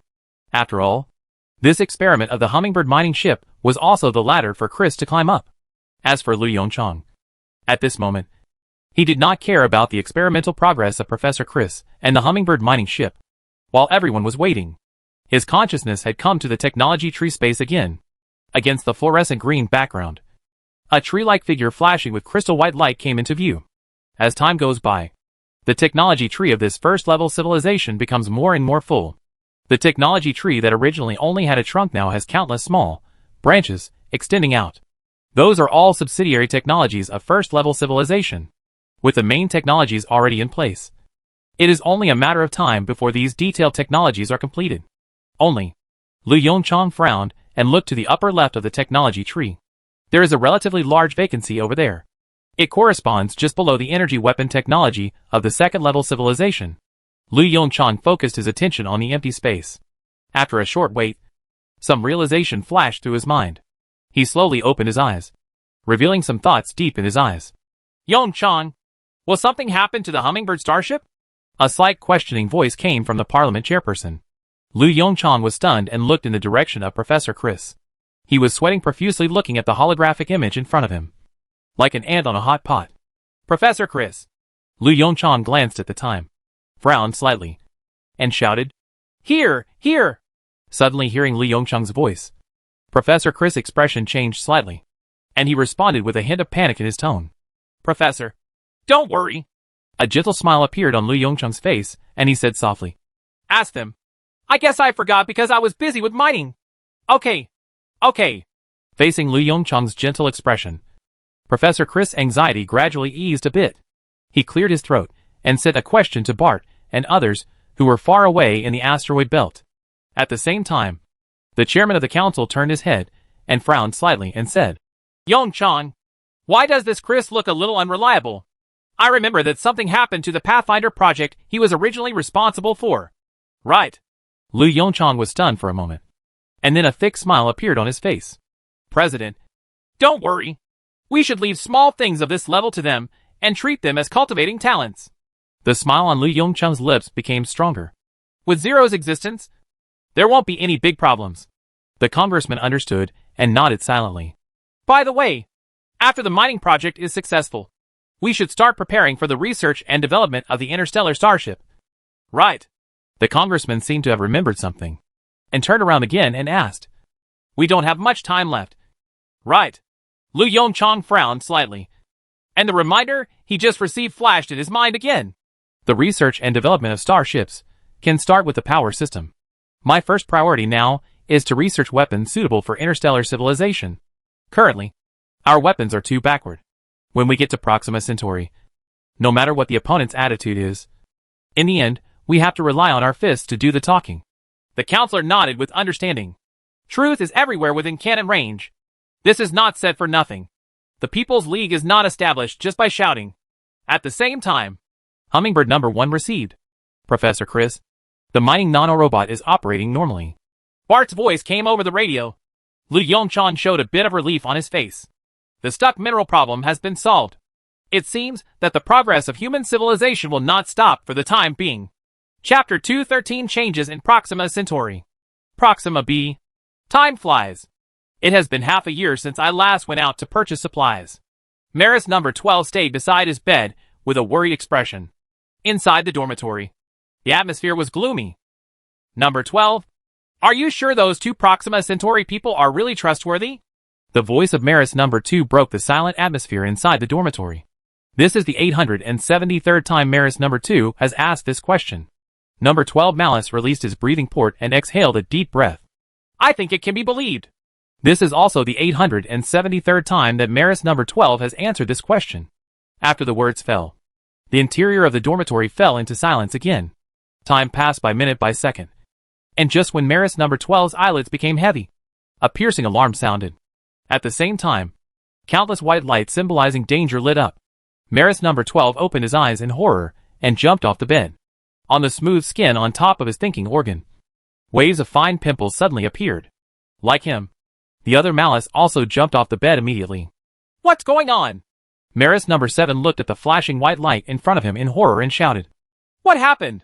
Malice number 2 stopped number 7's loud inquiry with his eyes.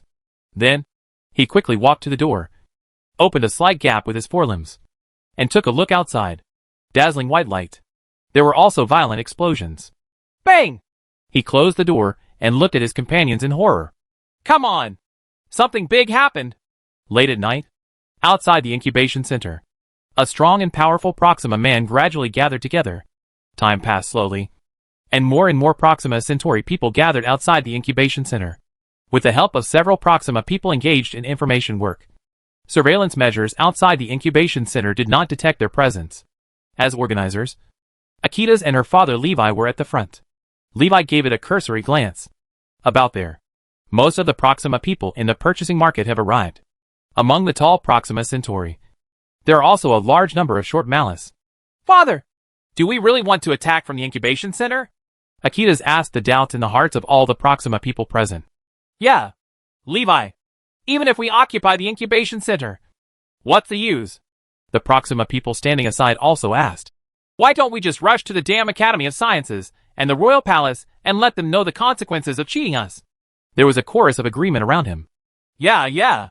Those Ricks and La want to escape for their own lives and leave us here. So let's just stop living. Who is afraid of whom? That's right. Brother Levi. It's still too late now. Let's go directly to the Academy of Sciences and deal with Lyle inside first. I've been craving that black suit for a long time. Levi said nothing and silently glanced around the crowd. All the Proxima people present were enveloped in an aura of fanaticism. He shook his head lightly. Confidence is important. But such an emotion is obviously not what he wants to see. Levi turned his head and glanced deeply at the incubation center ahead. The huge incubation center is like a huge disk, lying quietly in the thick night.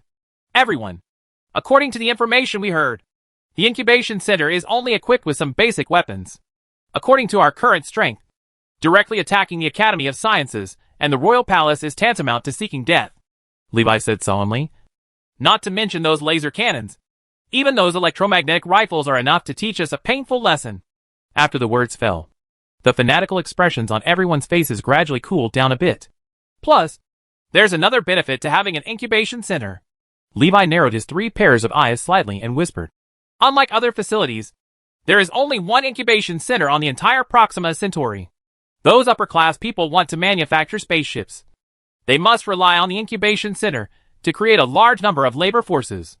As long as we take down the incubation center, we are now qualified to negotiate with the upper class. Akita's eyes lit up, and he shouted loudly, That's right. Levi glanced at his daughter approvingly.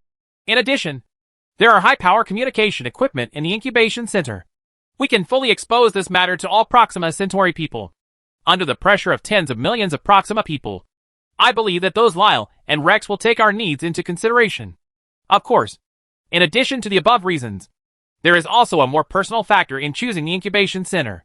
Levi looked at Akita's and said softly, You should still remember the Maris who claimed to be number 12 bar? As allies, we want to keep them safe. Akita's nodded repeatedly. Time is up. Levi put down his wrist, extinguished the weak light on his watch, raised his short and thick right arm, and shouted loudly, Fellow compatriots, charge! In an instant, countless Proxima Centauri people swung their thick and short lower limbs vigorously and rushed towards the incubation center in front of them. It was only then that several Proxima Centauri people inside the incubation center realized something was wrong and quickly sounded the alarm. A piercing siren sounded through the sky. At the same time, countless white light pillars lit up inside the incubation center. The natural fear of white light made these Proxima people who were in a state of fanaticism slow down a bit. But then, with the push of countless people behind them, the crowd pushed open the door and rushed in. Bang! Bang! Bang! That was the sound of small explosives exploding. Corpses fell on the path of the charge. But that didn't stop them. Several Proxima Centauri armed with primitive gunpowder firearms quickly relied on the terrain to launch a counterattack against the incubation center.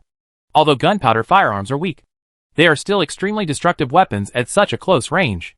Damn it! A man in gray clothes, Rix, had layers of fine bumps on the top of his thinking organ, looking at the monitor in front of him in horror. On the monitor, countless Proxima Centauri charged forward against the firepower of the incubation center. Seeing the incubation center losing positions one after another, he panicked. What do they want to do? Quick! Get me through the communications between the Academy of Sciences and the royal family. Rick shouted to the staff at the top of his lungs. Rebellion! This is a rebellion! Chapter 214 Attack on the Main Control Room. Rex's hoarse voice echoed in the main control room. The faces of the Proxima people on the side changed drastically when they heard the word rebellion. Rebellion? These 2 words have not been heard in the history of Proxima Centauri for at least thousands of years. Since the unification of Proxima Centauri and the establishment of today's class system, rebellion has become a word that can only be seen in history books. The Proxima Centauri person in charge of communication picked up the communication equipment nearby with trembling forelimbs and pressed several buttons in sequence. Perhaps it was because of the late night that the communication was not connected for a long time. What's going on? Rex shouted angrily at the Proxima Centauri man. Faced with the scolding, the limbs of the Proxima man who controlled the communication equipment trembled even more. Roy, Master Rex, it may be too late. The royal family and the Academy of Sciences. Just as Rex was going crazy, the communication was suddenly connected. Incubation center? Is there anything we can't talk about tomorrow? A long exhalation came from the communication device. Apparently, the Proxima Centauri who picked up the communication had just woken up from his sleep. Rex roughly pushed the Proxima aside and picked up the communication device himself. I'm Norris. There's a rebellion at the incubation center. I need support. There was silence in the communication equipment, obviously frightened by his words. A few seconds later, a panicked voice came. Norris. Lord Rix.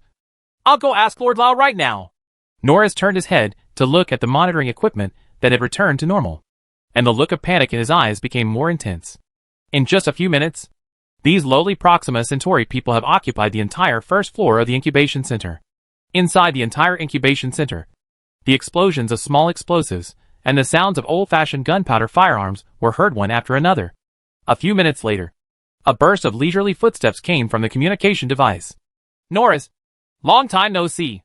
A familiar voice came from the other side. The moment he heard the sound, Norris looked happy. That was a Lyle with whom he had a good relationship. Lord Lyle, there is a rebellion in the incubation center.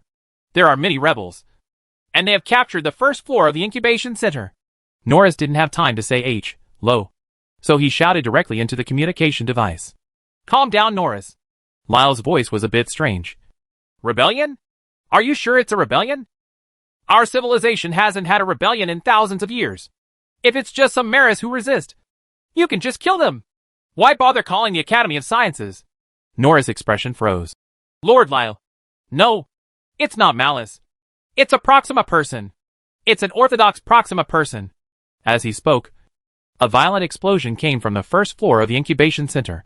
At the same time that the loud explosion was transmitted to Norris's ears, it was also transmitted to Lyle's ears opposite the communication device. What's going on? Lyle also realized the problem at this time, and his tone suddenly became serious. Open the permissions. I want to see your real-time surveillance screen. Norris responded and hurriedly operated on the console.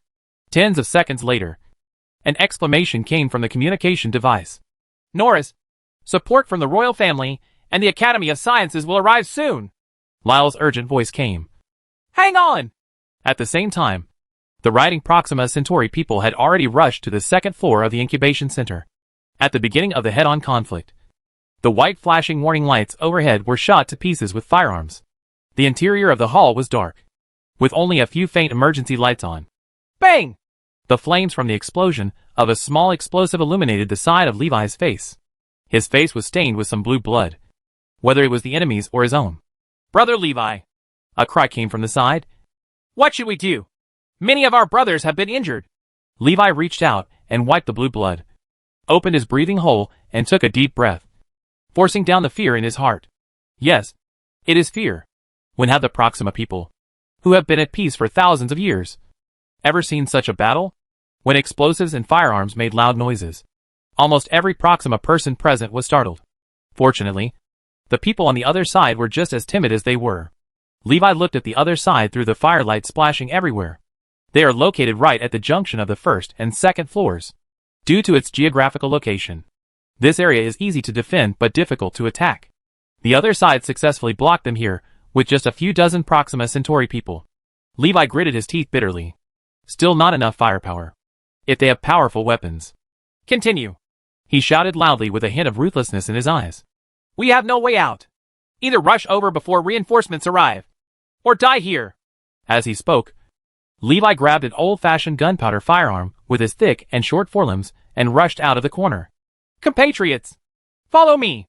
Let's rush again. As Levi spoke, he held the old-fashioned firearm in front of him and fired wildly at the opposite side.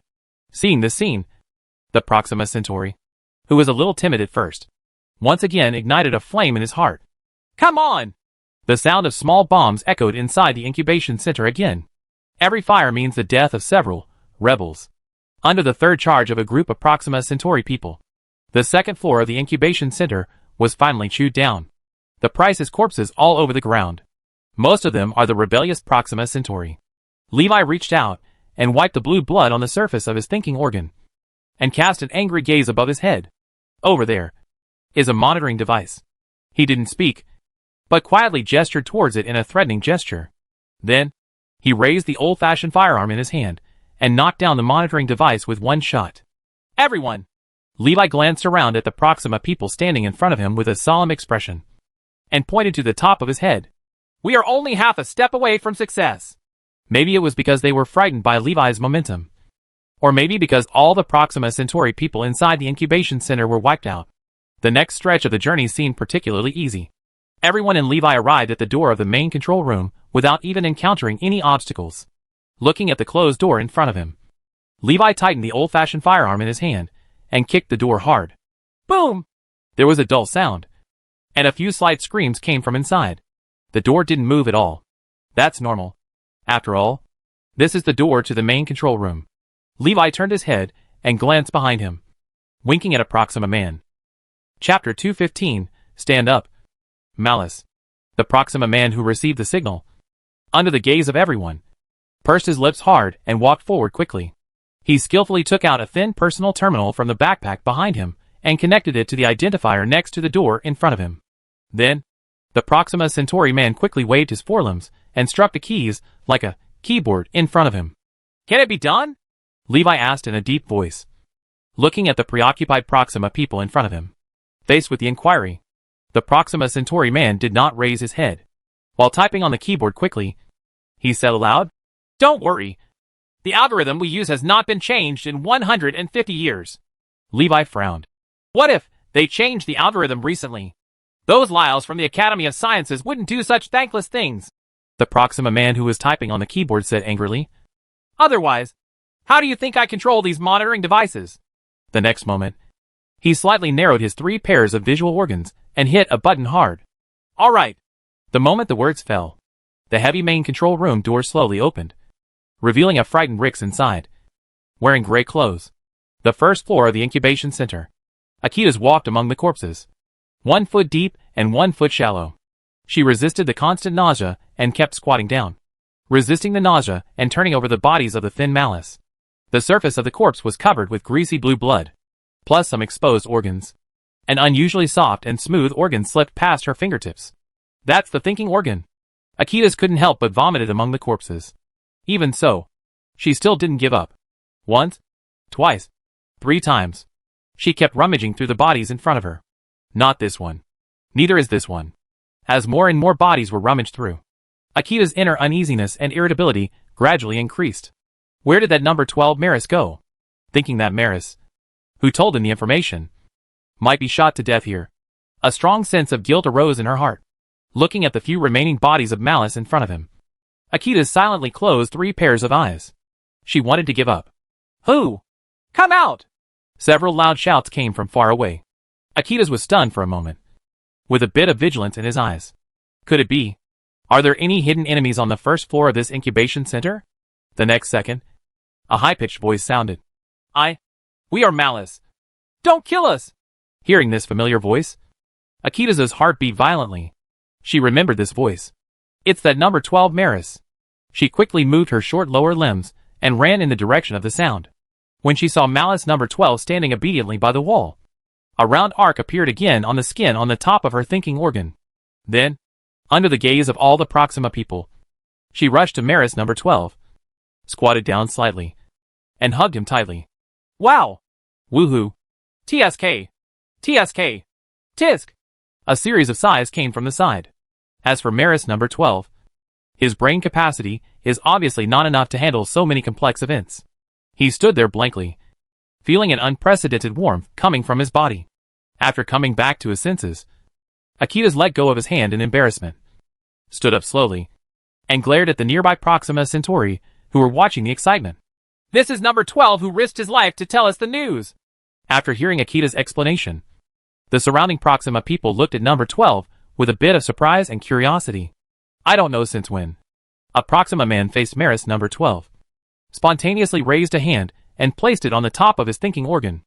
Unlike placing hands on top of the thinking organ, one hand means respect, not submission. These Proxima Centauri people paid their respects to Maris number 12. Maris number 12 stood in the crowd, staring blankly at the magical scene in front of him. At the same time, the main control room on the 3rd floor of the incubation center, a man in gray clothes was tied up and placed on the ground. Rix looked at the rebels in front of him with horror on his face, and begged for mercy in a low voice. Please, please, don't kill me. I can give you whatever you want. I am Rex. I have money. I have resources. As long as you let me go, I can give you anything." No one paid any attention to him. At this time, all the rebel Proxima Centauri's eyes were focused on a surveillance screen. When he saw Akitas running over and hugging a Maris with all his strength, a sigh suddenly sounded in the main control room. Almost all the Proxima people cast ambiguous glances at Levi. "Brother Levi, is that number 12 Maris who told us the news?" A Proxima person pointed at the surveillance screen and asked in a low voice. Levi didn't answer, just looked at the picture in front of him silently. Where no one noticed, there was a hint of imperceptible disgust and contempt in Levi's 3 pairs of eyes. "Levi? Ah, yes." Levi adjusted his expression, turned around, and introduced to everyone in a gentle tone. "That is the hero I am talking about, who is not afraid of danger and reveals various matters to us." Hearing this, Rix, who was lying on the ground, showed deep confusion and hatred in his eyes. Why? He struggled to ask. Levi looked down at Rex, and his voice suddenly became a little colder. Why? Tell me. Did something happen to the main star? The moment the words fell, Rex was shocked. He subconsciously closed his breathing hole and held his breath. What? I can't understand what you said. Levi opened his breathing holes, blew out several hot breaths, raised the old-fashioned firearm in his hand, and pointed it at Rick's thinking organ. I'm asking one last time. Did something happen to the main star? The black muzzle of the gun destroyed Rick's psychological defense line like a torrent. I said, don't kill me. More than 10 minutes later, under Rex's bleak gaze, Levi resolutely turned on the high-power communication equipment on the side. No, don't do that, Rex muttered. This will cause big trouble. Levi ignored him and pressed the communication button. Compatriots, I am Levi, an ordinary Proxima Centauri. Sorry to disturb your rest at this time. But next, I want to tell you something very important. Stand up. My countrymen. Stand up. You Maris, who don't want to be inferior to others. Let us work together to fight for our own way of survival. Chapter 216 The Dragon Slayer eventually becomes an evil dragon. With the help of high-power communication equipment, Levi's voice quickly spread throughout Proxima Centauri. Levi's passionate speech echoed in almost every Proxima home. A Proxima man woke up from his sleep and slowly opened his 3 pairs of eyes. Confused, surprised, angry, fanatical. In just a few minutes, complex emotions flowed in the eyes of Proxima Centauri and Maris. Bang! In the silent night, the sound of a rough door opening was particularly loud. Protest! Protest! Protest! A Proxima Centauri man walked out of his house, raised his strong and short forelimbs, and shouted loudly. In the endless darkness, his voice seemed extremely weak. But the next moment, bang! Bang! Bang! There was a sound of the door being pushed open. The lights at every house turned on, tearing a hole in the endless night. The crowd began to gather spontaneously. Each Proxima Centauri person held an orange-red light in his hand. That's the color of the main star in the early morning. Let's go! Go to the Academy of Sciences. Let's go! Go to the palace. We need to survive. Countless whispers gradually converged into a deafening torrent. The crowd is moving again. A skinny Malice also joined the crowd. The crowd started to grow. Under the orange-red light, the crowd split into 2 and rushed towards the Academy of Sciences and the Royal Palace. At the same time, a piercing siren sounded in the night sky. It seems to symbolize the beginning of a new era. Academy of Sciences. A Proxima man wearing gray clothes and with a lot of subcutaneous fat moved his short legs quickly. From a distance, it looks like a gray ball rolling on the ground. Your Excellency Augustus! Something happened! Gray ball rolled to a closed door, stretched out his short forelimbs, and slapped the door hard. Dear Sir Augustus, there is a rebellion! The sound of mechanical transmission came from both sides of the door. Then, the heavy door slowly opened. Quiet! Rickle! An old, dull voice came from inside the door. As the voice came out, an elderly Lyle, dressed in black, walked out slowly. Oh, Sir Augustus. Looking at the calm old man in front of him, Ricard swallowed slightly. But, those lowly Proxima Centauri and Maris are blocking the entrances of the Academy of Sciences and the Royal Palace. I'm afraid it will continue like this. Reichel! The old man glanced at the gray ball in front of him and his tone became serious. As an emperor, you should broaden your horizons. Ricard's body trembled. The tone just now reminded his thinking organ of the scene when Augustus was his teacher when he was a child. I understand. Sir Augustus. Ricard was silent for a while and whispered. Seeing this, August nodded with satisfaction. I heard that a member of the royal family was captured at the incubation center. Hearing this, the smooth skin on the top of Rickle's thinking organ suddenly wrinkled together in layers. Yes. This useless Norris can't even defend the incubation center. Augustus shook his head and interrupted Ricard's words. Since it has happened, don't complain. As he spoke, Augustus gently swung his forelimbs, arranged the black clothes he was wearing, and stepped out of the door. He slightly narrowed his 3 pairs of eyes and looked into the distance. In the endless night, a long orange-red dragon meanders. The scene is very spectacular. Augustus could swear that this was the first time he had seen such a scene in his life. What do they want? Augustus was silent for a moment, and then suddenly said. Ricard didn't react for a moment, and turned to look at August in a daze. What?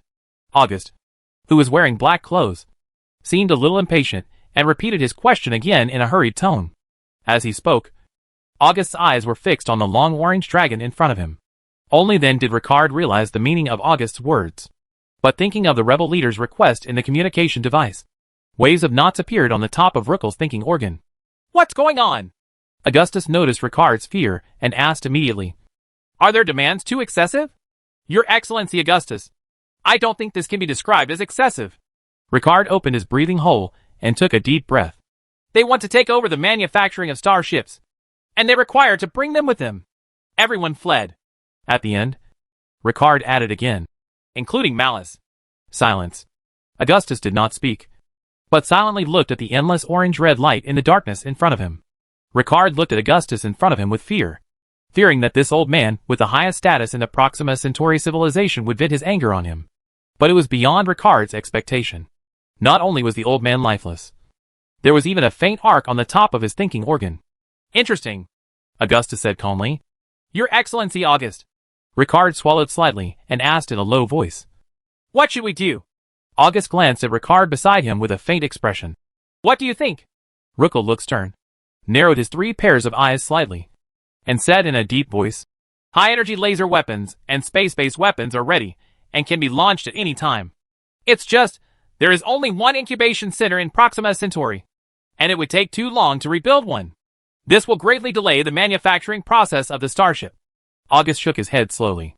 Since they want to take over the manufacturing of starships, let them do it. Huh? Ricard was stunned on the spot. He even suspected that he had heard wrongly. Sir Augustus, starship manufacturing is our top priority in escaping from Proxima Centauri. How could? Halfway through, he looked at the increasingly weird curvature of the top of August's thinking organ and subconsciously stopped talking. Augustus slowly turned around and walked towards the building behind him. Only one sentence was left. Don't worry. Leave it to them. I want to rescue all Proxima Centauri and Maris. Sooner or later they will be like us. That's when we took action. Now, let them help us build a starship for a while. Remember to ensure the safety of the incubation center. After the words fell, the door in front of him closed again. Ricard stared blankly at the closed door. After reacting, a trace of excitement and expectation flashed deep in his eyes. Chapter 217 Weapon System Research and Development. Human beings 4.22 light-years away are naturally unaware that a huge change is taking place in their neighbors' homes at this time. Inside Mars City No. 1, Lu Yongchang was standing in the laboratory with a solemn expression, looking at several professors in white coats standing in front of him. After the success of the space mining project, his task became the development of weapon systems. This is also in line with the missing part of the technology tree system. Professor Lu, I think our primary target is still kinetic weapons. A professor with typical Soviet characteristics muttered and said in blunt Mandarin. No. My dear Professor Yevgeny, I think that kinetic energy weapons do not play a big role in interstellar warfare. Our energy should still be focused on laser weapons and more advanced energy weapons. The same blunt Mandarin sounded from the side. Damn, Wilson. You don't know anything about weapons. Professor Yevgeny from the former Soviet Union immediately got angry. Angrily waved his fist as big as a casserole, and shouted to Professor Wilson standing aside. You don't know anything about weapons. Romantic. Professor Wilson shrugged, with a sarcastic smile on his face. Yes. After all, we were not the ones who disintegrated in the first place. You? Yevgeny's face turned red after being poked in a painful spot, and he stretched out his finger and pointed tremblingly at Wilson. Why? Looking at the scene in front of him, Lu Yongchang put his hand on his forehead and sighed helplessly. When we first met, the top professors got along very well with each other, as if they were part of a family, until the topic came to the choice of weapons. Professor Yevgeny of the former Soviet Union resolutely chose kinetic energy weapons, or super-large caliber kinetic energy weapons.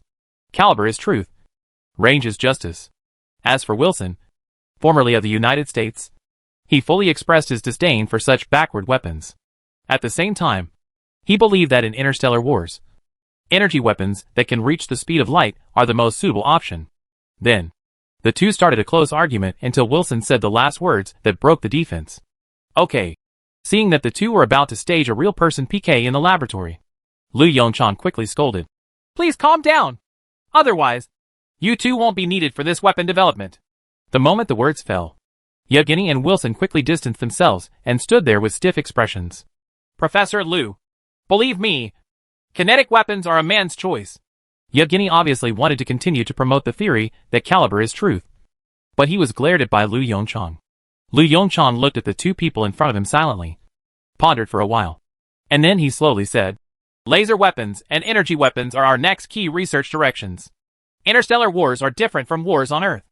We may have to strike targets across millions or even hundreds of millions of kilometers. Weapons that travel at the speed of light are a necessity. Wilson's eyes suddenly lit up. He nodded in agreement. Professor Liu, it's a wise choice. I have done a lot of research on laser weapons.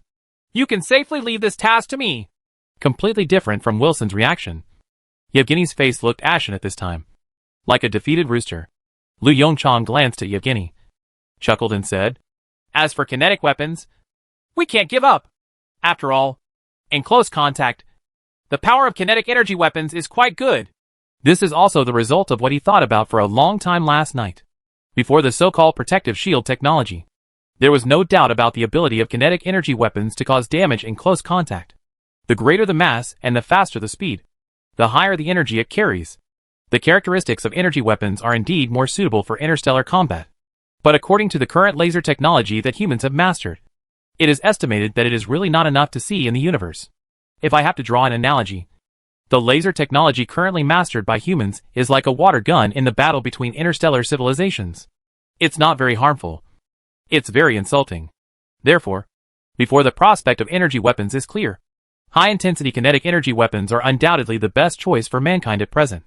After hearing the second half of Lu Yongchang's words, Yevgeny's face suddenly performed a Sichuan opera face change. In just a few seconds, the sorrow on the face of this 1.9-meter-9 man disappeared, replaced by excitement and joy. Professor, I knew you knew about big boy romance. Lu Yongchang looked at Yevgeny with a strange expression. Put aside the large caliber stuff for now. I have a question I want to ask you. Have you been to Xia Kingdom Sichuan before? Yevgeny looked at Lu Yongchang with a blank expression. Ahem. It's okay. It's okay. Lu Yongchang smiled and reached out to pat Yevgeny's shoulder. When you have time later, I recommend you to watch Sichuan opera. The confusion on Yevgeny's face became more and more intense. But Wilson beside him couldn't help laughing at this moment. Do you know what I'm talking about? Lu Yongchang raised his eyebrows and asked Wilson. Wilson nodded quickly. Of course, Professor. I just watched Sichuan opera some time ago. And indeed, it's quite similar. As he said this, he glanced at Yevgeny with a strange look on his face. Yevgeny. Although I didn't know what the two of them were talking about, I felt offended. Okay. Lu Yongchang, who was afraid that if he continued talking, his secret would be exposed, quickly brought the topic back. Wilson, since you have experience, the research and development of new laser weapons will be left to you. As for more advanced energy weapons, don't worry now. Let's get the basic kinetic energy weapons ready first. After the research direction was established, professors and researchers on the sidelines took sides. People who researched laser weapons automatically followed Wilson. As for those who researched kinetic energy weapons, they naturally followed Lu Yongchang and Yevgeny. Afterwards, Wilson nodded to Lu Yongchang and led everyone out of the laboratory. As for Lu Yongchang, he took Yevgeny and the other researchers towards another laboratory. Professor Liu, kinetic energy weapons, what type are you going to study? Yevgeny took a small step behind and asked in a low voice. Is it a missile or something else? Lu Yongchang frowned slightly. Let's start with the simplest electromagnetic rail gun. In terms of missiles, let's talk about it later. It is still unknown how lethal the missiles currently used on Earth are to large starships, compared with missiles that rely on shock waves and fragments to cause major damage. The unpretentious electromagnetic railgun is a better choice. He believed that a first-level civilization starship would never be able to withstand a super large-scale metal storm. Chapter 218 Listen. Is this human talk? In Mars City No. 1. Lu Yongchang frowned in the laboratory. The principle of electromagnetic railgun is very simple. Its basic principle is magnetic field force. In the simplest terms, a magnetic field exerts a force effect on a charged object. At the microscopic level, this force is the so-called Lorentz force. And at the macroscopic level, it is the Ampere force. In the 19th century, Faraday discovered electromagnetic induction. At the beginning of the 20th century, some people proposed the conjecture of using Ampere force to launch cannonballs. Although the principle is simple, Developing an electromagnetic gun suitable for interstellar warfare is not a simple matter. Human civilization has never stopped researching electromagnetic railguns, but it has never been able to replace gunpowder weapons. In order to adapt to interstellar warfare, all Lu Yongchang had to do was to increase the power of the electromagnetic gun. The power of the electromagnetic gun mainly depends on the mass of the projectile and the initial velocity after exiting the barrel. Thinking of this, Lu Yongchang turned to Professor Yevgeny and asked, Yevgeny, how powerful is the most powerful electromagnetic gun currently? Hearing this question, Yevgeny quickly replied without thinking, Professor, with all due respect, the power of those electromagnetic guns is very weak. Maybe they can replace some of the functions of cannonballs on Earth. But in space, their power is still too weak. How do you say it? Lu Yongchang raised his eyebrows slightly and asked again. Yevgeny shrugged and reported some data. The most powerful electromagnetic gun currently can only accelerate a projectile of about 10 kilograms to a speed of about Mach 10. Of course, this is also because after the solar crisis, the research and development projects of various weapons came to a standstill. After all, there was no such thing as controllable nuclear fusion. Lu Yongchang nodded thoughtfully. Mach 10, that's really a bit slow. The discharge speed is 3,400 meters per second. In the universe, it is like a snail. It can't even match the speed of the Lwan-Bird starship. Professor, how high do you think we should set our target? Yevgeny's voice interrupted Lu Yongchang's meditation. The target, the discharge speed must be at least 5,000 kilometers per second. There was silence in the laboratory, including Yevgeny. All the researchers stared at Lu Yongchang with their eyes widened. Initial velocity of 5,000 kilometers per second. Yevgeny breathed rapidly and looked at Lu Yongchang with a slightly red face. Professor Lu, do you think this is possible? Lu Yongchang was silent for a while. He did not directly answer Yevgeny's words, but shouted to the camera on the side. 0.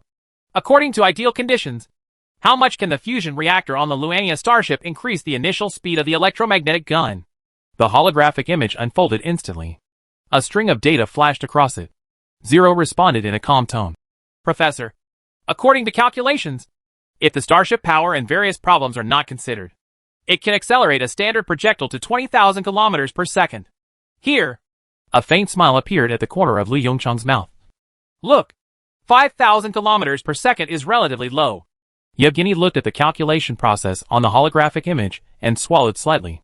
Professor, you are more crazy than I thought. As he spoke, Yevgeny looked at Lu Yongchang with eyes full of admiration. According to Zero's simulation, to achieve such an effect, the entire Luania starship basically only has one function left: fire. As a true believer in caliber being justice, Yevgeny swore that even he had never thought of such an exaggerated thing. Lu Yongchang happily accepted Yevgeny's praise. Calm down. The Luania starship is still too small. If you magnify the size of the starship 10 times, you might not feel it's an exaggeration. Yevgeny looked at Lu Yongchang with a somewhat numb expression. Is this human language? He rubbed his temples with a headache and skipped the topic. But even if the energy problem is solved, we still don't have the energy storage equipment to carry its launch. This is the biggest problem limiting the electromagnetic gun.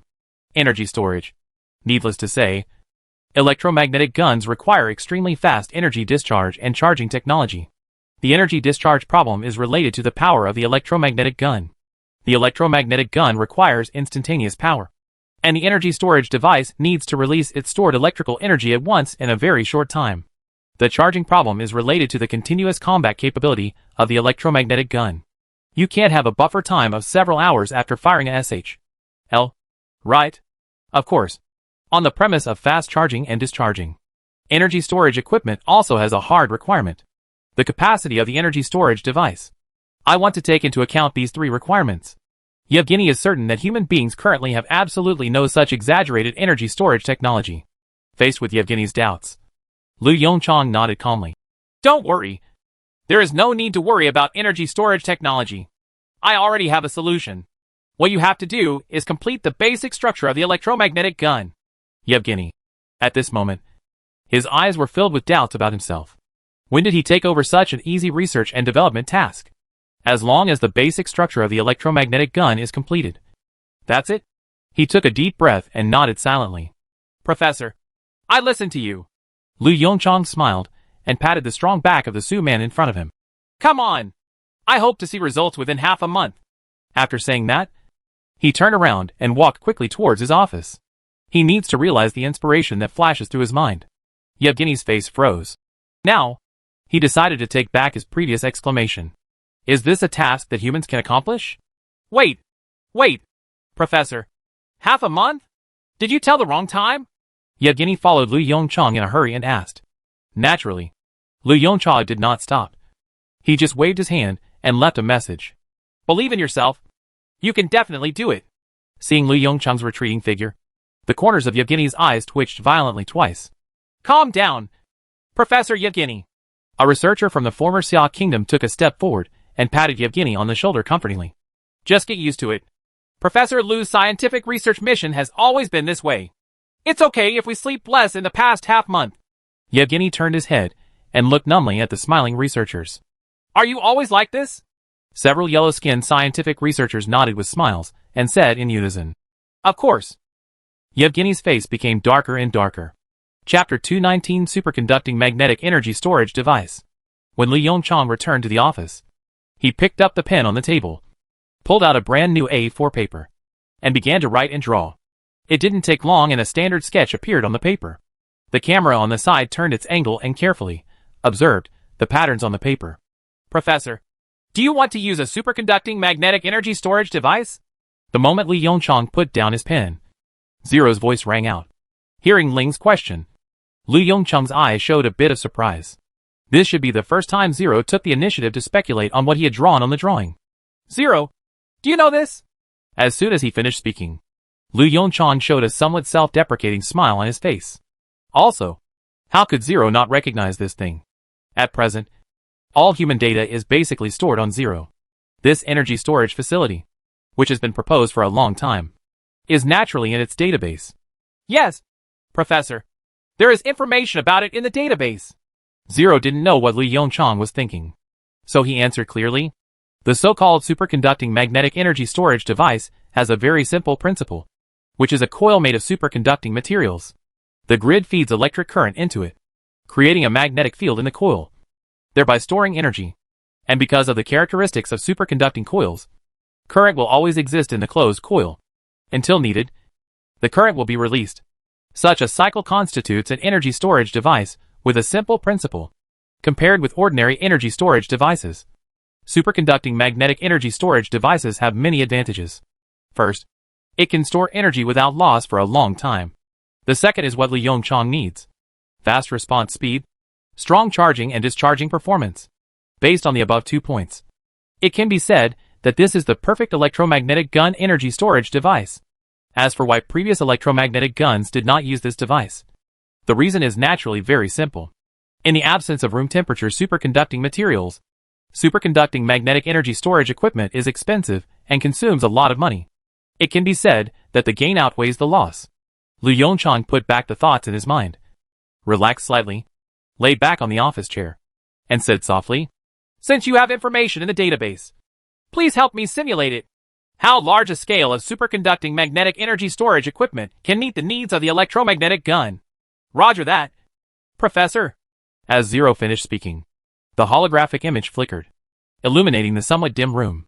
Half a month later, Yevgeny, with a pair of dark circles under his eyes, knocked on the door of Lu Yongchang's office.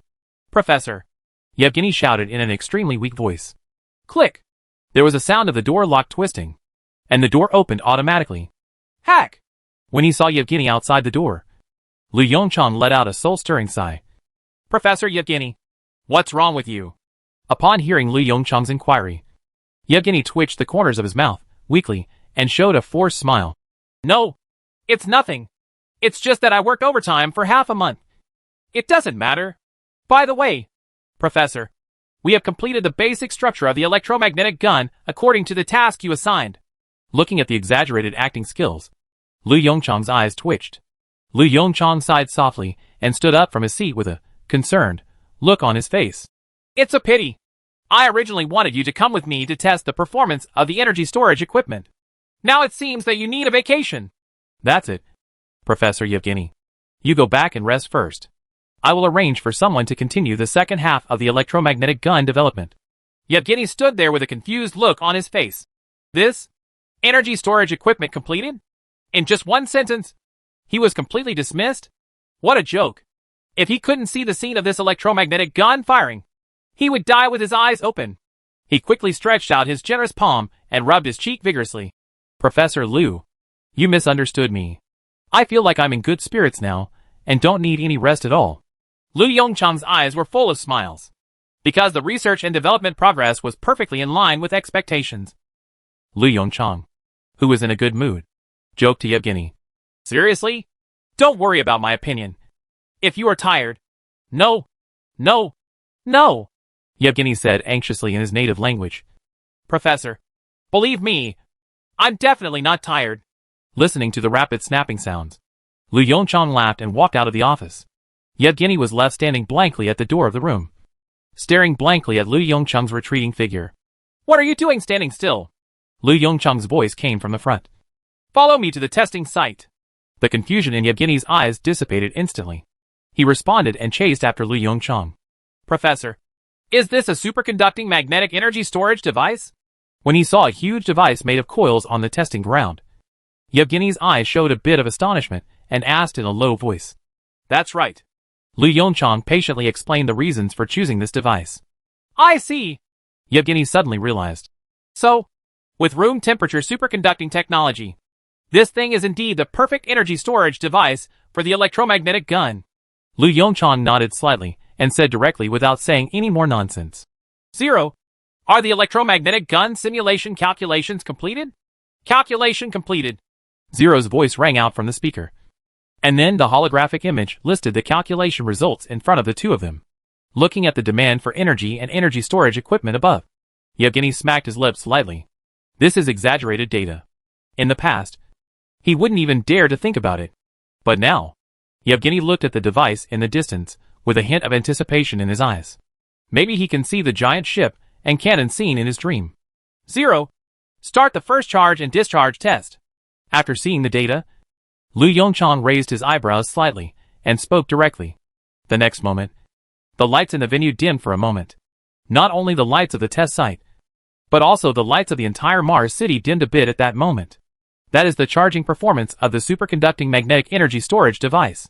Obviously, the current fusion reactor in Mars city is not very powerful. Otherwise this situation would not occur. There's nothing we can do about it. When it was originally designed, the power of the fusion reactor in Mars city was not even comparable to the fusion reactor inside the Luanio starship. Professor, charging has been completed, Zero said in a calm voice. The energy storage goal has been achieved. This is still just the first step. For electromagnetic guns, the most important test of the performance of energy storage equipment is actually the power to release energy. 0. Start releasing energy. The moment the words fell, the curve in the holographic image instantly moved up, and then quickly fell back down. On the smooth curve, a peak piercing the sky appeared. Professor, the release of energy is complete. The instantaneous power has reached the standard. Chapter 220 launch failed? Power meets the standard. Looking at the Chinese characters displayed on the holographic image, Lu Yongchang and Professor Yevgeny beside him both showed happy smiles on their faces. The biggest difficulty of the electromagnetic gun has been solved. Professor, I have some bad news. Just when the two were delighted, Zero's voice sounded in time and poured a basin of ice water on them. You say. The smile on Lu Yongchang's face suddenly faded. The holographic image screen instantly enlarges. Then, a spectacular scene appeared in front of the two of them. On the ground outside Mars City, a huge electromagnetic railgun was quietly placed. The key part of the electromagnetic railgun, the barrel, is more than 50 meters long. There are two rails inside the barrel that are shiny and parallel to each other. That's the most important part of the electromagnetic railgun. The accelerated trajectory. The interior of the acceleration track is filled with densely packed superconducting coils. At the end of the barrel is a huge base. Inside the base, the most important superconducting magnetic energy storage device and other equipment are installed. Professor, this is a simulation of the electromagnetic railgun designed by Professor Yevgeny. Zero explanation voice sounded. Lu Yongchang nodded slightly, with a bit of confusion in his eyes. Is there any problem? In his opinion, this electromagnetic railgun is perfect in terms of appearance and structural design of each part. The problem is huge. In order to attract Lu Yongchang's attention, Zero specially simulated a heavy tone. Next, I will conduct a real-time simulation of the launch screen. As he finished speaking, A projectile fell into the launch port. Professor, the projectile material is tungsten alloy according to the design plan. Zero returned to a calm tone again. Now, let me simulate the launch scene. In the simulated image, the superconducting magnetic energy storage device at the bottom of the electromagnetic railgun begins to charge. In less than a second, the superconducting magnetic energy storage device was charged with enough electrical energy for one launch. Subsequently, the superconducting magnetic energy storage device poured all the energy into the electromagnetic railgun in just a few milliseconds. An accident happened. In the next moment, the middle part of the barrel exploded. Metal material in a molten state slowly flowed out from the broken barrel. The simulated images are very realistic, and coupled with the holographic image display effect, even without sound, the two of them have an immersive feeling. The moment the barrel exploded, Lu Yongcheng's breath suddenly suffocated, and he subconsciously held his breath. This? Yevgeny's frightened voice came from the side. What is going on? Before Ling could speak, Lu Yongcheng had already figured out the reason. He said in a deep voice, Yevgeny, there is something wrong with the projectile. Projectiles? Yevgeny had not yet broken free from the scene of the gun barrel exploding. His eyes were full of panic. How could the projectile? Halfway through the words, Yevgeny also realized the problem. He swallowed slightly and said word by word in less standard Mandarin. You mean, this projectile melted under the strong current? Lu Yongcheng smiled bitterly and nodded. Even he subconsciously ignored a question. The first few simulation calculations were all based on ideal conditions. Although superconducting materials are used in coils and various components, we have overlooked one point. As the projectile of the electromagnetic railgun serves as the connecting point between the two tracks, it has resistance. Speaking of this, Lu Yongcheng shook his head helplessly. Zero, resimulate the failed scene just now. In the holographic image, it was like going back in time, and the picture returned to 1 second before the launch. Zero, change the perspective and show the status of the projectile in real time. The picture in the holographic image changes instantly. A projectile with a silver-white metallic luster lay quietly in the middle of the two accelerating tracks, connecting the two independent tracks together to form a complete closed circuit. Zero, slow down the entire launch process. Copy that, Professor. The picture changes again. In order to visually display the entire emission process, Zero specially marked the direction of current running. The current passes through the acceleration track on the left, passes through the metal projectile, and flows into another section of the acceleration rail. The entire silver-white projectile turned red at a speed visible to the naked eye. Then, under the action of the electromagnetic field, the electrified projectile rushed forward along the guide rail under the action of Ampere's force. During this process, the surface of the projectile becomes redder and redder until it turns into a ball of molten metal. Immediately afterwards, the scene of the gun barrel exploding reappeared before their eyes. There was silence. Lu Yongcheng and Yevgeny looked at the broken barrel in front of them silently. Professor, we failed. More than 10 minutes later, Yevgeny sat in a seat in the laboratory and said dejectedly, Not just projectiles. Our guide rails will also face extremely serious ablation problems when launched at high speeds. Lu Yongcheng did not speak, but looked solemnly at the holographic image in front of him. Good. Even if the projectile can withstand the extremely powerful current, at a moving speed of 5,000 kilometers per second, the guide rail of the electromagnetic railgun will be severely ablated. According to Zero's simulation, even if there was no problem with the projectile, the acceleration rail of the electromagnetic railgun was on the verge of being scrapped after firing the electromagnetic gun 10 times. This is obviously unacceptable to Lu Yongcheng. We can't just call an interstellar war and call a timeout to replace the gun barrel. Right? The people of Proxima Centauri will laugh to death? Let's change the plan. Lu Yongcheng was silent for a moment, sighed softly and said, It seems that the electromagnetic rail gun will not work. We have to go in another direction. Try the electromagnetic coil gun. Compared with the electromagnetic rail gun, the principle of the electromagnetic coil gun is more complex.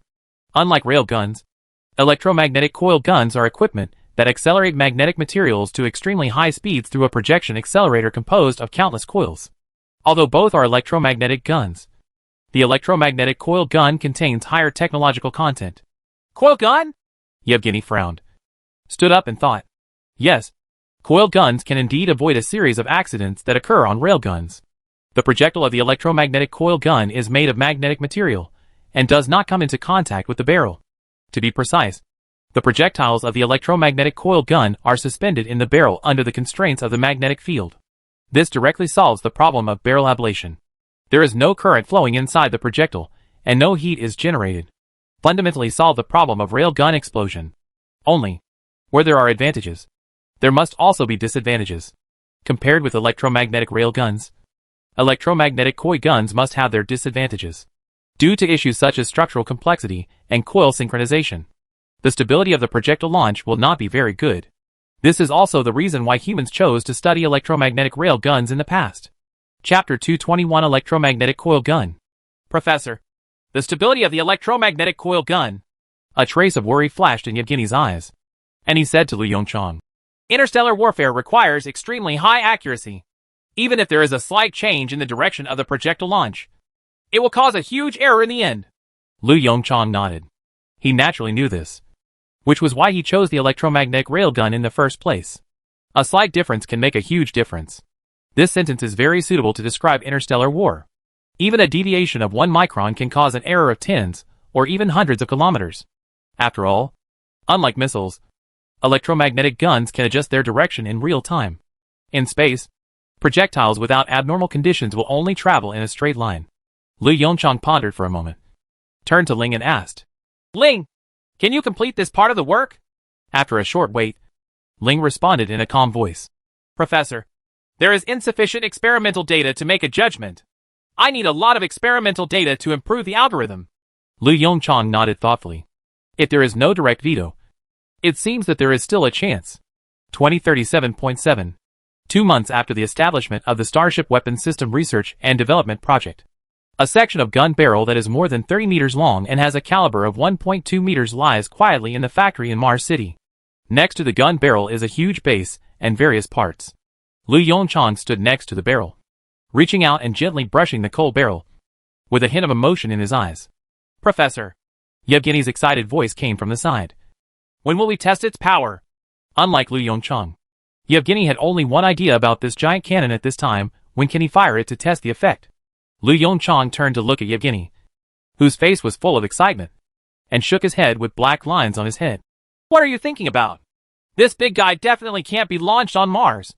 Not to mention its extremely exaggerated recoil. Its abnormal demand for energy can instantly drain the Mars City's fusion reactor. In addition, it is the extremely exaggerated power of the SH/LS.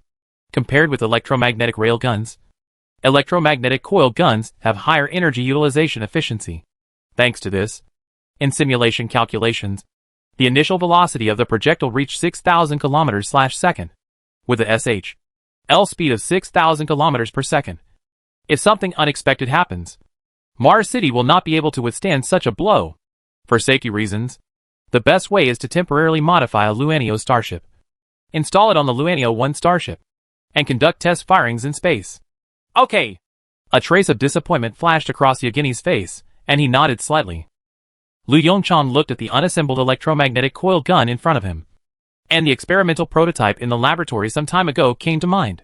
It is also an electromagnetic coil gun, but as a prototype, it is not very powerful, and the projectile speed only reaches 10 km/second. Its main function is to provide sufficient experimental data samples for Zero to improve Zero's algorithm. Through that prototype, Lu Yongchang discovered a problem. The power is too weak. Lu Yongchang stared at the barrel in front of him and muttered to himself. What? Yevgeny on the side looked at Lu Yongchang in horror. A 6,000 km per second SH/L is not powerful enough. No, I'm not saying that a single SH/L is not powerful enough. Lu Yongchang was stunned, then shook his head and explained. What I mean is that this weapon is not powerful enough in an interstellar war.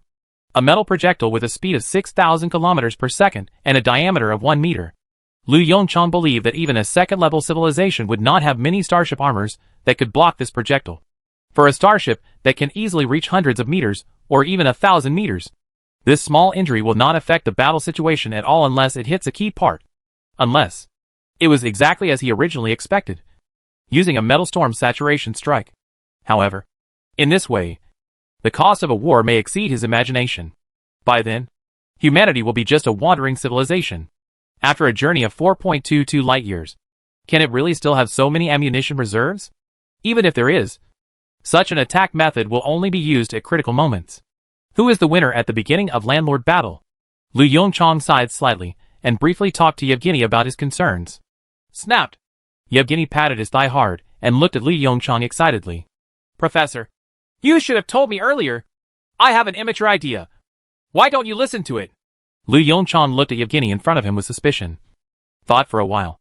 And asked tentatively. You tell me. After receiving permission, the excitement in Yevgeny's eyes became more intense.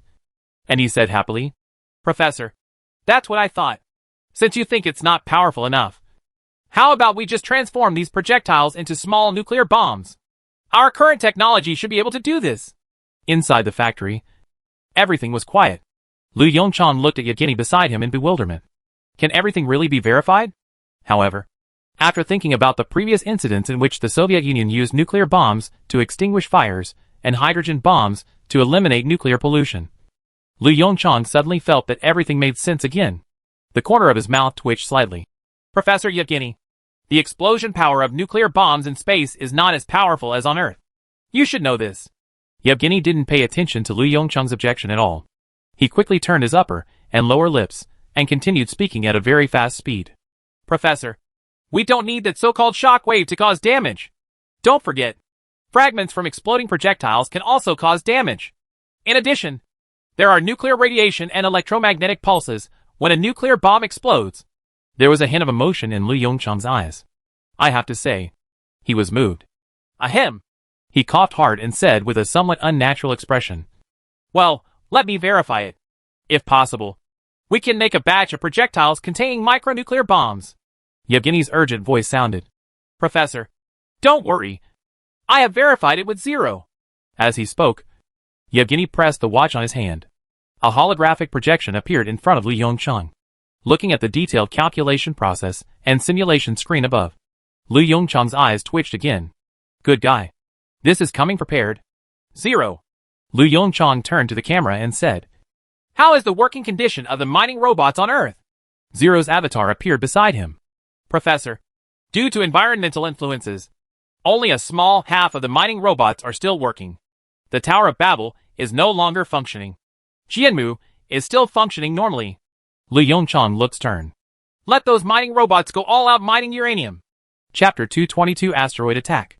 The next day, after verifying the feasibility of a series of projectiles, Lu Yongchang heard a yawn from the side. He turned around and saw Yevgeny looking at the holographic image in front of him with a tired face, opening his mouth and yawning from time to time. The excitement of the past 2 days has disappeared without a trace. That's normal. In order to verify these projectiles, the two of them basically stayed up all night. As a contestant who stays up late all year round, Lu Yongchang naturally feels nothing. But Professor Yevgeny beside him obviously has not adapted to such a life. Lu Yongchang chuckled and waved his hand to disperse all the holographic projections created by Zero. Suddenly seeing the holographic image in front of him disappear, Yevgeny couldn't help but froze, and turned to look at Lu Yongchang with doubts. Professor? Let's rest first. With a bit of a smile in his eyes, Lu Yongchang reached out and patted Yevgeny on the shoulder. The main plan has been come out, and the specific verification can be done slowly. Before Yevgeny could nod, a bright red holographic image appeared beside the two of them. Alarm. At the same time, Zero's voice sounded from the speaker. Professor, we are in trouble. Mars City No. 1. In the main conference room, a famous congressman sat on the left side of the conference table. On the right side of the conference table, several senior officials from the Academy of Sciences were seated. Everyone looked at the holographic image in front of them solemnly. Professor, is this true? Fong Su's uneasy voice sounded from the side. How could it be such a coincidence? Facing Fong Su's doubts, Lu Yongchang sighed slightly, lowered his eyes and sighed. According to Zero's deduction, this is because of our mining activities in the asteroid belt, coupled with changes in the sun. There's this butterfly effect that causes it to happen. In the holographic simulation image, an asteroid with an irregular shape is flying in endless space. The trajectory slowly appeared, and the destination was surprisingly the fourth planet in the solar system, Mars. Yongchang, have you verified it? The council leader's elderly voice came from across the conference table. Lu Yongchang raised his head and looked at the old man. The old man's old face was very calm, but his slightly cloudy eyes showed a bit of uneasiness and doubt. Lu Yongchang nodded silently. Zero has been verified more than 2,000 times. If there are no unexpected circumstances, this asteroid with a diameter of 100 kilometers will directly collide with Mars. In order to prevent observation errors, we have sent Hummingbird 1, which is on a mining mission in the asteroid belt. To verify it, it is estimated that specific information will be sent soon. As soon as he finished speaking, Zero's voice sounded in the conference room. Professor, a communication request came from Hummingbird 1. Is it connected? Lu Yongchang took a deep breath and said in a deep voice, Connect. A few hours ago, the asteroid belt of the solar system. Psyche. Bart sat expressionlessly in the cockpit, staring straight at the unchanged scenery in front of him. Captain, when can we go back? Over the radio, feeble inquiries from teammates came. Bart turned his head and looked at the Hummingbird 2 starship not far away from him, as well as some new Hummingbird starships in the distance, and sighed deeply. Soon. Soon. Compared with some time ago, everyone at this time has completely lost the excitement of space mining. Although the cockpit is equipped with complete living facilities and entertainment equipment, being locked in this small cockpit for a long time is not a life that normal people can endure. At the beginning, they could put on spacesuits and go for a few laps on the Spirit planet. But after a few times, they became completely fed up with this pastime. Bart looked at the warehouse capacity on the holographic image in front of him, with a hint of anticipation in his eyes. 95%. Almost full. This means that they can leave this damn spiritual planet and return to Mars right away. Drop. A communication request from Mars has been detected and will be connected in 10 seconds. The voice of weak artificial intelligence 1 sounded in the cockpit. Bart was slightly startled. A communication request you can't refuse? He quickly reached out and rubbed his stiff face, straightened his expression, and looked at the camera and holographic image in front of him. As the countdown ended, the holographic image quietly changed, and Lu Yongchang appeared in front of Bart. Lu. Professor Lu. Bart's eyes suddenly widened, and he exclaimed in a low voice. He thought about countless possibilities, but he never expected that this irresistible communication was dialed by Professor Lu Yongchang himself. Seeing the serious expression on Lu Yongchang's face, Bart quickly put away the surprise on his face. Because of the delay problem, this is not a real-time communication, but a pre-recorded video. Bart. Zero. I must have pronounced it correctly. Right. Zero's voice came from the side. That's right. Professor. Bart saw the image. Lu Yongchang coughed slightly. Bart, I have an important task for you. A few minutes later, Bart sat on the chair and stared blankly at the picture in the holographic image. An asteroid with a diameter of 100 kilometers? Or are you heading straight towards Mars? WTF? Before Bart could take a breath, the communication was shut down, and a voice sounded again. Captain Bart, the coordinate file sent from Mars was detected. Do you want to open it? Bart exhaled forcefully. Open the file. The next second, a star map appeared in the holographic image. The positions of the target and the spirit star were clearly marked on it, and a dim dotted line gradually appeared between the two. That's the best course of travel calculated by the onboard computer. Bart pondered for a moment and pressed the radio communication button in front of him. Hygens. Jason. I have to take the first step. Mining nanobots are being recalled. While recalling all the nanorobots, Bart said on the radio, Professor Lu gave me a special task. Special mission? Or Professor Lu? Jason screamed strangely and asked in a hurried tone. Captain, are you suffering from hysteria? Bart rolled his eyes angrily. Seriously? There is an asteroid passing in the direction of Mars. I have to go to see the situation on the spot. The inquiry on the radio channel suddenly disappeared. A long time. Asteroid? Huggins' voice came. Is there anything going on over there on Mars? Nanobots have been recalled. Fixed hook lock has been retracted. Seeing this prompt, Bart decisively pressed the start button of the Hummingbird starship. Don't worry. With Professor Lu here, what can happen? I'm leaving first. See you in Mars City. As he finished speaking, the bottom and tail of the Hummingbird starship suddenly lit up with a faint blue flame. Chapter 223 Simulated Impact, Mars Rings. A few hours later. Notice, there are still 200 kilometers away from the target. The deceleration program starts. The prompt information on the holographic image cheered Bart up. 200 kilometers is an extremely short distance for the Hummingbird starship. Amid the discomfort caused by deceleration, an asteroid with a pitted surface and a somewhat metallic sheen appeared in front of Bart's eyes.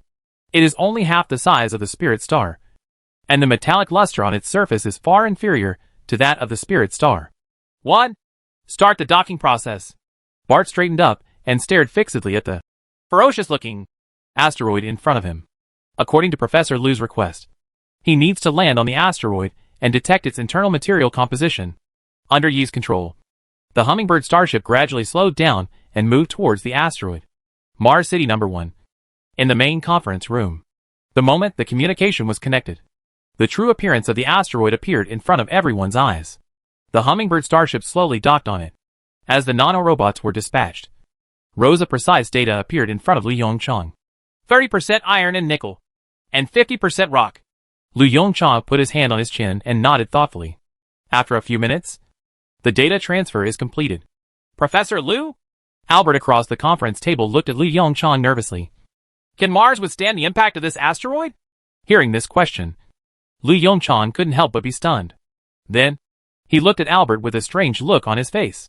Congressman Albert, I can guarantee that Mars will definitely be able to withstand the impact of this asteroid. As he spoke, Lu Yongchang turned his head and winked at Ling's avatar. In the holographic image on the conference table, an asteroid crashed directly into Mars.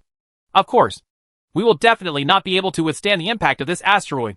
Lu Yongchang shrugged. This is a simulation picture with zero estimation. After the words fell. In the picture, the asteroid and Mars had a close contact.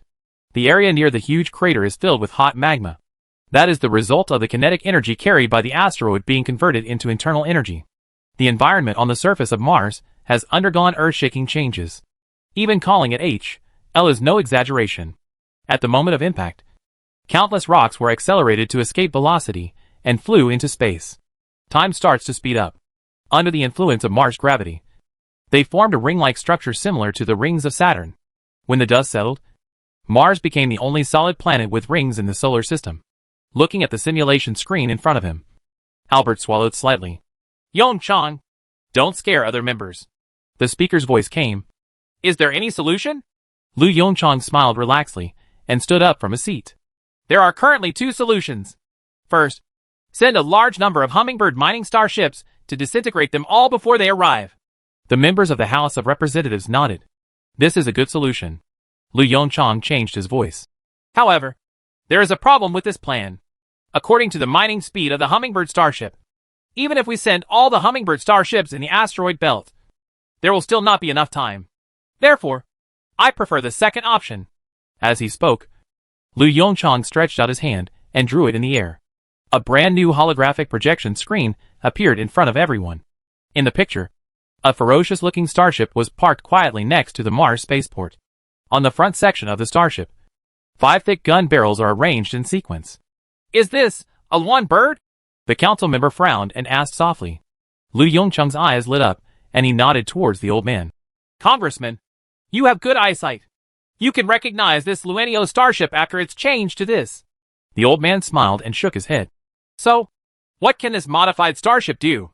Facing the old man's question, Lu Yongchang had a mysterious smile on his lips. President, have you heard of electromagnetic guns? Before anyone could react, the holographic projection screen in front of them changed again. 5 straight, shiny gun barrels appeared in front of everyone. Let me introduce the latest research results of the Academy of Sciences during this period. Lu Yongchang waved his big hand in the air.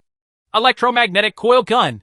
Half an hour later, in the main conference room, all the congressmen widened their eyes and stared at the holographic image in front of them.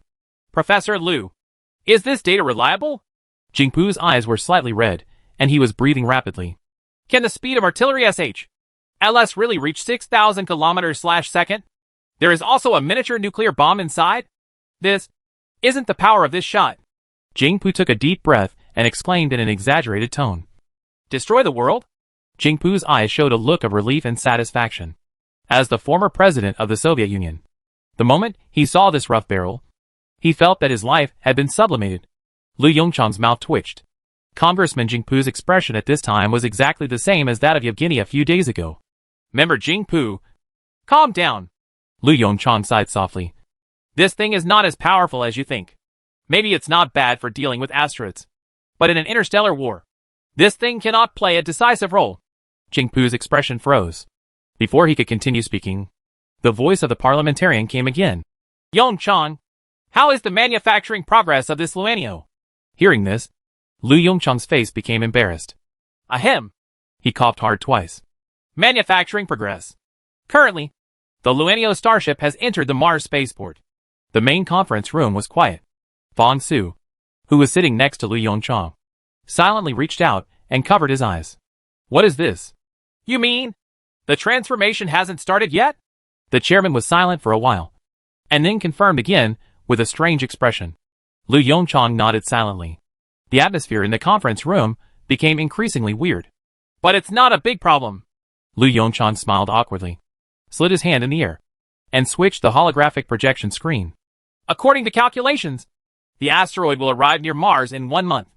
We have enough time to modify the Luanio starship. If nothing else happens, we will encounter Mars 100 million kilometers away. Just in time. It can test the power of the electromagnetic coil gun for us. For the sake of safety, within this month, the Academy of Sciences will make every effort to manufacture the Hummingbird starship and recall all working Hummingbird starships.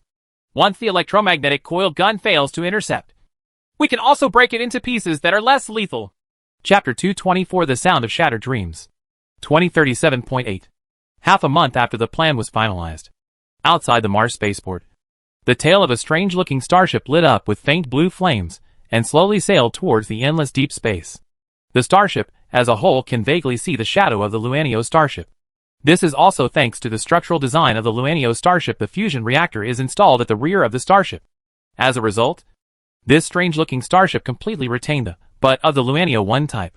As for the other parts, in order to install the electromagnetic coil gun, many unnecessary facilities were removed, coupled with the fact that 5 gun barrels are installed on the head of the starship.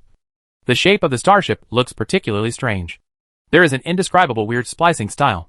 Inside the Mars spaceport, Fong Su looked at the starship slowly sailing into the distance, with a strange look on his face, and sighed quietly. Yongchang, how come this starship doesn't look like the simulation picture you took out a month ago?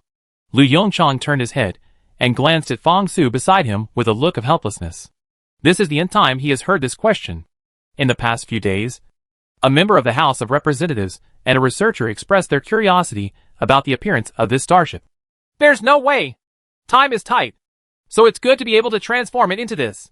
Lu Yongchang spread his hands and said, although he looks a little unique, I guarantee that the performance he should have has not fallen behind. Fong Su stared straight at the obviously much weaker Hall thruster light, and said in a skeptical tone, Are you sure? Lu Yongchang was silent for a while, and said slightly embarrassed, This is also a helpless move. The reactor power of the Luanio 1 starship is still a bit low. In order to provide sufficient energy for the 5 electromagnetic coil guns, we can only reduce its power. It's not a big problem. It's just that its flying speed will be a little slower. Looking at Fong Su's suspicious eyes, Lu Yongchang coughed slightly and changed the topic. Zero, pull out the data on that asteroid. Roger that, Professor. The holographic image screen unfolds, and on the left is a star map near Mars. On the right is the ferocious-looking asteroid. Professor, the calculation results are the same. It is estimated that the two will meet at a distance of 100 million kilometers from Mars. After Zero's words fell, a red dot lit up in the star map on the left. That's where the two meet in computing. The interior of the Luanio 1 modified starship. Due to power reasons, the Luanio 1 modified starship cannot enter the forward 4 state. Therefore, pilots do not need to enter the deep sea cabin. Captain Zhao Zijie, the main mission of this operation is... Lines of Chinese characters slowly appeared on the holographic image. Finally, I wish you good luck. Humanity, glory will last forever. The traces of Chinese characters gradually faded, and a standard star map appeared in front of Zhao Zijie. On the star map, a dim dotted line connects the red dots and the green dots. The red dot is the location of the target asteroid. The green dot is the location of the Luanio 1 modified starship. Zhao Zijie, who was sitting in the captain's seat, took a deep breath, and the look on his face became more solemn. Gao Yang. Zhao Zijie looked at the star map in front of him and said to his teammates, Cheer up. Whether human civilization can continue depends on whether we can intercept this asteroid. Hearing Zhao Zijie's words, Gao Yang's face turned slightly red. His eyes showed a bit of excitement, and he nodded vigorously. At this moment, he felt that he was only half a step away from being famous in history. Which man can resist the temptation of being famous in history? honoring his ancestors, and having his own name as the answer to a fill-in-the-blank question? Beep! A reminder sounded in front of Gao Yang. When he saw the Chinese characters on it, he was stunned, and quickly turned to Zhao Zijia and shouted, Captain! A communication request has been sent from the Mars spaceport. Take it over. Zhao Zijia's eyes moved, and he said in a deep voice. The holographic image on the console changes quietly. The image of Lu Yongchang appeared in front of him. Professor Liu, Zhao Zijia shouted respectfully. Do you have any mission? Thanks to quantum over-distance communication technology, the two communicate without any delay. In the picture, Lu Yongchang showed a faint smile on his face.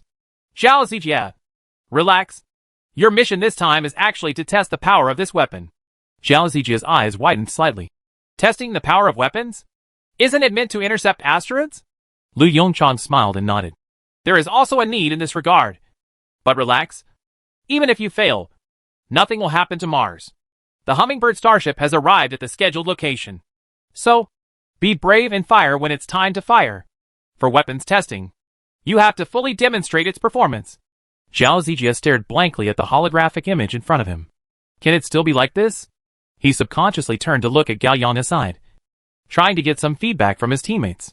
Gao Yang also had a look of astonishment on his face. Okay, Professor Liu. Zhao Zijia nodded with a wry smile. Don't worry. We will definitely test the power of this weapon. In the holographic image, Lu Yongchang nodded with satisfaction. Communication was cut off. Zhao Zijia and Gao Yang looked at each other, not knowing what to say for a moment. Vaguely, the two seemed to hear a crisp sound. It was the sound of shattered dreams. Not only Zhao Zijia and Gao Yang, but also Fang Su, who was sitting next to Lu Yongchang, looked at him in astonishment. Yongchang, is this really okay? Why not? Lu Yongchang shrugged and said with a relaxed expression. I'm right. The focus of this mission is to test the power of the electromagnetic gun. If they are too timid to fire, how can they test the effectiveness of the electromagnetic gun? There was a bit of confusion in Fang Su's eyes. It seems to make some sense, but he always felt something was wrong. Okay. Dot! Lu Yongchang waved his hand and patted Fang Su on the shoulder. We should go and rest. The journey of 100 million kilometers will take some time. With that said, Lu Yongchang stretched out his hand and pulled Fang Su towards the Xuanmu space elevator. 10 days later, 100 million kilometers away from Mars, a starship with a strange shape gradually slowed down until it stopped. Where is the asteroid? Looking at the red dots and green dots that were almost touching each other on the star map, Zhao Zijia sat in the captain's seat and asked in a deep voice. The star map changes quietly. A line of numbers appears between 2 points. 5,073.8 kilometers.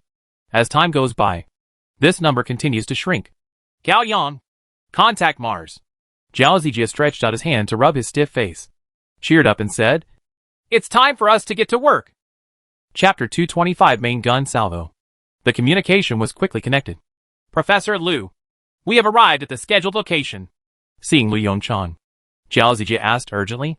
The current distance between us and the asteroid is 5,072 kilometers. Should we start an attack? Lu Yongchang looked solemn, nodded and said, Start attacking. The moment the order was given, Zhao Zijia forcefully exhaled a breath of turbid air in his lungs. 1. Auxiliary observation. An asteroid 5,000 kilometers away with a diameter of 100 kilometers. The background is the dark and deep universe. Without the help of various high-precision observation equipment, it would be impossible for the human eye to see the target, let alone aim. Copy that. A slightly rigid voice sounded in the cockpit.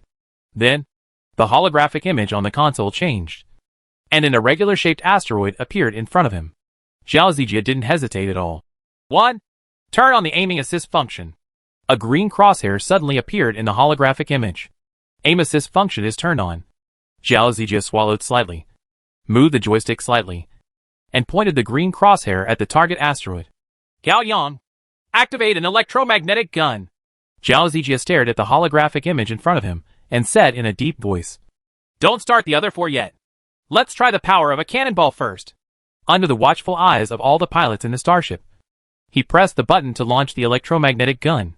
A slight vibration came from the deck below.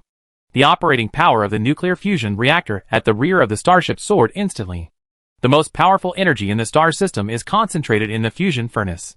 The electrical energy generated by the magnetic fluid generator flows through lines made of superconducting materials toward the superconducting magnetic energy storage device set up at the bottom of the starship. Within a few milliseconds, the superconducting magnetic energy storage device responsible for supplying energy to the main gun is filled with electrical energy. Immediately afterwards, Yi ran the program in the onboard computer to accurately control the magnetic field strength of each coil inside the electromagnetic coil gun. At the same time, the projectile entered the chamber. Under the constraints of the magnetic field, the projectile floats quietly inside the barrel without any contact with the barrel. The next moment, a projectile with a diameter of 1 meter rushed forward quickly, driven by a strong magnetic field. In a very short period of time, the projectile passed through the 30-meter-long accelerating barrel. The projectile comes out. The projectile has been fired. Initial velocity 6,127 kilometers/second. Gao Yang stared at the holographic image in front of him. The moment he saw the data, he shouted loudly. At this moment, Zhao Zijia suddenly held his breath. His eyes widened, staring at the image of the asteroid in front of him. 0.5 seconds. 1 second. 2 seconds. Wrong. At a distance of 5,000 kilometers. It stands to reason that an impact would occur within 1 second. What's going on? Zhao Zijia looked at the asteroid still going its own way in the picture and shouted anxiously. 1. Was the projectile launched successfully? Captain Zhao Zijia. The projectile was successfully launched 5 seconds ago. A rigid voice sounded in the cockpit. Gao Yang looked at Zhao Zijia with a somewhat ugly face.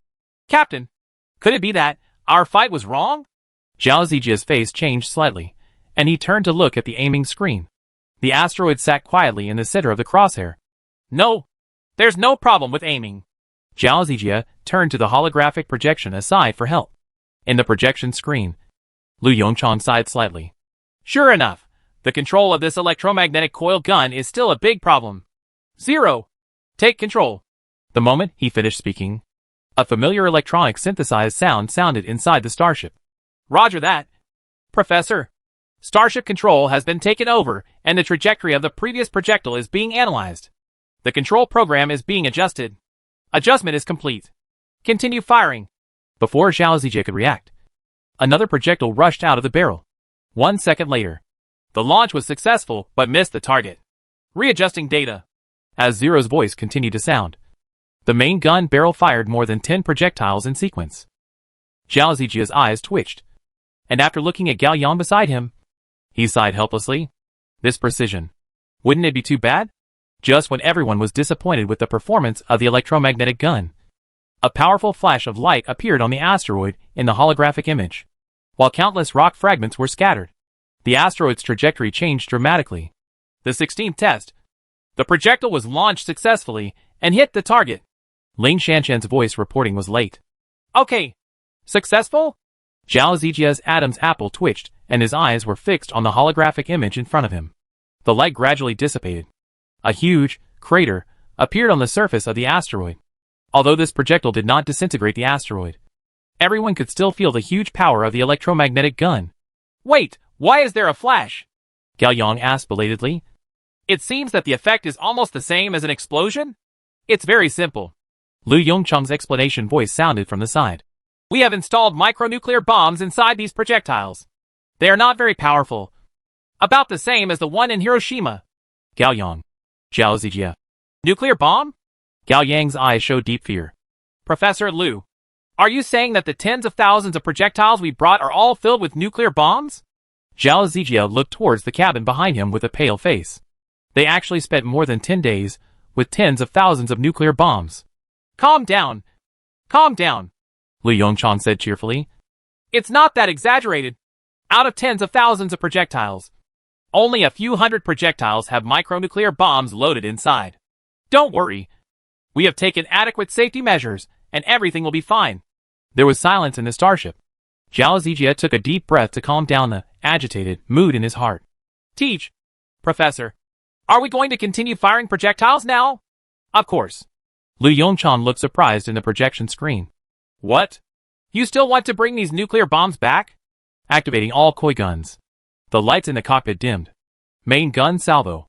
A second later, the surface of the asteroid in the holographic image lit up with a dazzling light. Before the light dissipated, The color of the main interface of the holographic projection turned red. Zero's voice also sounded. Alarm! Disintegration of asteroids was observed. Full power rapid fire mode activated. A low humming sound rose from below the deck. Under Zero's control, the 5 electromagnetic cannons fired like Gatling. In the deep dark space of the universe, bursts of light shine. That was the scene where a projectile loaded with a micronuclear bomb collided with an asteroid fragment. Zhao Zijia and Gao Yang stared at the silent scene in front of them in stunned silence. At this moment, they seemed to see the epitome of future interstellar war. Chapter 226, Gift to Neighbors. The metal storm that lasted for more than a minute came to an end. In the holographic projection in front of him, the ferocious-looking asteroid had completely disappeared. Zhao Zijia, who was sitting in the captain's seat, swallowed again. Zero, how is the effect? Lu Yongcheng's question came from the holographic image on the side. The next moment, Zero responded in a calm voice. A total of 50,073 projectiles were fired. 47,596 were hit, and the hit rate was 95.05%. In terms of results. Speaking of this, Zero's voice paused slightly. No asteroid debris larger than 1 meter has been found so far. Gao Yang's eyes widened and he gasped. Not only Gao Yang, but also Lu Yongcheng, who was at the Mars spaceport, was shocked by this series of data. Even though the hit rate is only 95.05%, this is a hit rate for hitting high-speed moving objects.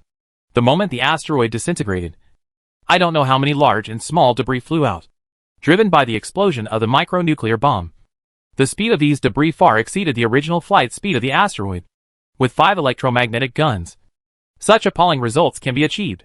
Lu Yongcheng suddenly realized that strong artificial intelligence is completely bug-like in war. At least, such a result would be impossible for humans or fixed programs to control these 5 electromagnetic guns. Not bad. The power is not bad. After a moment of silence, Lu Yongcheng suppressed the shock in his heart and said, understatedly. Hearing this, Zhao Zijia swallowed again. Is the power okay? Is this also okay? Zhao Zijia muttered to himself that if this weapon had been released a few years earlier, mankind would have been unified long ago. By the way, Professor Lu, what about the projectiles that didn't hit the target? Gao Yang on the side seemed to realize something, and suddenly asked, Don't you need to deal with it? Handle it? How do you think we should handle it? Lu Yongcheng's slightly weird voice came from the side. Are you going to chase me? Gao Yang. Seeing Gao Yang and Zhao Zijia's speechless expressions, Lu Yongcheng smiled and shook his head, and suddenly asked, Zero, where did those projectiles fly just now? After a brief silence, Zero's voice sounded again. Professor, according to calculations, the flight direction of most projectiles is Proxima Centauri. After the words fell, the cockpit fell into silence. Proxima Centauri? Zhao Zijia turned and looked at Gao Yang, swallowed his saliva and whispered, Professor, this should be fine. Right. In the holographic screen, Lu Yongcheng shook his head with a strange expression and said hesitantly, No, it's no problem. A slight difference can mean 1,000 miles. And a distance of 4.22 light-years is enough to magnify the error infinitely. Not to mention the various interferences that may exist on the way. The probability of these projectiles arriving at Proxima Centauri is very low. What's more, according to the speed of these projectiles, it will take more than 200 years to reach Proxima Centauri. At least for now. We don't have to worry about this. Zhao Zijia and Gao Yang nodded silently. Since Professor Lu said it's okay, then just pretend it's okay. Anyway, the SHLs have already flown past, and they can't intercept those projectiles now. If humans have not reached Proxima Centauri in 200 years, then these projectiles should be regarded as the first gifts to their neighbors. Ahem. Lu Yongcheng coughed lightly, attracting their attention. Okay. The interception mission has been completed. Captain Zhao Zijia, you can return.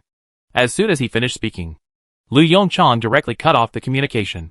Zhao Zijia, who watched the control of the starship return to his own hands, silently pressed a few buttons. In the deep universe, this strange-looking starship slowly turned around and headed towards Mars. Inside the Mars spaceport, Lu Yongcheng and Fang Su looked at each other.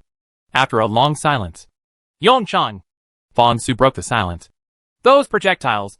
Facing Fang Su's question, Lu Yongcheng smiled bitterly, spread his hands and said, Don't ask me. I don't know either. Even Zero can't answer this question. Not to mention the distance between the solar system and Proxima Centauri. There are countless variables within this solar system. Who knows where these projectiles will end up? Hearing this unreliable answer, Fong Su also had a bit of a wry smile on his face. However, in my opinion, we don't need to worry too much about this problem. Lu Yongchang shrugged and said in a very indifferent tone. Since mankind is ready for war, there is no need to worry about this problem. What impact will the so-called projectiles have? If we go fast enough, we might even encounter these projectiles on the road. The bitter smile on Fong Su's face became even stronger. That's true. The electromagnetic gun technology has been conquered. What are you going to do next? Laser weapon? Lu Yongchang thought for a moment and nodded in agreement with Fong Su's statement. Laser weapons are essential. The speed of the electromagnetic gun is still a bit slow, and it is more difficult to hit long-distance targets. Fong Su stood up from his chair and said with a smile. Okay, I'll rely on you for weapon research and development. I have to go to Chao Liansai's place next. After taking such a long break, I guess Lao Chao is already scolding me behind my back. Lu Yongchang's expression changed slightly. What? Is Lao Chao encountering difficulties? I remember they should be developing a new type of starship. Right. Fong Su nodded. Right. Currently, Lao Chao and the others are still struggling with the structure of the new starship. After the starship types began to be subdivided, Lao Chao and his team's workload naturally increased a lot. There was a bit of emotion in Lu Yongchang's eyes. There is nothing we can do about it. Everything we do is geared toward future interstellar voyages and wars. Starship manufacturing is even more of a top priority. Of course we can't just cram all the functions into one starship like before. Come on! Don't forget, there are 3.8 billion humans waiting for us in the Kuiper Belt. Fong Su's face suddenly became serious and he nodded vigorously. Don't worry. While talking, the two came to the Xuanmu space elevator. Ding! As a crisp prompt sounded, the door of Xuanmu slowly opened. Correct. The moment he stepped into the space elevator door, Lu Yongchang suddenly said, Remember to tell Lao Chao.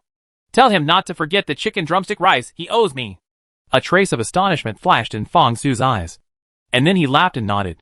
Okay. I will definitely convey it. Chapter 227 Defects of Laser Weapons. Mars City 1. Laser Weapons Research and Development Laboratory. Professor Wilson. Lu Yongchang's voice came from the door. How is the research going? Wilson's eyes lit up when he heard the sound, and he quickly stood up from his seat and walked toward the door. Professor. Seeing Lu Yongchang in a white coat walking towards him, Wilson lowered his head slightly and said low in a respectful tone. Is the electromagnetic gun test over? How was the effect? Seeing the unyielding look in Wilson's eyes, Lu Yongchang smiled at the corners of his eyes. The effect is very good. The initial velocity of the projectile reached 6,000 kilometers per second. According to Yevgeny's suggestion, we added micro-nuclear bombs to the electromagnetic gun projectiles, which greatly increased the power of the projectiles. An asteroid with a diameter of 100 kilometers turned into powder in 1 minute. Wilson couldn't help but froze on the spot.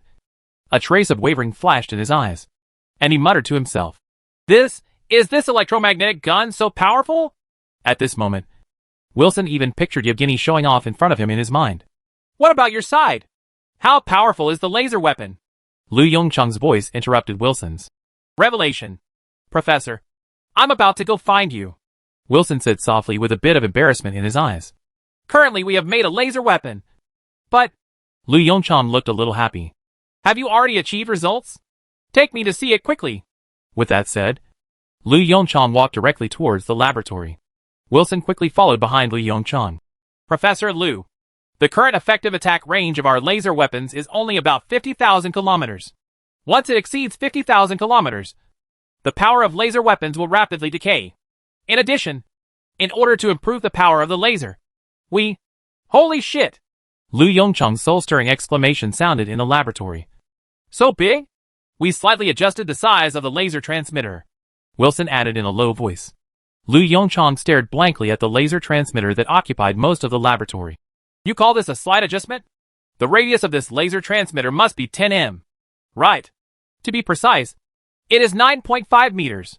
Wilson said cautiously. Professor Lu, despite its size, it is also very powerful. Lu Yongchang sighed deeply. Each of these weapon makers is more unreliable than the last. The former only has nuclear bombs in his mind, while the latter is determined to get bigger and stronger. For example? Upon hearing this, Wilson's expression suddenly became excited. Professor, according to our tests, even the armor of the Luan Bird starship cannot withstand it for a second. Lu Yongchang was stunned. He looked up again at the disc-shaped laser lens with a radius of 9.5 meters in front of him. He suddenly discovered that the huge disc in front of him seemed to be quite pleasing to the eye. Ahem. Lu Yongchang coughed hard twice, moved closer to Wilson, and asked in a low voice, Can the power be increased? Wilson, you know, we will face an interstellar war that is destined to be difficult. I feel that the range of 50,000 kilometers is still a bit short. Lu Yongchang straightened his expression and continued. In addition, without knowing the thickness of the enemy ship's armor, given the intensity, we can only increase the power of the weapon as much as possible. What do you think, Professor Wilson? Wilson suddenly came to his senses. Professor Lu, I think you are right. It's just a matter of range. This is the highest power we can currently support. Lu Yongchang frowned. The problem with the fusion reactor? Not entirely. There was a bit of bitterness in Wilson's eyes. It's mainly a matter of heat dissipation. Professor, you also know that it is difficult to dissipate heat in space. We can only actively dissipate heat through a large amount of coolant. So this laser weapon is currently the limit of what we can achieve. Looking at Lu Yongchang's slightly disappointed expression, Wilson gritted his teeth and said again, In addition, due to heat dissipation problems, in actual combat, the effect of laser weapons may not be as good as you think. In order to increase power and reduce heat dissipation pressure, we specially designed this laser weapon into a pulse type. That is to say, it cannot irradiate continuously. Lu Yongchang's face became increasingly ugly. This is undoubtedly bad news. The inability to irradiate continuously means that the threat of this laser weapon to enemy ships is not even as great as the electromagnetic gun. Then what's the use of this laser weapon? Lu Yongchang shook his head with disappointment. Originally, in his vision, laser weapons could serve as the main output weapon in interstellar warfare. Powerful and fast. This is undoubtedly a weapon designed for interstellar warfare. But reality gave him a big bag. Professor, we believe that the real purpose of this laser weapon should be to intercept kinetic energy weapons launched by the enemy. Wilson reminded softly. Wilson's words awakened Lu Yongchang. His eyes lit up. And the scene where Zero controlled the electromagnetic gun firing not long ago suddenly appeared in his mind. That's right. Lu Yongchang murmured to himself. If Zero controls this laser weapon, we can build an interception zone that is 50,000 kilometers long. But what should I choose as the main weapon? He frowned and slowly walked towards the seat next to him. Professor Lu. Seeing Lu Yongchang's lost look, Wilson's eyes showed a bit of worry. Hearing the call, Lu Yongchang raised his hand and waved it casually. Don't worry. Give me some time to think about it. As he spoke, he sat on the chair and closed his eyes. There is not much time left for humans. And he has no extra time to try. In the fluorescent green technology tree space, Lu Yongchang silently looked at the increasingly substantial technology tree in front of him. In the upper left corner of the technology tree, 2 points of faint white light are slowly extending. Initial mastery of kinetic energy weapons, electromagnetic coil gun technology, prototype of energy weapons, high-energy laser technology. 2 dim cursors gradually light up. The white light spots continue to extend upward, until the next dim cursor. The white light point slowly dissipated. The cursor is very dim, and even the writing on it is hard to see clearly. Lu Yongchang stared at the dim cursor and focused all his attention on it. After the familiar dizziness, a reminder slowly emerged in his mind. Particle beam. As the prompt appeared, a strong feeling of fatigue emerged from within the body. He looked up. There is only one step away from the initial control of energy weapons that symbolizes the second-level civilization. Chapter 228, the range issue of ion beam weapons. Call. Lu Yongchang took a deep breath and opened his eyes. A strong feeling of exhaustion came from deep in his eyes. This is the after effect of getting a hint. Although it was a little uncomfortable, it was much better than the previous result of being in a coma. Professor? Wilson's voice came from the side. Are you okay? Lu Yongchang raised his head, looked at Wilson's worried face, chuckled, waved his hand and said, It's okay. As he spoke, he put his hands on his knees and stood up. Particle beam weapon. Lu Yongchang glanced at the surrounding researchers and suddenly spoke in a deep voice. What? Wilson didn't react for a moment and asked subconsciously. Our next research direction. Lu Yongchang said as he walked straight out of the laboratory.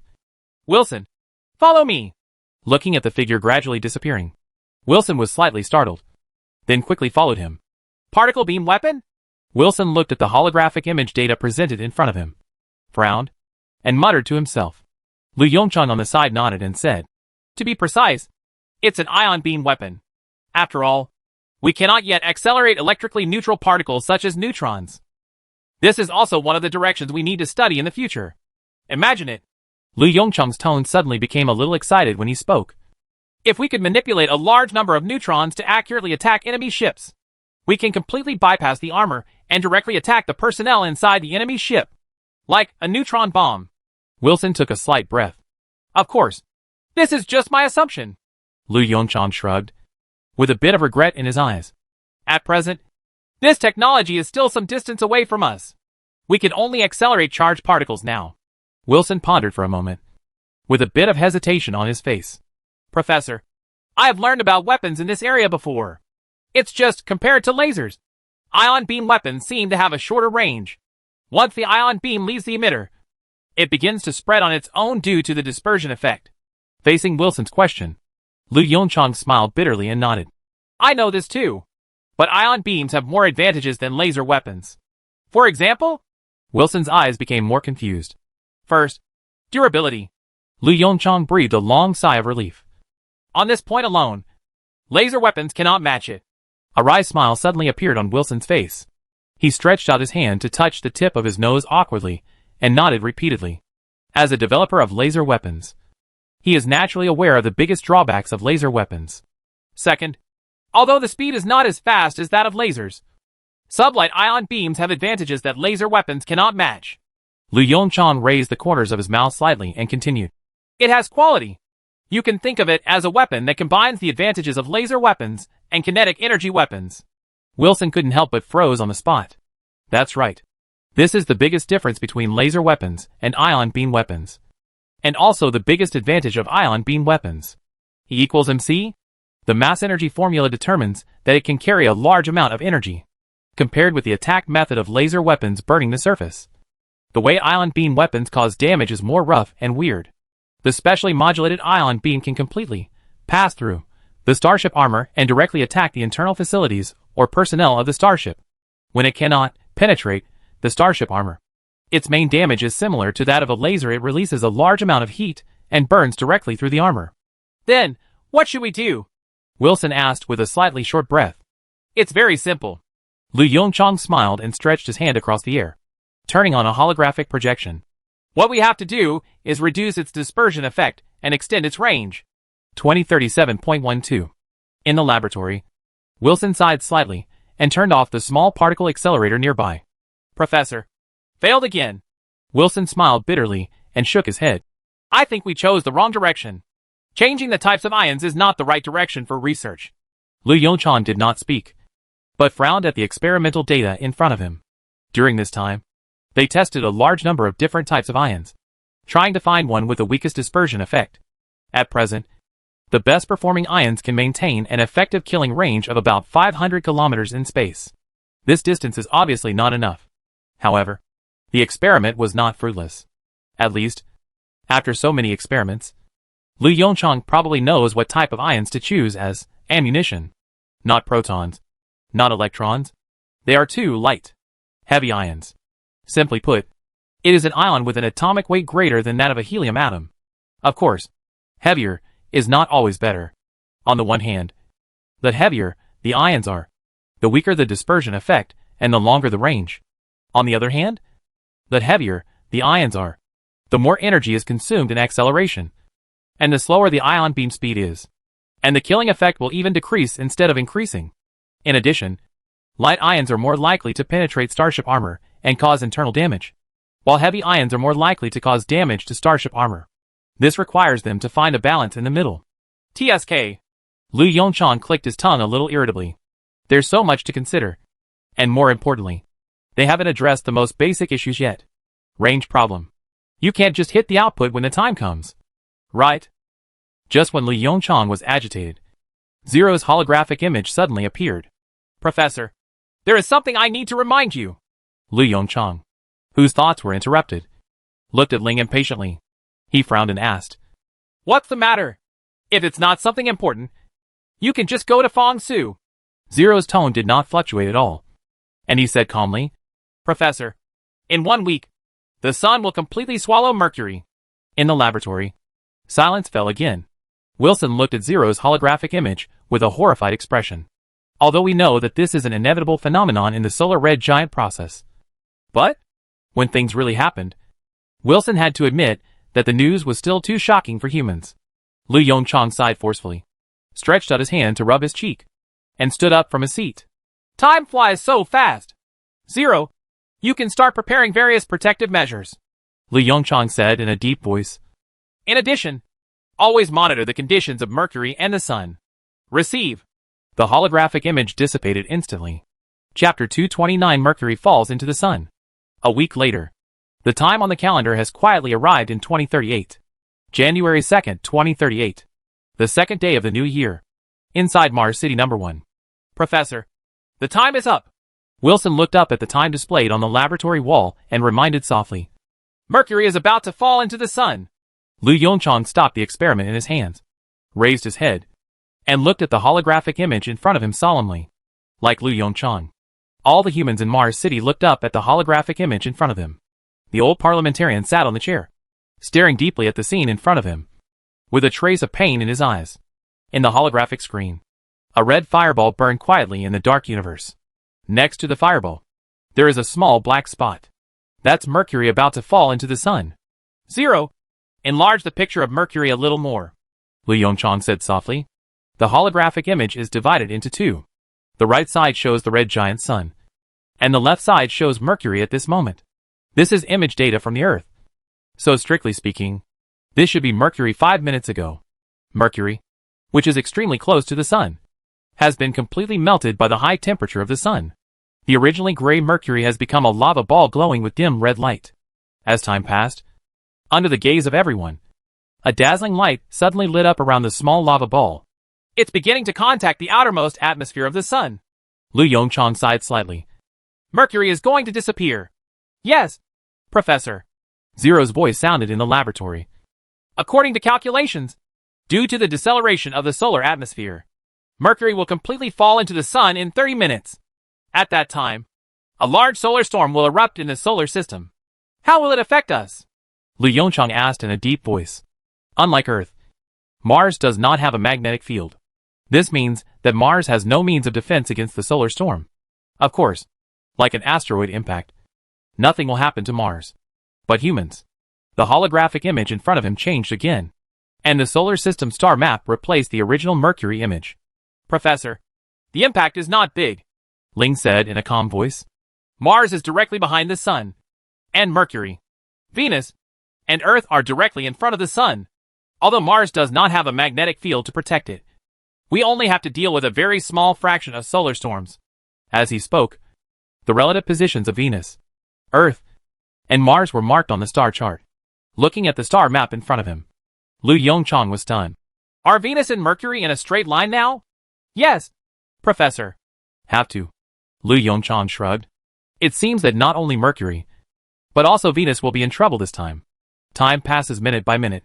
Professor, Mercury's sunset begins. Zero's dull report broke the silence of the laboratory. Lu Yongchang's eyes moved slightly, and he raised his head to look at the holographic image. The speed of the lava ball continues to decrease, falling straight into the sun. A powerful fire light then lit up, and a small hole instantly appeared in the sun's corona. The disintegration and explosion of the lava ball instantly destroyed the balance of the corona. The area where Mercury fell suddenly increased in brightness, and violent explosions occurred in the sun's corona. At this moment, countless coronal materials were ejected. A red fountain appears on the surface of the sun. Professor, a solar storm has appeared. Zero's voice followed. The high-energy charged particle flow is expected to arrive at Venus in 2 days. The moment the words fell, Zero's simulation video of this incident began to play on the hologram. For easier viewing, Zero has specially marked the solar wind in red gold. The red gold solar wind blows straight towards Venus, like a sharp sword, slashing straight towards Venus without the protection of a magnetic field. The originally dense atmosphere on the surface of Venus was blown into the universe behind it in an instant. A long tail stretched out from the back of Venus, Just like a comet. Lu Yongchang stared blankly at the simulation screen in front of him. Inspiration kept springing up in the back of his mind. In his eyes, the sun quietly turned into an extremely powerful ion beam emitter, launching a strong ion beam attack towards Venus ahead. That was a high-energy ion beam attack that stretched for 50 million kilometers. The sun seemed to have become his teacher, perfectly demonstrating the secret of ion beam weapons for him. I understand. I understand. Lu Yongchang's face showed ecstasy, and he kept saying, Wrong! We are going in the wrong direction. I know how to solve the range problem of ion beam weapons. Lu Yongchang's shout startled Wilson on the side. His body trembled suddenly, but after hearing clearly the vague words in Lu Yongchang's mouth, his expression instantly became excited. Professor! Professor! Wilson rushed to Lu Yongchang's side and looked at him anxiously. Say it! You should tell it quickly!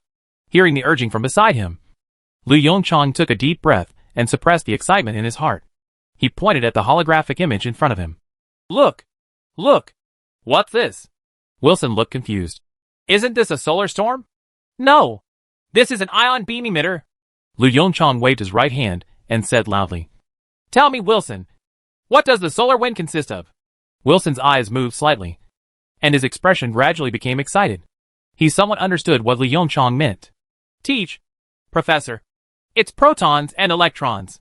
Wilson's voice began to tremble with excitement. Yes, protons and electrons. Lu Yongchang nodded with satisfaction. We are blindly pursuing single-ion beams. Why can't we learn from the sun? We can use two oppositely charged ions to form an ion beam, under the attraction of positive and negative charges. The dispersion effect of the ion beam will be greatly weakened, and the range will also be greatly increased. Wilson held his breath suddenly. He turned to look at the sun in the holographic screen. His eyes filled with excitement and gratitude. You're right, Professor. We should learn from the sun. Lu Yongchang waved his hand. Zero, remove all these holograms. We should start the next experiment. Okay, Professor. Zero still had that calm tone. One after another, the holographic images turned into light points and quietly disappeared in the air, leaving only the initial experimental data. Chapter 230 Chain Reaction. A week flies by. Inspired by solar storms, Lu Yongchang successfully established his research direction. This greatly accelerated the development of ion beam weapons. But is the impact of Mercury falling into the sun just over? The answer is obviously no. As a sophisticated celestial system, drastic changes in the sun and Mercury will naturally trigger a series of chain reactions in the solar system. For example, in the laboratory, Lu Yongchang and Wilson are finalizing the final weapon structure design. No! No! No! Your plan won't work. Lu Yongchang waved his hands repeatedly. There is no need to go to such trouble. Just use two particle accelerators to accelerate the ions with positive and negative charges, and finally mix them to keep the ion beam electrically charged. Neutral is okay. Wilson's face turned slightly red after his design was rejected, and he was about to open his mouth to say something. Zero's voice suddenly sounded from the speaker, interrupting the argument between the two. Professor, something happened. The laboratory suddenly became quiet. Lu Yongchang frowned, looked away from the design drawings in front of him, and asked in a deep voice, What's going on? A new holographic image quietly unfolded in front of the two of them. In the picture, there are two planets engraved in human DNA, Earth and Moon.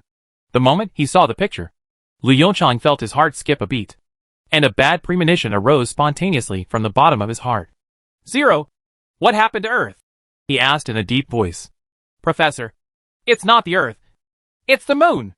Zero's voice sounded from the speaker nearby. The solar storm swept through Venus and headed towards the Earth and Moon, with the protection of the geomagnetic field. The damage to the Earth is not great. But the Moon... The holographic image in front of Lu Yongchang changed quietly. The cratered moon surface is a mess. The various facilities that were originally neatly arranged on the moon surface now seem to have been roasted on a fire, with traces of scorch and distortion everywhere. This... Wilson stared at the holographic screen in front of him in stunned silence. These are our automatic mining equipment. Why is it like this? Lu Yongchang did not speak, but looked at the scene in front of him solemnly. He sighed secretly in his heart. Broken. The bad premonition came true. Yes, Professor Wilson. Zero's voice did not fluctuate at all, and he answered Wilson's question in a straightforward manner. We underestimated the power of this solar storm. Even if the moon is at the very edge of the solar storm, it's still not an energy we can resist. 0. How is the damage to the lunar mining base? Lu Yongcheng's heavy voice sounded from the side. It's very serious, Professor. Zero was silent for a while, and then said again. Currently, our helium-3 production is only 10% of the original level. Lu Yongcheng's complexion changed slightly. Something big happened. 10% helium-3 production. What does this mean? It means that mankind will once again fall into an energy crisis. 0. How long will it take to repair? Lu Yongcheng suddenly stood up from his chair. Send all the Starship pilots in Mars City to repair immediately. After a brief calculation, Zero's voice sounded again. It will take us at least 6 months to completely repair the lunar automatic mining base. But Professor, I don't recommend that. As the sun continues to expand, the surface temperature of the moon is increasing. According to simulation calculations, after 1 year, the helium-3 content in the lunar soil on the lunar surface will drop significantly. After 1.5 years, the helium-3 resources on the lunar surface will basically lose their mining value. Lu Yongcheng stood there blankly. Yes. How could he ignore this? As long as the temperature of the moon's surface is higher than 700 degrees, the helium-3 in the lunar soil will escape by itself, and then escape into space. This was almost impossible to happen in the past. After all, the maximum temperature on the moon's surface is only 127 degrees Celsius. But as the sun continues to expand, everything changes. Lu. Professor Lu. Wilson on the side swallowed slightly, his eyes flashing with fear, and asked in a low voice, How much helium-3 do we have? Without waiting for Lu Yongcheng to answer, Ling answered the question directly. Based on the current usage, it can last for about a year. But if we continue to expand the Starship, our helium-3 reserves will only be enough for 9 months. There was silence in the laboratory. 1 year. 9 months. Wilson felt an unprecedented sense of suffocation coming from all directions. Energy. Energy. For the first time, he realized firsthand the importance of energy to a civilization. Teach, Professor. He opened his mouth slightly and shouted in a low voice with a dry voice. Lu Yongcheng's eyes showed a bit of sadness, and he sighed deeply. 0. Open the solar system star map, he said calmly. The holographic image unfolded, and the latest star map of the solar system appeared in front of the two of them. Different from the original star map of the solar system, the sun in the center of the star map is obviously larger now. The original 8 planets have also become 7 planets. Lu Yongcheng quietly stared at the star map in front of him, and his eyes were attracted by the huge planet. Wilson looked in the direction of Lu Yongcheng's gaze. When he saw the largest planet in the solar system, his eyes moved slightly. Professor Lu, you are ready to face Jupiter. Lu Yongcheng nodded silently. Humanity cannot live without helium-3. There is no hope for the moon anymore. We can only place our hope on Jupiter. Although he had expected this answer, Wilson was still surprised when he heard that Lu Yongcheng was planning to go to Jupiter to mine helium-3. He stammered, Yes, but our current technical level, as the largest gaseous planet in the solar system, Jupiter is far more dangerous than the moon. Jupiter's mass is 318 times that of the Earth, and its gravity is 2.5 times that of the Earth. This is a huge threat to anything that comes close to it. Unlike the Earth, the surface of Jupiter, which is composed of 86% hydrogen and 14% helium, is filled with ultra-high-speed storms. In the upper atmosphere, the wind speed reaches an astonishing 1 km/second. As for the great red spot of Jupiter, it is filled with huge storms of more than 600 kilometers per hour all year round. With human technology, even the Luanio starship would never be able to safely enter it. Lu Yongcheng waved his hand and closed the solar system star map in front of him. Professor Wilson, calm down. He smiled and reached out to pat Wilson on the shoulder. I will solve this problem. What you have to do is to perfect the ion beam weapon. The rest of the research and development work will be left to you. I hope to see it launched within 2 months. Chapter 2310, Professor. Your mental condition is extremely poor. Click. The door to the laboratory slowly closed. Lu Yongcheng leaned against the wall outside the laboratory door and sighed deeply. The smile on his face disappeared instantly, and there was a deep look of confusion in his eyes. The difficulty of driving a starship into the atmosphere of Jupiter to collect helium-3 obviously exceeds the limit of a first-level civilization. But if the helium-3 problem is not solved, mankind will be doomed. Don't mention the solar system. You probably won't be able to spend much time on Mars. How does he know how to solve this problem? At least in front of other people. As the chief scientist, he must not show confusion and helplessness. Ling, Inform Fong Su and ask him to call everyone over. Lu Yongchang reached out and rubbed his cheek vigorously, soothing his mood before saying in a deep voice, And Chao Liangkai and the others. Ask them to stop the Starship Research and Development Project. If the energy problem is not solved, no matter how many starships we build, they will be scrap metal. As he spoke, he walked towards Mars City Port 1. If they arrive, you can explain the situation roughly, and I'll go out and relax. Okay, Professor. Zero's simulated image disappeared instantly, leaving only a faint response. Outside Port 1, Lu Yongchang was wearing a spacesuit, sitting on the gravel-covered ground of Mars, staring blankly at the increasingly wider lake. Perhaps due to changes in the sun, the temperature on the surface of Mars has increased again. The melting of a large amount of underground ice has brought a lot of life to this desolate planet. At least, the so-called Mars fungus has covered this area. Lu Yongchang boredly reached out and patted the plump purple cap of a Mars fungus in front of him, constantly thinking about countermeasures in his mind. His brain seemed to be rusty, and no matter how hard he tried, he couldn't squeeze out any light. Professor. Assistant Su is here. A slight reminder sounded inside the helmet. Lu Yongchang was slightly startled, and when he was about to turn around, he found a figure wrapped in a spacesuit sitting on his right. Through the mask, he clearly saw the familiar face. Yutong? Why are you here? He asked. Su Yutong pursed his lips, with a bit of worry in his eyes. Ling told me that your condition is very dangerous. Hearing this, Lu Yongchang was stunned again. Zero? He asked subconsciously. Professor. Zero's plain voice sounded in the helmets of the two men. According to the assessment, your current mental condition is extremely poor, which will have a greater impact on your scientific research work. Lu Yongchang smiled bitterly and shook his head. Don't be ridiculous. My mental condition is absolutely fine. Zero. You should change your database. Professor. From the time you arrived in Mars City to now, your average daily sleep time is less than 4 hours, and your daily food intake is constantly decreasing. This situation became particularly serious after you started developing weapons.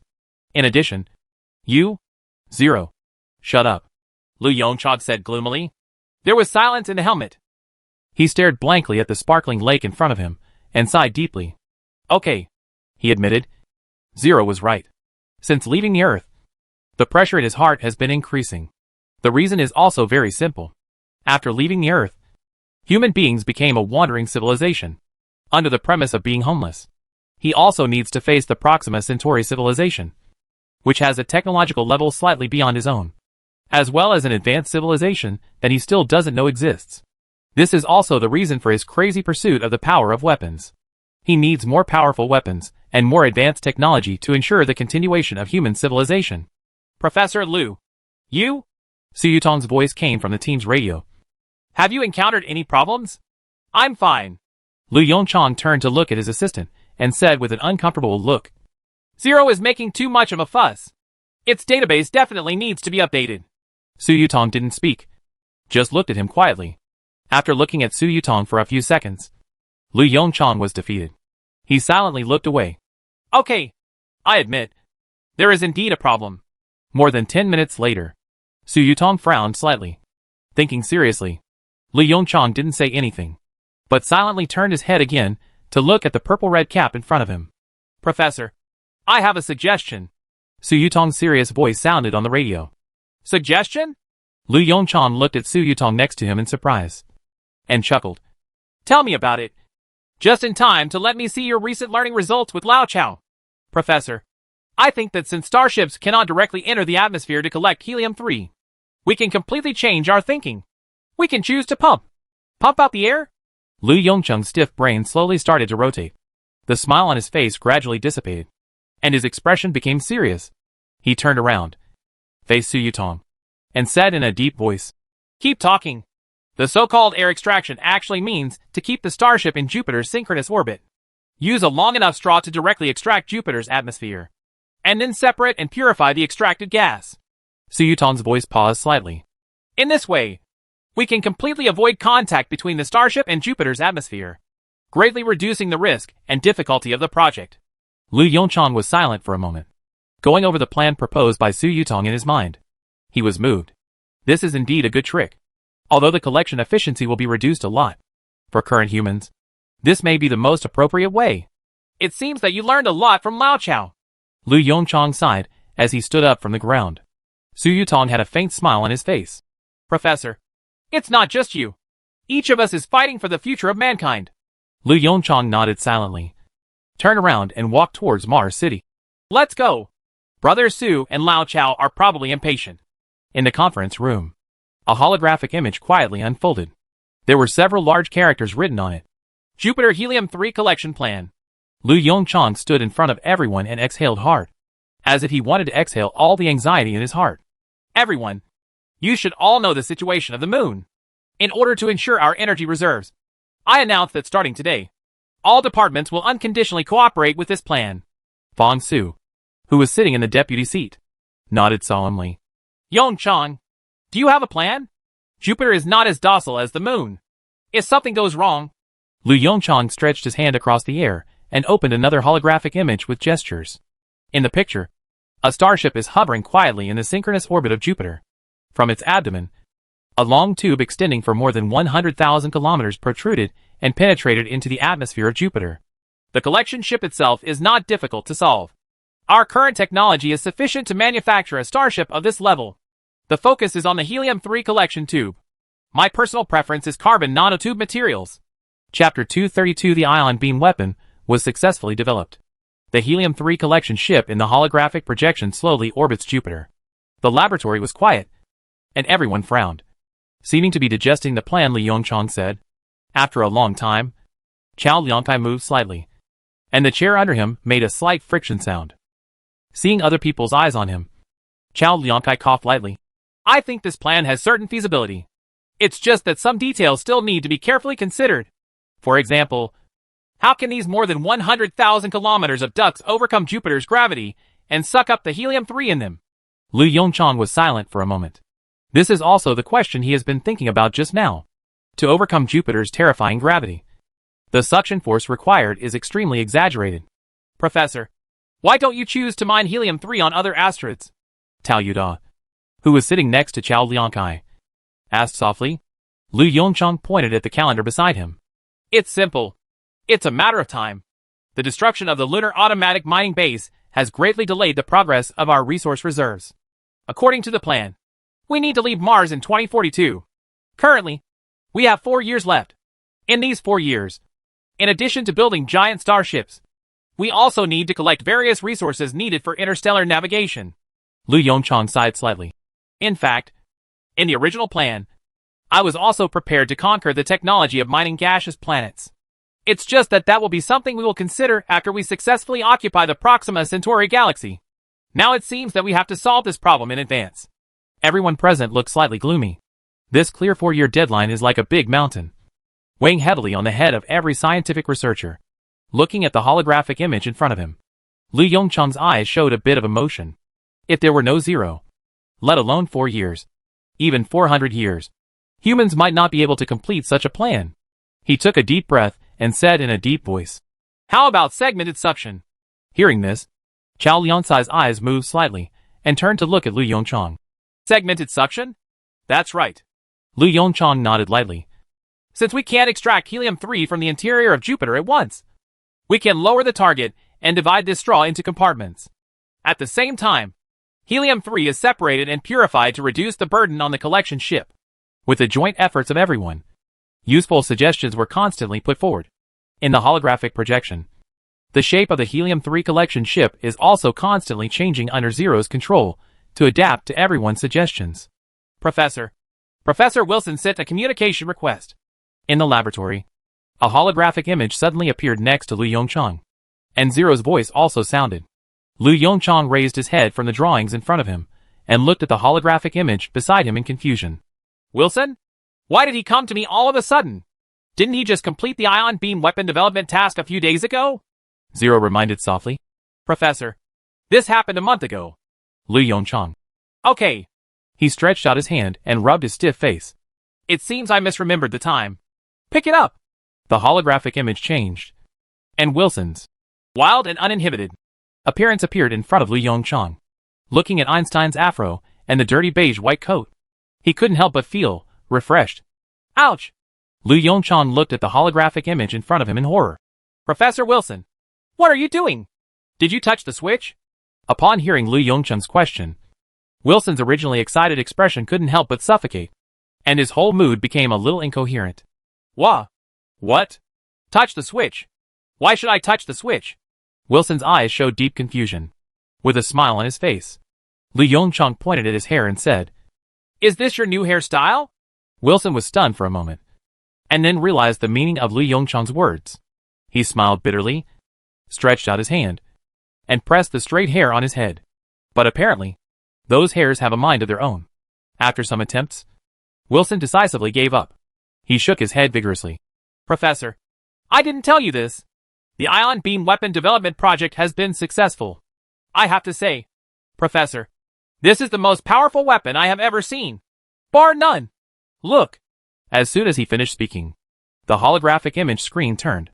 A black and transparent wall appeared in front of Lu Yongchang. Through the hole in the alloy wall, Lu Yongchang could vaguely see the view of the next room. Hack! Even Lu Yongchang was shocked by this scene. You dare to activate this thing directly in the laboratory? No one was hurt. Right. He suddenly realized how Wilson's hair became like this. Wilson waved his hands repeatedly. Don't worry, Professor. The power of the castrated prototype is very small. Apart from punching through a few walls, there are no other problems. Lu Yongchang. Except for punching through a few walls. Is this also called no problem? Also, Zero has started to transform one bird. It is estimated that in a few days, we will be able to test the power of ion beam weapons in space. Wilson said with excitement. The communication was disconnected. It was quiet in the laboratory. All the scientific researchers cast horrified looks at Lu Yongchang. Obviously, the scene just now was seen by everyone. Yongchang? Fong Su's eyes widened. Ion beam weapon? What is this? Ahem. Lu Yongchang coughed lightly. Calm down. It's just a new weapon. It's just a new weapon. Fong Su's tone rose a little higher again. Didn't the electromagnetic gun just be developed not long ago? Why did an ion beam weapon suddenly appear? Moreover, it seems that this so-called ion beam weapon is much more powerful than the electromagnetic gun. It's just a weapon that simulates a solar storm. The real power is not yet clear. Lu Yongchang said as he stood up from his seat and pushed the documents in front of him to Fong Su. I have solved this part of the difficulty. You can help me with the rest of the filling work. I have to go over to Wilson. This brat is testing weapons directly in the laboratory. As he spoke, he reached out and grabbed the white coat on the side, put it on his body, and hurried towards the laboratory door. Looking at Lu Yongchang disappearing at the door, Fong Su swallowed slightly. Chapter 233 The Power of High-Energy Ion Beams. A week later, Mars Spaceport. Wilson looked feverishly at the behemoth outside the porthole. That was the Luanio starship that had been transformed twice. At the very front of the starship are the barrels of 5 electromagnetic coil guns. On the left and right sides, there are 6 laser generators with a radius of 9.5 meters. As for the ion beam weapon, it was installed on the top of the Luan Bird starship. Although the appearance is a little ugly, there is no doubt about the firepower of this Luanio starship. It is definitely the most powerful weapon system in mankind at present. Bar none. Professor, how are you going to test its power? Wilson rubbed his hands excitedly, turned his head, and asked expectantly. As 2 of them. No. As a developer of a semi-weapon, Wilson is naturally full of expectations for this weapon system test. Lu Yongchang turned his head and pursed his lips toward the other side window. Here. The test target is over there. Wilson followed Lu Yongchang's gaze. He stared blankly at the so-called test target in the distance. A few seconds later, Wilson's exclamations echoed in the Mars spaceport. Lu! Professor Lu? Are you sure you want to use a Luanio 1 starship as a target? Outside the porthole, a Luanio starship with a slightly dilapidated surface was seen. Several streaks of faint blue flames were emitted from its tail, and it slowly sailed into the deep sky. Certainly. Lu Yongchang nodded noncommittally. As the main weapon in the future, I must know its power accurately. Otherwise, we will suffer big losses in future interstellar wars. What's more, he laughed self-deprecatingly, we can't imagine that the weapons we worked so hard to produce can't even cut through the starships built a few years ago. Right. Wilson swallowed hard and looked at Lu Yongchang beside him with horror. Crazy. So crazy. Although the Luanio 1 starship is an old starship, manufactured a few years ago, It is still the main starship of human civilization. Calm down. The new starship will be out soon. These old guys will eventually embark on the road of reinvention. Speaking of this, Lu Yongchang lowered his head and looked at the holographic image on the console. 3,000 kilometers. It's too close, Lu Yongchang said in a deep voice. Extend the distance to 50,000 kilometers. Receive. The moment the words fell, the faint blue flame at the tail of the old Luanio starship instantly grew in size. Under Zero's control, this Luanio starship headed 50,000 kilometers away without hesitation. 50,000 kilometers. Professor. Is it too far? Wilson sat on the chair and said anxiously, This is already the limit attack range of laser weapons and ion beam weapons. Lu Yongchang raised his head and stared through the porthole at the distant starry sky. Not far. Ding dong. A crisp reminder sounded in the spaceport. The target starship has arrived at its destination and can start testing at any time. Lu Yongchang's expression suddenly became serious. He put his hands on the console in front of him and stood up from his seat. Zero. Start testing. Next to the spaceport, the modified Luanio starship slowly changed direction. For safety reasons, the entire test was controlled remotely. After all, no one knows whether those high-energy weapons will cause accidents. Locking target. A line of Chinese characters appeared in the holographic image in front of Lu Yongchang. The next moment, the Chinese characters quietly changed. Target locked. High-energy pulse laser array. Start. 6 red light spots lit up instantly on both wings of the starship. That's when the laser generator starts to accumulate energy. The energy storage time is very short. In less than a second, 6 thick red lasers shot straight towards the Luanio starship 50,000 kilometers away. In just 1 second, 6 laser generators each fired 10 high-energy lasers. A total of 60 high-energy lasers rushed towards the target at the speed of light. 0.167 seconds later, the high-energy laser beam spanned a distance of 50,000 kilometers and slammed into the armor of the Luanio starship. Laugh! In just an instant, a huge hole appeared where the laser was irradiated. The Luanio starship's armor melted. What was the result of the battle? Lu Yongchang asked in a deep voice. The holographic projection unfolds again. The picture captured by the camera was displayed in front of the two people. On the Luanio starship 50,000 kilometers away, 6 more round holes suddenly appeared. Penetrating injury. Wilson muttered to himself, excitement gradually spreading on his face. Successful, Professor. The laser weapon I designed was successful. Lu Yongchang's eyes also showed a bit of excitement. The power of high-energy laser weapons far exceeded his imagination. Zero. Continue testing ion beam weapons. He took a deep breath, suppressed the excitement in his heart, and said, Copy that. Zero's voice was as calm as ever. Unlike laser weapons, the emission of ion beam weapons cannot be seen by the human eye. Just like humans cannot see solar storms. But in the holographic image in front of us, in the 2 small particle accelerators on the top of the starship, countless heavy ions are accelerating crazily under the influence of the magnetic field. 0.01 times the speed of light. 0.1 times the speed of light. 0.5 times the speed of light. When the speed of heavy ions reaches 50% of the speed of light, they are sent into a long and narrow tube. There is a magnetic field throughout the pipe. This is to prevent these high-energy ions from colliding with the pipe. High-energy ion beam has been launched. In the holographic image, a line of prompts flashes continuously. 0.33 seconds later, high-energy ion beams bombarded the armor of the Luanio starship. Unlike laser weapons that float on the surface, high-energy ions penetrate directly into the thick armor of the Luanio starship. Although damage is caused by heating the target, the heating point of the high-energy ion beam is inside the armor. Under the energy of the high-energy ion beam, the temperature of the armor and equipment inside the Luanio starship increased sharply. Bang! Under the intense heat, the starship's armor exploded from the inside out. From the outside, it looks like an explosion occurred inside the starship. In the Mars spaceport, Lu Yongchang and Wilson stared blankly at the scene in front of them. That's the camera footage inside the target. The picture is very weird.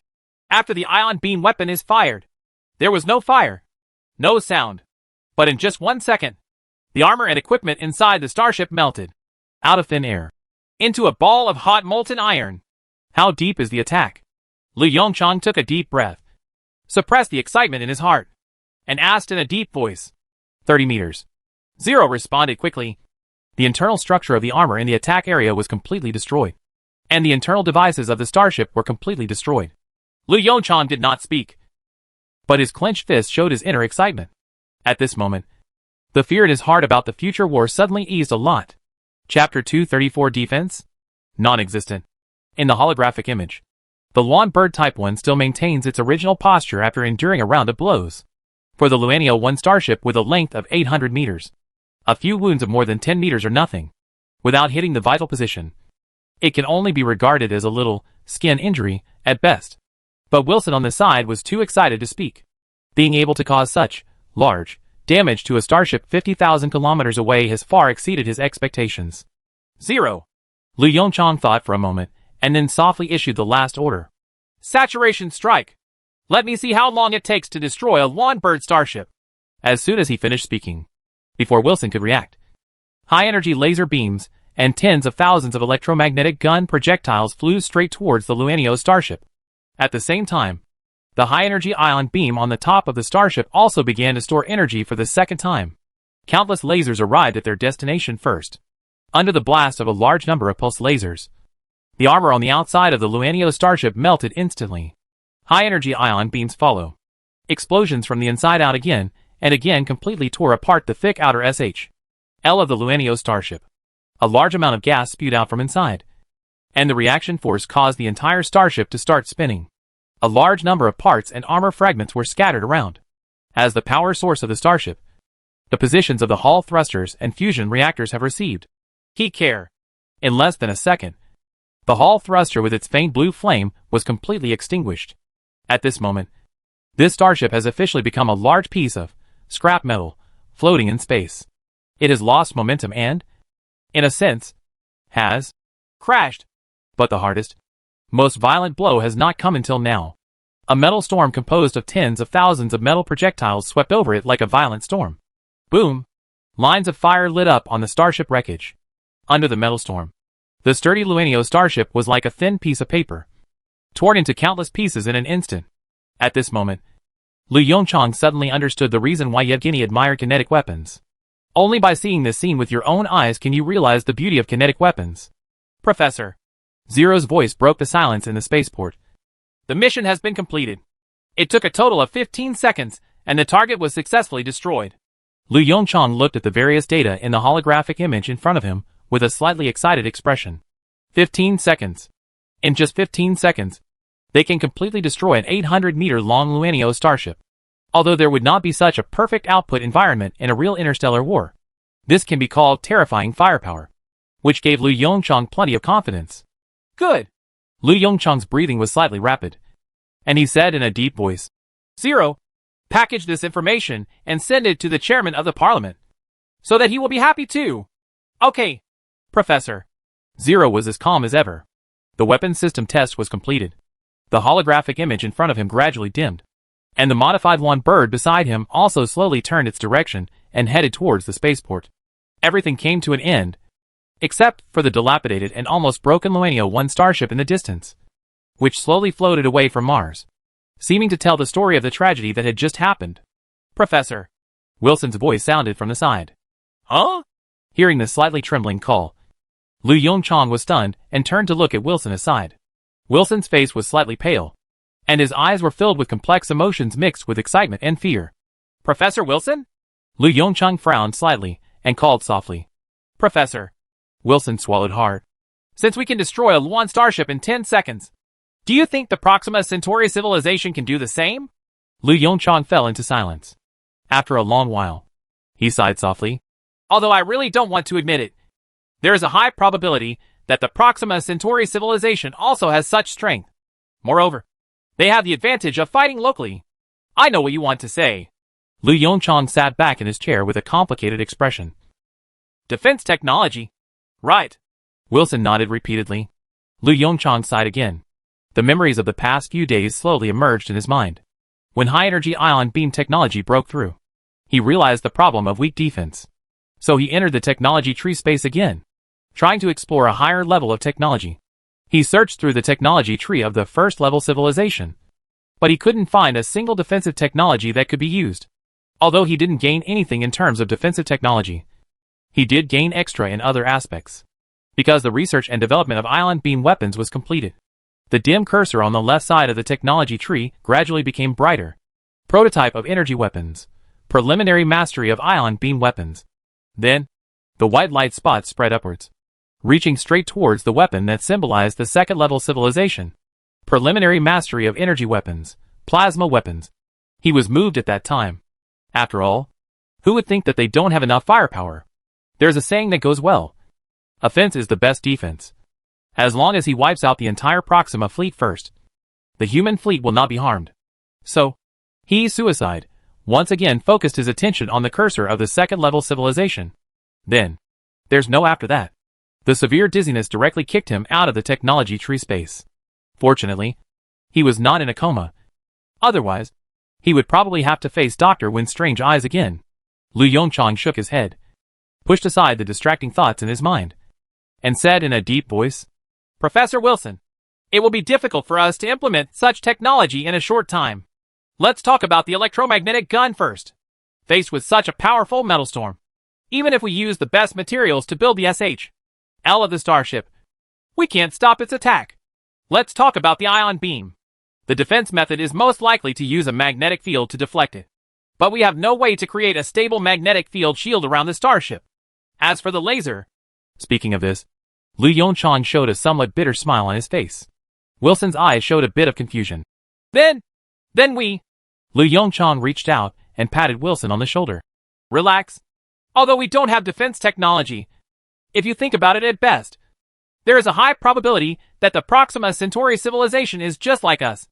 A squishy creature with high attack power. Wilson smiled bitterly and shook his head. So, this interstellar war is actually about weapon range. Lu Yongchang nodded with a strange expression. If you want to say that, you are right. In addition to the weapon range, the other factors mainly depend on the starship's maneuverability and on-site command. Of course, if we build the starship big enough, we may be able to solve this problem. Wilson, the armor is not enough to stack the health bar. Right? Chapter 235 Minimalist Plasma Weapon. Ahem. Just think of this plan as a joke. Facing Wilson's strange gaze, Lu Yongchang said with a sneer. Let's not talk about whether the current material strength can support the so-called planetary fortress. Even the extremely huge weight and size make this an unrealistic idea. At least, for low-level civilizations. This is an impossible plan. The test is over. It's time for us to leave. As he said this, Lu Yongchang unfastened the magnetic buckle between the spacesuit and the chair. Wilson naturally followed Lu Yongchang's footsteps. That's right. When he walked to the space elevator, Lu Yongchang suddenly said, You reminded me. Since this is a battle of range, maybe we can bring out some old gadgets. Wilson cast a doubtful look at Lu Yongchang. Mars City 2.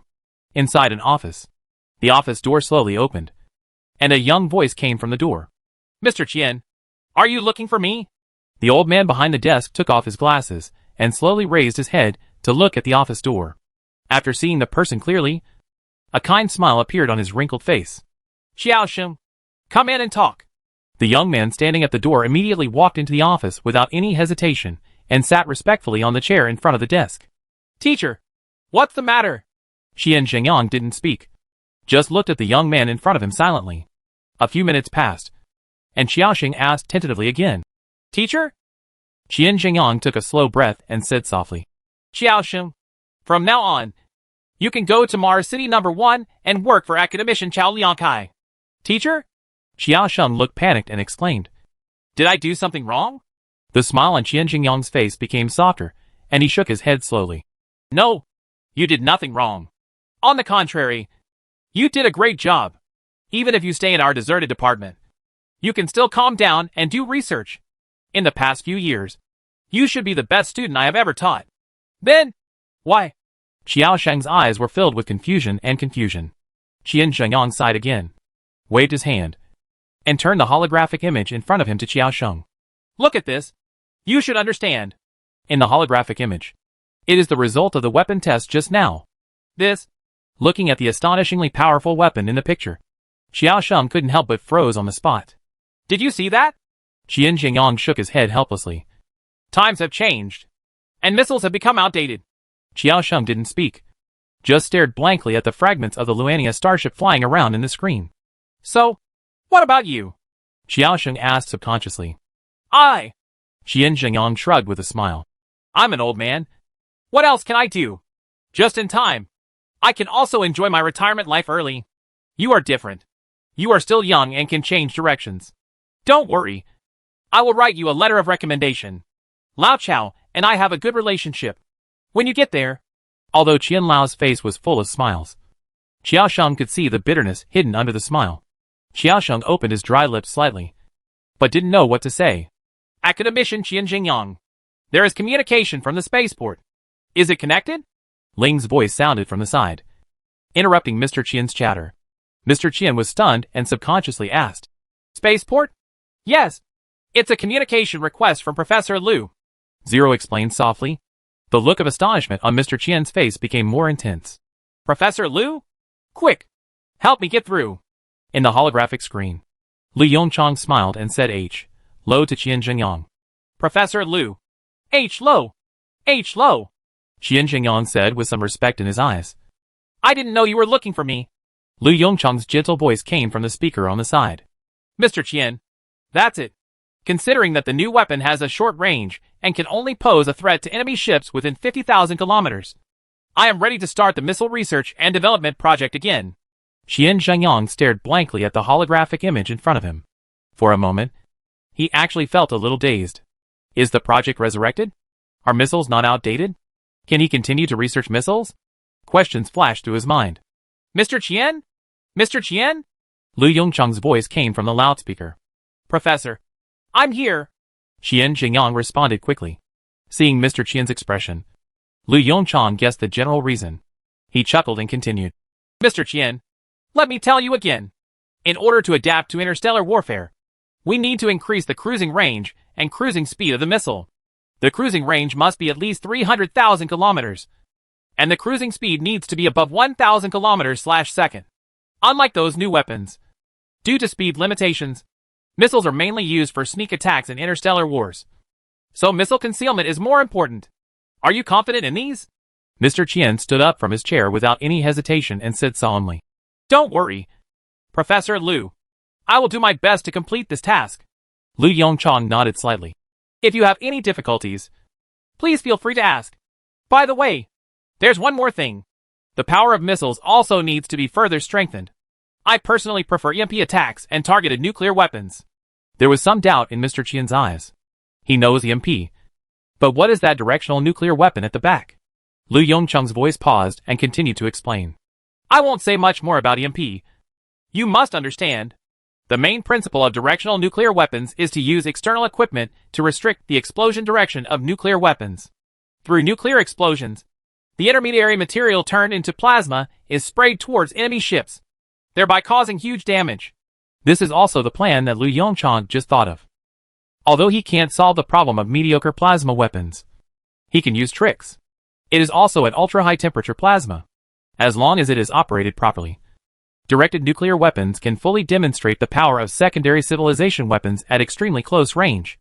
This kind of weapon that transcends civilization levels can even be used as a trump card of human civilization.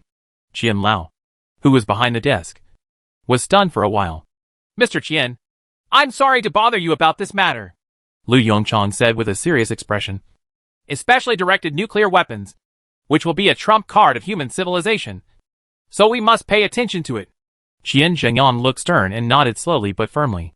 The hologram is turned off and communications are interrupted.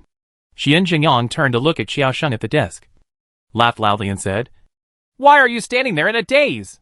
Why don't you go to the laboratory quickly? Xiaosheng's eyes suddenly lit up. He responded and ran out of the office. Don't forget to contact the researchers in the original laboratory.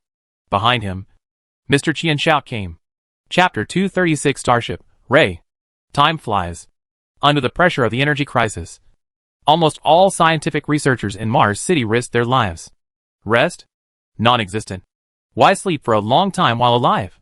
You will sleep forever after you die. Starship infrastructure. Conduit construction plan. One plan after another was quickly improved. In the face of the life and death crisis of the entire race, the potential of all scientific researchers burst out. As a result, thanks to the hard work of all scientific researchers day and night, the complete helium-3 collection ship solution was born 6 months later. Zero quickly mobilized computing power and started simulation experiments. The moment the plan passed the simulation experiment, the factory that had been idle for half a year started to operate again. Under Zero's full control, the manufacturing progress of the Helium-3 collection ship is advancing rapidly. 2038.10. 10 Helium-3 collection ships set off at the Mars spaceport at the same time, embarking on a journey to Jupiter to seek energy. In order to slow down the consumption of Helium-3 as much as possible, Lu Yongchang ordered most unnecessary factories and starships to be stopped during the development of the Helium-3 collection ship. Only the Hummingbird mining ship is still working day and night in the asteroid belt. While collecting mineral resources, search as much as possible for Helium-3 resources on the surface of some asteroids to replenish the inventory. Even so, when the Helium-3 collection ship set off, the Helium-3 reserves of human civilization also reached a warning level. According to Zero's rough estimate, it is probably only enough for the current human civilization to use for about half a year. 2039.1. There are still 3 months until the Helium-3 reserves are depleted. Inside Mars City No. 1, the command hall was crowded. Almost all senior members of the Academy of Sciences arrived at the scene. There is no other reason. Today is the time when the 10 Helium-3 collection ships arrive in Jupiter's orbit, facing this moment that almost determines the fate of mankind. Everyone present looked extremely grim. The same goes for Lu Yongchang. As the chief scientist, the pressure on his shoulders will only increase. Yongchang, can we succeed? The speaker's voice came from the side. Lu Yongchang turned around and looked. I saw the chairman of the parliament holding the console in front of him with his hands, struggling to straighten his back, and casting a worried look at himself. Lu Yongchang was silent for a while. Immediately, he nodded vigorously. It can work. He opened his lips slightly and said softly, The current human civilization does not allow any failure. The council chairman also fell into silence after hearing this. After a long time, the old man sighed forcefully, relaxed and sat back on the chair. Yes. Human civilization does not allow any failure.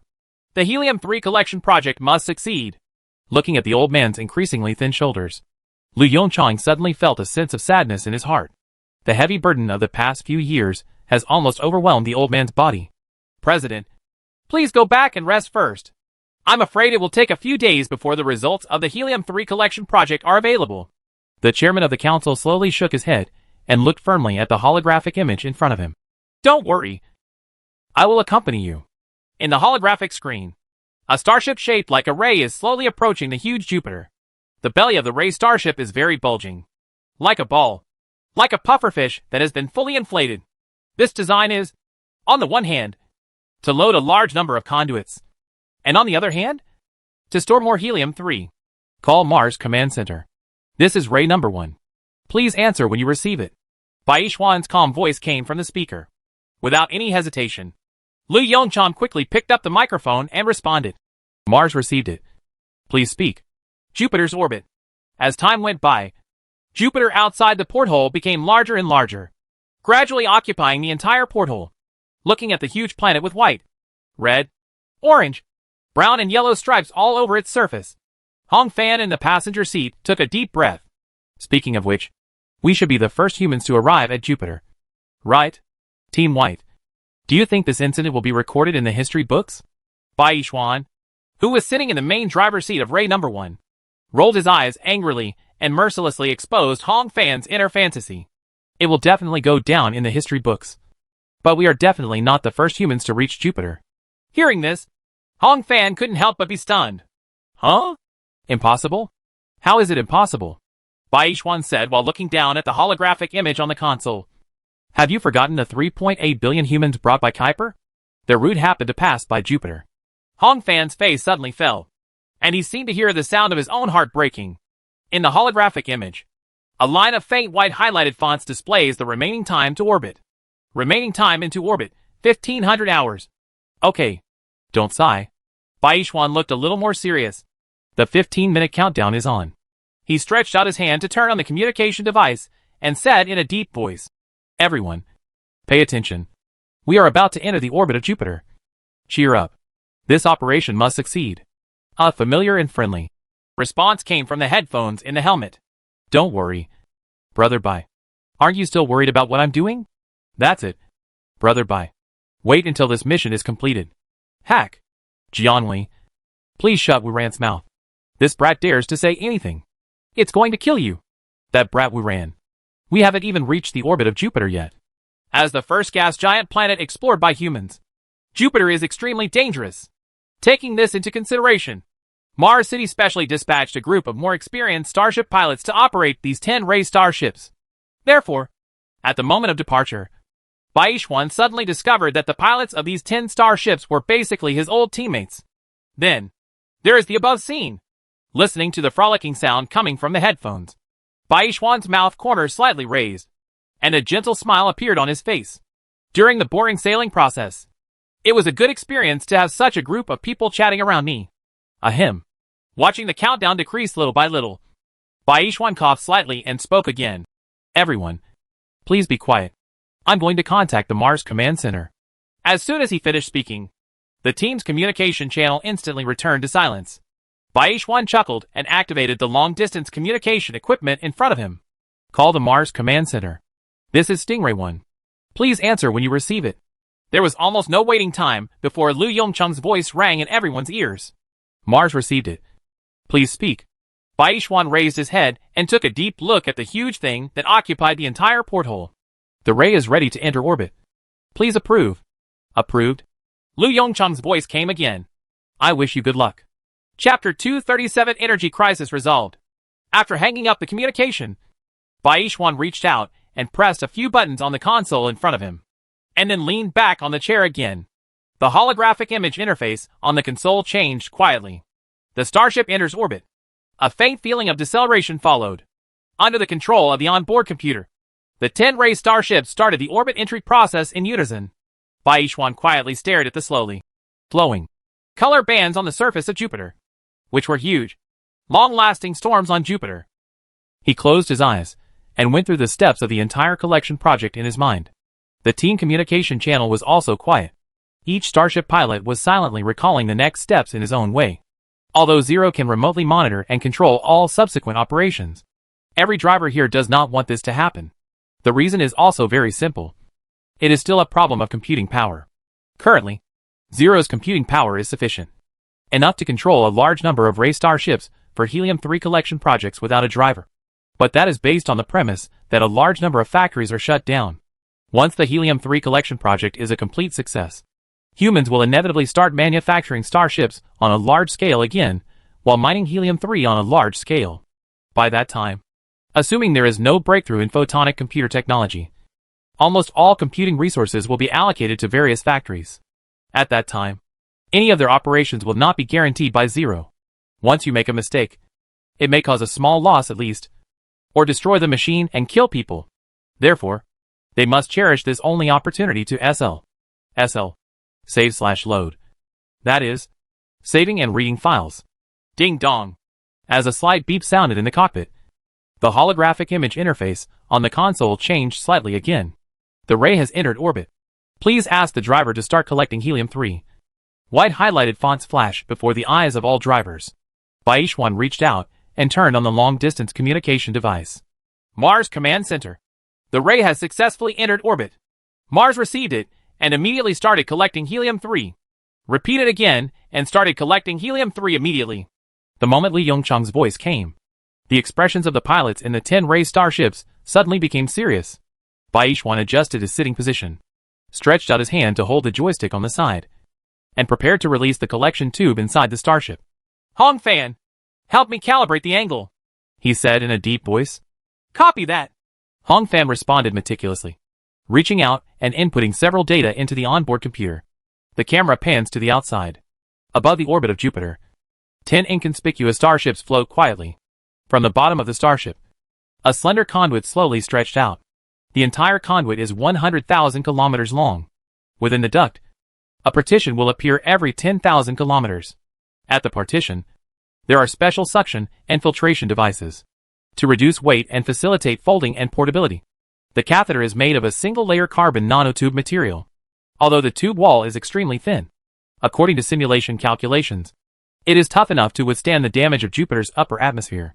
But even so, in order to accommodate this conduit with a length of 100,000 kilometers and to carry enough Helium-3, the size of the Ray starship reached an astonishing 10,000 meters. This is also the largest starship in human history. Even the flagship of human civilization, Earth, is like a child in front of it. Compared with a starship, it is more like a small base suspended in the orbit of Jupiter. Under normal circumstances, it would stop moving and remain permanently in Jupiter's orbit. Its mission is simple: extract helium-3 from the interior of Jupiter, then compress it and store it in the cabin. As for transportation work, there are naturally special transport ships to transport these helium-3. As for the reason, these big guys are just too bulky, even if enough fusion reactors and Hall thrusters are installed. Its acceleration capability is ridiculously weak. Just traveling from Mars to Jupiter took 3 months. Switching to the latest models in 2. In the forward 4 state, it only takes 20 to 25 days to complete this voyage. This also destined that humans could not take these starships to Proxima Centauri. The duct at the bottom of the starship slowly extended, and a series of alarms came from inside the cockpits of the 10 starships. Beep! Wrong operation. This operation will cause the catheter to descend at an abnormal speed. Please pay attention. Bit! Wrong operation. This operation will cause the catheter to tilt at an abnormal angle. Please pay attention. Amid Zero's warnings and reminders, the starship pilot in the cockpit was sweating profusely as he corrected his wrong operations. The tube at the bottom of the ray also extends unswervingly toward Jupiter's atmosphere. Just like a few small mosquitoes, they slowly extended their piercing and sucking mouthparts towards the target. A few days later, Mars Command Center. The hall was filled with an anxious atmosphere. Every researcher's face was full of exhaustion and anxiety. Everyone stared intently at the holographic image in front of them. The progress of intubation is updated in real time. The numbers jump a little bit. Every beat involves the fragile nerves of all scientific researchers. When the progress bar reached 100%, Liu Yongchang couldn't help but hold his breath. Call the Mars Command Center. Bai Xuan's call came again from the long-distance communication equipment. Liu Yongchang quickly reached out, grabbed a microphone on the table, and interrupted Bai Xuan's voice directly. Mars received it. Please speak. Heavy and rapid breathing came from the speaker. Professor, we succeeded? 10 ray starships, all intubated successfully. Bai Xuan's voice was mixed with deep exhaustion and excitement. Liu Yongchang breathed a long sigh of relief. Successful intubation means that 80% of the entire project has been completed. Congratulations. Liu Yongchang suppressed the excitement in his heart and gave the order again. Start extracting helium-3. Jupiter's orbit. Bai Xuan stared with bloodshot eyes and pressed the extraction button with slightly trembling hands. Report. All units are operating normally, and the extraction work is proceeding normally. Successfully extracted Jupiter's atmosphere. Successful separation of helium-3. A series of reports sounded in the command hall. Helium-3 has been detected and is being stored. As the last sentence of the report came, cheers and applause instantly resounded throughout the command hall. Liu Yongchang turned his head and looked at each other with the chairman of the parliament. And both of them had long-lost smiles on their faces. The energy crisis has been lifted, and human civilization is moving forward again. Chapter 238 Nebula-class Starship 2040. The Sun has expanded to near the orbit of Venus. Venus, which originally had a thick atmosphere, was completely transformed into a bare planet by the close-range solar storm, just like Mercury used to be. Zero. When will Venus fall into the Sun? Liu Yongchang looked at the holographic image in front of his desk and asked softly. December 10th, 2042. Professor. Ling Yan responded to Liu Yongchang's inquiry concisely and comprehensively. Liu Yongchang stared blankly at the expanding fireball. On December 10th, 2042. Venus set in the Sun. This is the deadline for humans to leave Mars. Unlike Mercury, the impact of Venus falling into the Sun is extremely huge. There are 2 reasons for this. For one thing, Venus is closer to Mars than Mercury. On the other hand, as the smallest planet in the solar system, Mercury has an average radius of only 2,440 kilometers, while Venus has an average radius of 6,073 kilometers.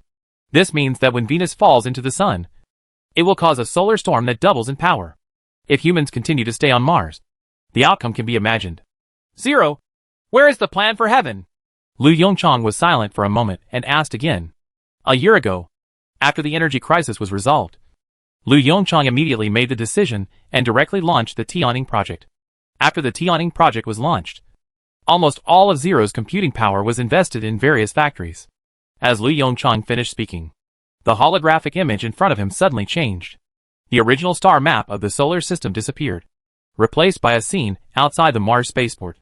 I saw starships with a length of 1,500 meters neatly arranged in the deep and dark space. Professor, 63.8% of the Heavenly Palace project has been completed. Zero's voice sounded from the side. As of now, 500 home Nebula-class starships have been manufactured. The manufacturing progress of 500 Tautai Nebula-class material reserve ships is more than halfway completed. The production of 250 Golden Crow Nebula-class battleships has not yet begun. Construction of the new flagship, Earth, has not yet begun. Lu Yongchang nodded thoughtfully. With the breakthrough in starship manufacturing technology, the original Heavenly Palace plan also made corresponding changes. The Nebula-class starship is the result of the improvement of the first-level civilization's technology tree. In other words, these starships contain the pinnacle technology of first-level civilization. In Lu Yongchang's plan, starships will be divided into 9 levels. The order is Nebula level, Comet level, Asteroid level, Satellite level, Planet level, Star level, White Dwarf level, Neutron star level, and finally the Black Hole level starship. In Lu Yongchang's view, only these starships in the Tianning plan can be called Nebula-class starships. The previous Luanio and Zuan starships could only be regarded as transitional products. If we insist on counting, perhaps it should be called a satellite-class starship. When are all construction projects expected to be completed?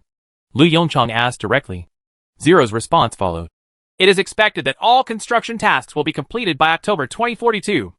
October 2042. Lu Yongchang frowned. Humanity has only 2 months to avoid the huge solar storm caused by Venus falling into the sun. As for the escape plan, Lu Yongchang had already thought of it. After leaving Mars, the human fleet will head directly towards Jupiter.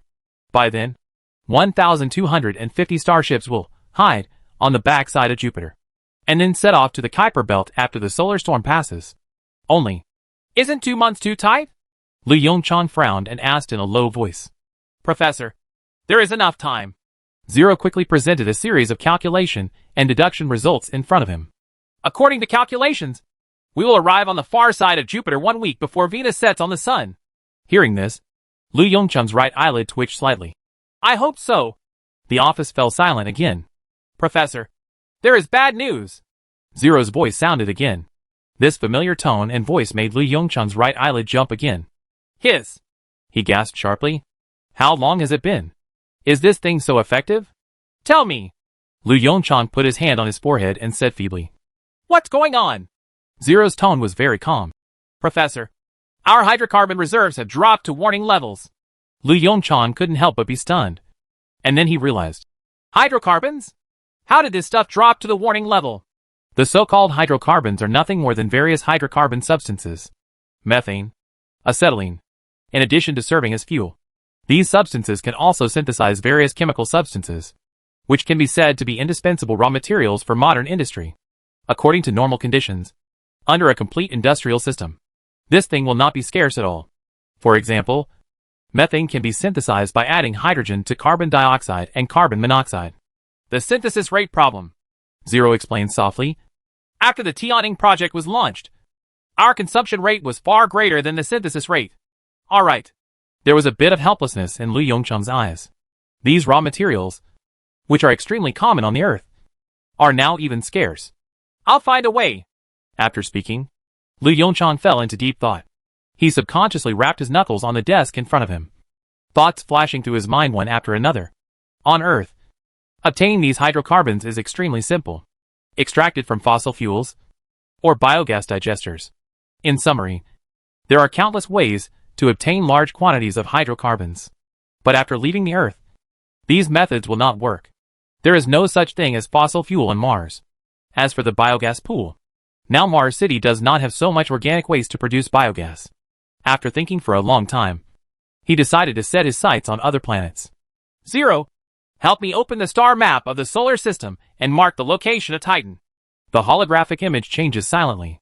The relative positions of Mars, Jupiter, Saturn, and Titan were instantly displayed in front of Lu Yongchang. Relatively good location. The moment he saw the holographic screen, Lu Yongchang's eyes lit up. Zero, call Fong Su and the others. Next, prepare to land on Titan. Titan, also known as Titan. It is the largest of all the moons of Saturn, and the second largest in the solar system. What's special about it is that it is the only satellite with a dense atmosphere. And its surface atmospheric pressure even reaches 1.5 times that of the Earth. Io, Europa, Ganymede, Callisto, Enceladus, and Triton all have atmospheres, but they are extremely thin. In addition, the composition of Titan's atmosphere is very peculiar. In addition to 98.44% nitrogen, there are also a large number of different types of hydrocarbons. According to detection, there are a large number of oceans and lakes composed of hydrocarbons on the surface of Titan, with a surface temperature as low as minus 179 degrees Celsius. This is why Liu Yongchang decided to land on Titan. By then, the collection ship can even draw large amounts of liquid hydrocarbons directly from the methane ocean on Titan's surface. Convenient and worry-free. It even saves the effort of compressing gas. In Liu Yongchang's opinion, there is no better deal than this. Chapter 239 Titan. Titan Outpost Project. 8 big characters floated in front of everyone. This is the specific situation. Liu Yongchang stood in front of the conference table and said with a shrug. Because of the consumption of hydrocarbons, we need to go to Titan to collect various hydrocarbons. Everyone, do you have any comments? As he spoke, he glanced around the conference table. After a few seconds. Very good. It seems that everyone has no objections. This matter has been settled. 0. Which pilot is available in Mars City right now? A holographic image opened in front of Liu Yongchang. Zhao Zijia, it's him. Inform him to pack his luggage now. Liu Yongchang immediately said. 0. Send a Luania 1 starship. After one day, Zhao Zijia and Gao Yang dragged 2 large suitcases and boarded the Xuanmu space elevator in confusion. Zijia, are we going to Saturn? Until now, Gao Yang still didn't react. Titan, to be precise. Zhao Zijia had a helpless and tired smile on his face. 3 days ago, the two of them had just been brought back from the asteroid and were ready to enjoy a week-long vacation. As a result, all plans were shattered by a holographic image. God, the Titan Outpost plan. The current plan is getting more and more crazy. Gao Yang murmured to himself. Zhao Zijia dragged the suitcase to him and said, It's probably another project proposed by Professor Liu. By the way, have you packed your luggage? I guess it will take at least a few weeks for us to come back. Gao Yang patted the suitcase beside him vigorously. Rest assured. The next second, he leaned close to Zhao Zijia's ear and whispered, Enough snacks. Zhao Zijia's eyes lit up, and he nodded with satisfaction. Interstellar travel is an extremely boring time. Drop. Just as Zhao Zijia and Gao Yang were playing guessing games to decide who would own the last pack of spicy strips, a clear reminder sounded in Luanio's cockpit.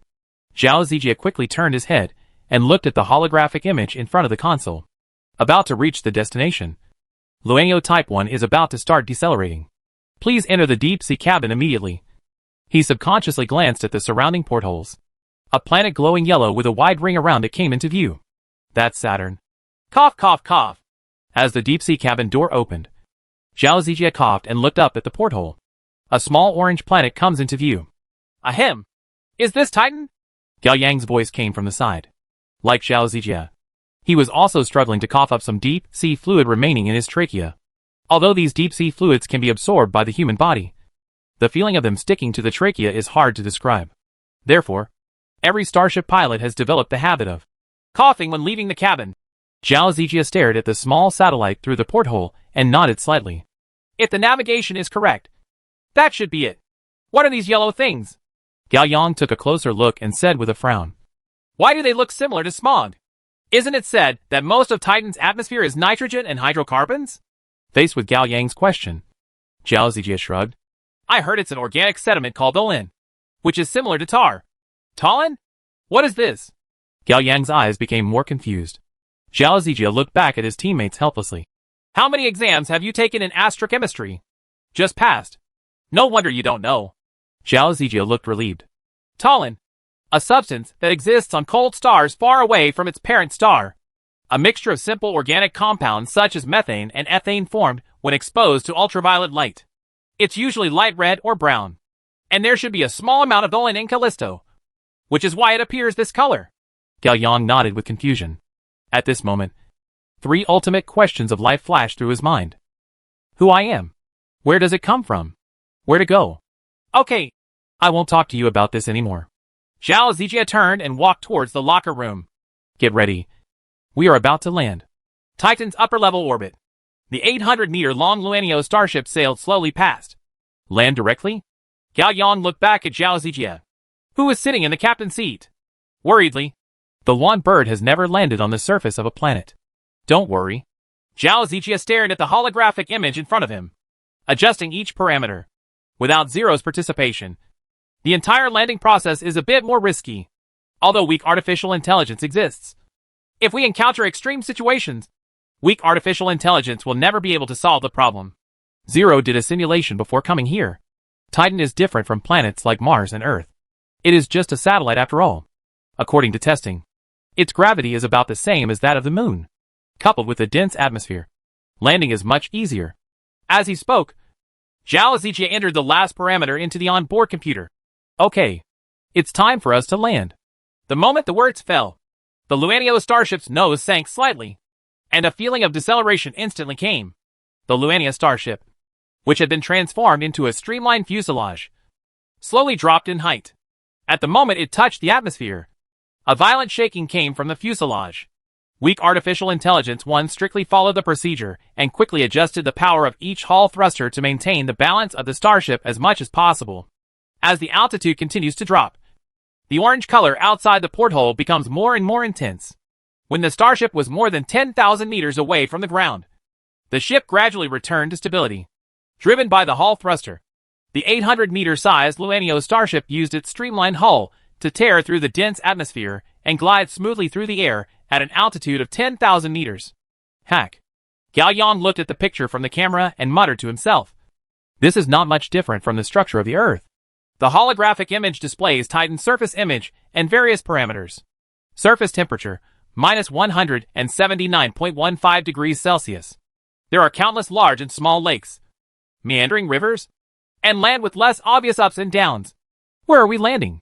Gao Yang asked in a low voice as he looked at the scenery of the other world in front of him in amazement. Ocean. As Zhao Zijie's voice sounded, the power of the hull thruster increased slightly, and a pushing feeling came from the seat. Chapter 240 Kraken, Mile High. One bird speed through Titan's dense atmosphere. The weak artificial intelligence quickly analyzes the information from the camera and various sensors. Drop. Discover the ocean. Stiff electronic sound sounded in the starship cockpit. Zhao Zijie perked up and quickly raised his head to look at the holographic image in front of him. In the picture, the surface of an ocean composed of liquid methane is sparkling. The coastline meanders as far as the eye can see. This is the largest ocean on Titan, Kraken Mare. The area reaches 400,000 square kilometers, and the deepest depth reaches 300 meters. Although it cannot be compared with the ocean on the Earth, it is amazing enough for a small satellite. After confirming some data, his eyes showed a bit of excitement. 1. Release the detector and find a suitable landing site. Roger. Looking for a landing site. After the words fell, a small hatch opened in the belly of the Luania starship, and a series of drones flew out in an orderly manner. Then, the Luanio starship drew a graceful curve in the air and flew towards the coastline, cracking a relatively flat piece of land on the Mare Sea coast. A faint blue flame glowed from the bottom of an 800-meter-long starship, slowly landing on the surface. The high temperature brought by the hull thruster instantly vaporized part of the liquid methane remaining on the ground. But then, the methane liquefied into tiny droplets again at the ambient temperature of minus 179.15 degrees Celsius, suspended in the nitrogen-filled atmosphere. From the outside, a dense white mist suddenly rose around the starship, and a black lawn bird loomed faintly in the white mist. Paired with the light orange atmospheric environment and the sparkling sea surface in the dim light, it immediately formed a beautiful alien picture. Okay, we should hurry up and get to work. Zhao Zijie withdrew his gaze from the porthole, unbuckled his seat belt, and stood up. According to calculations, in 2 days, Titan will have 8 days of darkness. We'd better get it all done in 2 days.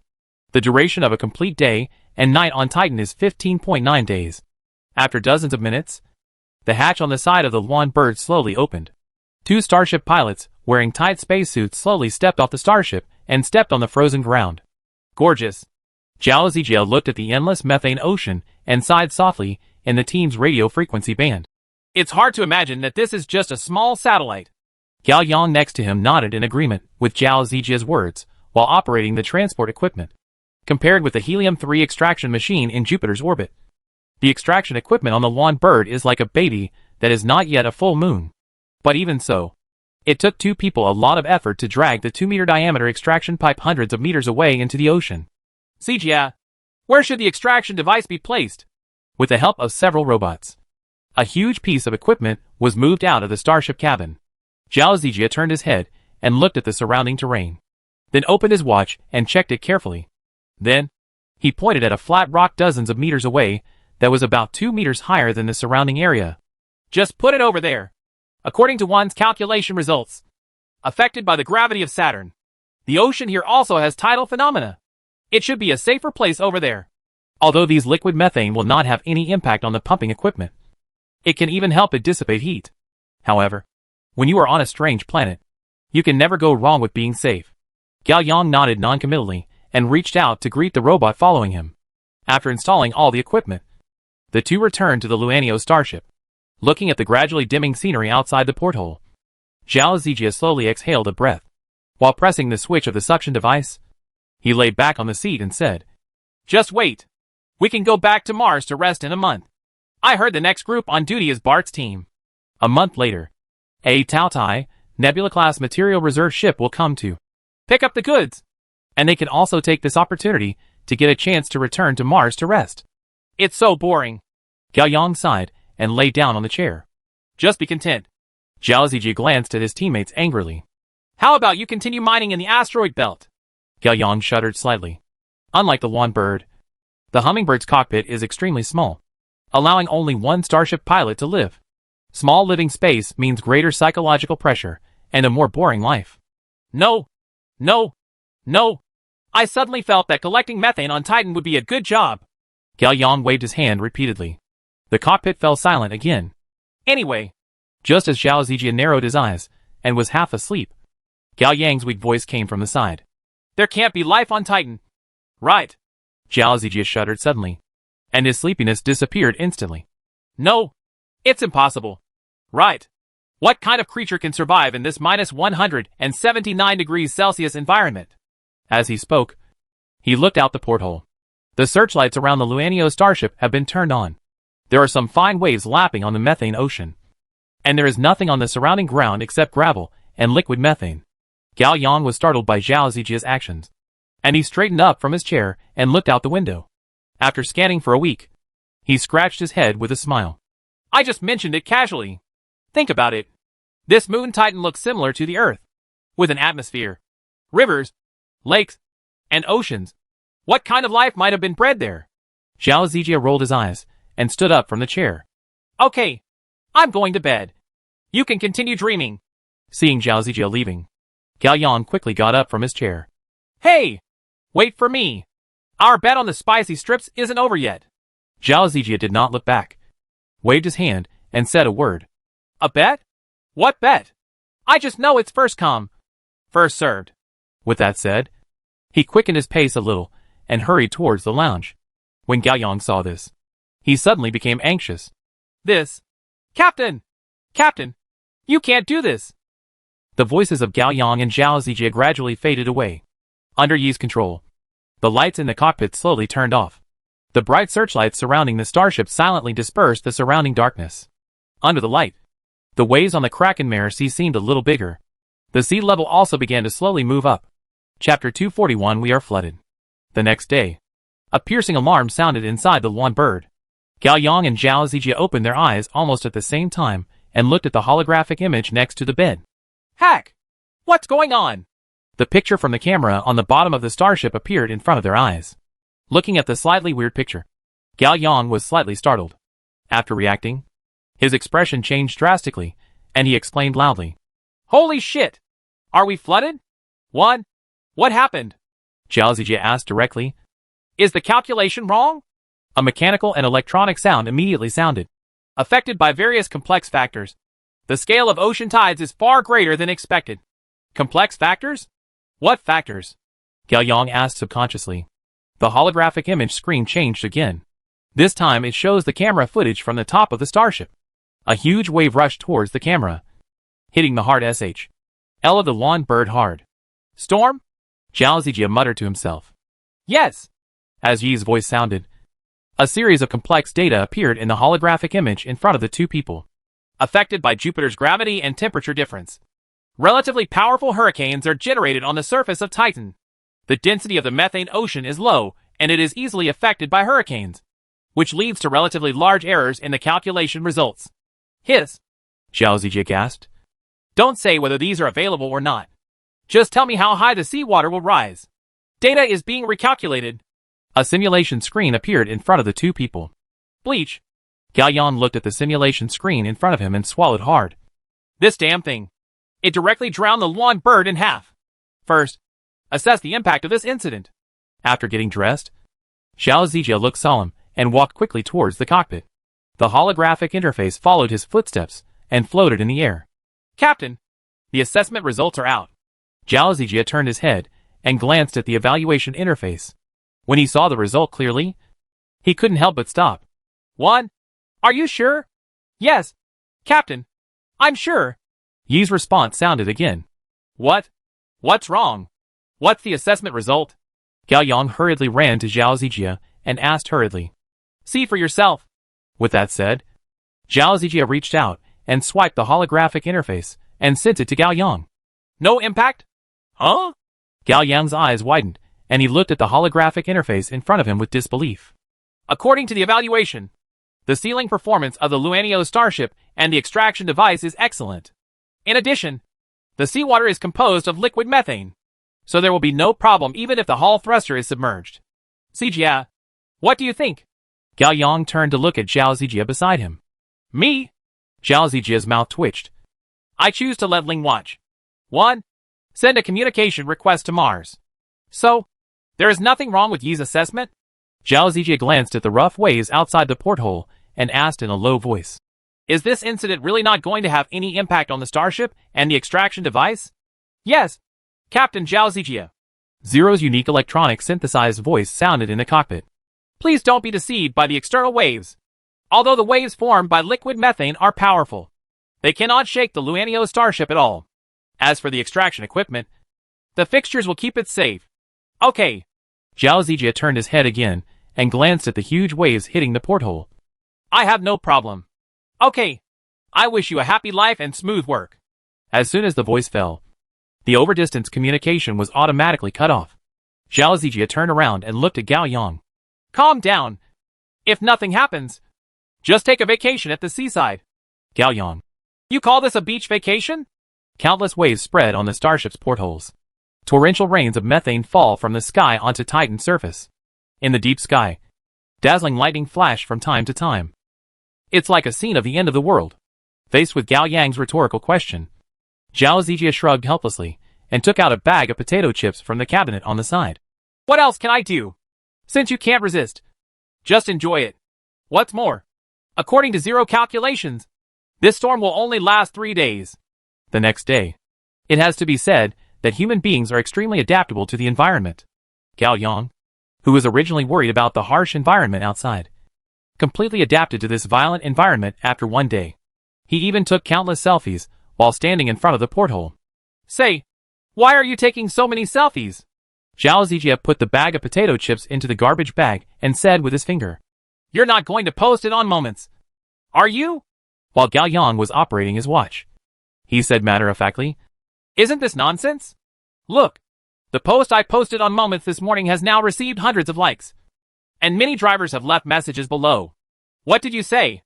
Zhao Zijie tilted his head curiously. Most of them expressed their envy, and many are ready to apply to work on Titan. Gao Yang reached out and left a message on his circle of friends. Zhao Zijie. Ahem. What the HL? Take 2 pictures for me. Just as the two were laughing and joking, the familiar alarm sounded again. Warn! A blockage in the extraction device is detected. Please go to the duct port immediately to clear it. A dull voice echoed in the cockpit. The smile on Zhao Zijie's face gradually faded, and deep doubts appeared on his face.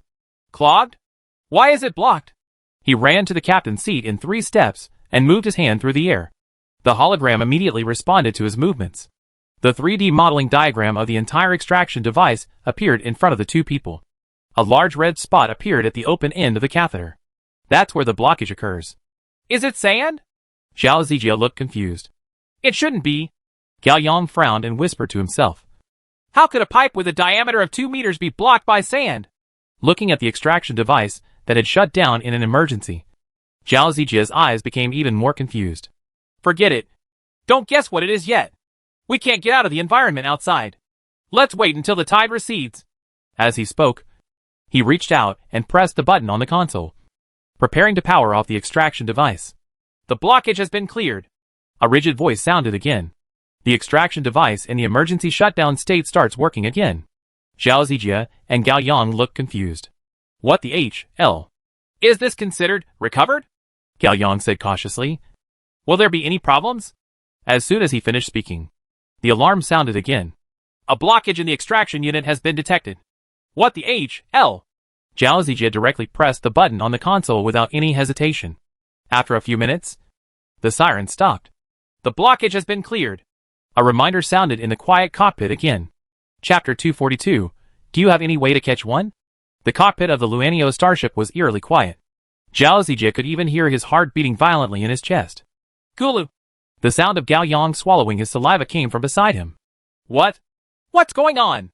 Gao Yang turned to look at the porthole and said tremblingly. Outside the porthole, it was dark. Even Luanio's high-power searchlight couldn't dispel the surrounding darkness in this bad weather. But maybe there is a problem because the extraction device has been soaked in liquid methane for too long? Zhao Zijia said with a slight stutter. He tried to find a reason to convince himself. But obviously, this reason is not strong enough. And it cannot even deceive Gao Yang. It's impossible. Gao Yang's face turned a little pale. Didn't Zero say there's nothing wrong with the assessment? Zhao Zijia fell into silence. The unknown is always the scariest thing. After thinking that there were only 2 humans on this huge planet, the fear in Zhao Zijia's heart surged out like a tide. Zijia! Gao Yang's sharp shout echoed throughout the cockpit. See! There is something in the sea! Zhao Zijia didn't have time to think about it, and turned to look at the porthole next to him. Bang! A dull crash came from the porthole window. Even a starship pilot, who has gone through various trainings, cannot bear this kind of fright. Hack! Zhao Zijia let out an exclamation and subconsciously took half a step back. What the hell? I don't know either. Gao Yang's voice was full of fear. It can't really be some kind of creature. Right. Calm down. Calm down. Zhao Zijia's slightly white lips trembled slightly, and he stumbled and said, Even if it is a living thing, it cannot break through the SHL of the Luanio starship. He swallowed, suppressed the fear in his heart, and slowly walked towards the porthole. Be careful. Gao Yang's reminder came from behind. Zhao Zijia lay beside the porthole and looked toward the sea below. When he saw the thing that made the impact, he gasped sharply. Hiss! On the slightly deep sea surface, there is a large lump of light yellow objects floating. Obviously, this yellowish thing is alive. The reason is also very simple.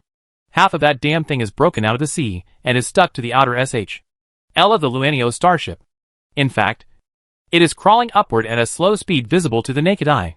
With just one glance, Zhao Zijia felt that his sanity was crazy.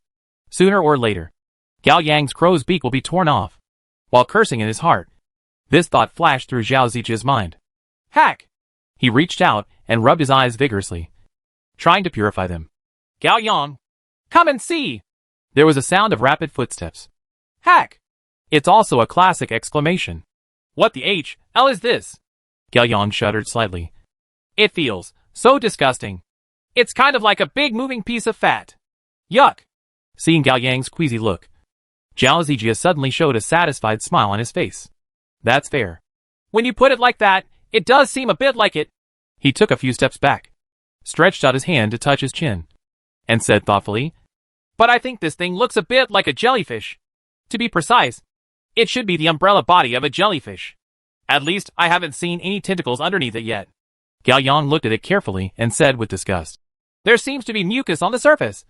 It's really disgusting. The words just fell. Bang! Bang! Bang! A series of dull sounds came from the outside world. Isn't that true? Gao Yang's eyes widened involuntarily. Can they hear me? Zhao Zijia turned around angrily and gave his teammate a slap in the face. Shut your crow mouth! Didn't you just see that there was more than one lump of fat in the seawater? The dull crashing sound came continuously. More than 10 minutes later, Zhao Zijia ignored his nausea and stood by the porthole staring at the Kraken male sea. How many terrible things are there? Looking around, the originally vast sea surface was already filled with light yellow jellyfish-like creatures. The target of these jellyfish is clear the Luanbi starship submerged in the sea water. 1. Call Mars. Seeing the strange creatures constantly jumping up from the sea and rushing towards the Luania starship, Zhao Zijia made a decision immediately. Contact Professor Lu directly. Such a scene is no longer something ordinary people can handle. The long-distance communication was quickly connected. After listening to Zhao Zijia's report, Lu Yongchang, who was on Mars, showed strong interest in his eyes. You mean there are large jellyfish-like creatures in Titan's ocean? Do you have body-shape data?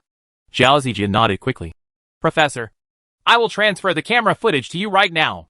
As he spoke, he stretched out his hand to slide the holographic image in the air and brought up the camera images around the starship. The moment he saw the picture, Zhao Zijia couldn't help but froze on the spot. What's wrong? Lu Yongchang was keenly aware of Zhao Zijia's unusual look, and immediately asked, What accident happened? Zhao Zijia had a strange expression on his face and slowly shook his head. It's not really a surprise. Only, most of the cameras outside the starship are covered. These damn jellyfish seem to be still climbing up. I don't know what is attracting them inside the Luanio starship. As he spoke, he passed the image data to Lu Yongchang. He cast a confused glance at the porthole next to him. A lump of light yellow fat blocked his sight. Through the portholes, Zhao Zijia could even clearly see the suction cup-like structures at the bottom of these creatures. Thinking about it, this is how these jellyfish climbed onto the Luanio starship. Lu Yongchang's interested voice came from the loudspeaker. The average diameter of a single creature reaches 5 meters. This thing is quite big. Maybe it's because of the weak gravity. Professor. Zhao Zijia smiled bitterly. I think now is not the time to discuss this. These jellyfish have almost enveloped all the Luan birds. Lu Yongchang did not raise his head, but carefully observed the images captured by the camera. Calm down. Calm down. Believe in the quality of Luan bird. These little guys will not pose a threat to you. Zhao Zijia, Gao Yang. The two of them took another look at the huge disc-shaped creature in the porthole directly in front of them. You call this a little guy? Although their hearts were full of dissatisfaction, the two of them still kept their mouths shut. A few minutes later, Lu Yongchang in the picture raised his head again and said something shocking. You guys, is there any way to catch one? Chapter 243 Phototaxis? Thermotaxis? There was silence in the cockpit. Professor, are you serious? Zhao Zijia asked with difficulty. In the picture, Lu Yongchang nodded seriously. Certainly. There is a simple laboratory in the Luanio starship. I want to see what attracts these jellyfish. You don't want to get along with them all the time. Right. Zhao Zijia. Okay. I'll think of a way. The corners of his eyes twitched slightly, and he agreed to Lu Yongchang's request. I asked Ling to check the starship. Lu Yongchang said seriously. The hatch should still be able to open normally. For safety reasons, I suggest you use robots to catch jellyfish. Zero can provide remote assistance at that time. Kraken, Mare Sea. Hurricanes and heavy rains drove huge waves toward the seaside, hitting the Luanio starship, which was half submerged in the sea. In the methane sea, disc-shaped yellowish jellyfish rise and fall with the waves. Suddenly, a strong light lit up on the top of the starship. A burst of white mist instantly rose from the light bulb. That's liquid methane vaporized by the temperature of the bulb. A few seconds later, countless light yellow jellyfish-like shapes lying quietly on the surface of the Luania starship rushed crazily towards the light bulb on the top of the starship. Due to their body structure, they sprint at a snail's pace. The hatch on the side of Luan bird suddenly opened. The pop-up hatch threw a swarm of slow-moving jellyfish back into the methane sea. Two robots slowly walked out of it, under Zero's real-time control. The robot walked directly towards the nearest yellowish jellyfish. What's the situation? Why do all these jellyfish go to the searchlight? Looking at the first-person view of the fishing team, Zhao Zijia asked a question. Lu Yongchang, who was on Mars, naturally saw this strange scene. Phototaxis? He said with a frown. Forget it. Don't worry about this for now. Zero, hurry up and catch one and let's talk about it later. After receiving the order, Zero controlled the robot and quickly walked towards the jellyfish aside. Something even more surprising happened. Those lagging jellyfish seemed to be aware of the existence of the robots, and quickly turned around and rushed towards the two robots. Zero! Seeing this scene, Lu Yongchang could not help but suffocate his breath, and shouted in a low voice. Quickly! They may have wisdom. The robot's movements instantly accelerated a bit, and it squatted down to grab the jellyfish next to it. Fishing failed. Zero. What's going on? Lu Yongchang frowned and asked in a deep voice. Professor. It's slime. Zero responded quickly. The surfaces of these creatures are slippery. As soon as he finished speaking, the jellyfish, which had escaped capture by relying on the mucus on its surface, jumped and hung half of its body on the first robot. Zero.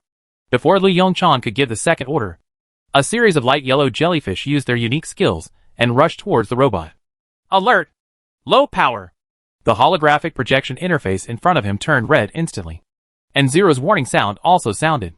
Seeing that the first robot was about to be destroyed by the jellyfish army, Zero did not wait for Lu Yongchang's instructions and directly controlled the other robot to squat down and drag the fallen robot into the starship. The next moment, the hatch slammed shut, cutting off the movement of the jellyfish. The whole process probably took less than a second.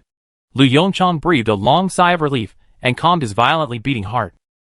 Well done. Zero. In order to maintain the biological activity of these jellyfish, the area leading to the hatch is completely sealed and consistent with the surface environment of Titan. I retract my previous judgment. Lu Yongchang stared at the surveillance screen and said softly, These indigenous creatures should not be intelligent. In the picture, several jellyfish that were dragged and were adsorbed on the surface of the robot, like sweetness, completely unaware of where they had arrived. Professor, what is attracting them? Gao Yang asked in a low voice. There are no searchlights on these two robots. This rules out the previous speculation about phototaxis. Lu Yongchang raised his eyebrows. I probably guessed it. However, we have to do a small experiment first. In the laboratory, a pale yellow jellyfish lay quietly on the cold ground. Perhaps because it has been away from the methane sea for a long time. It looks a little lethargic. But as an instrument started up, its spirit suddenly perked up. The jellyfish quickly crawled toward the turn-on instrument. The position of the instrument slowly changes, and the trajectory of the jellyfish also changes accordingly. It's basically certain. Lu Yongchang clapped his hands and wrote a line of words on the paper with a pen. Similar to phototaxis, but they are thermotaxis. That instrument is just a heater. Compared to the ambient temperature, it's about 10 degrees Celsius higher. Zero. Next experiment. Start adjusting the temperature of the heater. After dozens of experiments, Lu Yongchang looked at the jellyfish in the surveillance screen in surprise. Incredible. So sensitive to temperature. According to experimental results, these jellyfish can keenly detect objects tens of meters away that are 0.1 degrees Celsius higher than the environment. This also explains the phenomenon of them adsorbing on the surface of the starship. To these jellyfish, the lawn bird starship and extraction device in working condition are as conspicuous as a stove in the ice and snow. The idea of solving this problem also came to Lu Yongchang's mind. All it takes is something warmer to attract their attention. After telling Zhao Zijia the solution, Lu Yongchang once again immersed himself in the study of alien creatures. The hurricane slowly receded. The tide is gradually receding. On the slightly humid beach, only the Wanbi starship and the extraction device were covered in jellyfish. Zijia, are you sure it's okay for us to do this? Gao Yang, who was sitting in the driver's seat, looked at Zhao Zijia with an anxious look on his face and asked again and again. Zhao Zijia shrugged. Then do you have any other methods? Gao Yang's face fell. Well, he admitted that this seemed to be the only way for the Lindbergh starship without a weapon system. With a hint of helplessness in Zhao Zijia's eyes, he pressed a button on the console. A thin ray of blue light appeared at the bottom of the lawn bird. Hall thrusters activated. Although the power was very small, the plasma wake of hundreds of millions of degrees still dried the ground in an instant, attracting the attention of all the jellyfish. After feeling this unprecedented warmth, these jellyfish immediately released their suction cups at the bottom and moved toward the ground and the Hall thruster nozzle without hesitation. The results can be imagined. The high ambient temperature vaporizes the liquid methane in the jellyfish. Each jellyfish expanded instantly and exploded like a balloon, leaving only viscous liquid all over the ground. Chapter 244 Lu Yongchang, you haven't taken action yet. Right? More than an hour later, Zhao Zijia turned off the Hall thruster with satisfaction. Ouch! Gao Yang quickly walked to the porthole and looked down. The effect is outstanding. A smile appeared on Zhao Zijia's face. No. High temperature is the natural enemy of these creatures. According to the test results, most of these organisms contain liquid methane, like water and living things on Earth. Under the current air pressure, The temperature at which methane liquefies is about minus 160 degrees Celsius. In other words, as long as the ambient temperature rises by more than 20 degrees Celsius, these creatures will explode and die. But even so, they still can't control their nature. As soon as he finished speaking, a holographic image suddenly appeared next to the captain's driving seat. Captain Zhao Zijie. Are the creatures outside still alive? Lu Yongcheng's urgent voice came from the speaker. Oh, it's over. Zhao Zijie and Gao Yang looked at each other awkwardly. Captain Zhao Zijie? Can you hear me? Lu Yongcheng's urgent questioning continued. I guess you haven't taken action yet, right? Zhao Zijie looked bitter. Let alone taking action. They are ready to clean up the battlefield. Ahem. Zhao Zijie coughed lightly and said with twitching corners of his mouth. Professor, your communication is a little late. Those jellyfish are already. In the holographic screen, Lu Yongcheng was already stunned on the spot. All dead? Yes. Zhao Zijie became more and more embarrassed. How about I go to the sea to catch a few more for you? Lu Yongcheng. Forget it. He waved his hand helplessly and said, let's wait until the next high tide. It just so happens that there are still some test results that haven't come out yet. Gao Yang's eyes showed a bit of curiosity. Professor, did you discover something? Are these jellyfish useful to us? Lu Yongcheng didn't hide it. Nodded and said directly, not bad. The bodies of these jellyfish are mostly composed of liquid methane. You should know this. Seeing the two men nodding, Lu Yongcheng reached for the water glass beside him and took a sip of water to soothe his dry throat. During life activities, a large number of chemical reactions occur. Liquid water is an excellent solvent and allows a wide range of chemicals to react. That's why when it comes to searching for extraterrestrial life, we have always focused on finding liquid water. But these jellyfish show us another way. Their body composition, except for liquid methane, is mostly lipid compounds. These lipid compounds can dissolve relatively easily in liquid methane, which lays a good foundation for life reactions. Gao Yang murmured to himself. So, I said they look like fat meat. Am I really right? Lu Yongcheng was stunned. Although it is somewhat inaccurate, it can be understood this way. These jellyfish are like big moving blobs of fat. The next thing is what I want to say. Lu Yongcheng's voice paused. According to testing, these organisms are multicellular organisms and have the most basic cellular structure. It's just that they chose acrylonitrile to make cell membranes. Acrylonitrile? Zhao Zijie was slightly startled. I remember that there is a large amount of acrylonitrile in Titan's atmosphere and surface. Right? Yes. Lu Yongcheng nodded approvingly. You have a good grasp of the basic knowledge. Acrylonitrile can still maintain good flexibility in liquid methane at minus 179 degrees Celsius. Which is why you see the round, smooth and elastic bodies of these jellyfish. So, do they have any effect? Zhao Zijie asked subconsciously.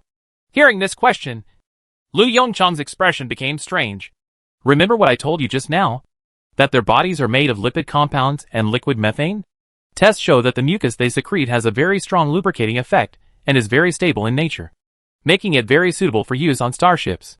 In addition to the mucus acting as a lubricant, their respiration is even more exciting. Breathe hydrogen, consume acetylene, and produce methane. They can produce methane dozens of times faster than we can through chemical means. There are still a lot of test results that haven't come out yet. But in any case, these organisms are of great help to us. I'd like to keep them if conditions permit. Zhao Zijie and Gao Yang nodded silently. There is no other way. The bosses have spoken. What else can they do? The two of them could even envision their next life. In addition to pumping liquid methane, they are also working as fishermen in the Krakenmare Sea. It has a different artistic conception. JPG. Half a month later, with Zhao Zijie and Gao Yang. Looking forward to it. Kraken Melhai finally ushered in the second high tide. Just like the scene half a month ago, the hurricane brought huge waves and submerged the Luanio starship in the sea. However, this time, in order to better capture the jellyfish, a temporary cage surrounded by fine wire mesh was built in the open space outside the Luanio starship. Inside the cage, there is a large electric heater. After being powered on, the temperature of the electric heater will reach minus 170 degrees Celsius, which is a full 9 degrees Celsius higher than the surrounding temperature. Gao Yang, start the trapping plan. Zhao Zijie sat in the captain's seat and said with a relaxed look. The tide has almost risen. You can turn on the electric heater. Gao Yang didn't speak, but silently turned on the switch. The electric heater starts working. The temperature of its surface gradually rises. At a depth of 200 meters in the Krakenmare Sea, countless giant jellyfish with pale yellow bodies swim in liquid methane. With the help of their own heat-sensitive organs, they constantly search for areas with higher temperatures. Suddenly, one of the jellyfish stopped wandering. It turned around and looked toward the surface of the methane sea. Under normal circumstances, they are not interested in the sea surface. After all, the temperature up there is too low. You can go, but it's not necessary. But this time it was different. In its senses, an extremely powerful heat source suddenly appeared near the sea surface. Not only it, but all the jellyfish around it stopped their movements and uniformly pointed their heat-sensitive organs towards the sea surface. After a short wait, these pale yellow giant jellyfish, like great white sharks smelling the smell of blood, rushed towards the heat source crazily. In the Luanio starship, Gao Yang looked around restlessly. Sijia, do you think there are still jellyfish in the sea? Last time, we didn't kill all the jellyfish. The corners of Zhao Zijia's mouth twitched slightly. Shut your crow mouth.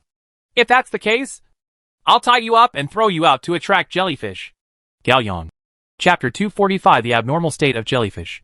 Coming! Zhao Zijia, who was always staring at the camera screen. His eyes lit up, and he shouted loudly. Heck! There are so many! Gao Yang also immediately stood up and ran towards the porthole next to him. Soon, the same exclamation came from Gao Yang's mouth. Damn it! Why are there so many? Although they don't know how many jellyfish are out there, they are certain of one thing. Let's play Dafa. The originally transparent methane ocean has completely turned light yellow. Endless jellyfish piled up and rushed towards the slightly narrow wire mesh cage. Quick! Turn off the heater! Seeing that the barbed wire fence was about to be crushed by countless jellyfish, Gao Yang shouted repeatedly.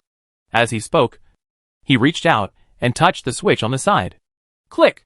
The sound of a switch being flipped came. The remaining temperature on the surface of the heater was quickly shared by countless jellyfish. When they found that the heater was no longer warm, a group of jellyfish stayed in place for a few seconds. Then, the jellyfish army changed direction again and rushed straight towards the lawn bird. Heck! Gao Yang! What the H have you done? Zhao Zijia's expression changed drastically, and he shouted angrily. Turn on the heater switch. Yes, it's a barbed wire cage. Gao Yang said hesitantly. Why do you care about the wire mesh cage at this time? Zhao Zijia took 3 steps at a time, rushed to Gao Yang, and pressed the switch of the heater. Do you want to be wrapped up again? Don't forget, the number of jellyfish this time is at least several times greater than before. As the heater started, the jellyfish hesitated for a moment, then adjusted their direction of travel again and rushed towards the heater in the wire cage. The strong wire mesh cage gradually deformed until it burst. See it?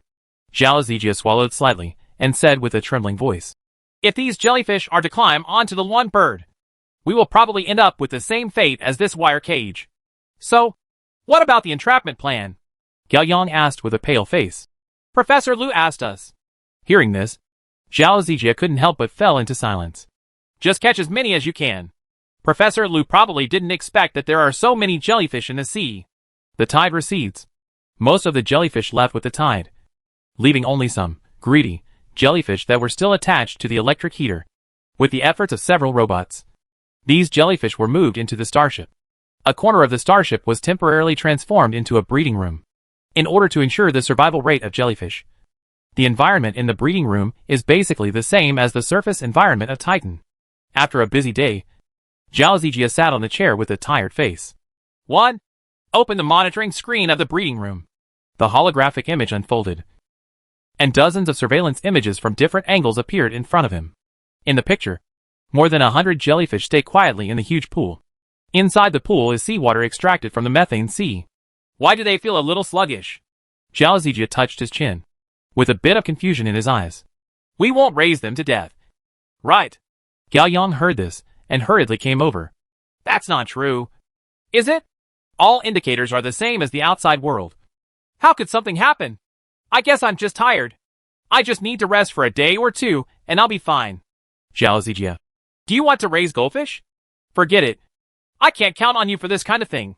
1.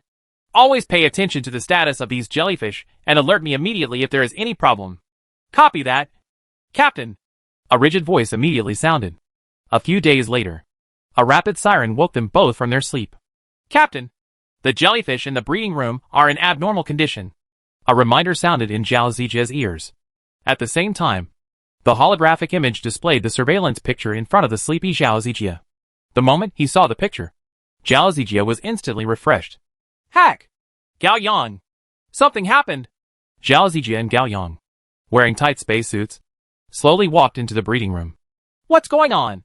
How could everything be so fine, and then all of them die? Gao Yang looked at the tragic scene in front of him and muttered to himself.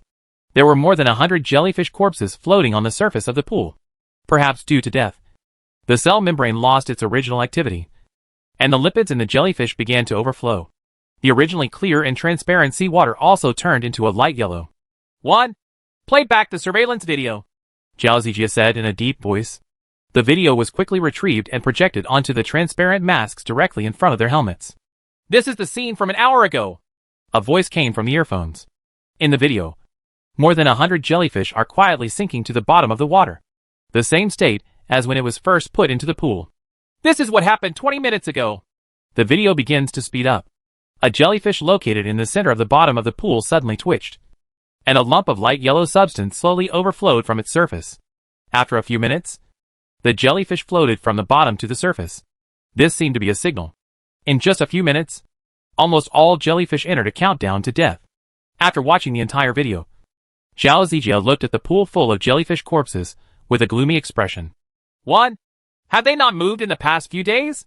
Gao Yang's question suddenly sounded. Yes, he said directly without any hesitation. There is almost no activity. Problem found. The next day, Lu Yongchang, who was on Mars, had just arrived at the office when he heard the bad news from Titan. What? All dead? No activity before death? Is there something wrong with the simulation environment?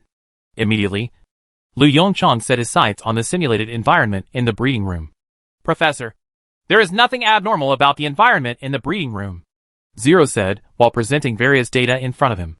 On the contrary, it perfectly restored the environment on Titan's surface. What about seawater?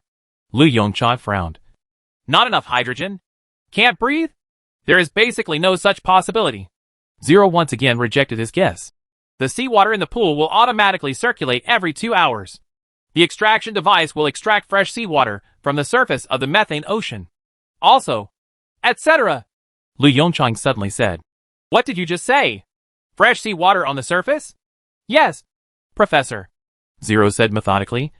The extraction pipe is about 3 meters deep into the sea. Hearing this, he slapped his thigh hard. I see. It must be a problem with the seawater.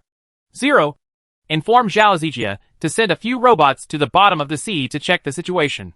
Thinking of the spectacular scene of the last entrapment operation, Lu Yongchang added hastily. Zero, help them transform a few robots. The insulation effect must be good. Chapter 246 Double Ocean. Titan. Kraken Mare Sea Coast. The hatch of the one bird lying quietly on the shore slowly opened, and 3 robots with slightly strange shapes slowly walked out of it. In the starship cockpit, Zhao Zijia and Gao Yang looked at the holographic screen in front of them seriously. Seeing the 3 robots walking into the methane sea step by step, Gao Yang breathed a long sigh of relief. We just need to wait. Right. Zhao Zijia nodded slightly. It is estimated that these robots will be able to send back the detection data in a few days. The holographic image shows a scene in the methane sea. Because of the density of the methane sea, these robots can only walk along the seabed. The seabed is steep, spreading straight into the depths. The robots' walking movements turn the originally clear methane sea into turbidity. That is fine sand formed under the flow action of the methane sea. A faint searchlight overhead illuminated the way forward. In order to control the temperature, the power of each component in the robot's body, which is wrapped in a thick insulation layer, has been reduced. Therefore, the searchlight carried by the robot can only illuminate a small part of the area in front of it, and most of the remaining areas are still dark. Zhao Zijia turned his head and looked at the test data on the side. Depth, 50 meters. There was a bit of surprise in his eyes. We reached a depth of 50 meters so quickly? Gao Yang shrugged. Who knows? After all, this is not the Earth. Any situation is normal. As soon as he finished speaking, there was a violent shaking on the surveillance screen. A few minutes later, 4 large characters appeared on the holographic image. Signal interruption. Zhao Zijia suddenly turned his head and glared at Gao Yang beside him. Gao Yang. Gao Yang. No. No. You really can't blame me. How did I know this would happen? Zhao Zijia sighed deeply and withdrew his glare at Gao Yang. What's going on? The water is too deep and signal transmission is hindered. This is impossible, Zhao Zijia exclaimed. The signal transmission devices on these robots are enough to transmit data on the bottom of the methane sea 300 meters deep. Gao Yang's expression on the side also changed. If there is really a signal transmission problem caused by the depth of the seawater, then their understanding of the Kraken Male Sea will be refreshed again. The holographic image begins to play back various monitoring data a few minutes before the signal disappears. In the picture, 3 robots are walking normally on the sandy seabed. The echo sounder shows that the seabed surface is very flat, with few larger rocks, and the depth is steadily increasing. Everything seems normal. But the next moment, under slow motion, the flat seabed under the robot's feet suddenly cracked, revealing a big hole. In those short few minutes, the echo sounder on the robot sent a lot of shocking data. Sea trench? Zhao Zijia stared blankly at the various data in front of him and asked in a low voice. The statement is not accurate, Captain. A response came. It is much wider than the trench. At least the echo sounder did not find a clear boundary. Zhao Zijia took a deep breath. How many meters is the deepest point? A response came. According to the data from the echo sounder, the total depth exceeds 500 meters. Hearing this data, Zhao Zijia felt his head hurt. Why are there so many surprises? While complaining in his mind, he cast an angry look at his teammates. Gao Yang scratched his head with a smile and said awkwardly, Zijia, do you want to report the situation to Professor Liu? What do you think? Zhao Zijia asked angrily. More than 10 minutes later, the two sat, obediently, on the chairs, facing the holographic image. In the picture, Lu Yongchang frowned and sat quietly behind his desk, seemingly thinking about something. Zhao Zijia and Gao Yang looked guilty and frantically communicated their inner thoughts through their eyes. Zhao Zijia, hack. How to do. Professor Liu won't be angry. Right? Gao Yang, that's not the case. Right? Zhao Zijia, why not? Don't you know how much Professor Liu takes this matter seriously? He has been asking about the progress of the robot transformation every day for the past few days. Gao Yang, what should we do? Zhao Zijia, don't ask me. Ask your open mouth. Cough. Lu Yongchang coughed lightly in the holographic image. Zhao Zijia and Gao Yang trembled slightly and immediately stopped making eye contact. Why are you so nervous? Lu Yongchang asked in a low voice with some confusion in his eyes. Teach, Professor. Zhao Zijia swallowed slightly. I am responsible for this matter. Hearing this, Lu Yongchang suddenly laughed. Come, tell me, what is your responsibility? As he spoke, he looked at Zhao Zijia with interest. You didn't go into the sea to explore the way for the robot? Or are you the one who collapsed the seabed? Zhao Zijia hesitated for a long time, but he couldn't squeeze out a word. He can't say that he didn't take care of Gao Yang's crow's mouth. Right? Okay. I don't blame you. Lu Yongchang smiled and waved his hand. To be honest, I didn't expect this. I've seen all the data. And Zero has also done the simulation. This should be a unique geographical structure of Titan. Based on comprehensive analysis of various data, we found that Titan's ocean has a double-layer structure. The upper layer is what we usually see, the Kraken Mare Sea with a maximum depth of 300 meters. The lower layer, let's call it the inland sea for the time being, cannot be described in detail due to insufficient data. We can only determine that its composition is more complex than the Kraken Mare Sea, and the water temperature is also slightly higher. The two layers of ocean are naturally layered due to density issues, separated by a thin layer of rock structure. Normally nothing will happen, but that area may be fragile, and our robot just stepped on it. He shrugged. I have to say we are quite lucky. Lu Yongchang's voice paused for a moment, and then sounded again. It's just, the only problem is that since those jellyfish can feel the temperature changes on the sea surface, their living area must be in the Kraken Mare Sea on the surface. Otherwise, no matter how powerful their heat-sensitive organs are, they will not be able to sense temperature changes on the sea surface through a layer of rock. This raises another question. Lu Yongchang's frown deepened. Since they live in the Kraken Mare Sea, why can't they survive in the seawater in the breeding room? Unless... Gao Yang's eyes lit up, and he subconsciously shouted. Unless there is a connection between the two oceans. Chapter 247 Ice Volcano. Lu Yongchang, who was interrupted, cast a praising look at Gao Yang. Good.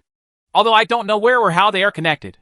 There is a high probability that these two layers of ocean are connected. This is good news for us as well. Lu Yongchang picked up the water glass on the table and moistened his throat. The SHLs of these three robots should be strong enough to withstand the pressure on the ocean floor. Under the control of built-in programs, they may one day be able to go out of the inland sea and send us data again. Of course, it requires a certain amount of luck. As he said that, Lu Yongchang shook his head helplessly.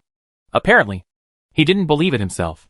Then, Professor, do we still need to send robots to detect it? Zhao Zijie asked quickly. Lu Yongchang pondered for a moment and rejected Zhao Zijie's proposal. Not needed for now. The performance of the robots on the Luanio starship is not enough. The detection mission should be continued later.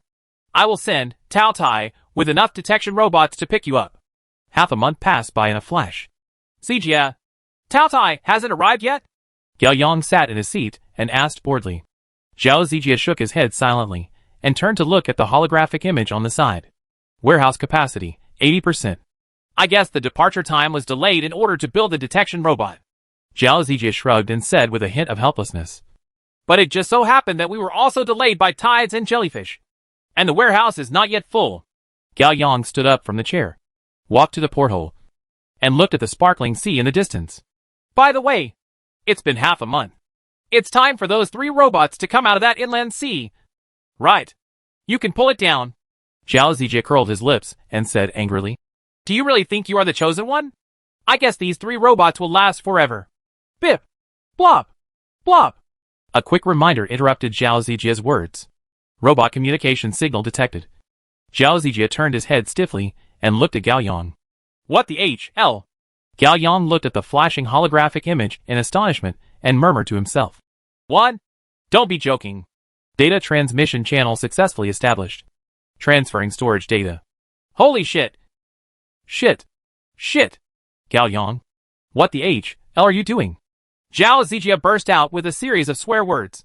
What is this? The chosen one? Don't be stunned. Seeing Gao Yang still stunned by the porthole, Zhao Zijie shouted loudly. Contact Professor Lu quickly. A few minutes later, long-distance communication with Mars was successfully connected.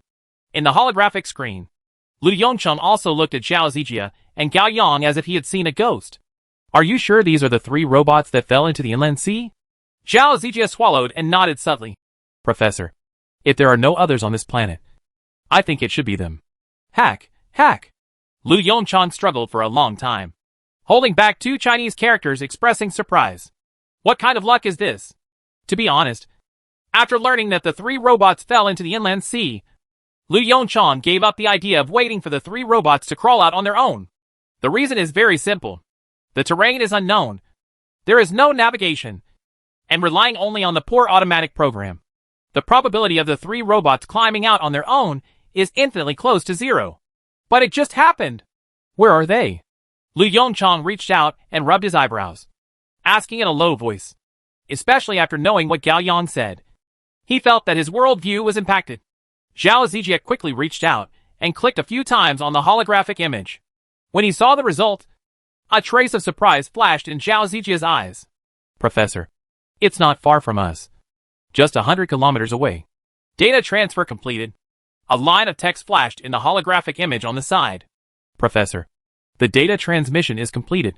Zhao Zijie's voice showed a bit of excitement. I will send it to you now. Transfer speed is fast. Sitting in the office, Lu Yongchang looked at the holographic image in front of him, with a bit of anticipation in his eyes. 0. Open the file, and let me see what this inland sea looks like. Okay, Professor. When the file is opened, the holographic image is completely dark, and a faint shaking can be seen. Lu Yongchang frowned. 0. Speed up. Just skip the useless scenes. The image changes rapidly until it freezes on a certain screen. A long corridor, driven by the water flow. The robot slowly walked towards the corridor ahead. The floor of the corridor gradually slopes upward, and its diameter becomes narrower and narrower. What was originally a spacious space for three robots to move forward side by side gradually turned into a narrow passage for only one robot to move forward. Inside the tunnel, waxy substances can be seen everywhere attached to the walls of the tunnel. Before Lu Yongchang could ask questions, 0 released a series of preliminary test data. Professor, they are some organic substances with complex composition. The robot has sampled them. Lu Yongchang nodded slightly and asked again. What about the composition of seawater? It has a lot more organic matter than the Krakenmare Sea. And the temperature is about 1 degree Celsius higher. As the words fell, the holographic screen suddenly opened up. Professor, according to detection, the robot has arrived at the Krakenmare Sea. The depth at this time is about 250 meters. The next picture is the real-time image coming from the robot. With that said, Zero controlled the robot and looked back towards the way it came. This is the moment he saw the terrain structure.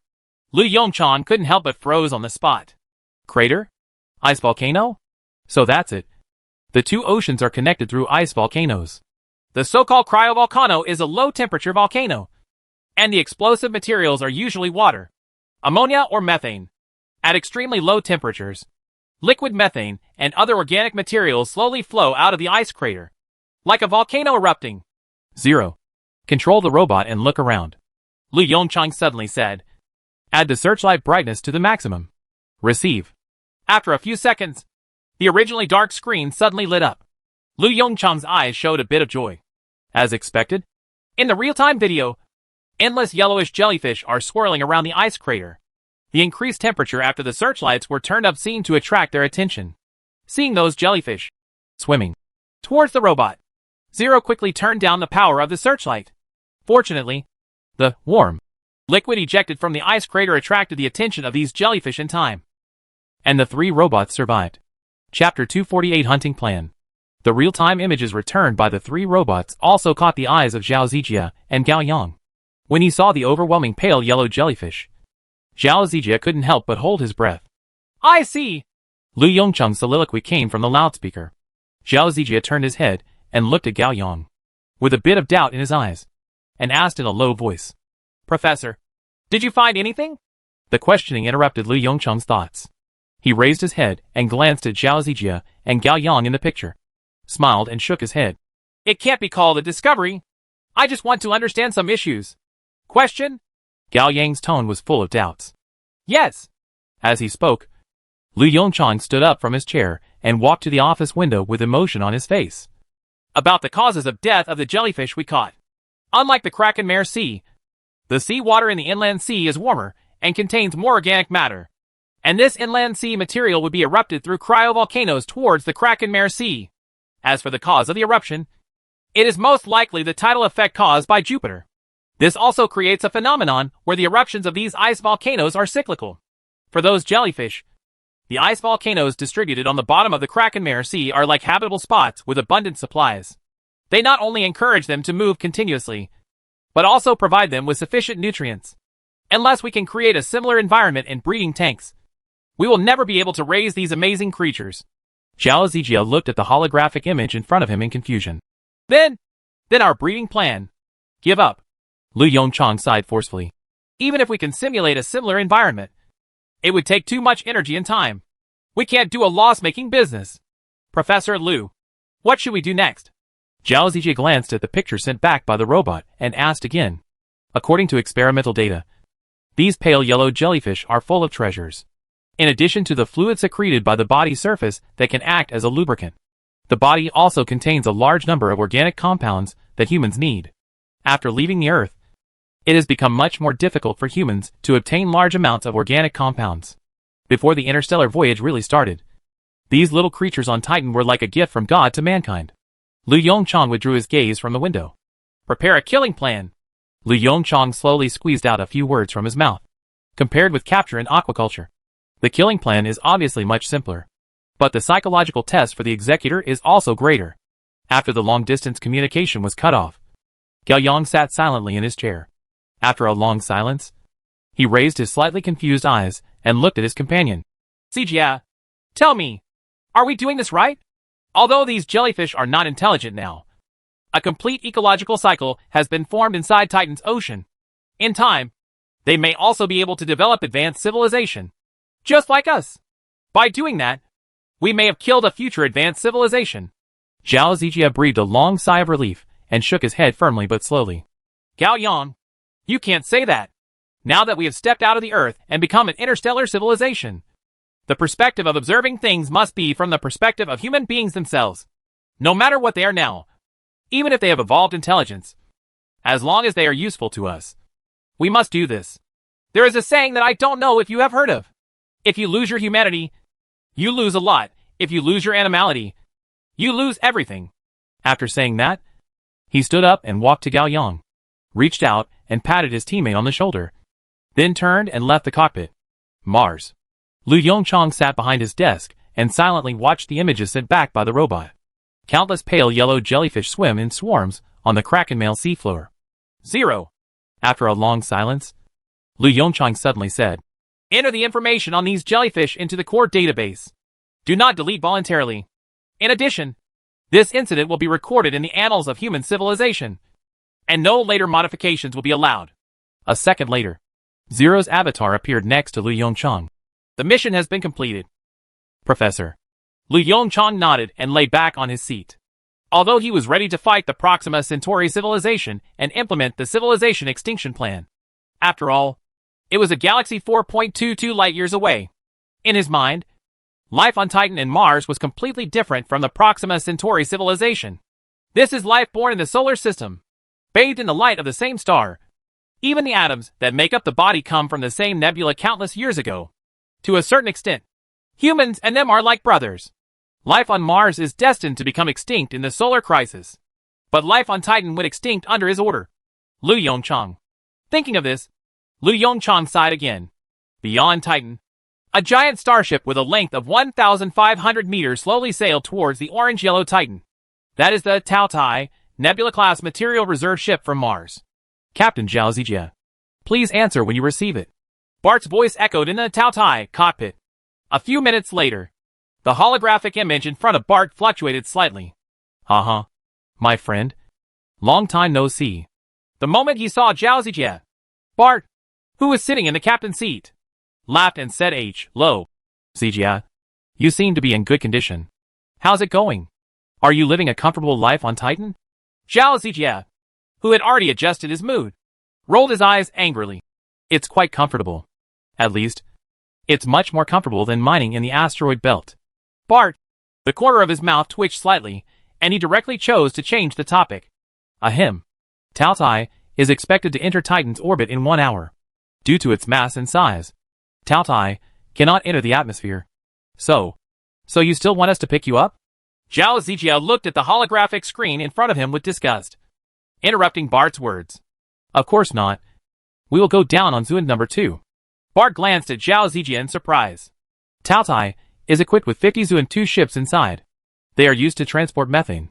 Don't you know? Hearing this, a bad thought suddenly flashed through Zhao Zijia's mind. Chapter 249 Bart, has he always been so awesome? Wait. Zhao Zijia's expression changed slightly, and he said urgently, 50 Zund number 2. How many of you are here? Bart reported a number with a smile in his eyes. 52 people. Counting the 2 people on duty at Luanio, and the 2 people on duty at Tao Tai. There are exactly 2 of you missing. Zhao Zijia, didn't I say that when you guys arrive, we can go back to Mars to rest? Bart shrugged. Don't ask me. I don't know either. Maybe it's because of the jellyfish. The plan has changed. You 2 are the most familiar with Titan. So naturally you can't leave. Zhao Zijia. A week later, with the robot working day and night, a huge basin appeared on the coast of Titan. The inside of the basin is made of steel materials with strong thermal conductivity, and the outside of the basin is wrapped with materials with strong thermal insulation properties. At its base, a large electric heating device is installed. The basin is not deep, and the edge is only more than 10 meters high. When the tide rises, the distance between the upper edge of the basin and the sea is estimated to be only 1 or 2 meters. This design is also to facilitate the entry of jellyfish. Overall, the entire killing device is a bit like an enlarged version of an electric hot pot. Although the device has a simple structure and rough workmanship, for the jellyfish living on Titan, it is no different than a nuclear weapon. Inside the Luanio starship, Zhao Zijia, who has more than a month of experience living on Titan, served as the commander of this operation. He sat in the captain's driving seat with a serious face, staring at the undulating methane sea in the distance. The sky gradually darkens, and Titan's 8-day night falls. Zhao Zijia's eyes moved slightly. Got windy. Under the influence of Jupiter's gravity and hurricanes, the rising sea surface set off higher and higher waves. Thick methane rain slapped on the portholes of the Luania starship, making a thin and slight sound. At this moment, Titan showed its violence to everyone.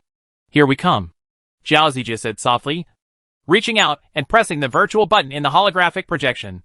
Start the hunting plan. The moment the virtual button is pressed, a powerful current passes through the heater in the electric hot pot. In just 10 seconds, the temperature inside the electric hot pot rose to over minus 150 degrees Celsius.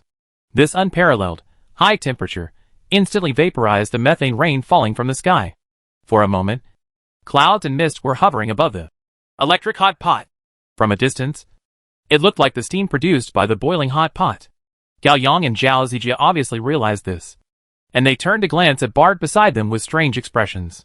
This killing device was designed and manufactured by him. Noticing the strange look in their eyes, Bart scratched his head in embarrassment. Before I came here, I heard Bai Yishuan and Hong Fan talking about going to Mars to eat hot pot. So, Zhao Zijia shook his head helplessly and reached out to press the radio communication button on the side. Attention all units. Start trapping plan. The moment the words fell, the 50 Zuan-2s parked behind the Luanio starship faced the violent storm and rose from the ground in unison. According to the original plan, these 50 Zuan-2 ships will go to various areas of the Krakenmare Sea and use the hull thrusters on their bottoms to attract the attention of jellyfish. As time goes by, the level of the methane sea gradually rises. Where are those jellyfish? Bart's eyes showed a bit of anxiety. They won't come back. Right. Zhao Zijia slowly closed his eyes and said softly, Don't worry. Let Sun fly for a while. A few minutes later, a clear report came from the radio equipment. Call the one bird. Call the one bird. This is Area A1. Zhao Zijia opened his eyes, and a flash of light flashed in his eyes. Luanio received. Please speak A1. We have attracted a large number of jellyfish. The number. A slight swallowing sound came from the radio. There are so many jellyfish that the entire sea surface has turned light yellow. Copy that. Keep flying high. Don't go too fast. Bring them over. A1 received. Call Luanio. This is the B6 area. This is Area C3. As the first communication sounded, a series of reporting information instantly poured into the Luan bird cockpit. But Zhao Zijia did not have any confusion and arranged the movements of each Zund in an orderly manner. A2. Suspend trapping and go to Area A1 to divert some jellyfish. The route has been sent to you. C3. Hover in place. Don't let these jellyfish leave. B6. Go back the way you came. You have crossed the line. 50 Zuan starships advanced, retreated, circled, or interspersed over the Krakenmare Sea. Even the jellyfish in the methane sea were obediently lining up to enter the pot. Under Zhao Zijia's command, Bart stared blankly at this fantastic scene. Has he always been so awesome? Gao Yang glanced at Bart and shrugged. What do you think? To tell you the truth, during training, I remember that he only deducted 1 point from all his theoretical classes and practical simulation classes. Right. I heard that there is also 0.5 points for neatness of the role. Damn it! Bart looked at Zhao Zijia, who was focused on commanding, with a horrified expression. Gao Yang, don't be stunned. The jellyfish brought back by A1 is almost here.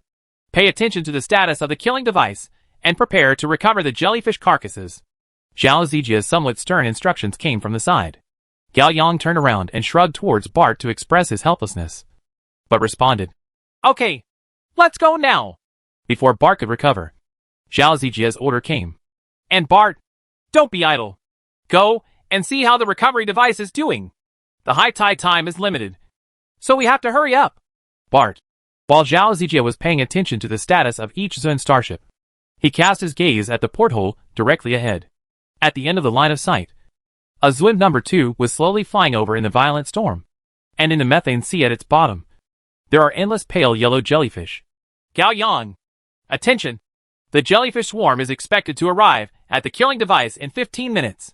15 minutes later, Zun 2 successfully arrived directly above the killing device, attracted by the ultra-high temperature plasma tail flame. These jellyfish climbed onto the outer edge of the killing device like crazy monsters. The good insulation on the outside of the devices prevents them from feeling anything strange. When they struggled to cross a distance of several meters and climb to the top of the killing device, all the jellyfish were surprised to find that there was a deep pit in front of them that emitted a large amount of heat. So, Driven by instinct, every jellyfish made the same move. Take a leap. The tragedy unfolded. The high temperature of -150 degrees Celsius instantly vaporizes the methane inside the skin of these jellyfish. In just a few seconds, the expanding methane gas burst the tough skin of the jellyfish, and their internal organs and body fluids spurted out at that moment, slowly sliding down the inner wall of the killing device. As for Gao Yang, he opened the bottom collection valve early. Countless jellyfish carcasses slowly flowed down the pipe into the storage device prepared in advance. The hunting plan begins.